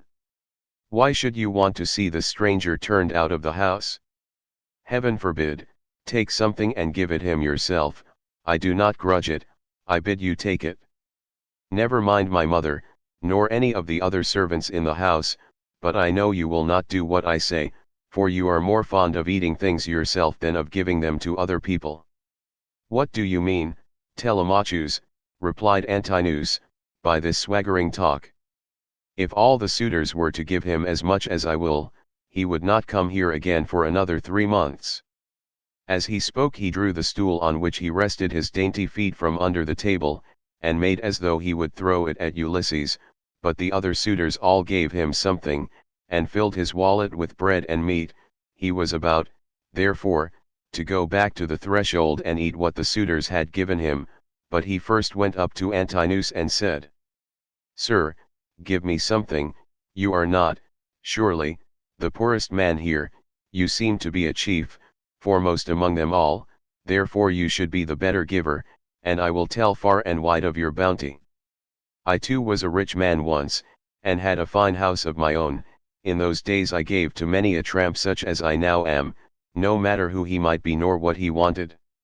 I had any number of servants, and all the other things which people have who live well and are accounted wealthy, but it pleased Jove to take all away from me. He sent me with a band of roving robbers to Egypt. It was a long voyage and I was undone by it. I stationed my ships in the river Aegyptus, and bade my men stay by them and keep guard over them, while I sent out scouts to reconnoitre from every point of vantage. But the men disobeyed my orders, took to their own devices, and ravaged the land of the Egyptians, killing the men, and taking their wives and children captives. The alarm was soon carried to the city, and when they heard the war cry, the people came out at daybreak till the plain was filled with soldiers horse and foot, and with the gleam of armor. Then Jove spread panic among my men, and they would no longer face the enemy, for they found themselves surrounded. The Egyptians killed many of us, and took the rest alive to do forced labor for them. As for myself, they gave me to a friend who met them, to take to Cyprus, Demeter by name, son of Iageus, who was a great man in Cyprus. Thence I am come hither in a state of great misery. Then Antinous said, What god can have sent such a pestilence to plague us during our dinner? Get out, into the open part of the court 145, or I will give you Egypt and Cyprus over again for your insolence and importunity. You have begged of all the others, and they have given you lavishly, for they have abundance round them, and it is easy to be free with other people's property when there is plenty of it. On this Ulysses began to move off, and said, Your looks, my fine sir, are better than your breeding. If you were in your own house you would not spare a poor man so much as a pinch of salt, for though you are in another man's, and surrounded with abundance, you cannot find it in you to give him even a piece of bread. This made Antinous very angry, and he scowled at him saying, You shall pay for this before you get clear of the court. With these words he threw a footstool at him, and hit him on the right shoulder blade near the top of his back. Ulysses stood firm as a rock, and the blow did not even stagger him, but he shook his head in silence as he brooded on his revenge. Then he went back to the threshold and sat down there, laying his well-filled wallet at his feet. Listen to me, he cried, you suitors of Queen Penelope, that I may speak even as I am minded. A man knows neither ache nor pain if he gets hit while fighting for his money, or for his sheep or his cattle, and even so Antinous has hit me while in the service of my miserable belly, which is always getting people into trouble. Still, if the poor have gods and avenging deities at all, I pray them that Antinous may come to a bad end before his marriage. Sit where you are, and eat your victuals in silence, or be off elsewhere, shouted Antinous. If you say more I will have you dragged hand and foot through the courts, and the servants shall flay you alive. The other suitors were much displeased at this, and one of the young men said, Antinous, you did ill in striking that poor wretch of a tramp. It will be worse for you if he should turn out to be some god, and we know the gods go about disguised in all sorts of ways as people from foreign countries, and travel about the world to see who do amiss and who righteously. 146. Thus said the suitors, but Antinous paid them no heed. Meanwhile Telemachus was furious about the blow that had been given to his father, and though no tear fell from him, he shook his head in silence and brooded on his revenge. Now when Penelope heard that the beggar had been struck in the banqueting cloister, she said before her maids, Would that Apollo would so strike you, Antinous, and her waiting woman Eurynome answered, If our prayers were answered not one of the suitors would ever again see the sun rise. Then Penelope said, Nurse 147 I hate every single one of them, for they mean nothing but mischief, but I hate Antinous like the darkness of death itself. A poor unfortunate tramp has come begging about the house for sheer want. Every one else has given him something to put in his wallet, but Antinous has hit him on the right shoulder blade with a footstool. Thus did she talk with her maids as she sat in her own room, and in the meantime Ulysses was getting his dinner. Then she called for the swineherd and said, Eumaeus, go and tell the stranger to come here, I want to see him and ask him some questions. He seems to have traveled much, and he may have seen or heard something of my unhappy husband. To this you answered, O swineherd Eumaeus, if these Achaeans, madam, would only keep quiet, you would be charmed with the history of his adventures. I had him 3 days and 3 nights with me in my hut, which was the first place he reached after running away from his ship, and he has not yet completed the story of his misfortunes. If he had been the most heaven-taught minstrel in the whole world, on whose lips all hearers hang entranced, I could not have been more charmed as I sat in my hut and listened to him. He says there is an old friendship between his house and that of Ulysses, and that he comes from Crete where the descendants of Minos live. After having been driven hither and thither by every kind of misfortune, he also declares that he has heard of Ulysses as being alive and near at hand among the Thesprotians, and that he is bringing great wealth home with him. Call him here, then, said Penelope, that I too may hear his story. As for the suitors, let them take their pleasure indoors or out as they will, for they have nothing to fret about. Their corn and wine remain unwasted in their houses with none but servants to consume them, while they keep hanging about our house day after day sacrificing our oxen, sheep, and fat goats for their banquets, and never giving so much as a thought to the quantity of wine they drink. No estate can stand such recklessness, for we have now no Ulysses to protect us. If he were to come again, he and his son would soon have their revenge." As she spoke, Telemachus sneezed so loudly that the whole house resounded with it. Penelope laughed when she heard this, and said to Eumaeus, "Go and call the stranger. Did you not hear how my son sneezed just as I was speaking? This can only mean that all the suitors are going to be killed, and that not one of them shall escape. Furthermore I say, and lay my saying to your heart, if I am satisfied that the stranger is speaking the truth, I shall give him a shirt and cloak of good wear." When Eumaeus heard this, he went straight to Ulysses and said, "Father stranger, my mistress Penelope, mother of Telemachus, has sent for you. She is in great grief, but she wishes to hear anything you can tell her about her husband, and if she is satisfied that you are speaking the truth, she will give you a shirt and cloak, which are the very things that you are most in want of. As for bread, you can get enough of that to fill your belly, by begging about the town, and letting those give that will." "I will tell Penelope," answered Ulysses, "nothing but what is strictly true.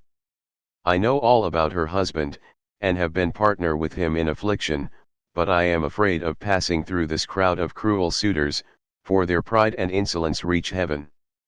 Just now, moreover, as I was going about the house without doing any harm, a man gave me a blow that hurt me very much, but neither Telemachus nor any one else defended me. Tell Penelope, therefore, to be patient and wait till sundown. Let her give me a seat close up to the fire, for my clothes are worn very thin, you know they are, for you have seen them ever since I first asked you to help me. She can then ask me about the return of her husband." The swineherd went back when he heard this, and Penelope said as she saw him cross the threshold, "Why do you not bring him here, Eumaeus? Is he afraid that someone will ill-treat him, or is he shy of coming inside the house at all? Beggars should not be shamefaced." To this you answered, "O swineherd Eumaeus, the stranger is quite reasonable. He is avoiding the suitors, and is only doing what anyone else would do. He asks you to wait till sundown, and it will be much better, madam, that you should have him all to yourself, when you can hear him and talk to him as you will." "The man is no fool," answered Penelope, "it would very likely be as he says, for there are no such abominable people in the whole world as these men are." When she had done speaking, Eumaeus went back to the suitors, for he had explained everything.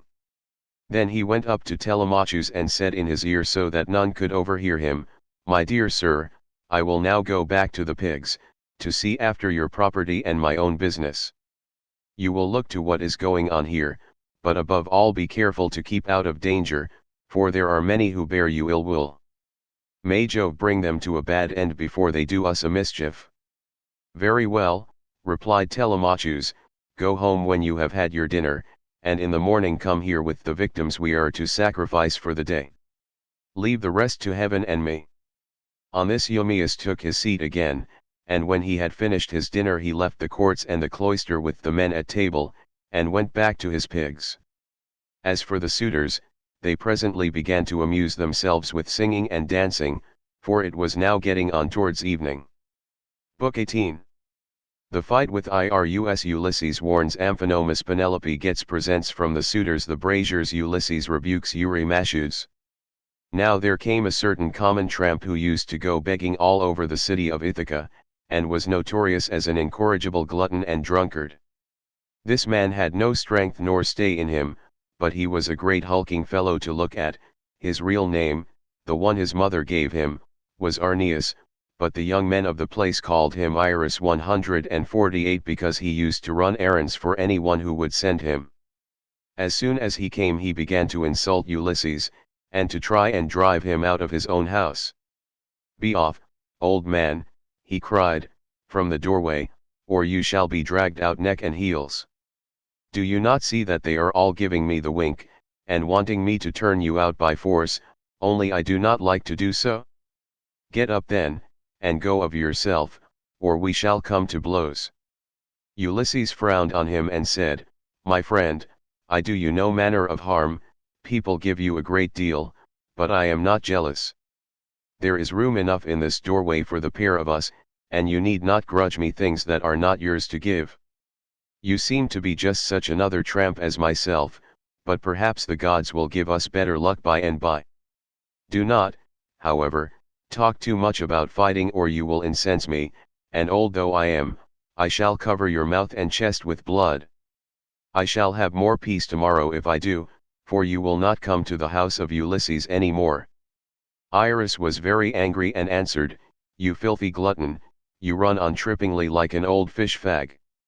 I have a good mind to lay both hands about you, and knock your teeth out of your head like so many boar's tusks. Get ready, therefore, and let these people here stand by and look on. You will never be able to fight one who is so much younger than yourself."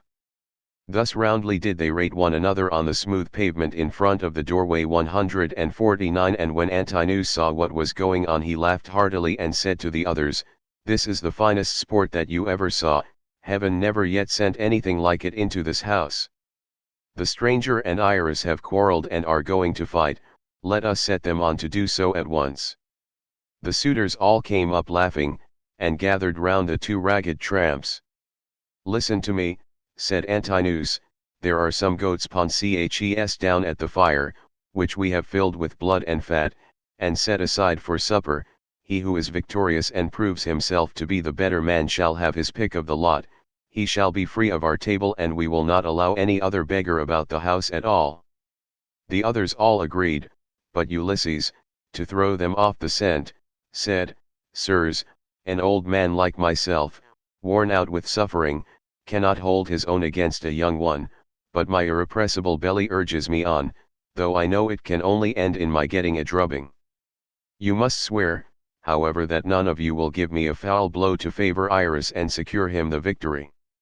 They swore as he told them, and when they had completed their oath Telemachus put in a word and said, "Stranger, if you have a mind to settle with this fellow, you need not be afraid of any one here.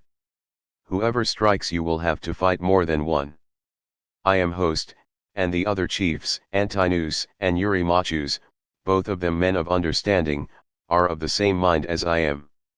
Every one assented, and Ulysses girded his old rags about his loins, thus baring his stalwart thighs, his broad chest and shoulders, and his mighty arms, but Minerva came up to him and made his limbs even stronger still. The suitors were beyond measure astonished, and one would turn towards his neighbor saying, "The stranger has brought such a thigh out of his old rags that there will soon be nothing left of Iris." Iris began to be very uneasy as he heard them, but the servants girded him by force, and brought him into the open part of the court in such a fright that his limbs were all of a tremble. Antinous scolded him and said, "You swaggering bully, you ought never to have been born at all if you are afraid of such an old broken down creature as this tramp is. I say, therefore, and it shall surely be if he beats you and proves himself the better man, I shall pack you off on board ship to the mainland and send you to King Echetus, who kills every one that comes near him. He will cut off your nose and ears, and draw out your entrails for the dogs to eat." This frightened Iris still more, but they brought him into the middle of the court, and the two men raised their hands to fight. Then Ulysses considered whether he should let drive so hard at him as to make an end of him then and there, or whether he should give him a lighter blow that should only knock him down. In the end he deemed it best to give the lighter blow for fear the Achaeans should begin to suspect who he was. Then they began to fight, and Iris hit Ulysses on the right shoulder, but Ulysses gave Iris a blow on the neck under the ear that broke in the bones of his skull, and the blood came gushing out of his mouth. He fell groaning in the dust, gnashing his teeth and kicking on the ground, but the suitors threw up their hands and nearly died of laughter, as Ulysses caught hold of him by the foot and dragged him into the outer court as far as the gatehouse. There he propped him up against the wall and put his staff in his hands. "Sit here," said he, "and keep the dogs and pigs off. You are a pitiful creature, and if you try to make yourself king of the beggars any more you shall fare still worse."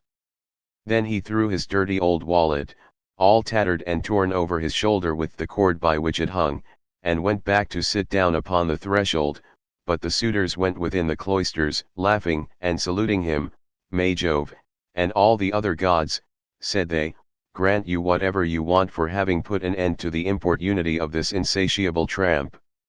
We will take him over to the mainland presently, to King Echetus, who kills every one that comes near him. Ulysses hailed this as of good omen, and Antinous set a great goat's paunch before him filled with blood and fat.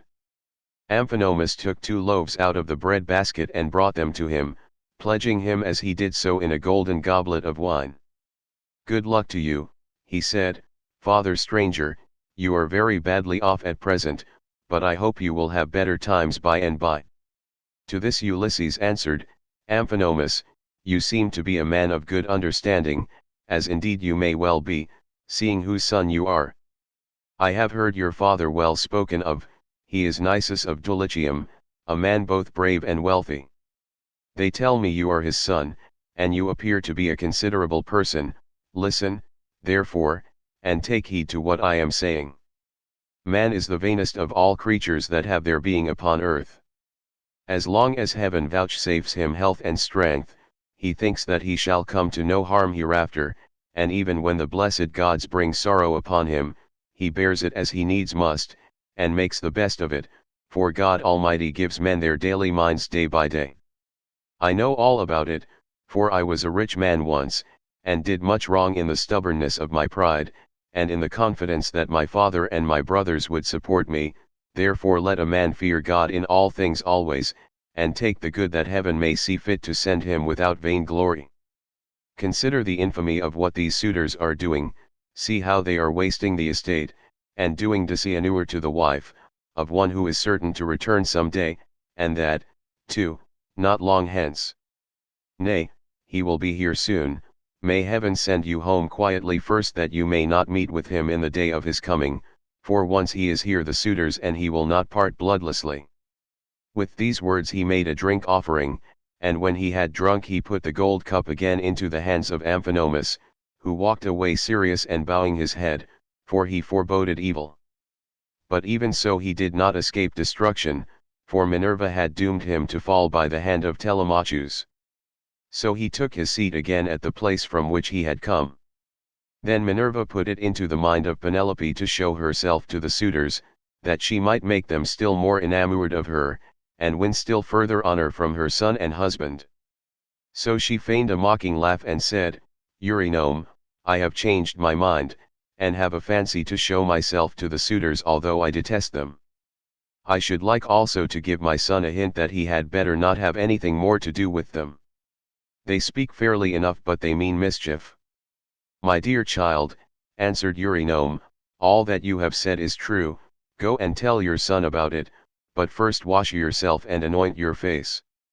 Do not go about with your cheeks all covered with tears, it is not right that you should grieve so incessantly, for Telemachus, whom you always prayed that you might live to see with a beard, is already grown up.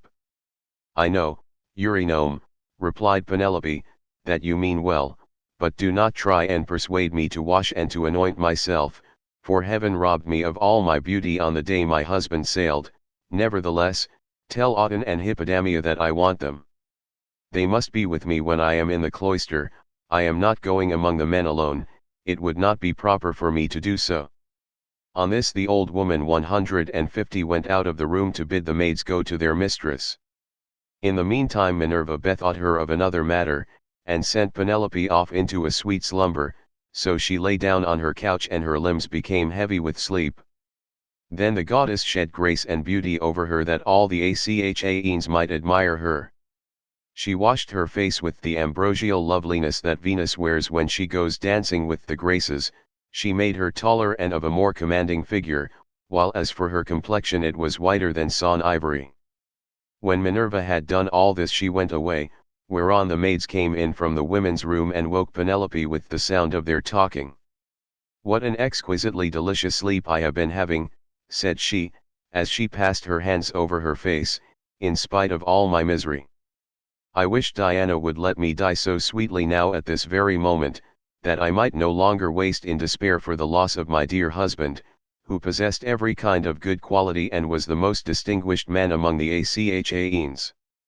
With these words she came down from her upper room, not alone but attended by 2 of her maidens, and when she reached the suitors she stood by one of the bearing posts supporting the roof of the cloister, holding a veil before her face, and with a staid maid servant on either side of her. As they beheld her the suitors were so overpowered and became so desperately enamoured of her, that each one prayed he might win her for his own bedfellow. "Telemachus," said she, addressing her son, "I fear you are no longer so discreet and well conducted as you used to be. When you were younger you had a greater sense of propriety. Now, however, that you are grown up, though a stranger to look at you would take you for the son of a well-to-do father as far as size and good looks go, your conduct is by no means what it should be. What is all this disturbance that has been going on, and how came you to allow a stranger to be so disgracefully ill-treated? What would have happened if he had suffered serious injury while a suppliant in our house? Surely this would have been very discreditable to you." "I am not surprised, my dear mother, at your displeasure," replied Telemachus. "I understand all about it and know when things are not as they should be, which I could not do when I was younger. I cannot, however, behave with perfect propriety at all times. First one and then another of these wicked people here keeps driving me out of my mind, and I have no one to stand by me. After all, however, this fight between Iris and the stranger did not turn out as the suitors meant it to do, for the stranger got the best of it. I wish Father Jove, Minerva, and Apollo would break the neck of every one of these wooers of yours, some inside the house and some out, and I wish they might all be as limp as Iris is over yonder in the gate of the outer court. See how he nods his head like a drunken man. He has had such a thrashing that he cannot stand on his feet nor get back to his home, wherever that may be, for he has no strength left in him." Thus did they converse. Eurymachus then came up and said, "Queen Penelope, daughter of Icarius, if all the Achaeans in Odyssey and Argos could see you at this moment, you would have still more suitors in your house by tomorrow morning, for you are the most admirable woman in the whole world both as regards personal beauty and strength of understanding." To this Penelope replied, "Eurymachus, heaven robbed me of all my beauty whether of face or figure when the Argives set sail for Troy and my dear husband with them. If he were to return and look after my affairs, I should both be more respected and show a better presence to the world. As it is, I am oppressed with care, and with the afflictions which heaven has seen fit to heap upon me. My husband foresaw it all, and when he was leaving home he took my right wrist in his hand. Wife, he said, we shall not all of us come safe home from Troy, for the Trojans fight well both with bow and spear. They are excellent also at fighting from chariots, and nothing decides the issue of a fight sooner than this. I know not, therefore, whether heaven will send me back to you, or whether I may not fall over there at Troy. In the meantime do you look after things here. Take care of my father and mother as at present, and even more so during my absence, but when you see our son growing a beard, then marry whom you will, and leave this your present home." This is what he said, and now it is all coming true. A night will come when I shall have to yield myself to a marriage which I detest, for Jove has taken from me all hope of happiness. This further grief, moreover, cuts me to the very heart. You suitors are not wooing me after the custom of my country. When men are courting a woman who they think will be a good wife to them and who is of noble birth, and when they are each trying to win her for himself, they usually bring oxen and sheep to feast the friends of the lady, and they make her magnificent presents, instead of eating up other people's property without paying for it. This was what she said, and Ulysses was glad when he heard her trying to get presents out of the suitors, and flattering them with fair words which he knew she did not mean. Then Antinous said, "Queen Penelope, daughter of Icarius, take as many presents as you please from any one who will give them to you. It is not well to refuse a present, but we will not go about our business nor stir from where we are, till you have married the best man among us whoever he may be." The others applauded what Antinous had said, and each one sent his servant to bring his present. Antinous' man returned with a large and lovely dress most exquisitely embroidered. It had 12 beautifully made brooch pins of pure gold with which to fasten it. Eurymachius immediately brought her a magnificent chain of gold and amber beads that gleamed like sunlight. Eurydamas's 2 men returned with some earrings fashioned into 3 brilliant pendants which glistened most beautifully, while King Pisander son of Polyctor gave her a necklace of the rarest workmanship, and every one else brought her a beautiful present of some kind. Then the queen went back to her room upstairs, and her maids brought the presents after her. Meanwhile the suitors took to singing and dancing, and stayed till evening came. They danced and sang till it grew dark. They then brought in 3 braziers 151 to give light, and piled them up with chopped firewood very old and dry, and they lit torches from them, which the maids held up turn and turn about. Then Ulysses said, "Maids, servants of Ulysses who has so long been absent, go to the queen inside the house, sit with her and amuse her, or spin, and pick wool. I will hold the light for all these people. They may stay till morning, but shall not beat me, for I can stand a great deal." The maids looked at one another and laughed, while pretty Melantho began to gibe at him contemptuously. She was daughter to Dolius, but had been brought up by Penelope, who used to give her toys to play with, and looked after her when she was a child, but in spite of all this she showed no consideration for the sorrows of her mistress, and used to misconduct herself with Eurymachius, with whom she was in love. "Poor wretch," said she, "are you gone clean out of your mind? Go and sleep in some smithy, or place of public gossips, instead of chattering here. Are you not ashamed of opening your mouth before your betters, so many of them too? Has the wine been getting into your head, or do you always babble in this way? You seem to have lost your wits because you beat the tramp Iris. Take care that a better man than he does not come and cudgel you about the head till he pack you bleeding out of the house." "Vixen," replied Ulysses, scowling at her, "I will go and tell Telemachus what you have been saying, and he will have you torn limb from limb." With these words he scared the women, and they went off into the body of the house. They trembled all over, for they thought he would do as he said. But Ulysses took his stand near the burning braziers, holding up torches and looking at the people brooding the while on things that should surely come to pass. But Minerva would not let the suitors for one moment cease their insolence, for she wanted Ulysses to become even more bitter against them. She therefore set Eurymachius son of Polybus on to gibe at him, which made the others laugh. "Listen to me," said he, "you suitors of Queen Penelope, that I may speak even as I am minded. It is not for nothing that this man has come to the house of Ulysses. I believe the light has not been coming from the torches, but from his own head, for his hair is all gone, every bit of it." Then turning to Ulysses he said, "Stranger, will you work as a servant, if I send you to the wolds and see that you are well paid? Can you build a stone fence, or plant trees? I will have you fed all the year round, and will find you in shoes and clothing. Will you go, then?" "Not you, for you have got into bad ways, and do not want to work. You had rather fill your belly by going round the country begging."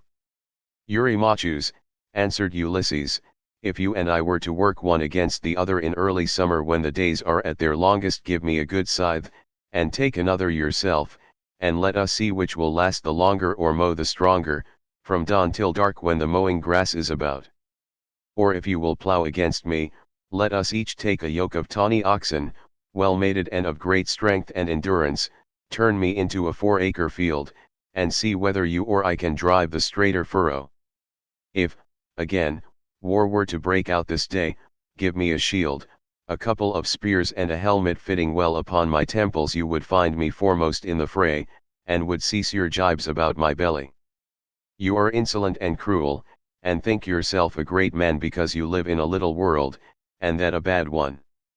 If Ulysses comes to his own again, the doors of his house are wide, but you will find them narrow when you try to fly through them." Eurymachius was furious at all this. He scowled at him and cried, "You wretch, I will soon pay you out for daring to say such things to me, and in public too. Has the wine been getting into your head, or do you always babble in this way? You seem to have lost your wits because you beat the tramp Iris. With this he caught hold of a footstool, but Ulysses sought protection at the knees of Amphinomus of Dulichium, for he was afraid. The stool hit the cupbearer on his right hand and knocked him down. The man fell with a cry flat on his back, and his wine jug fell ringing to the ground. The suitors in the covered cloister were now in an uproar, and one would turn towards his neighbor, saying, "I wish the stranger had gone somewhere else, bad luck to him, for all the trouble he gives us. We cannot permit such disturbance about a beggar. If such ill counsels are to prevail we shall have no more pleasure at our banquet." On this Telemachus came forward and said, "Sirs, are you mad? Can you not carry your meat and your liquor decently? Some evil spirit has possessed you. I do not wish to drive any of you away, but you have had your suppers, and the sooner you all go home to bed the better." The suitors bit their lips and marveled at the boldness of his speech, but Amphinomus the son of Nisus, who was son to Eurystheus, said, "Do not let us take offense, it is reasonable, so let us make no answer. Neither let us do violence to the stranger nor to any of Ulysses' servants. Let the cupbearer go round with the drink offerings, that we may make them and go home to our rest. As for the stranger, let us leave Telemachus to deal with him, for it is to his house that he has come." Thus did he speak, and his saying pleased them well, so Mulius of Dulichium, servant to Amphinomus, mixed them a bowl of wine and water and handed it round to each of them man by man, whereon they made their drink offerings to the blessed gods. Then, when they had made their drink offerings and had drunk each one as he was minded, they took their several ways each of them to his own abode. Book 19. Telemachus and Ulysses remove the armor. Ulysses interviews Penelope. Eurycle washes his feet and recognizes the scar on his leg. Penelope tells her dream to Ulysses. Ulysses was left in the cloister, pondering on the means whereby with Minerva's help he might be able to kill the suitors. Presently he said to Telemachus, "Telemachus, we must get the armor together and take it down inside. Make some excuse when the suitors ask you why you have removed it. Say that you have taken it to be out of the way of the smoke, inasmuch as it is no longer what it was when Ulysses went away, but has become soiled and begrimed with soot. Add to this more particularly that you are afraid Jove may set them on to quarrel over their wine, and that they may do each other some harm which may disgrace both banquet and wooing, for the sight of arms sometimes tempts people to use them." Telemachus approved of what his father had said, so he called nurse Euryclea and said, "Nurse, shut the women up in their room, while I take the armor that my father left behind him down into the storeroom. No one looks after it now my father is gone, and it has got all smirched with soot during my own boyhood. I want to take it down where the smoke cannot reach it." "I wish, child," answered Euryclea, "that you would take the management of the house into your own hands altogether, and look after all the property yourself. But who is to go with you and light you to the storeroom? The maids would have done so, but you would not let them." "The stranger," said Telemachus, "shall show me a light. When people eat my bread they must earn it, no matter where they come from." Euryclea did as she was told, and bolted the women inside their room. Then Ulysses and his son made all haste to take the helmets, shields, and spears inside, and Minerva went before them with a gold lamp in her hand that shed a soft and brilliant radiance, whereon Telemachus said, "Father, my eyes behold a great marvel, the walls, with the rafters, crossbeams, and the supports on which they rest are all aglow as with a flaming fire. Surely there is some god here who has come down from heaven." "Hush," answered Ulysses, "hold your peace and ask no questions, for this is the manner of the gods. Get you to your bed, and leave me here to talk with your mother and the maids. Your mother in her grief will ask me all sorts of questions." On this Telemachus went by torchlight to the other side of the inner court, to the room in which he always slept. There he lay in his bed till morning, while Ulysses was left in the cloister pondering on the means whereby with Minerva's help he might be able to kill the suitors. Then Penelope came down from her room looking like Venus or Diana, and they set her a seat inlaid with scrolls of silver and ivory near the fire in her accustomed place. It had been made by Icmalius and had a footstool all in one piece with the seat itself, and it was covered with a thick fleece. On this she now sat, and the maids came from the women's room to join her. They set about removing the tables at which the wicked suitors had been dining, and took away the bread that was left, with the cups from which they had drunk. They emptied the embers out of the braziers, and heaped much wood upon them to give both light and heat. But Melantho began to rail at Ulysses a second time and said, "Stranger, do you mean to plague us by hanging about the house all night and spying upon the women? Be off, you wretch, outside, and eat your supper there, or you shall be driven out with a firebrand." Ulysses scowled at her and answered, "My good woman, why should you be so angry with me? Is it because I am not clean, and my clothes are all in rags, and because I am obliged to go begging about after the manner of tramps and beggars generally? I too was a rich man once, and had a fine house of my own. In those days I gave to many a tramp such as I now am, no matter who he might be nor what he wanted. I had any number of servants, and all the other things which people have who live well and are accounted wealthy, but it pleased Jove to take all away from me. Therefore, woman, beware lest you too come to lose that pride and place in which you now wanton above your fellows.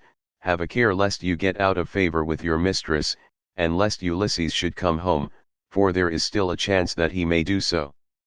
Moreover, though he be dead as you think he is, yet by Apollo's will he has left a son behind him, Telemachus, who will note anything done amiss by the maids in the house, for he is now no longer in his boyhood."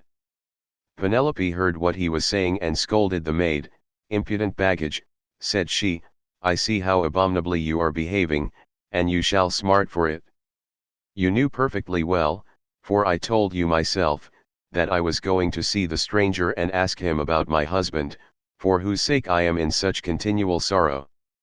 Then she said to her head waiting woman Eurynome, "Bring a seat with a fleece upon it, for the stranger to sit upon while he tells his story, and listens to what I have to say. I wish to ask him some questions." Eurynome brought the seat at once and set a fleece upon it, and as soon as Ulysses had sat down Penelope began by saying, "Stranger, I shall first ask you who and whence are you? Tell me of your town and parents." "Madam," answered Ulysses, "who on the face of the whole earth can dare to chide with you? Your fame reaches the firmament of heaven itself. You are like some blameless king, who upholds righteousness, as the monarch over a great and valiant nation. The earth yields its wheat and barley, the trees are loaded with fruit, the ewes bring forth lambs, and the sea abounds with fish by reason of his virtues, and his people do good deeds under him. Nevertheless, as I sit here in your house, ask me some other question and do not seek to know my race and family, or you will recall memories that will yet more increase my sorrow. I am full of heaviness, but I ought not to sit weeping and wailing in another person's house, nor is it well to be thus grieving continually. I shall have one of the servants or even yourself complaining of me, and saying that my eyes swim with tears because I am heavy with wine." Then Penelope answered, "Stranger, heaven robbed me of all beauty, whether of face or figure, when the Argives set sail for Troy and my dear husband with them. If he were to return and look after my affairs I should be both more respected and should show a better presence to the world.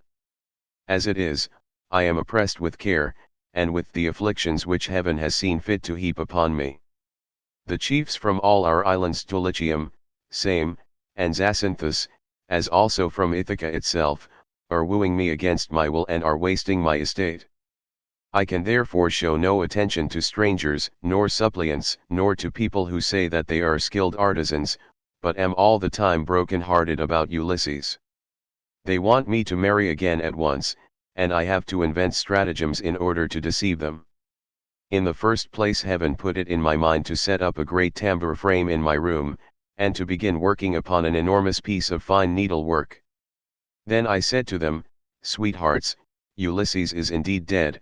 Still, do not press me to marry again immediately, wait, for I would not have my skill in needlework perish unrecorded till I have finished making a pall for the hero Laertes, to be ready against the time when death shall take him.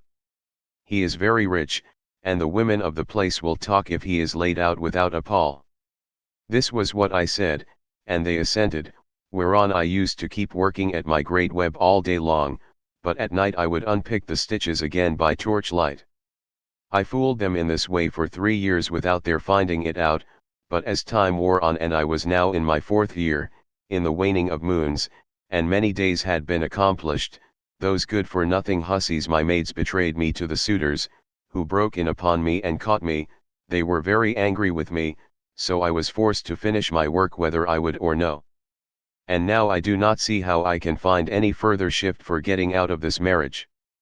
My parents are putting great pressure upon me, and my son chafes at the ravages the suitors are making upon his estate, for he is now old enough to understand all about it and is perfectly able to look after his own affairs, for heaven has blessed him with an excellent disposition. Still, notwithstanding all this, tell me who you are and where you come from, for you must have had father and mother of some sort, you cannot be the son of an oak or of a rock. Then Ulysses answered, Madam, wife of Ulysses, since you persist in asking me about my family, I will answer, no matter what it costs me. People must expect to be pained when they have been exiles as long as I have, and suffered as much among as many peoples. Nevertheless, as regards your question, I will tell you all you ask. There is a fair and fruitful island in mid-ocean called Crete. It is thickly peopled and there are 90 cities in it. The people speak many different languages which overlap one another, for there are Achaeans, brave Eteocretans, Dorians of threefold race, and noble Pelasgi. There is a great town there, Knossos, where Minos reigned, who every 9 years had a conference with Jove himself. 152 Minos was father to Deucalion, whose son I am, for Deucalion had 2 sons, Idomeneus and myself. Idomeneus sailed for Troy, and I, who am the younger, am called Ethon. My brother, however, was at once the older and the more valiant of the 2, hence it was in Crete that I saw Ulysses and showed him hospitality, for the winds took him there as he was on his way to Troy, carrying him out of his course from Cape Malea and leaving him in Amnisus off the cave of Ilithuia, where the harbors are difficult to enter and he could hardly find shelter from the winds that were then raging. As soon as he got there he went into the town and asked for Idomeneus, claiming to be his old and valued friend, but Idomeneus had already set sail for Troy some 10 or 12 days earlier, so I took him to my own house and showed him every kind of hospitality, for I had abundance of everything. Moreover, I fed the men who were with him with barley meal from the public store, and got subscriptions of wine and oxen for them to sacrifice to their heart's content. They stayed with me 12 days, for there was a gale blowing from the north so strong that one could hardly keep one's feet on land. I suppose some unfriendly god had raised it for them, but on the 13th day the wind dropped, and they got away. Many a plausible tale did Ulysses further tell her, and Penelope wept as she listened, for her heart was melted. As the snow wastes upon the mountain tops when the winds from southeast and west have breathed upon it and thawed it till the rivers run bank full with water, even so did her cheeks overflow with tears for the husband who was all the time sitting by her side. Ulysses felt for her and was sorry for her, but he kept his eyes as hard as horn or iron without letting them so much as quiver, so cunningly did he restrain his tears. Then, when she had relieved herself by weeping, she turned to him again and said, Now, stranger, I shall put you to the test and see whether or no you really did entertain my husband and his men, as you say you did. Tell me, then, how he was dressed, what kind of a man he was to look at, and so also with his companions. Madam, answered Ulysses, it is such a long time ago that I can hardly say. 20 years are come and gone since he left my home, and went elsewhither, but I will tell you as well as I can recollect. Ulysses wore a mantle of purple wool, double-lined, and it was fastened by a gold brooch with 2 catches for the pin. On the face of this there was a device that shewed a dog holding a spotted fawn between his forepaws, and watching it as it lay panting upon the ground. Every one marvelled at the way in which these things had been done in gold, the dog looking at the fawn, and strangling it, while the fawn was struggling convulsively to escape. 153 As for the shirt that he wore next his skin, it was so soft that it fitted him like the skin of an onion, and glistened in the sunlight to the admiration of all the women who beheld it. Furthermore I say, and lay my saying to your heart, that I do not know whether Ulysses wore these clothes when he left home, or whether one of his companions had given them to him while he was on his voyage, or possibly someone at whose house he was staying made him a present of them, for he was a man of many friends and had few equals among the Achaeans. I myself gave him a sword of bronze and a beautiful purple mantle, double-lined, with a shirt that went down to his feet, and I sent him on board his ship with every mark of honor. He had a servant with him, a little older than himself, and I can tell you what he was like. His shoulders were hunched 154, he was dark, and he had thick curly hair. His name was Eurybates, and Ulysses treated him with greater familiarity than he did any of the others, as being the most like-minded with himself. Penelope was moved still more deeply as she heard the indisputable proofs that Ulysses laid before her, and when she had again found relief in tears she said to him, "Stranger, I was already disposed to pity you, but henceforth you shall be honored and made welcome in my house. It was I who gave Ulysses the clothes you speak of. I took them out of the storeroom and folded them up myself, and I gave him also the gold brooch to wear as an ornament. Alas! I shall never welcome him home again. It was by an ill fate that he ever set out for that detested city whose very name I cannot bring myself even to mention." Then Ulysses answered, "Madam, wife of Ulysses, do not disfigure yourself further by grieving thus bitterly for your loss, though I can hardly blame you for doing so. A woman who has loved her husband and borne him children, would naturally be grieved at losing him, even though he were a worse man than Ulysses, who they say was like a god. Still, cease your tears and listen to what I can tell you. I will hide nothing from you, and can say with perfect truth that I have lately heard of Ulysses as being alive and on his way home.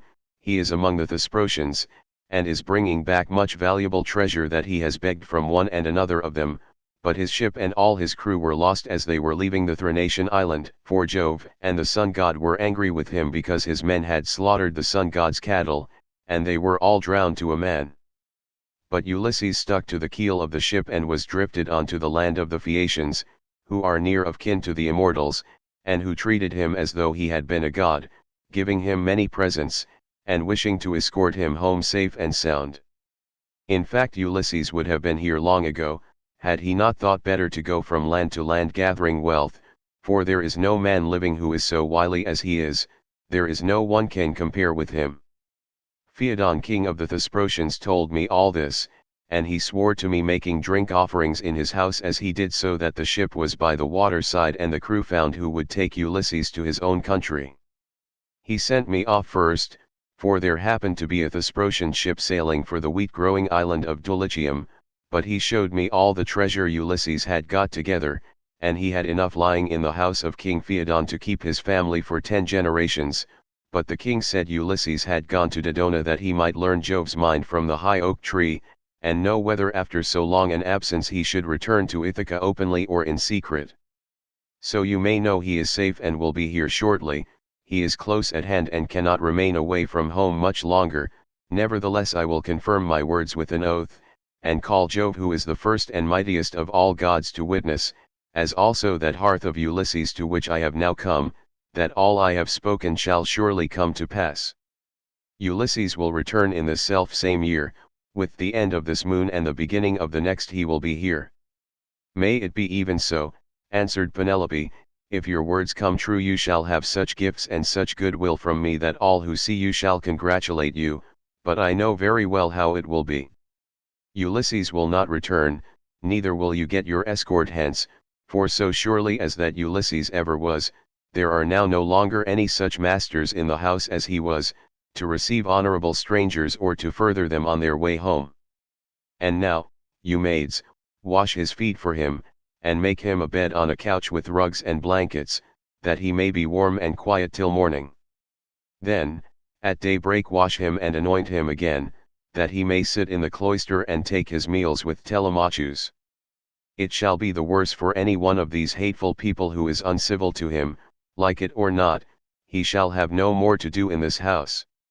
For how, sir, shall you be able to learn whether or no I am superior to others of my sex both in goodness of heart and understanding, if I let you dine in my cloisters squalid and ill-clad. Men live but for a little season, if they are hard, and deal hardly, people wish them ill so long as they are alive, and speak contemptuously of them when they are dead, but he that is righteous and deals righteously, the people tell of his praise among all lands, and many shall call him blessed.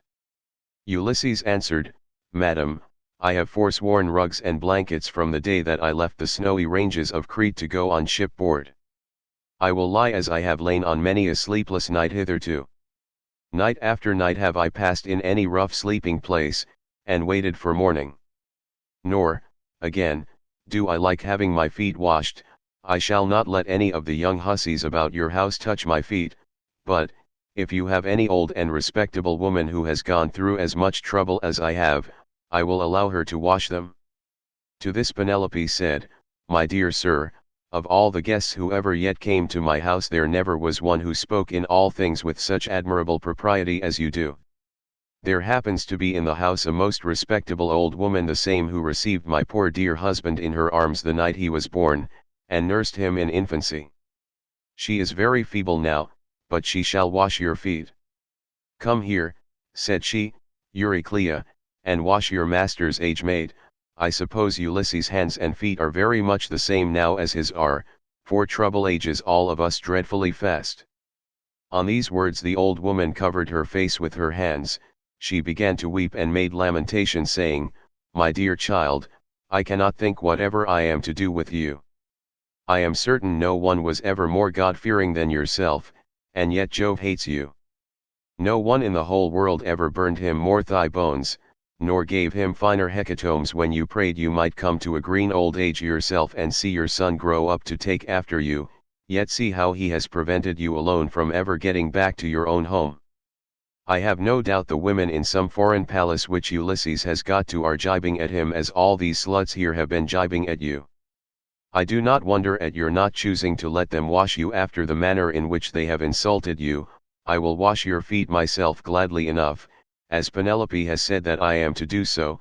I will wash them both for Penelope's sake and for your own, for you have raised the most lively feelings of compassion in my mind, and let me say this moreover, which pray attend to, we have had all kinds of strangers in distress come here before now, but I make bold to say that no one ever yet came who was so like Ulysses in figure, voice, and feet as you are. Those who have seen us both, answered Ulysses, have always said we were wonderfully like each other, and now you have noticed it too. Then the old woman took the cauldron in which she was going to wash his feet, and poured plenty of cold water into it, adding hot till the bath was warm enough. Ulysses sat by the fire, but ere long he turned away from the light, for it occurred to him that when the old woman had hold of his leg she would recognize a certain scar which it bore, whereon the whole truth would come out. And indeed as soon as she began washing her master, she at once knew the scar as one that had been given him by a wild boar when he was hunting on Mt. Parnassus with his excellent grandfather Autolycus, who was the most accomplished thief and perjurer in the whole world, and with the sons of Autolycus. Mercury himself had endowed him with this gift, for he used to burn the thigh bones of goats and kids to him, so he took pleasure in his companionship. It happened once that Autolycus had gone to Ithaca and had found the child of his daughter just born. As soon as he had done supper, Euryclea set the infant upon his knees and said, Autolycus, you must find a name for your grandson, you greatly wished that you might have one. Son-in-law and daughter, replied Autolycus, call the child thus. I am highly displeased with a large number of people in one place and another, both men and women, so name the child Ulysses, or the child of anger. When he grows up and comes to visit his mother's family on Mt. Parnassus, where my possessions lie, I will make him a present and will send him on his way rejoicing. Ulysses, therefore, went to Parnassus to get the presents from Autolycus, who with his sons shook hands with him and gave him welcome. His grandmother Amphithea threw her arms about him, and kissed his head, and both his beautiful eyes, while Autolycus desired his sons to get dinner ready, and they did as he told them. They brought in a 5-year-old bull, flayed it, made it ready and divided it into joints. These they then cut carefully up into smaller pieces and spitted them. They roasted them sufficiently and served the portions round. Thus through the livelong day to the going down of the sun they feasted, and every man had his full share so that all were satisfied. But when the sun set and it came on dark, they went to bed and enjoyed the boon of sleep. When the child of morning, rosy-fingered dawn, appeared, the sons of Autolycus went out with their hounds hunting, and Ulysses went too. They climbed the wooded slopes of Parnassus and soon reached its breezy upland valleys, but as the sun was beginning to beat upon the fields, fresh risen from the slow still currents of Oceanus, they came to a mountain dell. The dogs were in front searching for the tracks of the beast they were chasing, and after them came the sons of Autolycus, among whom was Ulysses, close behind the dogs, and he had a long spear in his hand. Here was the lair of a huge boar among some thick brushwood, so dense that the wind and rain could not get through it, nor could the sun's rays pierce it, and the ground underneath lay thick with fallen leaves. The boar heard the noise of the men's feet, and the hounds baying on every side as the huntsman came up to him, so he rushed from his lair, raised the bristles on his neck, and stood at bay with fire flashing from his eyes.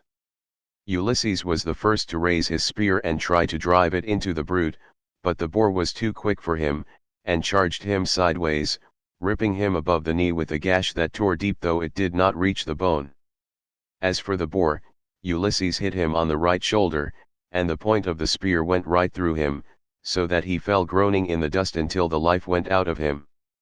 The sons of Autolycus busied themselves with the carcass of the boar, and bound Ulysses' wound. Then, after saying a spell to stop the bleeding, they went home as fast as they could. But when Autolycus and his sons had thoroughly healed Ulysses, they made him some splendid presents, and sent him back to Ithaca with much mutual goodwill.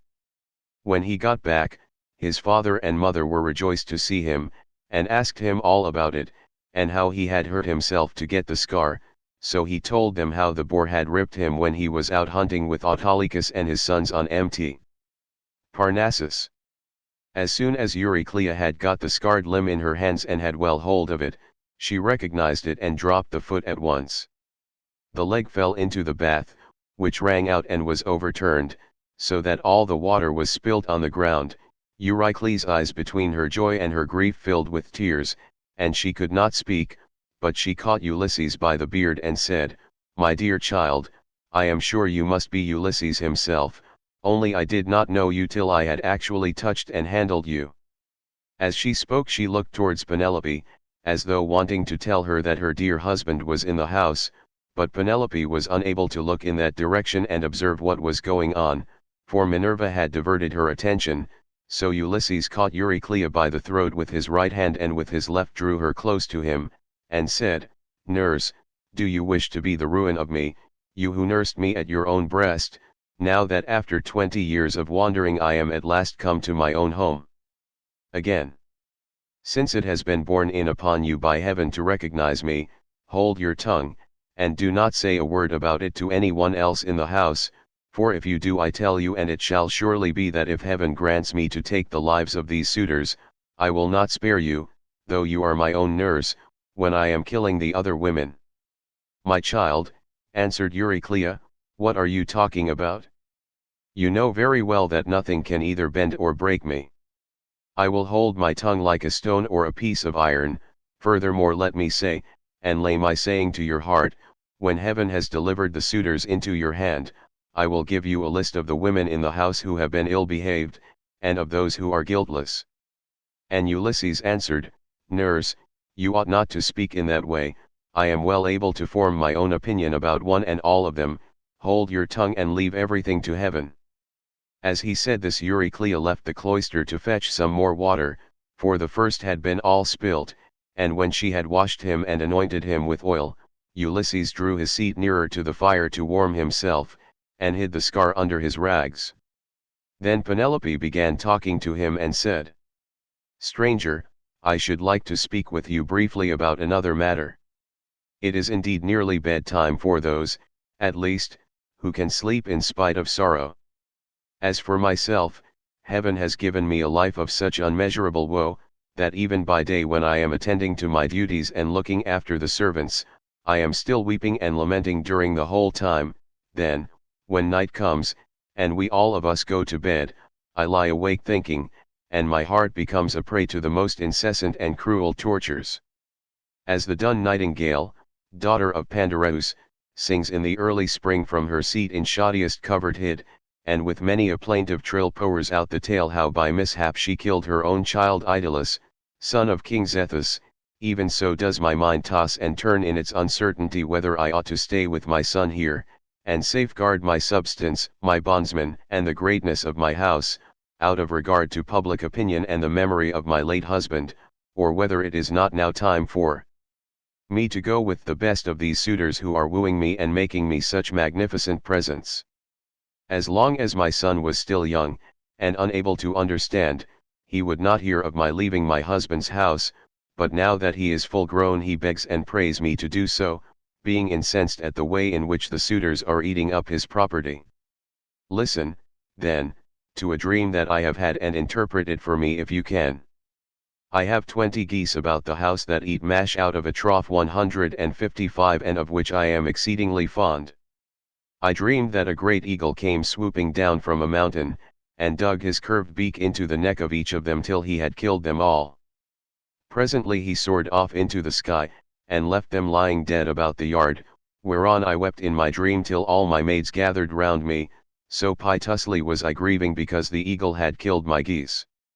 Then he came back again, and perching on a projecting rafter spoke to me with human voice, and told me to leave off crying. Be of good courage, he said, daughter of Icarius, this is no dream, but a vision of good omen that shall surely come to pass. The geese are the suitors, and I am no longer an eagle, but your own husband, who am come back to you, and who will bring these suitors to a disgraceful end. On this I woke, and when I looked out I saw my geese at the trough eating their mash as usual. This dream, madam, replied Ulysses, can admit but of one interpretation, for had not Ulysses himself told you how it shall be fulfilled? The death of the suitors is portended, and not one single one of them will escape. And Penelope answered, Stranger, dreams are very curious and unaccountable things, and they do not by any means invariably come true. There are two gates through which these unsubstantial fancies proceed, the one is of horn, and the other ivory. Those that come through the gate of ivory are fatuous, but those from the gate of horn mean something to those that see them. I do not think, however, that my own dream came through the gate of horn, though I and my son should be most thankful if it proves to have done so. Furthermore I say and lay my saying to your heart, the coming dawn will usher in the ill-omened day that is to sever me from the house of Ulysses, for I am about to hold a tournament of axes. My husband used to set up 12 axes in the court, one in front of the other, like the stays upon which a ship is built. He would then go back from them and shoot an arrow through the whole 12. I shall make the suitors try to do the same thing, and whichever of them can string the bow most easily, and send his arrow through all the 12 axes, him will I follow, and quit this house of my lawful husband, so goodly and so abounding in wealth. But even so, I doubt not that I shall remember it in my dreams. Then Ulysses answered, Madam, wife of Ulysses, you need not defer your tournament, for Ulysses will return ere ever they can string the bow, handle it how they will, and send their arrows through the iron. To this Penelope said, As long, sir, as you will sit here and talk to me, I can have no desire to go to bed. Still, people cannot do permanently without sleep, and heaven has appointed us dwellers on earth a time for all things. I will therefore go upstairs and recline upon that couch which I have never ceased to flood with my tears from the day Ulysses set out for the city with a hateful name. She then went upstairs to her own room, not alone, but attended by her maidens, and when there, she lamented her dear husband till Minerva shed sweet sleep over her eyelids. Book XX. Ulysses cannot sleep. Penelope's prayer to Diana. The two signs from heaven. Eumaeus and Philodius arrive. The suitors dine. Ctesippus throws an ox's foot at Ulysses. Theoclymenus foretells disaster and leaves the house. Ulysses slept in the cloister upon an undressed bullock's hide, on the top of which he threw several skins of the sheep the suitors had eaten, and Eurynome 156 threw a cloak over him after he had laid himself down. There, then, Ulysses lay wakefully brooding upon the way in which he should kill the suitors, and by, the women who had been in the habit of misconducting themselves with them, left the house giggling and laughing with one another. This made Ulysses very angry, and he doubted whether to get up and kill every single one of them then and there, or to let them sleep one more and last time with the suitors. His heart growled within him, and as a bitch with puppies growls and shows her teeth when she sees a stranger, so did his heart growl with anger at the evil deeds that were being done, but he beat his breast and said, "Heart, be still, you had worse than this to bear on the day when the terrible Cyclops ate your brave companions, yet you bore it in silence till your cunning got you safe out of the cave, though you made sure of being killed." Thus he chided with his heart, and checked it into endurance, but he tossed about as one who turns a paunch full of blood and fat in front of a hot fire, doing it first on one side and then on the other, that he may get it cooked as soon as possible. Even so did he turn himself about from side to side, thinking all the time how, single-handed as he was, he should contrive to kill so large a body of men as the wicked suitors. But by and by Minerva came down from heaven in the likeness of a woman, and hovered over his head saying, "My poor unhappy man, why do you lie awake in this way? This is your house, your wife is safe inside it, and so is your son who is just such a young man as any father may be proud of." "Goddess," answered Ulysses, "all that you have said is true, but I am in some doubt as to how I shall be able to kill these wicked suitors single-handed, seeing what a number of them there always are.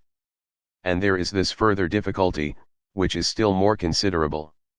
Supposing that with Jove's and your assistance I succeed in killing them, I must ask you to consider where I am to escape to from their avengers when it is all over." "For shame," replied Minerva, "why, anyone else would trust a worse ally than myself, even though that ally were only a mortal and less wise than I am. Am I not a goddess, and have I not protected you throughout in all your troubles? I tell you plainly that even though there were 50 bands of men surrounding us and eager to kill us, you should take all their sheep and cattle, and drive them away with you. But go to sleep, it is a very bad thing to lie awake all night, and you shall be out of your troubles before long." As she spoke she shed sleep over his eyes, and then went back to Olympus.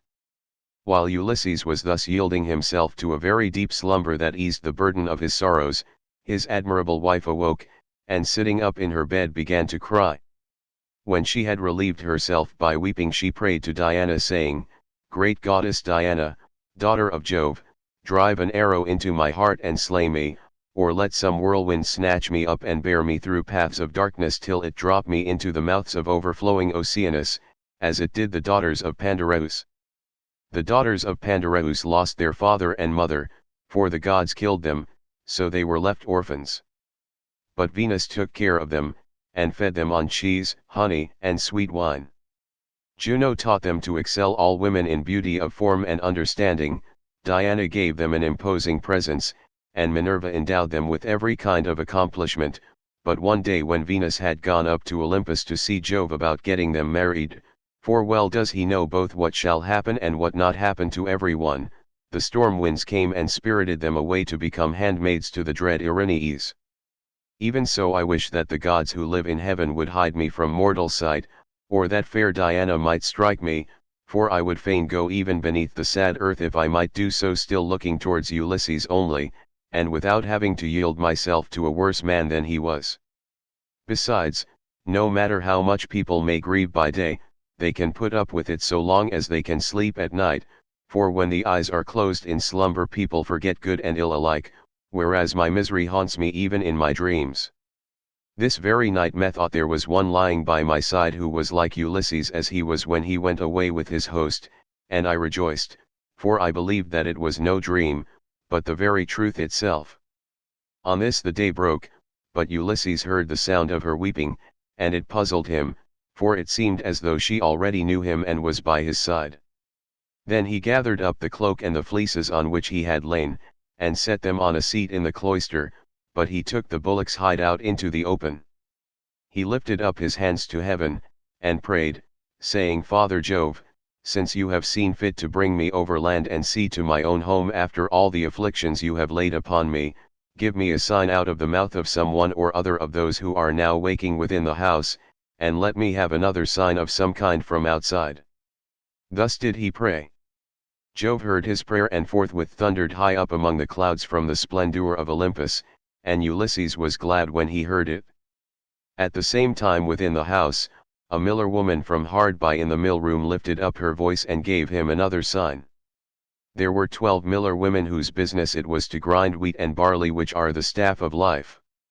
The others had ground their task and had gone to take their rest, but this one had not yet finished, for she was not so strong as they were, and when she heard the thunder she stopped grinding and gave the sign to her master. Father Jove, said she, you, who rule over heaven and earth, you have thundered from a clear sky without so much as a cloud in it, and this means something for somebody. Grant the prayer, then, of me your poor servant who calls upon you, and let this be the very last day that the suitors dine in the house of Ulysses. They have worn me out with labor of grinding meal for them, and I hope they may never have another dinner anywhere at all. Ulysses was glad when he heard the omens conveyed to him by the woman's speech, and by the thunder, for he knew they meant that he should avenge himself on the suitors. Then the other maids in the house rose and lit the fire on the hearth. Telemachus also rose and put on his clothes. He girded his sword about his shoulder, bound his sandals onto his comely feet, and took a doughty spear with a point of sharpened bronze. Then he went to the threshold of the cloister and said to Euryclea, Nurse, did you make the stranger comfortable both as regards bed and board, or did you let him shift for himself? For my mother, good woman though she is, has a way of paying great attention to second-rate people, and of neglecting others who are in reality much better men. Do not find fault, child, said Euryclea, when there is no one to find fault with.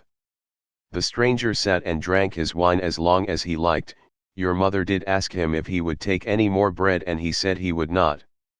When he wanted to go to bed she told the servants to make one for him, but he said he was such a wretched outcast that he would not sleep on a bed and under blankets.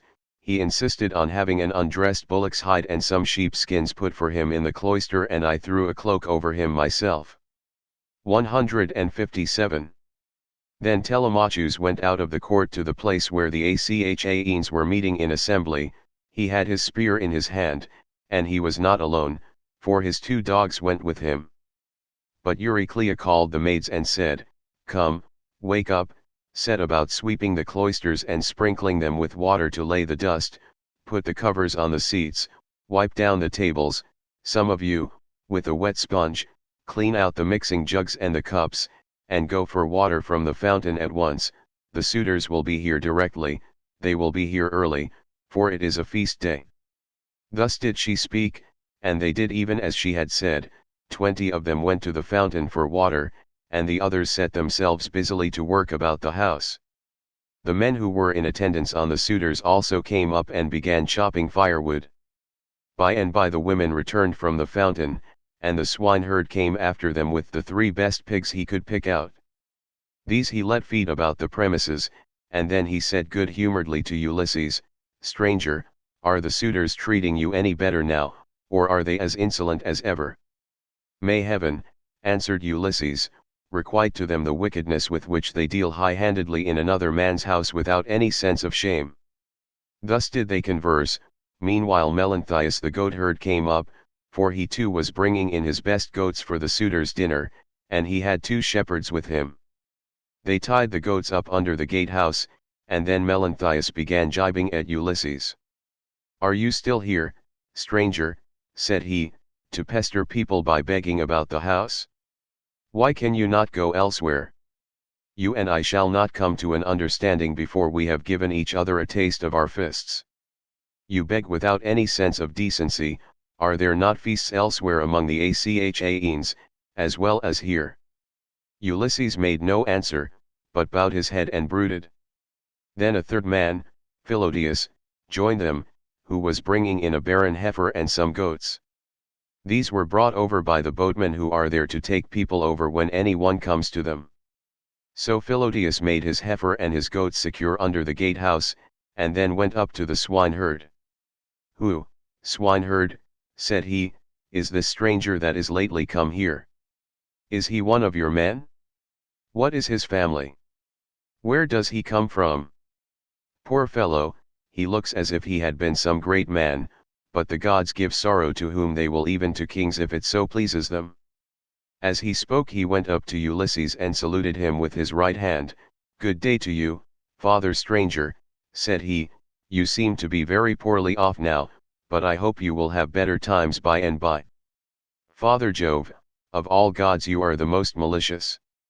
We are your own children, yet you show us no mercy in all our misery and afflictions.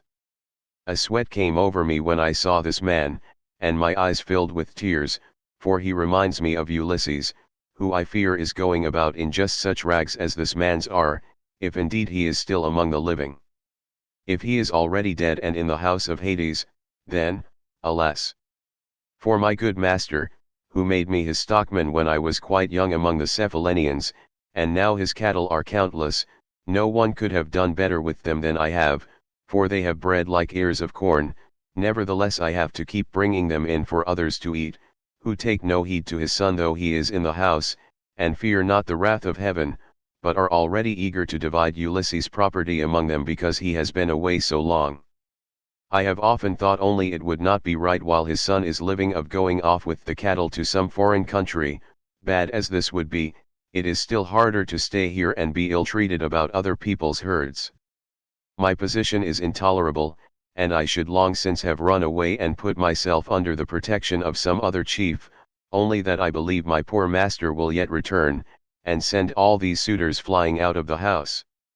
"Stockman," answered Ulysses, "you seem to be a very well-disposed person, and I can see that you are a man of sense. Therefore I will tell you, and will confirm my words with an oath. By Jove, the chief of all gods, and by that hearth of Ulysses to which I am now come, Ulysses shall return before you leave this place, and if you are so minded you shall see him killing the suitors who are now masters here." "If Jove were to bring this to pass," replied the stockman, "you should see how I would do my very utmost to help him." And in like manner Eumaeus prayed that Ulysses might return home. Thus did they converse. Meanwhile the suitors were hatching a plot to murder Telemachus, but a bird flew near them on their left hand, an eagle with a dove in its talons. On this Amphinomus said, "My friends, this plot of ours to murder Telemachus will not succeed, let us go to dinner instead." The others assented, so they went inside and laid their cloaks on the benches and seats. They sacrificed the sheep, goats, pigs, and the heifer, and when the inward meats were cooked they served them round. They mixed the wine in the mixing bowls, and the swineherd gave every man his cup, while Philodeus handed round the bread in the bread baskets, and Melanthius poured them out their wine. Then they laid their hands upon the good things that were before them. Telemachus purposely made Ulysses sit in the part of the cloister that was paved with stone 158. He gave him a shabby-looking seat at a little table to himself, and had his portion of the inward meats brought to him, with his wine in a gold cup. "Sit there," said he, "and drink your wine among the great people. I will put a stop to the gibes and blows of the suitors, for this is no public house, but belongs to Ulysses, and has passed from him to me. Therefore, suitors, keep your hands and your tongues to yourselves, or there will be mischief." The suitors bit their lips, and marveled at the boldness of his speech. Then Antinous said, "We do not like such language, but we will put up with it, for Telemachus is threatening us in good earnest. If Jove had let us we should have put a stop to his brave talk ere now." Thus spoke Antinous, but Telemachus heeded him not. Meanwhile the heralds were bringing the holy hecatomb through the city, and the Achaeans gathered under the shady grove of Apollo. Then they roasted the outer meat, drew it off the spits, gave every man his portion, and feasted to their heart's content. Those who waited at table gave Ulysses exactly the same portion as the others had, for Telemachus had told them to do so. But Minerva would not let the suitors for one moment drop their insolence, for she wanted Ulysses to become still more bitter against them. Now there happened to be among them a ribald fellow, whose name was Ctesippus, and who came from Same. This man, confident in his great wealth, was paying court to the wife of Ulysses, and said to the suitors, "Hear what I have to say. The stranger has already had as large a portion as any one else. This is well, for it is not right nor reasonable to ill-treat any guest of Telemachus who comes here. I will, however, make him a present on my own account, that he may have something to give to the bathwoman, or to some other of Ulysses' servants." As he spoke he picked up a heifer's foot from the meat basket in which it lay, and threw it at Ulysses, but Ulysses turned his head a little aside, and avoided it, smiling grimly Sardinian fashion 159 as he did so, and it hit the wall, not him. On this Telemachus spoke fiercely to Ctesippus. "It is a good thing for you," said he, "that the stranger turned his head so that you missed him. If you had hit him I should have run you through with my spear, and your father would have had to see about getting you buried rather than married in this house. So let me have no more unseemly behavior from any of you, for I am grown up now to the knowledge of good and evil and understand what is going on, instead of being the child that I have been heretofore. I have long seen you killing my sheep and making free with my corn and wine. I have put up with this, for one man is no match for many, but do me no further violence. Still, if you wish to kill me, I would far rather die than see such disgraceful scenes day after day, guests insulted, and men dragging the women servants about the house in an unseemly way." They all held their peace till at last Agelaus son of Damastor said, "No one should take offense at what has just been said, nor gainsay it, for it is quite reasonable. Leave off, therefore, ill-treating the stranger, or any one else of the servants who are about the house. I would say, however, a friendly word to Telemachus and his mother, which I trust may commend itself to both. As long, I would say, as you had ground for hoping that Ulysses would one day come home, no one could complain of your waiting and suffering 160 the suitors to be in your house.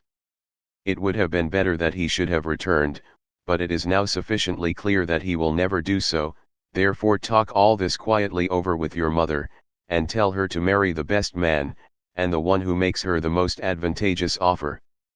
Thus you will yourself be able to manage your own inheritance, and to eat and drink in peace, while your mother will look after some other man's house, not yours."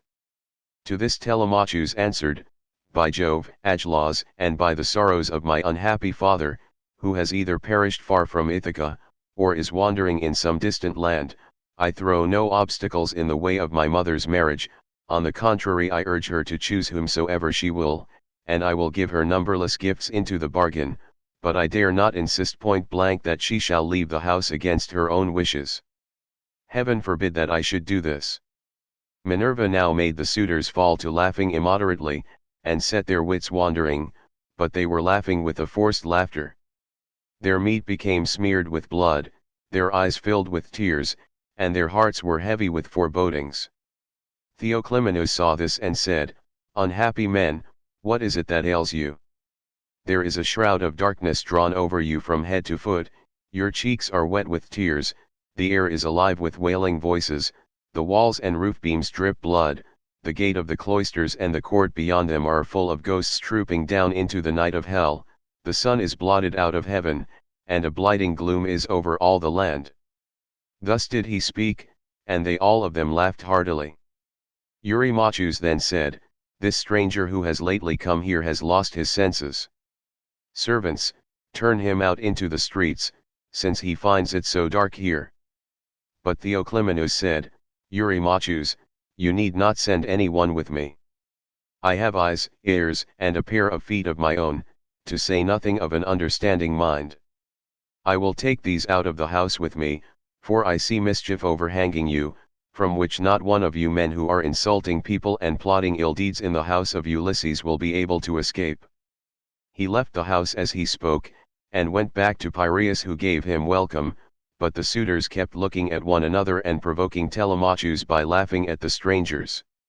One insolent fellow said to him, "Telemachus, you are not happy in your guests. First you have this importunate tramp, who comes begging bread and wine and has no skill for work or for hard fighting, but is perfectly useless, and now here is another fellow who is setting himself up as a prophet. Let me persuade you, for it will be much better to put them on board ship and send them off to the Seychelles to sell for what they will bring." Telemachus gave him no heed, but sate silently watching his father, expecting every moment that he would begin his attack upon the suitors. Meanwhile the daughter of Icarius, wise Penelope, had had a rich seat placed for her facing the court and cloisters, so that she could hear what every one was saying.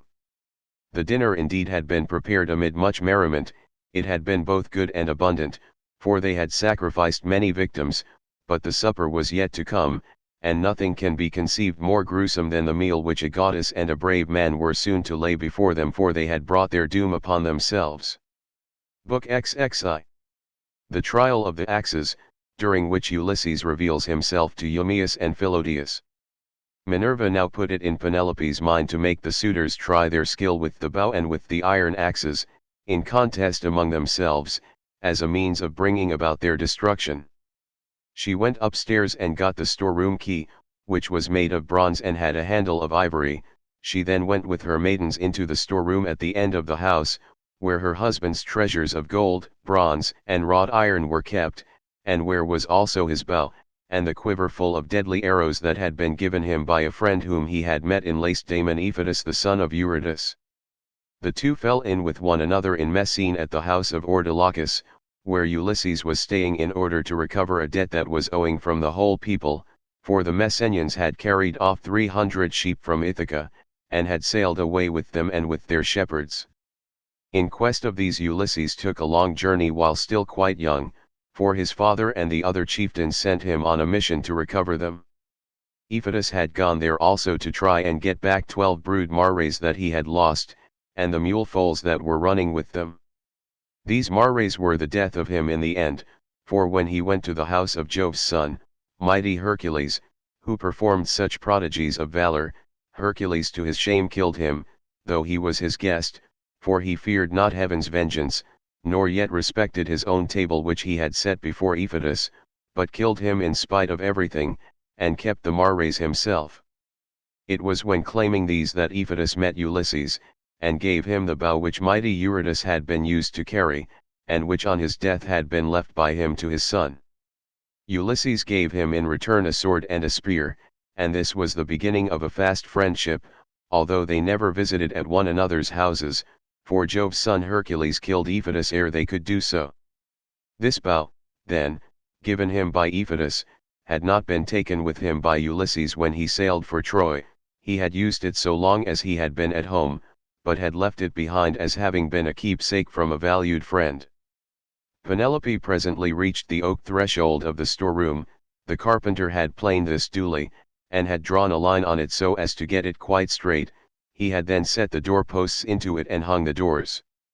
She loosed the strap from the handle of the door, put in the key, and drove it straight home to shoot back the bolts that held the doors. 161 These flew open with a noise like a bull bellowing in a meadow, and Penelope stepped upon the raised platform, where the chest stood in which the fair linen and clothes were laid by along with fragrant herbs.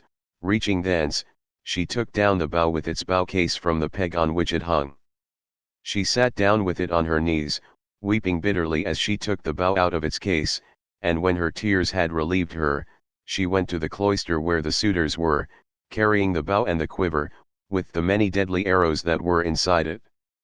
Along with her came her maidens, bearing a chest that contained much iron and bronze which her husband had won as prizes. When she reached the suitors, she stood by one of the bearing posts supporting the roof of the cloister, holding a veil before her face, and with a maid on either side of her.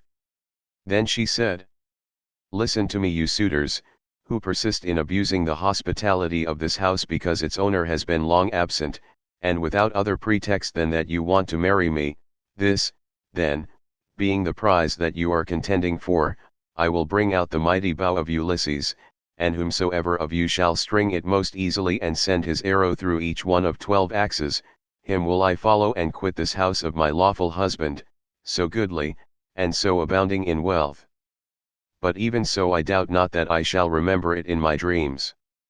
As she spoke, She told Eumaeus to set the bow and the pieces of iron before the suitors, and Eumaeus wept as he took them to do as she had bidden him. Hard by, the stockman wept also when he saw his master's bow, but Antinous scolded them. "You country louts," said he, "silly simpletons, why should you add to the sorrows of your mistress by crying in this way? She has enough to grieve her in the loss of her husband. Sit still, therefore, and eat your dinners in silence, or go outside if you want to cry, and leave the bow behind you. We suitors shall have to contend for it with might and main, for we shall find it no light matter to string such a bow as this is. There is not a man of us all who is such another as Ulysses, for I have seen him and remember him, though I was then only a child." This was what he said, but all the time he was expecting to be able to string the bow and shoot through the iron, whereas in fact he was to be the first that should taste of the arrows from the hands of Ulysses, whom he was dishonoring in his own house, egging the others on to do so also. Then Telemachus spoke. "Great heavens," he exclaimed, "Jove must have robbed me of my senses. Here is my dear and excellent mother saying she will quit this house and marry again, yet I am laughing and enjoying myself as though there were nothing happening. But, suitors, as the contest has been agreed upon, let it go forward. It is for a woman whose peer is not to be found in Pylos, Argos, or Mycene, nor yet in Ithaca nor on the mainland. You know this as well as I do. What need have I to speak in praise of my mother? Come on, then, make no excuses for delay, but let us see whether you can string the bow or no. I too will make trial of it, for if I can string it and shoot through the iron, I shall not suffer my mother to quit this house with a stranger, not if I can win the prizes which my father won before me." As he spoke he sprang from his seat, threw his crimson cloak from him, and took his sword from his shoulder. First he set the axes in a row, in a long groove which he had dug for them, and had made straight by line. 162 Then he stamped the earth tight round them, and everyone was surprised when they saw him set them up so orderly, though he had never seen anything of the kind before. This done, he went on to the pavement to make trial of the bow. Thrice did he tug at it, trying with all his might to draw the string, and thrice he had to leave off, though he had hoped to string the bow and shoot through the iron. He was trying for the fourth time, and would have strung it had not Ulysses made a sign to check him in spite of all his eagerness. So he said, "Alas! I shall either be always feeble and of no prowess, or I am too young, and have not yet reached my full strength so as to be able to hold my own if any one attacks me. You others, therefore, who are stronger than I, make trial of the bow and get this contest settled." On this he put the bow down, letting it lean against the door that led into the house with the arrow standing against the top of the bow. Then he sat down on the seat from which he had risen, and Antinous said, "Come on each of you in his turn, going towards the right from the place at which the cupbearer begins when he is handing round the wine." The rest agreed, and Lyod son of Enops was the first to rise. He was sacrificial priest to the suitors, and sat in the corner near the mixing bowl. 163 He was the only man who hated their evil deeds and was indignant with the others.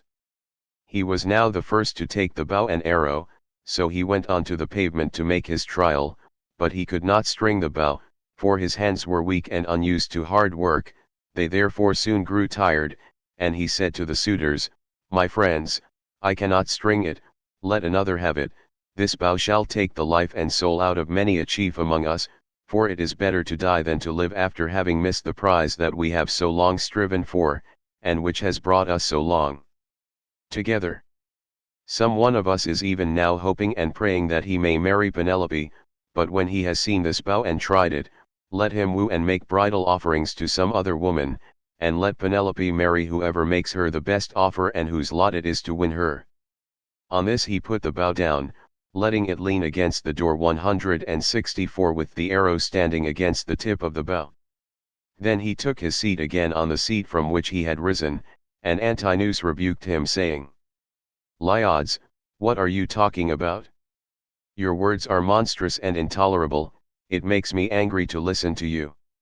Shall, then, this bow take the life of many a chief among us, merely because you cannot bend it yourself?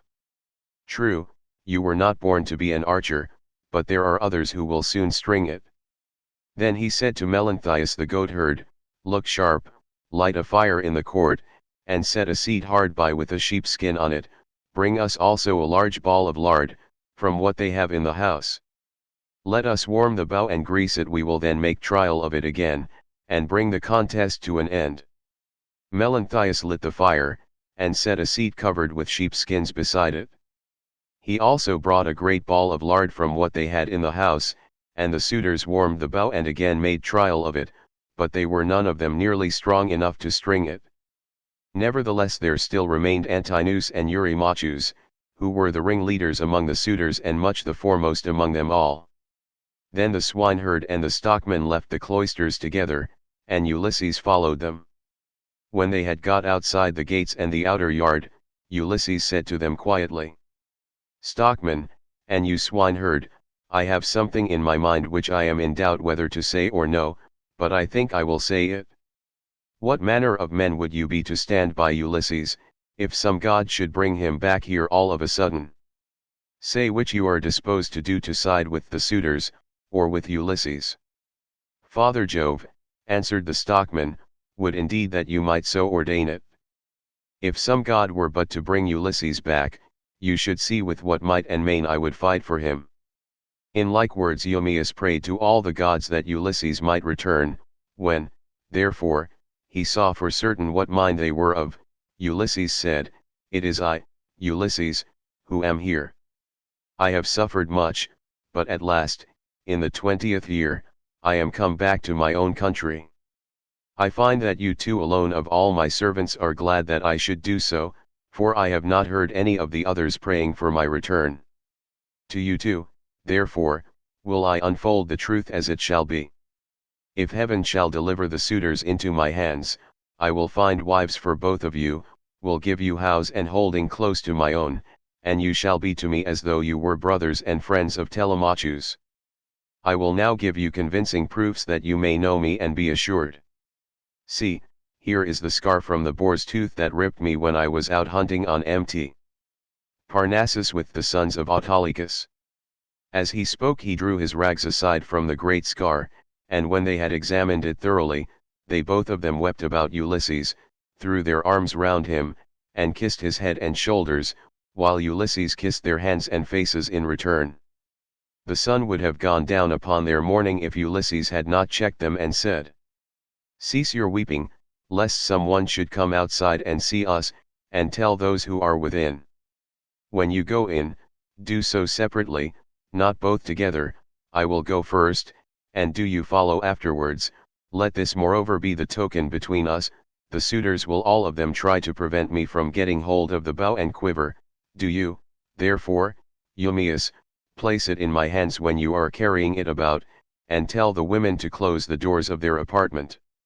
If they hear any groaning or uproar as of men fighting about the house, they must not come out, they must keep quiet, and stay where they are at their work. And I charge you, Philodius, to make fast the doors of the outer court, and to bind them securely at once. When he had thus spoken, he went back to the house and took the seat that he had left. Presently, his two servants followed him inside. At this moment the bow was in the hands of Eurymachus, who was warming it by the fire, but even so he could not string it, and he was greatly grieved. He heaved a deep sigh and said, I grieve for myself and for us all. I grieve that I shall have to forego the marriage, but I do not care nearly so much about this, for there are plenty of other women in Ithaca and elsewhere. What I feel most is the fact of our being so inferior to Ulysses in strength that we cannot string his bow. This will disgrace us in the eyes of those who are yet unborn. It shall not be so, Eurymachus, said Antinous, and you know it yourself. Today is the feast of Apollo throughout all the land. Who can string a bow on such a day as this? Put it on one side. As for the axes, they can stay where they are, for no one is likely to come to the house and take them away. Let the cupbearer go round with his cups, that we may make our drink offerings and drop this matter of the bow. We will tell Melanthius to bring us in some goats tomorrow, the best he has. We can then offer thigh bones to Apollo the mighty archer, and again make trial of the bow, so as to bring the contest to an end. The rest approved his words, and thereon men servants poured water over the hands of the guests, while pages filled the mixing bowls with wine and water and handed it round after giving every man his drink offering. Then, when they had made their offerings and had drunk each as much as he desired, Ulysses craftily said, "Suitors of the illustrious queen, listen that I may speak even as I am minded. I appeal more especially to Eurymachus, and to Antinous who has just spoken with so much reason.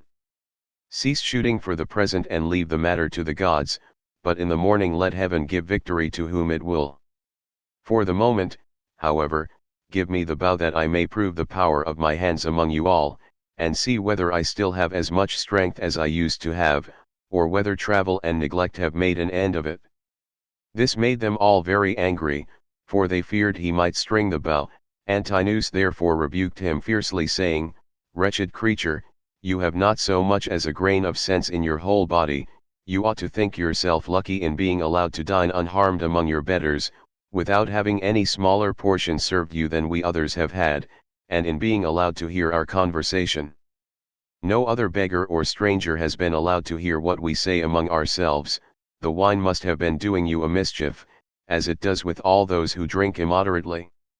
It was wine that inflamed the centaur Eurytushan when he was staying with Pirithous among the Lapithae. When the wine had got into his head, he went mad and did ill deeds about the house of Pirithous. This angered the heroes who were there assembled, so they rushed at him and cut off his ears and nostrils. Then they dragged him through the doorway out of the house, so he went away crazed, and bore the burden of his crime, bereft of understanding. Henceforth, therefore, there was war between mankind and the centaurs, but he brought it upon himself through his own drunkenness. In like manner I can tell you that it will go hardly with you if you string the bow. You will find no mercy from any one here, for we shall at once ship you off to King Echetus, who kills every one that comes near him. You will never get away alive, so drink and keep quiet without getting into a quarrel with men younger than yourself." Penelope then spoke to him. "Antinous," said she, "it is not right that you should ill-treat any guest of Telemachus who comes to this house. If the stranger should prove strong enough to string the mighty bow of Ulysses, can you suppose that he would take me home with him and make me his wife? Even the man himself can have no such idea in his mind. None of you need let that disturb his feasting, it would be out of all reason." "Queen Penelope," answered Eurymachus, "we do not suppose that this man will take you away with him, it is impossible, but we are afraid lest some of the baser sort, men or women among the Achaeans, should go gossiping about and say, 'These suitors are a feeble folk, they are paying court to the wife of a brave man whose bow not one of them was able to string, and yet a beggarly tramp who came to the house strung it at once and sent an arrow through the iron.' This is what will be said, and it will be a scandal against us." "Eurymachus," Penelope answered, "people who persist in eating up the estate of a great chieftain and dishonoring his house must not expect others to think well of them. Why then should you mind if men talk as you think they will? This stranger is strong and well built, he says moreover that he is of noble birth. Give him the bow, and let us see whether he can string it or no. I say, and it shall surely be that if Apollo vouchsafes him the glory of stringing it, I will give him a cloak and shirt of good wear, with a javelin to keep off dogs and robbers, and a sharp sword. I will also give him sandals, and will see him sent safely wherever he wants to go." Then Telemachus said, "Mother, I am the only man either in Ithaca or in the islands that are over against Elis who has the right to let any one have the bow or to refuse it. No one shall force me one way or the other, not even though I choose to make the stranger a present of the bow outright, and let him take it away with him. Go, then, within the house and busy yourself with your daily duties, your loom, your distaff, and the ordering of your servants. This bow is a man's matter, and mine above all others, for it is I who am master here." She went wondering back into the house, and laid her son saying in her heart. Then going upstairs with her handmaids into her room, she mourned her dear husband till Minerva sent sweet sleep over her eyelids. The swineherd now took up the bow and was for taking it to Ulysses, but the suitors clamoured at him from all parts of the cloisters, and one of them said, "You idiot, where are you taking the bow to? Are you out of your wits? If Apollo and the other gods will grant our prayer, your own boarhounds shall get you into some quiet little place, and worry you to death." Eumaeus was frightened at the outcry they all raised, so he put the bow down then and there, but Telemachus shouted out at him from the other side of the cloisters, and threatened him saying, "Father Eumaeus, bring the bow on in spite of them, or young as I am I will pelt you with stones back to the country, for I am the better man of the two. I wish I was as much stronger than all the other suitors in the house as I am than you, I would soon send some of them off sick and sorry, for they mean mischief." Thus did he speak, and they all of them laughed heartily, which put them in a better humor with Telemachus, so Eumaeus brought the bow on and placed it in the hands of Ulysses. When he had done this, he called Euryclea apart and said to her, "Euryclea, Telemachus says you are to close the doors of the women's apartments. If they hear any groaning or uproar as of men fighting about the house, they are not to come out, but are to keep quiet and stay where they are at their work." Euryclea did as she was told and closed the doors of the women's apartments. Meanwhile Philaudeus slipped quietly out and made fast the gates of the outer court. There was a ship's cable of byblos fiber lying in the gatehouse, so he made the gates fast with it and then came in again, resuming the seat that he had left, and keeping an eye on Ulysses, who had now got the bow in his hands, and was turning it every way about, and proving it all over to see whether the worms had been eating into its two horns during his absence. Then would one turn towards his neighbor saying, "This is some tricky old bow fancier, either he has got one like it at home, or he wants to make one, in such workmanlike style does the old vagabond handle it." Another said, "I hope he may be no more successful in other things than he is likely to be in stringing this bow." But Ulysses, when he had taken it up and examined it all over, strung it as easily as a skilled bard strings a new peg of his lyre and makes the twisted gut fast at both ends. Then he took it in his right hand to prove the string, and it sang sweetly under his touch like the twittering of a swallow. The suitors were dismayed, and turned color as they heard it. At that moment, moreover, Jove thundered loudly as a sign, and the heart of Ulysses rejoiced as he heard the omen that the son of scheming Saturn had sent him. He took an arrow that was lying upon the table 165, for those which the Achaeans were so shortly about to taste were all inside the quiver. He laid it on the centerpiece of the bow, and drew the notch of the arrow and the string toward him, still seated on his seat. When he had taken aim he let fly, and his arrow pierced every one of the handle holes of the axes from the first onwards till it had gone right through them, and into the outer courtyard. Then he said to Telemachus, "Your guest has not disgraced you, Telemachus. I did not miss what I aimed at, and I was not long in stringing my bow. I am still strong, and not as the suitors twit me with being. Now, however, it is time for the Achaeans to prepare supper while there is still daylight, and then otherwise to disport themselves with song and dance, which are the crowning ornaments of a banquet." As he spoke he made a sign with his eyebrows, and Telemachus girded on his sword, grasped his spear, and stood armed beside his father's seat. Book XXII. The killing of the suitors. The maids who have misconducted themselves are made to cleanse the cloisters and are then hanged. Then Ulysses tore off his rags, and sprang onto the broad pavement with his bow and his quiver full of arrows. He shed the arrows onto the ground at his feet and said, "The mighty contest is at an end. I will now see whether Apollo will vouchsafe it to me to hit another mark which no man has yet hit." On this he aimed a deadly arrow at Antinous, who was about to take up a two-handled gold cup to drink his wine and already had it in his hands. He had no thought of death, who amongst all the revellers would think that one man, however brave, would stand alone among so many and kill him. The arrow struck Antinous in the throat, and the point went clean through his neck, so that he fell over and the cup dropped from his hand, while a thick stream of blood gushed from his nostrils. He kicked the table from him and upset the things on it, so that the bread and roasted meats were all soiled as they fell over onto the ground. 166 The suitors were in an uproar when they saw that a man had been hit. They sprang in dismay one and all of them from their seats and looked everywhere towards the walls, but there was neither shield nor spear, and they rebuked Ulysses very angrily. "Stranger," said they, "you shall pay for shooting people in this way, you shall see no other contest, you are a doomed man, he whom you have slain was the foremost youth in Ithaca, and the vultures shall devour you for having killed him." Thus they spoke, for they thought that he had killed Antinous by mistake, and did not perceive that death was hanging over the head of every one of them. But Ulysses glared at them and said, "Dogs, did you think that I should not come back from Troy? You have wasted my substance 167, have forced my women servants to lie with you, and have wooed my wife while I was still living. You have feared neither God nor man, and now you shall die." They turned pale with fear as he spoke, and every man looked round about to see whither he might fly for safety, but Eurymachus alone spoke. "If you are Ulysses," said he, "then what you have said is just. We have done much wrong on your lands and in your house. But Antinous, who was the head and front of the offending, lies low already. It was all his doing. It was not that he wanted to marry Penelope, he did not so much care about that, what he wanted was something quite different, and Jove has not vouchsafed it to him.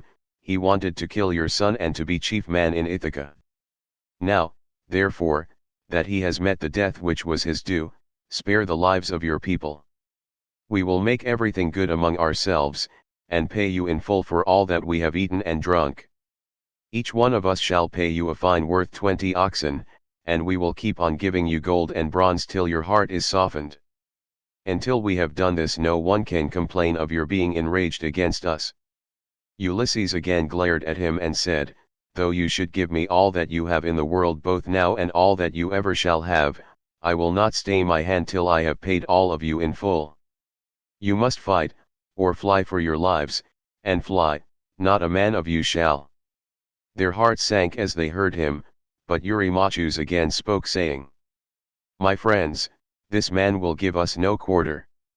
He will stand where he is and shoot us down till he has killed every man among us.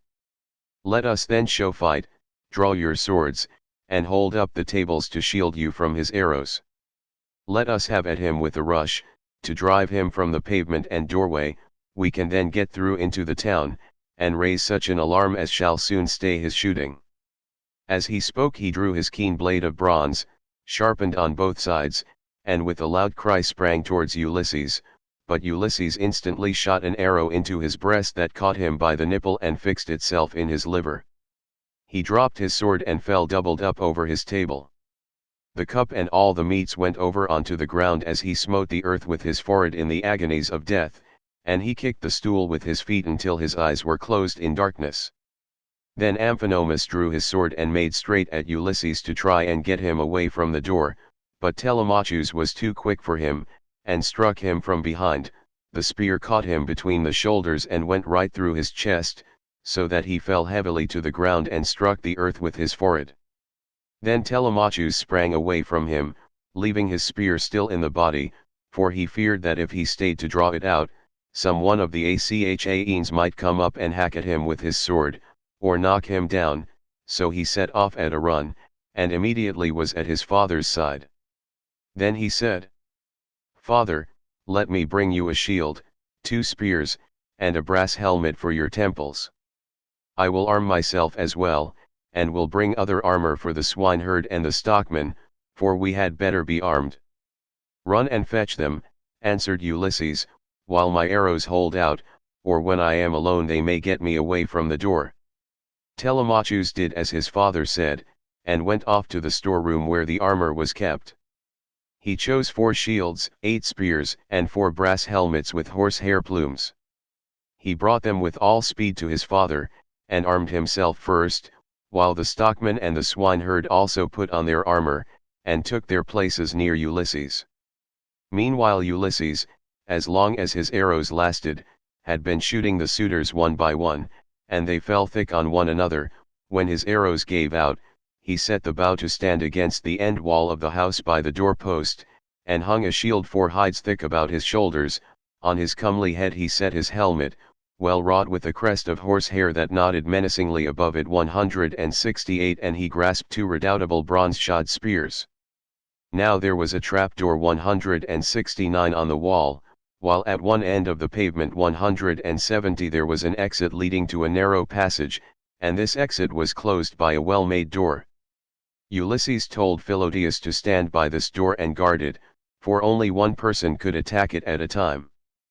But Agelaus shouted out, "Cannot someone go up to the trapdoor and tell the people what is going on? Help would come at once, and we should soon make an end of this man and his shooting." "This may not be, Agelaus," answered Melanthius, "the mouth of the narrow passage is dangerously near the entrance to the outer court. One brave man could prevent any number from getting in. But I know what I will do, I will bring you arms from the storeroom, for I am sure it is there that Ulysses and his son have put them." On this the goatherd Melanthius went by back passages to the storeroom of Ulysses' house. There he chose 12 shields, with as many helmets and spears, and brought them back as fast as he could to give them to the suitors. Ulysses' heart began to fail him when he saw the suitors 171 putting on their armor and brandishing their spears. He saw the greatness of the danger, and said to Telemachus, "Some one of the women inside is helping the suitors against us, or it may be Melanthius." Telemachus answered, "The fault, father, is mine, and mine only. I left the storeroom door open, and they have kept a sharper lookout than I have. Go, Eumaeus, put the door to, and see whether it is one of the women who is doing this, or whether, as I suspect, it is Melanthius the son of Dolius." Thus did they converse. Meanwhile Melanthius was again going to the storeroom to fetch more armor, but the swineherd saw him and said to Ulysses who was beside him, "Ulysses, noble son of Laertes, it is that scoundrel Melanthius, just as we suspected, who is going to the storeroom. Say, shall I kill him, if I can get the better of him, or shall I bring him here that you may take your own revenge for all the many wrongs that he has done in your house?" Ulysses answered, "Telemachus and I will hold these suitors in check, no matter what they do. Go back both of you and bind Melanthius hands and feet behind him. Throw him into the storeroom and make the door fast behind you, then fasten a noose about his body, and string him close up to the rafters from a high-bearing post 172 that he may linger on in an agony." Thus did he speak, and they did even as he had said. They went to the storeroom, which they entered before Melanthius saw them, for he was busy searching for arms in the innermost part of the room, so the two took their stand on either side of the door and waited. By and by Melanthius came out with a helmet in one hand, and an old dry-rotted shield in the other, which had been borne by Laertes when he was young, but which had been long since thrown aside, and the straps had become unsewn. On this the two seized him, dragged him back by the hair, and threw him struggling to the ground. They bent his hands and feet well behind his back, and bound them tight with a painful bond as Ulysses had told them. Then they fastened a noose about his body and strung him up from a high pillar till he was close up to the rafters, and over him did you then vaunt, O swineherd Eumaeus, saying, "Melanthius, you will pass the night on a soft bed as you deserve. You will know very well when morning comes from the streams of Oceanus, and it is time for you to be driving in your goats for the suitors to feast on." There, then, they left him in very cruel bondage, and having put on their armor they closed the door behind them and went back to take their places by the side of Ulysses, whereon the four men stood in the cloister, fierce and full of fury. Nevertheless, those who were in the body of the court were still both brave and many. Then Jove's daughter Minerva came up to them, having assumed the voice and form of Mentor. Ulysses was glad when he saw her and said, "Mentor, lend me your help, and forget not your old comrade, nor the many good turns he has done you. Besides, you are my age mate." But all the time he felt sure it was Minerva, and the suitors from the other side raised an uproar when they saw her. Agelaus was the first to reproach her. "Mentor," he cried, "do not let Ulysses beguile you into siding with him and fighting the suitors.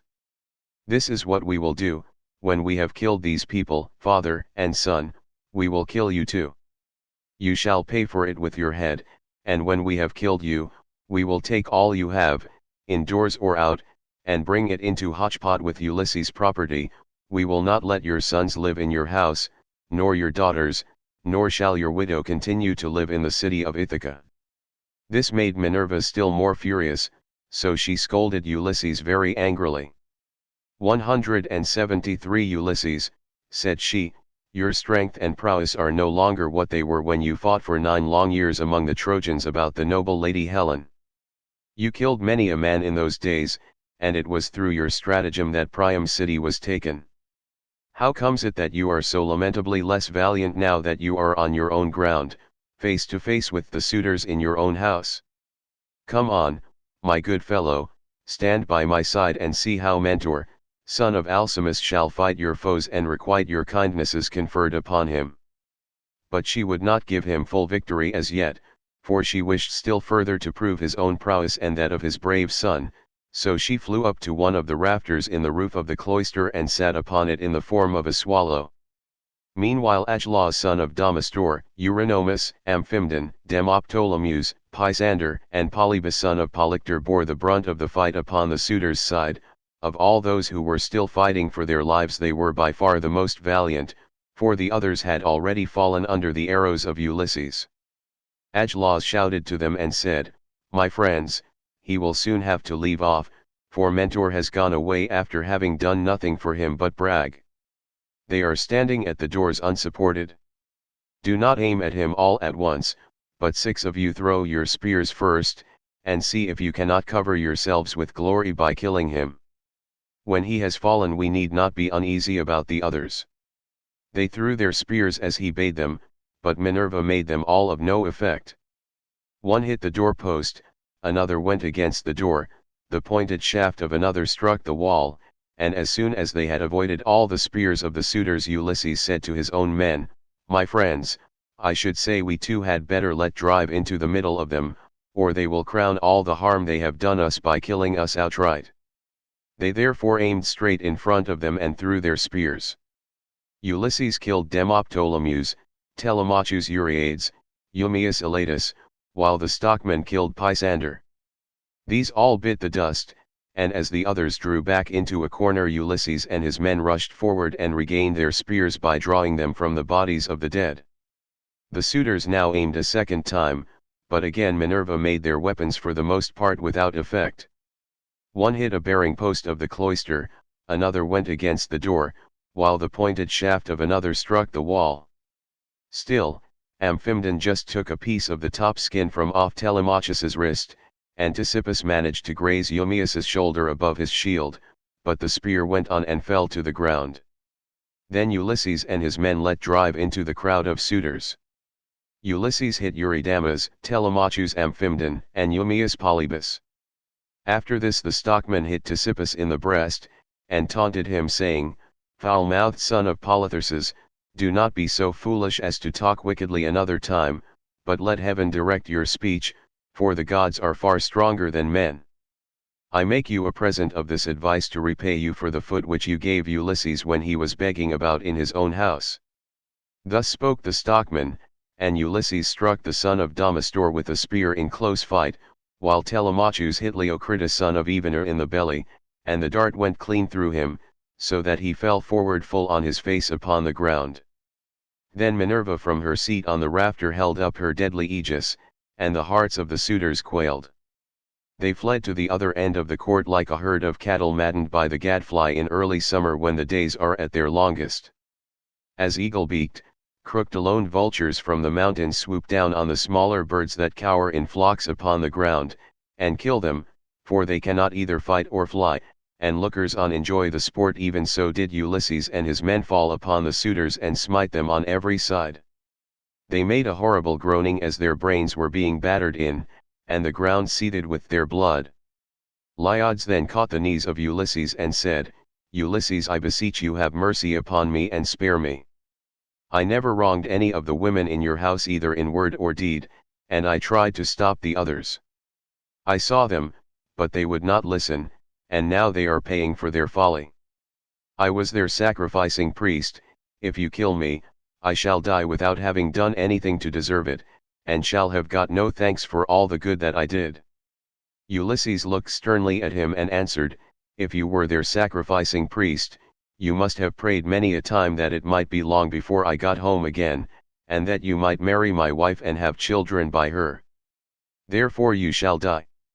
With these words he picked up the sword that Agelaus had dropped when he was being killed, and which was lying upon the ground.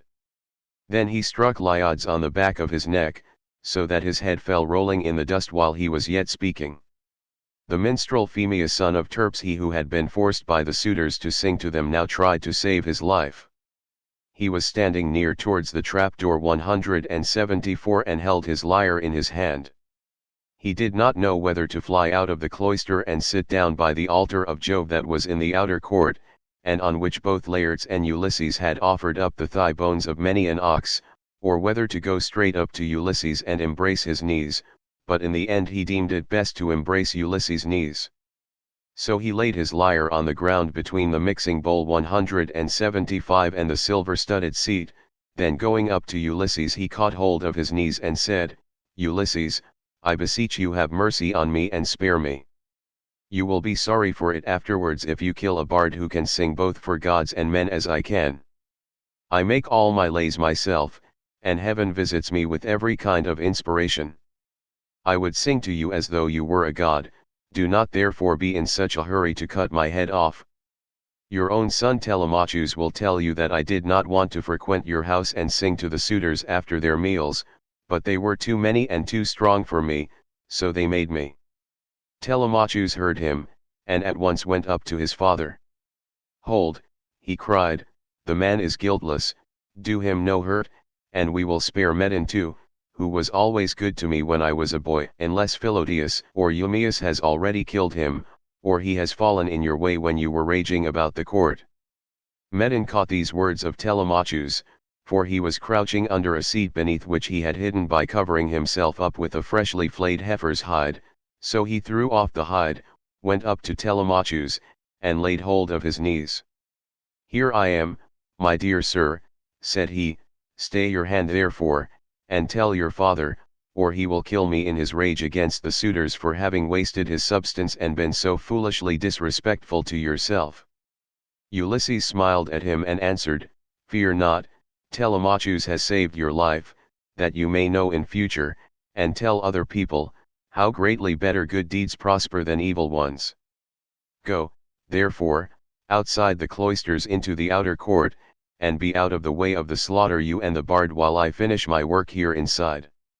The pair went into the outer court as fast as they could, and sat down by Jove's great altar, looking fearfully round, and still expecting that they would be killed. Then Ulysses searched the whole court carefully over, to see if anyone had managed to hide himself and was still living, but he found them all lying in the dust and weltering in their blood.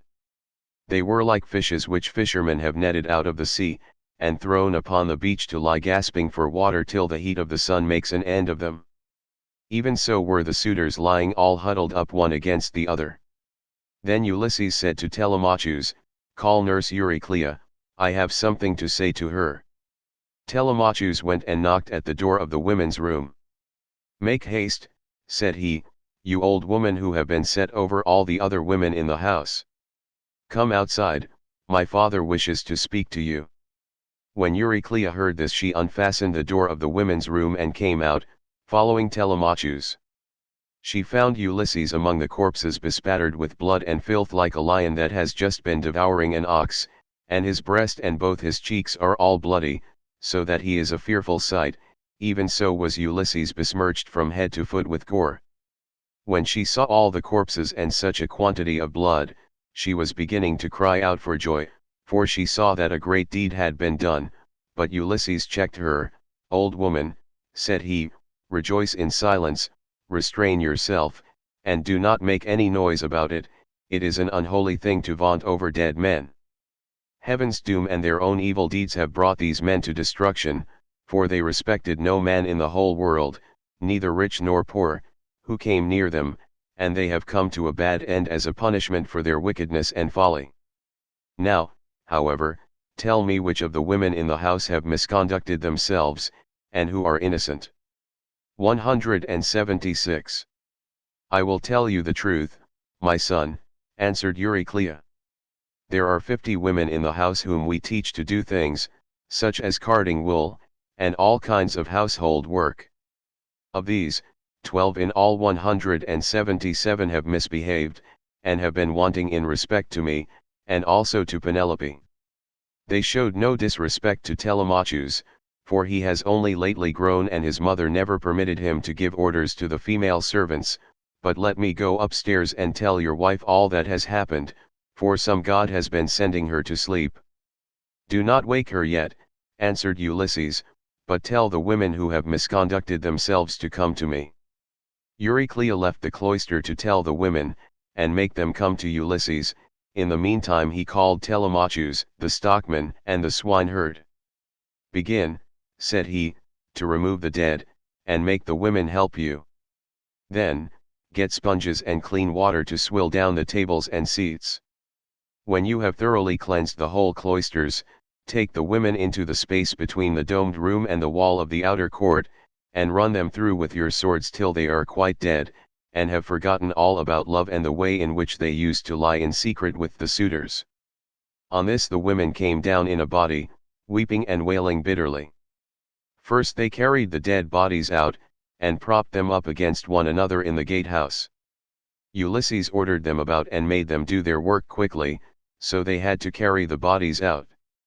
When they had done this, they cleaned all the tables and seats with sponges and water, while Telemachus and the 2 others shoveled up the blood and dirt from the ground, and the women carried it all away and put it out of doors. Then when they had made the whole place quite clean and orderly, they took the women out and hemmed them in the narrow space between the wall of the domed room and that of the yard, so that they could not get away, and Telemachus said to the other 2, I shall not let these women die a clean death, for they were insolent to me and my mother, and used to sleep with the suitors. So saying he made a ship's cable fast to one of the bearing posts that supported the roof of the domed room, and secured it all around the building, at a good height, lest any of the women's feet should touch the ground, and as thrushes or doves beat against a net that has been set for them in a thicket just as they were getting to their nest, and a terrible fate awaits them, even so did the women have to put their heads in nooses one after the other and die most miserably. 178 Their feet moved convulsively for a while, but not for very long. As for Melanthius, they took him through the cloister into the inner court. There they cut off his nose and his ears, they drew out his vitals and gave them to the dogs raw, and then in their fury they cut off his hands and his feet. When they had done this they washed their hands and feet and went back into the house, for all was now over, and Ulysses said to the dear old nurse Euryclea, Bring me sulphur, which cleanses all pollution, and fetch fire also that I may burn it, and purify the cloisters. Go, moreover, and tell Penelope to come here with her attendants, and also all the maidservants that are in the house. All that you have said is true, answered Euryclea, but let me bring you some clean clothes, a shirt and cloak. Do not keep these rags on your back any longer. It is not right. First light me a fire, replied Ulysses. She brought the fire and sulphur, as he had bidden her, and Ulysses thoroughly purified the cloisters and both the inner and outer courts. Then she went inside to call the women and tell them what had happened, whereon they came from their apartment with torches in their hands, and pressed round Ulysses to embrace him, kissing his head and shoulders and taking hold of his hands. It made him feel as if he should like to weep, for he remembered every one of them. 179. Book XXIII. Penelope eventually recognizes her husband early in the morning. Ulysses, Telemachus, Eumaeus, and Philodeus leave the town. Euryclea now went upstairs laughing to tell her mistress that her dear husband had come home. Her aged knees became young again and her feet were nimble for joy as she went up to her mistress and bent over her head to speak to her. Wake up, Penelope, my dear child, she exclaimed, and see with your own eyes something that you have been wanting this long time past. Ulysses has at last indeed come home again, and has killed the suitors who were giving so much trouble in his house, eating up his estate and ill-treating his son.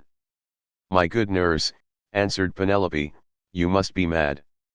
The gods sometimes send some very sensible people out of their minds, and make foolish people become sensible.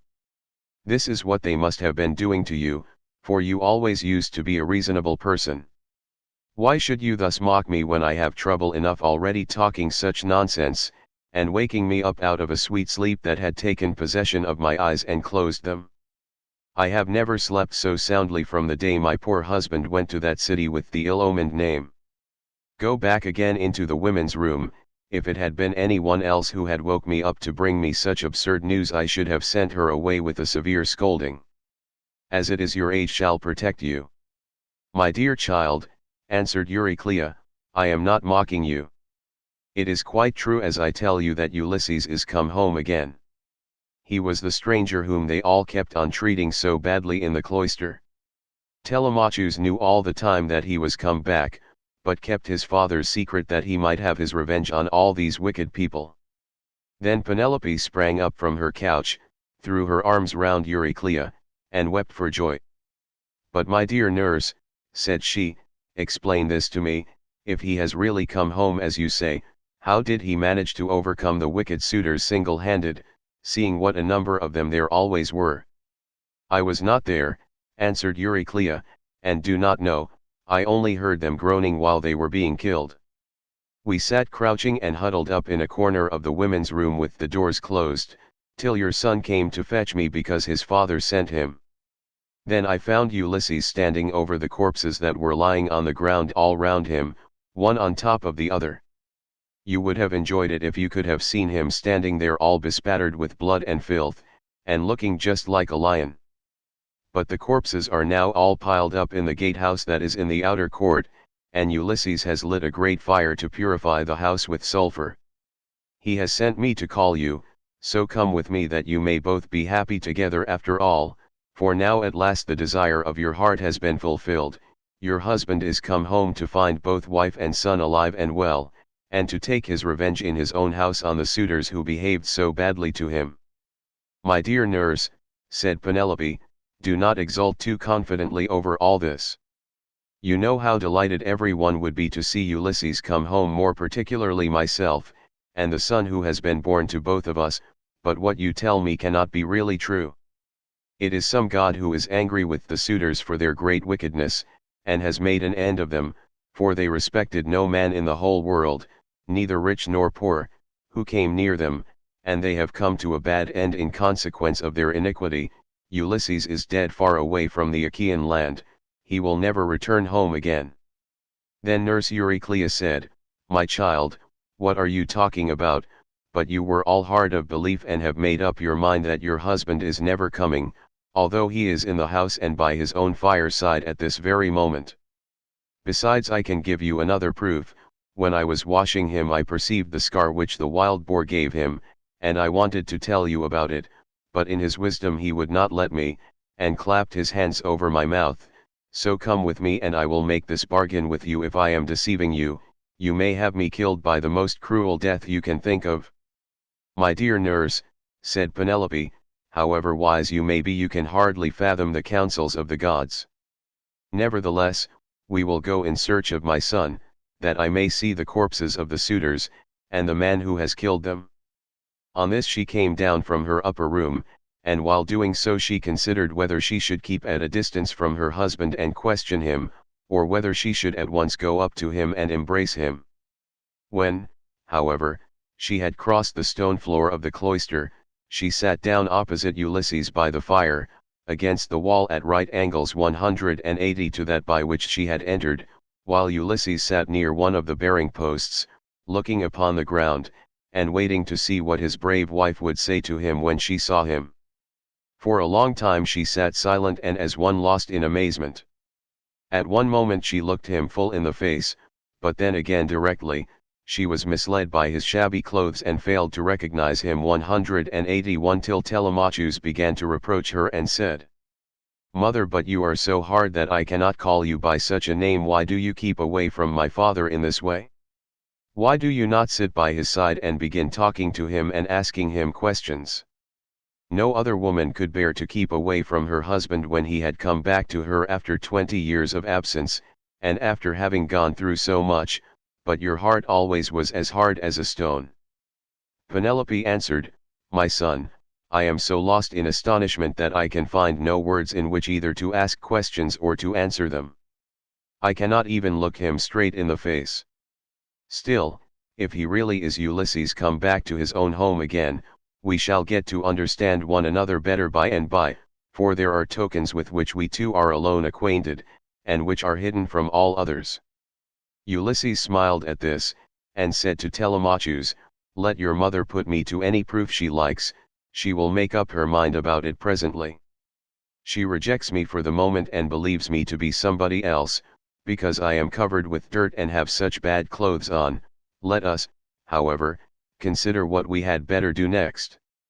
When one man has killed another, even though he was not one who would leave many friends to take up his quarrel, the man who has killed him must still say goodbye to his friends and fly the country, whereas we have been killing the stay of a whole town, and all the picked youth of Ithaca. I would have you consider this matter." "Look to it yourself, father," answered Telemachus, "for they say you are the wisest counselor in the world, and that there is no other mortal man who can compare with you. We will follow you with right good will, nor shall you find us fail you in so far as our strength holds out." "I will say what I think will be best," answered Ulysses.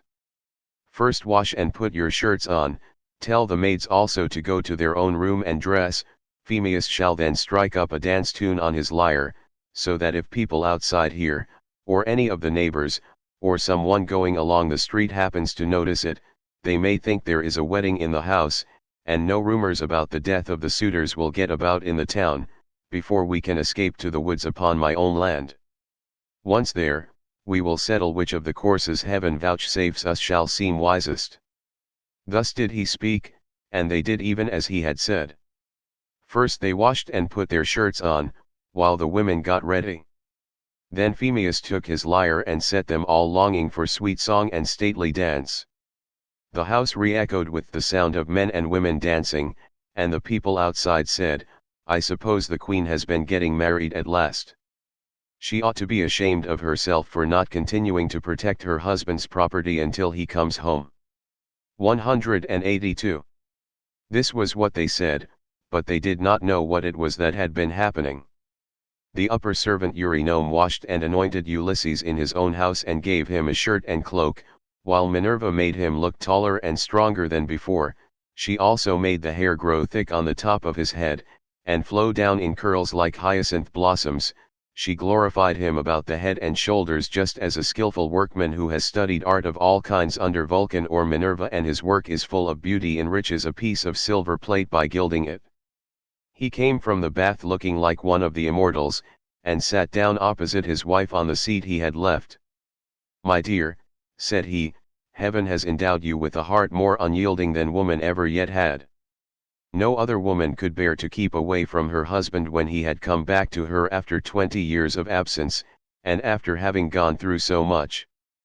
But come, nurse, get a bed ready for me, I will sleep alone, for this woman has a heart as hard as iron." "My dear," answered Penelope, "I have no wish to set myself up, nor to depreciate you, but I am not struck by your appearance, for I very well remember what kind of a man you were when you set sail from Ithaca. Nevertheless, Euryclea, take his bed outside the bed-chamber that he himself built. Bring the bed outside this room, and put bedding upon it with fleeces, good coverlets, and blankets." She said this to try him, but Ulysses was very angry and said, "Wife, I am much displeased at what you have just been saying. Who has been taking my bed from the place in which I left it? He must have found it a hard task, no matter how skilled a workman he was, unless some god came and helped him to shift it. There is no man living, however strong and in his prime, who could move it from its place, for it is a marvelous curiosity which I made with my very own hands." There was a young olive growing within the precincts of the house, in full vigor, and about as thick as a bearing post. I built my room round this with strong walls of stone and a roof to cover them, and I made the doors strong and well fitting. Then I cut off the top boughs of the olive tree and left the stump standing. This I dressed roughly from the root upwards, and then worked with carpenter's tools well and skillfully, straightening my work by drawing a line on the wood, and making it into a bed prop. I then bored a hole down the middle, and made it the center post of my bed, at which I worked till I had finished it, inlaying it with gold and silver. After this I stretched a hide of crimson leather from one side of it to the other. So you see I know all about it, and I desire to learn whether it is still there, or whether anyone has been removing it by cutting down the olive tree at its roots." When she heard the sure proofs Ulysses now gave her, she fairly broke down.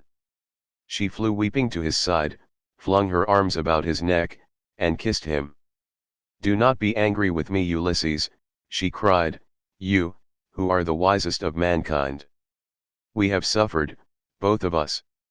Heaven has denied us the happiness of spending our youth, and of growing old, together. Do not then be aggrieved or take it amiss that I did not embrace you thus as soon as I saw you. I have been shuddering all the time through fear that someone might come here and deceive me with a lying story, for there are many very wicked people going about.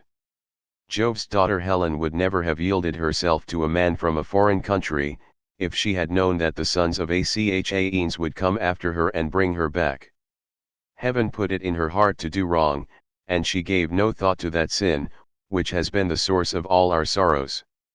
Now, however, that you have convinced me by showing that you know all about our bed, which no human being has ever seen but you and I and a single maidservant, the daughter of Actor, who was given me by my father on my marriage, and who keeps the doors of our room, hard of belief though I have been I can mistrust no longer."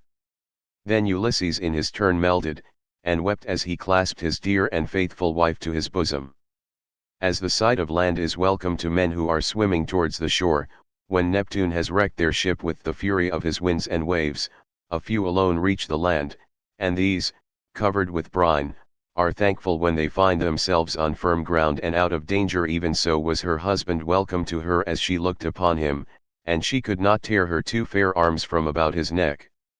Indeed they would have gone on indulging their sorrow till rosy-fingered morn appeared, had not Minerva determined otherwise, and held night back in the far west, while she would not suffer dawn to leave Oceanus, nor to yoke the two steeds Lampus and Phaethon that bear her onward to break the day upon mankind. At last, however, Ulysses said, "Wife, we have not yet reached the end of our troubles. I have an unknown amount of toil still to undergo. It is long and difficult, but I must go through with it, for thus the shade of Tiresias prophesied concerning me, on the day when I went down into Hades to ask about my return and that of my companions. But now let us go to bed, that we may lie down and enjoy the blessed boon of sleep." "You shall go to bed as soon as you please," replied Penelope, "now that the gods have sent you home to your own good house and to your country. But as heaven has put it in your mind to speak of it, tell me about the task that lies before you. I shall have to hear about it later, so it is better that I should be told at once." "My dear," answered Ulysses, "why should you press me to tell you? Still, I will not conceal it from you, though you will not like it. I do not like it myself, for Tiresias bade me travel far and wide, carrying an oar, till I came to a country where the people have never heard of the sea, and do not even mix salt with their food. They know nothing about ships, nor oars that are as the wings of a ship. He gave me this certain token which I will not hide from you. He said that a wayfarer should meet me and ask me whether it was a winnowing shovel that I had on my shoulder. On this, I was to fix my oar in the ground and sacrifice a ram, a bull, and a boar to Neptune, after which I was to go home and offer hecatombs to all the gods in heaven, one after the other. As for myself, he said that death should come to me from the sea, and that my life should ebb away very gently when I was full of years and peace of mind, and my people should bless me. All this, he said, should surely come to pass." And Penelope said, "If the gods are going to vouchsafe you a happier time in your old age, you may hope then to have some respite from misfortune." Thus did they converse. Meanwhile Eurynome and the nurse took torches and made the bed ready with soft coverlets. As soon as they had laid them, the nurse went back into the house to go to her rest, leaving the bedchamber woman Eurynome 183 to show Ulysses and Penelope to bed by torchlight. When she had conducted them to their room she went back, and they then came joyfully to the rights of their own old bed. Telemachus, Philodeus, and the swineherd now left off dancing, and made the women leave off also. They then laid themselves down to sleep in the cloisters. When Ulysses and Penelope had had their fill of love, they fell talking with one another. She told him how much she had had to bear in seeing the house filled with a crowd of wicked suitors who had killed so many sheep and oxen on her account, and had drunk so many casks of wine. Ulysses in his turn told her what he had suffered, and how much trouble he had himself given to other people. He told her everything, and she was so delighted to listen that she never went to sleep till he had ended his whole story. He began with his victory over the Cicons, and how he thence reached the fertile land of the lotus eaters. He told her all about the Cyclops and how he had punished him for having so ruthlessly eaten his brave comrades, how he then went on to Aeolus, who received him hospitably and furthered him on his way, but even so he was not to reach home, for to his great grief a hurricane carried him out to sea again, how he went on to the Laestrygonian city Telepylos, where the people destroyed all his ships with their crews, save himself and his own ship only.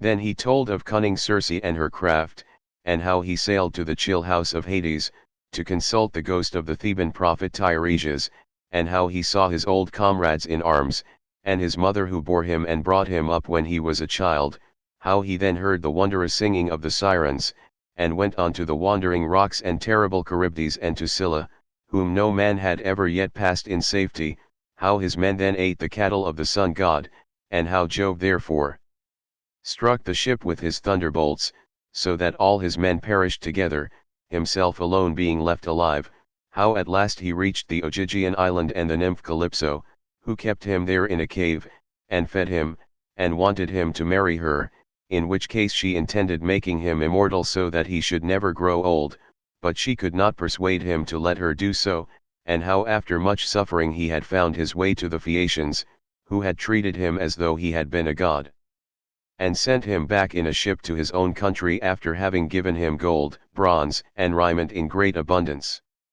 This was the last thing about which he told her, for here a deep sleep took hold upon him and eased the burden of his sorrows. Then Minerva bethought her of another matter. When she deemed that Ulysses had had both of his wife and of repose, she bade golden-throned Dawn rise out of Oceanus that she might shed light upon mankind. On this, Ulysses rose from his comfortable bed and said to Penelope, "Wife, we have both of us had our full share of troubles, you, here, in lamenting my absence, and I in being prevented from getting home though I was longing all the time to do so. Now, however, that we have at last come together, take care of the property that is in the house. As for the sheep and goats which the wicked suitors have eaten, I will take many myself by force from other people, and will compel the Achaeans to make good the rest till they shall have filled all my yards. I am now going to the wooded lands out in the country to see my father who has so long been grieved on my account, and to yourself I will give these instructions, though you have little need of them. At sunrise it will at once get abroad that I have been killing the suitors, go upstairs, therefore 184 and stay there with your women. See nobody and ask no questions. 185. As he spoke he girded on his armor. Then he roused Telemachus, Philodeus, and Eumaeus, and told them all to put on their armor also. This they did, and armed themselves. When they had done so, they opened the gates and sallied forth, Ulysses leading the way. It was now daylight, but Minerva nevertheless concealed them in darkness and led them quickly out of the town. Book XXIV. The ghosts of the suitors in Hades. Ulysses and his men go to the house of Laertes. The people of Ithaca come out to attack Ulysses, but Minerva concludes a peace. Then Mercury of Cyllene summoned the ghosts of the suitors, and in his hand he held the fair golden wand with which he seals men's eyes in sleep or wakes them just as he pleases. With this he roused the ghosts and led them, while they followed whining and gibbering behind him. As bats fly squealing in the hollow of some great cave, when one of them has fallen out of the cluster in which they hang, even so did the ghosts whine and squeal as Mercury the healer of sorrow led them down into the dark abode of death. When they had passed the waters of Oceanus and the rock Lucas, they came to the gates of the sun and the land of dreams, whereon they reached the meadow of Asphodel where dwell the souls and shadows of them that can labor no more. Here they found the ghost of Achilles son of Peleus, with those of Patroclus, Antilochus, and Ajax, who was the finest and handsomest man of all the Danaans after the son of Peleus himself. They gathered round the ghost of the son of Peleus, and the ghost of Agamemnon joined them, sorrowing bitterly. Round him were gathered also the ghosts of those who had perished with him in the house of Aegisthus, and the ghost of Achilles spoke first. Son of Atreus, it said, we used to say that Jove had loved you better from first to last than any other hero, for you were captain over many and brave men, when we were all fighting together before Troy, yet the hand of death, which no mortal can escape, was laid upon you all too early. Better for you had you fallen at Troy in the heyday of your renown, for the Achaeans would have built a mound over your ashes, and your son would have been heir to your good name, whereas it has now been your lot to come to a most miserable end. Happy son of Peleus, answered the ghost of Agamemnon, for having died at Troy far from Argos, while the bravest of the Trojans and the Achaeans fell round you fighting for your body. There you lay in the whirling clouds of dust, all huge and hugely, heedless now of your chivalry. We fought the whole of the livelong day, nor should we ever have left off if Jove had not sent a hurricane to stay us. Then, when we had borne you to the ships out of the fray, we laid you on your bed and cleansed your fair skin with warm water and with ointments. The Danaans tore their hair and wept bitterly round about you. Your mother, when she heard, came with her immortal nymphs from out of the sea, and the sound of a great wailing went forth over the waters so that the Achaeans quaked for fear. They would have fled panic-stricken to their ships had not wise old Nestor, whose counsel was ever truest, checked them, saying, Hold, Argives, fly not, sons of the Achaeans, this is his mother coming from the sea with her immortal nymphs to view the body of her son. Thus he spoke, and the Achaeans feared no more. The daughters of the old man of the sea stood round you weeping bitterly, and clothed you in immortal raiment.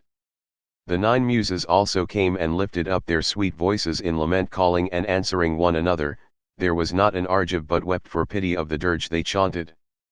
Days and nights 7 and 10 we mourned you, mortals and immortals, but on the 18th day we gave you to the flames, and many a fat sheep with many an ox did we slay in sacrifice around you. You were burnt in raiment of the gods, with rich resins and with honey, while heroes, horse and foot, clashed their armor round the pile as you were burning, with the tramp as of a great multitude. But when the flames of heaven had done their work, we gathered your white bones at daybreak and laid them in ointments and in pure wine. Your mother brought us a golden vase to hold them, gift of Bacchus, and work of Vulcan himself. In this we mingled your bleached bones with those of Patroclus who had gone before you, and separate we enclosed also those of Antilochus, who had been closer to you than any other of your comrades now that Patroclus was no more. Over these the host of the Argives built a noble tomb, on a point jutting out over the open Hellespont, that it might be seen from far out upon the sea by those now living and by them that shall be born hereafter. Your mother begged prizes from the gods, and offered them to be contended for by the noblest of the Achaeans.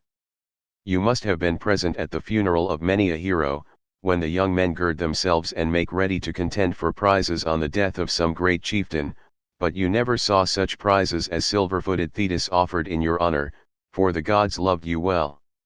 Thus even in death your fame, Achilles, has not been lost, and your name lives evermore among all mankind. But as for me, what solace had I when the days of my fighting were done? For Jove willed my destruction on my return, by the hands of Aegisthus and those of my wicked wife.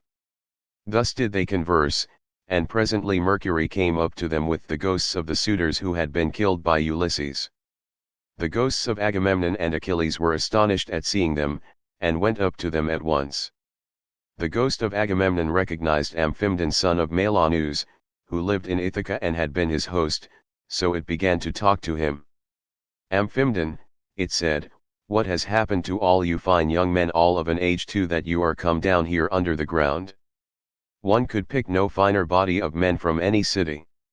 Did Neptune raise his winds and waves against you when you were at sea, or did your enemies make an end of you on the mainland when you were cattle lifting or sheep stealing, or while fighting in defense of their wives and city? Answer my question, for I have been your guest. Do you not remember how I came to your house with many laws, to persuade Ulysses to join us with his ships against Troy? It was a whole month ere we could resume our voyage, for we had hard work to persuade Ulysses to come with us. And the ghost of Amphimedon answered, Agamemnon, son of Atreus, king of men, I remember everything that you have said, and will tell you fully and accurately about the way in which our end was brought about. Ulysses had been long gone, and we were courting his wife, who did not say point blank that she would not marry, nor yet bring matters to an end, for she meant to compass our destruction. This, then, was the trick she played us. She set up a great tambour frame in her room and began to work on an enormous piece of fine needlework. Sweethearts, said she, Ulysses is indeed dead. Still, do not press me to marry again immediately. Wait, for I would not have my skill in needlework perish unrecorded till I have completed a pall for the hero Laertes, against the time when death shall take him. He is very rich, and the women of the place will talk if he is laid out without a pall. This is what she said, and we assented, whereupon we could see her working upon her great web all day long, but at night she would unpick the stitches again by torchlight. She fooled us in this way for 3 years without our finding it out, but as time wore on and she was now in her 4th year, in the waning of moons and many days had been accomplished, one of her maids who knew what she was doing told us, and we caught her in the act of undoing her work, so she had to finish it whether she would or no, and when she showed us the robe she had made, after she had had it washed 186, its splendor was as that of the sun or moon. Then some malicious god conveyed Ulysses to the upland farm where his swineherd lives. Thither presently came also his son, returning from a voyage to Pylos, and the two came to the town when they had hatched their plot for our destruction. Telemachus came first, and then after him, accompanied by the swineherd, came Ulysses, clad in rags and leaning on a staff as though he were some miserable old beggar. He came so unexpectedly that none of us knew him, not even the older ones among us, and we reviled him and threw things at him. He endured both being struck and insulted without a word, though he was in his own house, but when the will of aegis-bearing Jove inspired him, he and Telemachus took the armor and hid it in an inner chamber, bolting the doors behind them. Then he cunningly made his wife offer his bow and a quantity of iron to be contended for by us ill-fated suitors, and this was the beginning of our end, for not one of us could string the bow nor nearly do so. When it was about to reach the hands of Ulysses, we all of us shouted out that it should not be given him, no matter what he might say, but Telemachus insisted on his having it. When he had got it in his hands he strung it with ease and sent his arrow through the iron.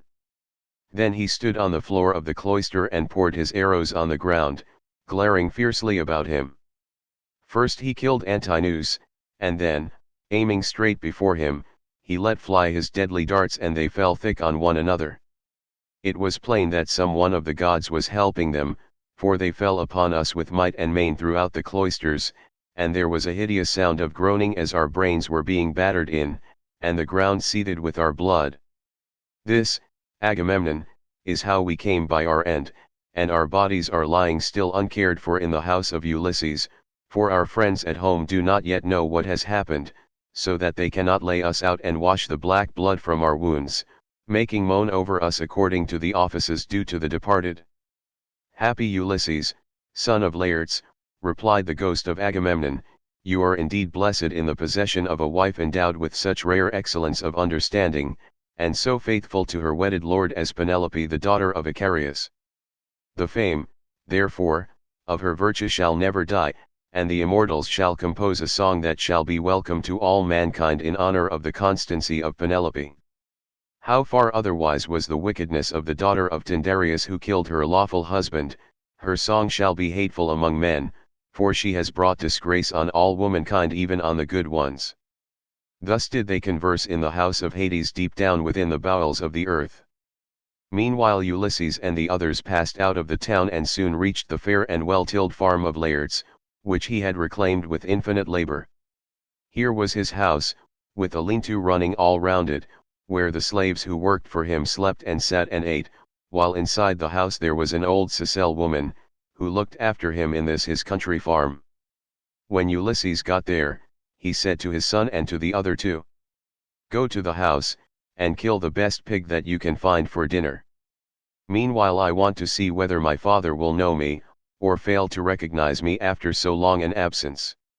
He then took off his armor and gave it to Eumaeus and Philodius, who went straight on to the house, while he turned off into the vineyard to make trial of his father.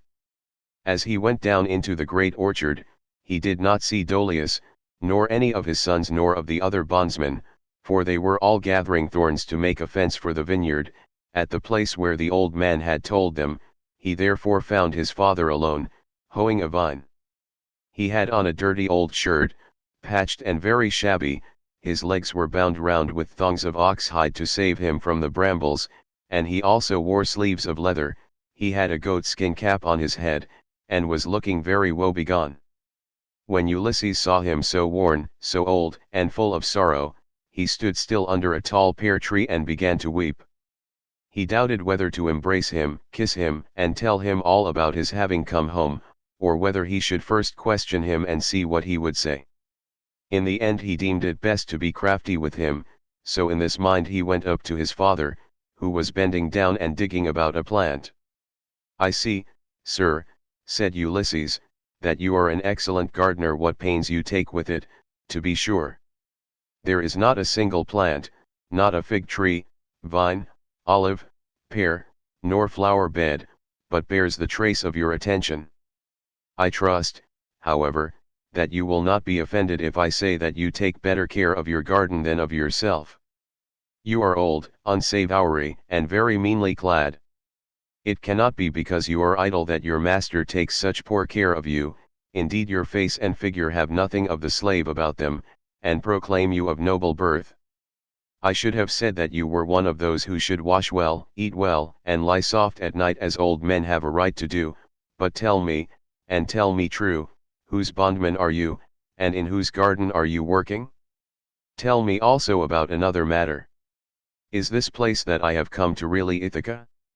I met a man just now who said so, but he was a dull fellow, and had not the patience to hear my story out when I was asking him about an old friend of mine, whether he was still living, or was already dead and in the house of Hades. Believe me when I tell you that this man came to my house once when I was in my own country, and never yet did any stranger come to me whom I liked better. He said that his family came from Ithaca and that his father was Laertes, son of Arcesius. I received him hospitably, making him welcome to all the abundance of my house, and when he went away I gave him all customary presents. I gave him 7 talents of fine gold, and a cup of solid silver with flowers chased upon it. I gave him 12 light cloaks, and as many pieces of tapestry. I also gave him 12 cloaks of single fold, 12 rugs, 12 fair mantles, and an equal number of shirts. To all this I added 4 good-looking women skilled in all useful arts, and I let him take his choice. His father shed tears and answered, "Sir, you have indeed come to the country that you have named, but it is fallen into the hands of wicked people. All this wealth of presents has been given to no purpose. If you could have found your friend here alive in Ithaca, he would have entertained you hospitably and would have requited your presents amply when you left him, as would have been only right considering what you had already given him. But tell me, and tell me true, how many years is it since you entertained this guest, my unhappy son, as ever was? Alas! He has perished far from his own country, the fishes of the sea have eaten him, or he has fallen a prey to the birds and wild beasts of some continent. Neither his mother, nor I his father, who were his parents, could throw our arms about him and wrap him in his shroud, nor could his excellent and richly dowered wife Penelope bewail her husband as was natural upon his death-bed, and close his eyes according to the offices due to the departed. But now, tell me truly, for I want to know. Who and whence are you? Tell me of your town and parents. Where is the ship lying that has brought you and your men to Ithaca? Or were you a passenger on some other man's ship, and those who brought you here have gone on their way and left you?" "I will tell you everything," answered Ulysses, "quite truly. I come from Alybus, where I have a fine house. I am son of King Ephiates, who is the son of Polypemon. My own name is Eperitus. Heaven drove me off my course as I was leaving Sicania, and I have been carried here against my will. As for my ship, it is lying over yonder, off the open country outside the town, and this is the 5th year since Ulysses left my country.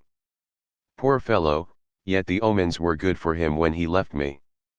The birds all flew on our right hands, and both he and I rejoiced to see them as we parted, for we had every hope that we should have another friendly meeting and exchange presents. A dark cloud of sorrow fell upon Laertes as he listened. He filled both hands with the dust from off the ground and poured it over his grey head, groaning heavily as he did so. The heart of Ulysses was touched, and his nostrils quivered as he looked upon his father. Then he sprang towards him, flung his arms about him and kissed him, saying, "I am he, father, about whom you are asking. I have returned after having been away for 20 years. But cease your sighing and lamentation, we have no time to lose, for I should tell you that I have been killing the suitors in my house, to punish them for their insolence and crimes." "If you really are my son Ulysses," replied Laertes, "and have come back again, you must give me such manifest proof of your identity as shall convince me." "First observe this scar," answered Ulysses, "which I got from a boar's tusk when I was hunting on Mt. Parnassus. You and my mother had sent me to Autolycus, my mother's father, to receive the presents which when he was over here he had promised to give me. Furthermore, I will point out to you the trees in the vineyard which you gave me, and I asked you all about them as I followed you round the garden. We went over them all, and you told me their names and what they all were. You gave me 13 pear trees, 10 apple trees, and 40 fig trees. You also said you would give me 50 rows of vines. There was corn planted between each row, and they yield grapes of every kind when the heat of heaven has been laid heavy upon them."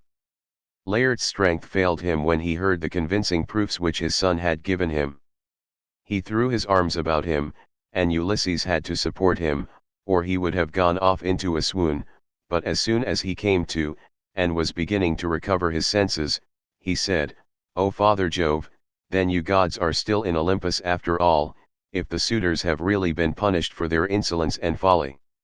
Nevertheless, I am much afraid that I shall have all the townspeople of Ithaca up here directly, and they will be sending messengers everywhere throughout the cities of the Cephallenians." Ulysses answered, "Take heart and do not trouble yourself about that, but let us go into the house hard by your garden. I have already told Telemachus, Philodeus, and Eumaeus to go on there and get dinner ready as soon as possible." Thus conversing, the two made their way towards the house.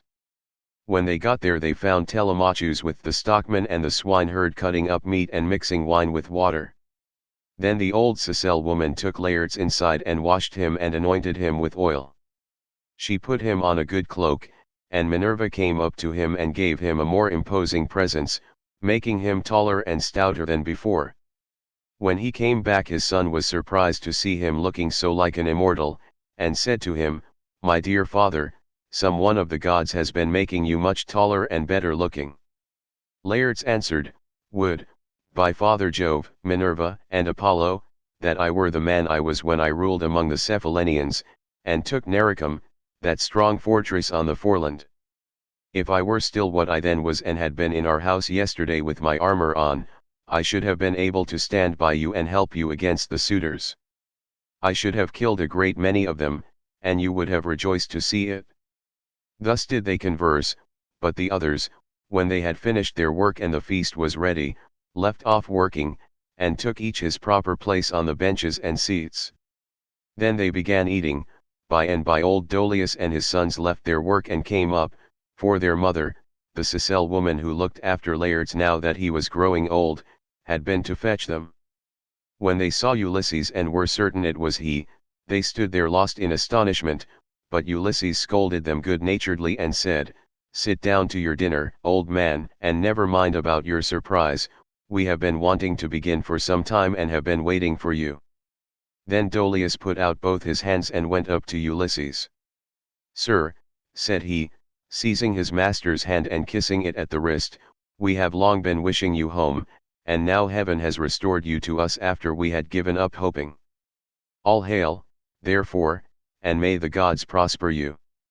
187 But tell me, does Penelope already know of your return, or shall we send someone to tell her?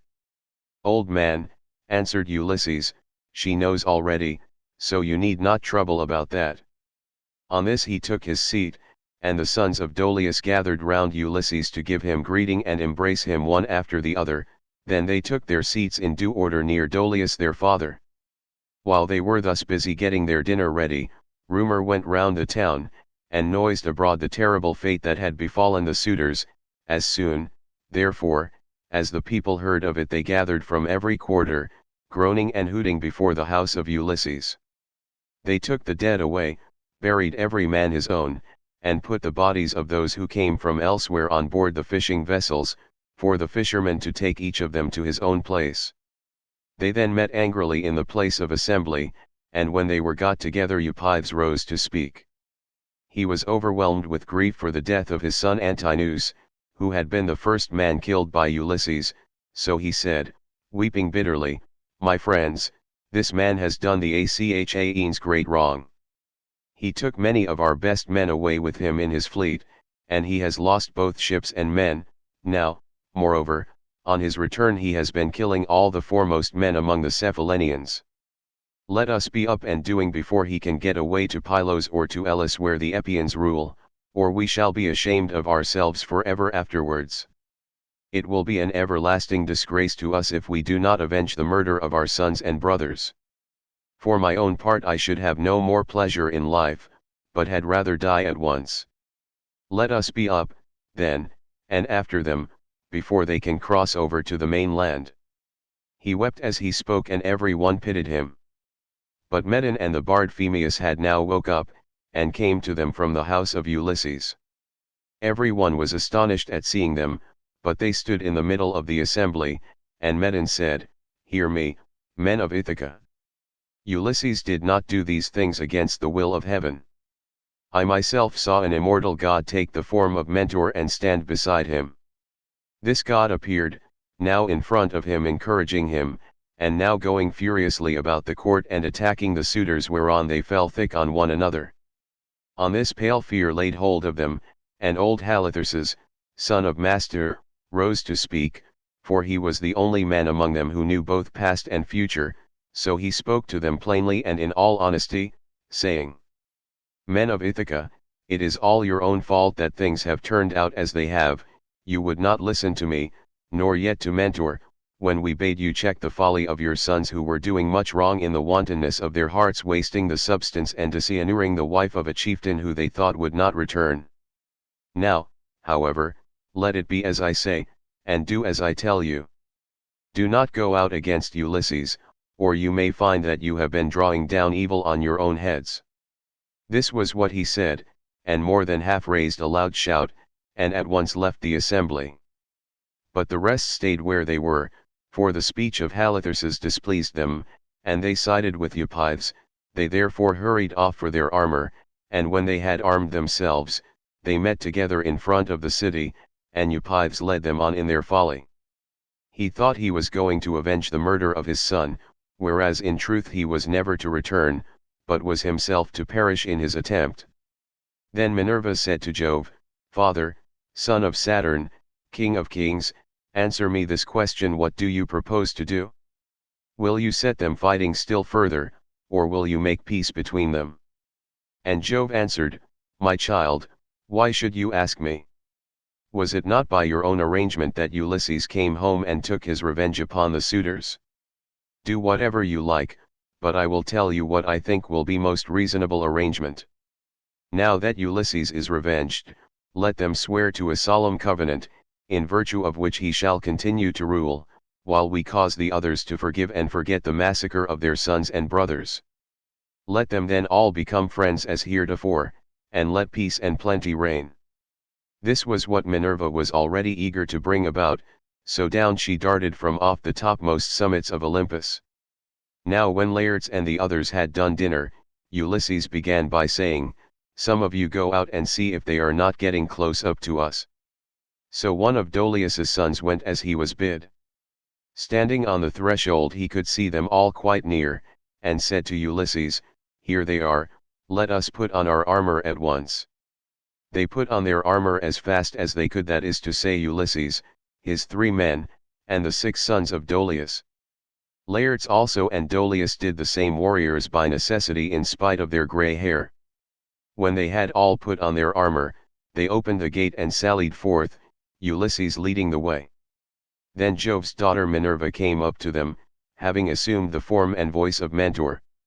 Ulysses was glad when he saw her, and said to his son Telemachus, "Telemachus, now that you are about to fight in an engagement, which will show every man's mettle, be sure not to disgrace your ancestors, who were eminent for their strength and courage all the world over."